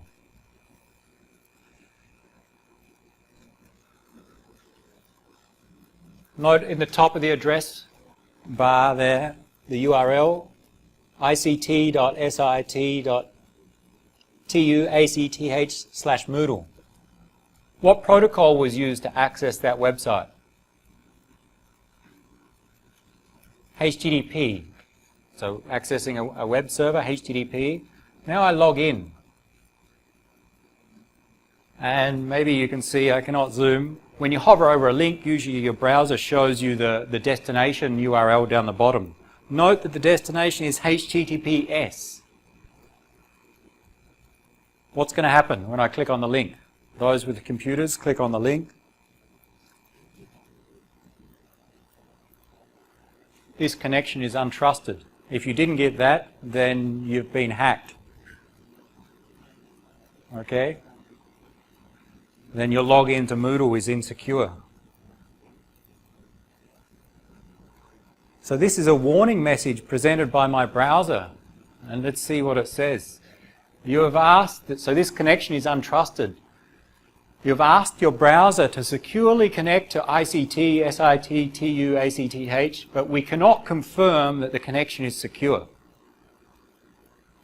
Normally when you try to connect securely, sites will present trusted identification to prove that you're going to the right place. This site's identity, however, cannot be verified. So this is a message from my browser saying, I cannot confirm, cannot verify that this is in fact ICT server.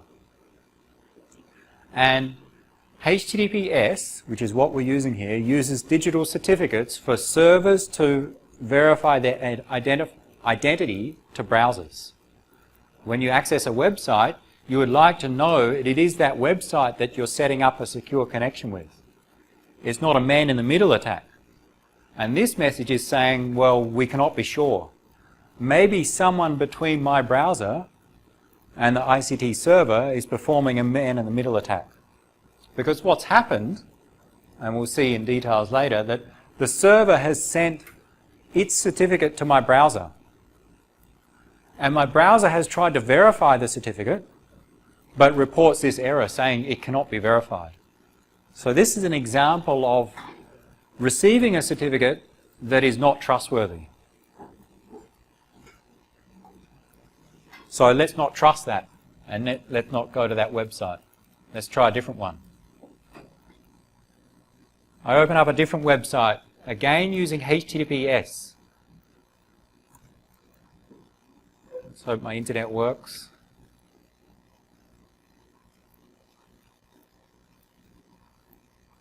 Slowly.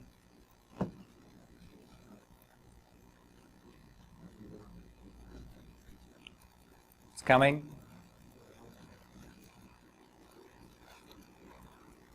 Using HTTPS, and HTTPS uses digital certificates, and it's connected to this website, no warning, which implies that the server, this fsf.org, has sent their certificate to my browser, and my browser automatically goes through the verification process. It tries to compare the signature with the public key and identity information, and if they're verified, it allows me to access the website. If it doesn't verify, then it presents that warning. And since it didn't present the warning, it was successful. Here I can see this little lock up the top, the padlock, and if I click on that I can see more information. And it gives me a summary. The lock here. It says you are connected to fsf.org, the domain, verified by Gandhi SAS. So this is giving me summary about the authority that has verified the identity of this website, and more information. And your browser will show you, if you look into the details, the certificate of the web server. So here I'll view the certificate,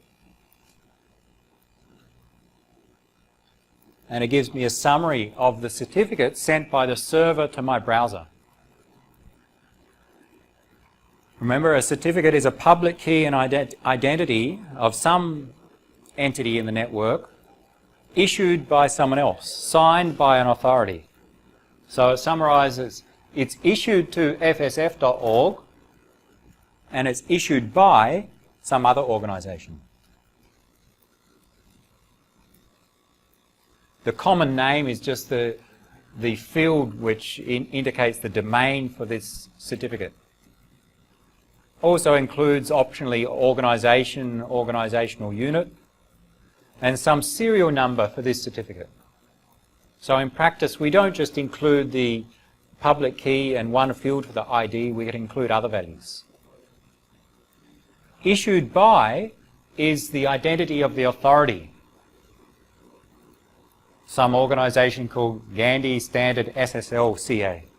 CA is short for Certificate Authority. And some organization name. And the timestamp. Here it's stored as, or represented by two values. The date when this certificate was issued and when it expires. So certificates have a fixed lifetime or a finite lifetime.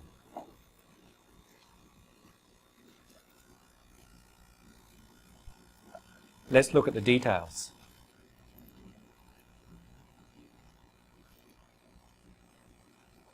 And again, my browser represents and shows that this certificate is actually part of a hierarchy.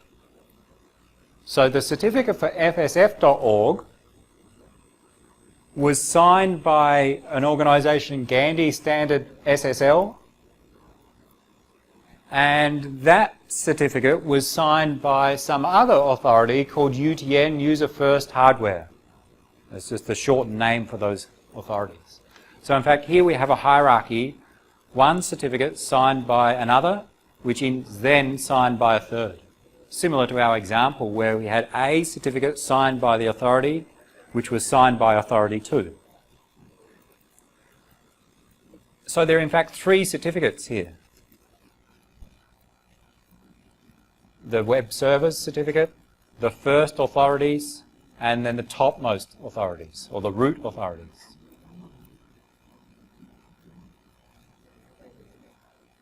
The details of those certificates are included here.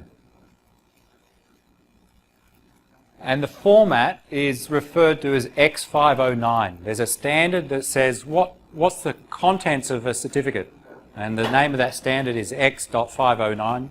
So it's commonly used in certificates. There have been some different versions. And we'll look through some of the fields in there.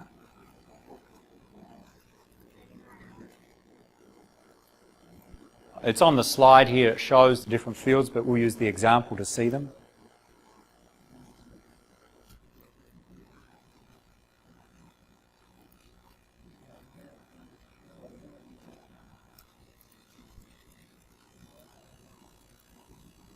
We have something identify the version of the certificate, that it's the standard used, X509, I think version 3 we'll see. A serial number that identifies this certificate, so each certificate gets a different serial number. Remember, we sign the certificate. So we generally encrypt the hash value. Well, what algorithms do we use for the hash value and for the encryption? So it gives some values here. The issuer is the authority who signed this certificate. Validity is like our timestamp, not valid before this date, not valid after some date, and the subject is whose certificate it is. And we'll have the subject public key information.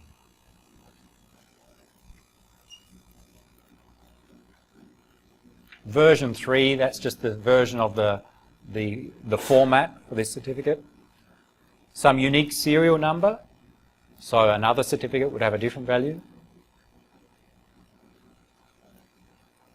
The algorithms used in this certificate. The authority who issued the certificate, so some values to identify that organization. It's usually an organization. Can be a person. Not valid before some time and date, not valid after some time and date. So after that date, whoever receives this certificate should treat it as untrustworthy. So they should be updated over time. The subject, and the important part is the common name, which identifies in web server certificates the domain. So here, anything.fsf.org. So this certificate is for that domain. When you visit a website with that domain, this certificate applies. The others are just, I think, the common name, the organizational unit are just optional values.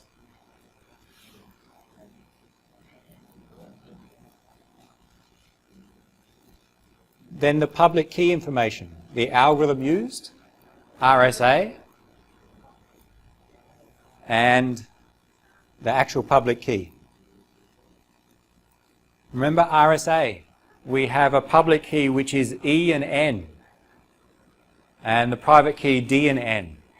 So in the public key, N is the modulus, so there's the value, 2048 bits in hexadecimal, and E is the exponent, 65,537. So this is the actual public key, the RSA public key for that subject, for the web server. There's some extensions, some extra optional information that can be used to support by the the certificate authority. We'll not look at them.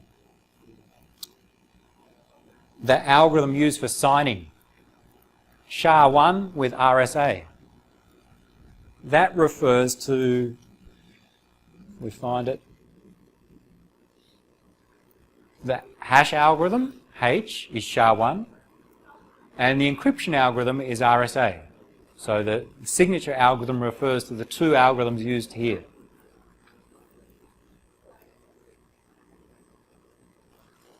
We may use different algorithms, sorry. And finally, the actual signature. So this is the 2048-bit signature used, which is that S part when we draw it on the screen.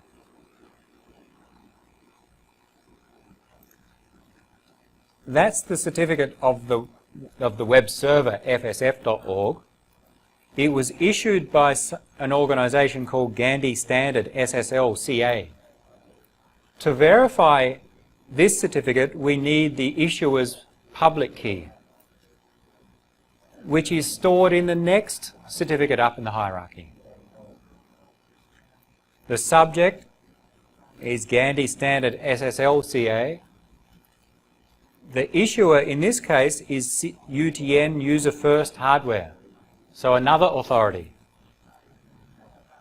To verify this certificate, we need this UTN User First Hardware certificate, and we see that up in the topmost of the hierarchy.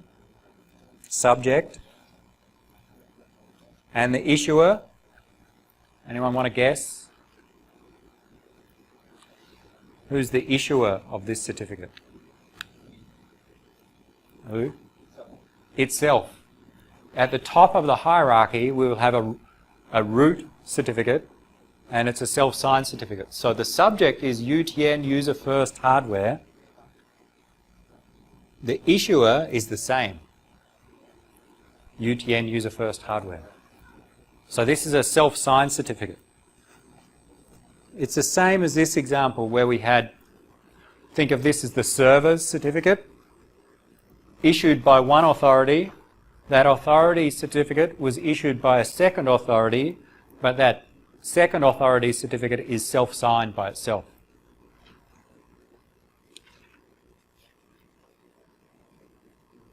It doesn't have to be two levels all the time. It can be a single level or it can be multiple.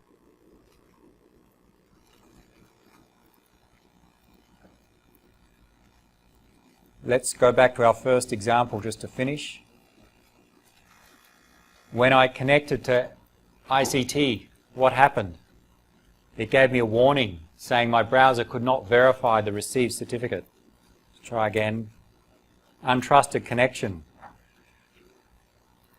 Technical details saying the certificate is not trusted because it is self-signed.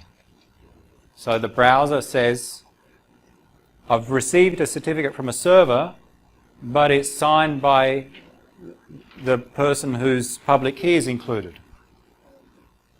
And if we want to access this website, we must manually trust the certificate.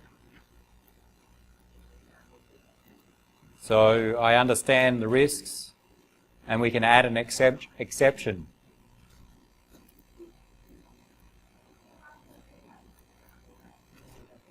We can actually view the certificate. In fact, since I run the ICT server, I've created a self-signed certificate because I haven't gone to the effort of creating a real certificate. And you can see it's out of date as well, okay, 2012. So this is the issuer and the subject are the same in this case. So be careful when you access such sites. If we confirm the exception and we manually trust it, then we get access to this site. Okay. I'm sure you've seen others like that. Next week we'll discuss some of the issues. Well, why do we have that? Why is there a self-signed certificate? And other issues of why did the browser trust these other authorities? So whose certificates do we initially trust? Some of the practical issues to finish off on certificates, and that'll be next week. Any questions on certificates so far? We'll see a few more examples next week. You'll see some in your homework, which is yet to be released. It will be today or tomorrow. Any questions? You followed the certificates on your laptop? So the informal homework, whenever access some websites and check the certificates from your browser, just so you can get some examples and see the general structure to start to understand what's happening. A formal homework will be assigned soon.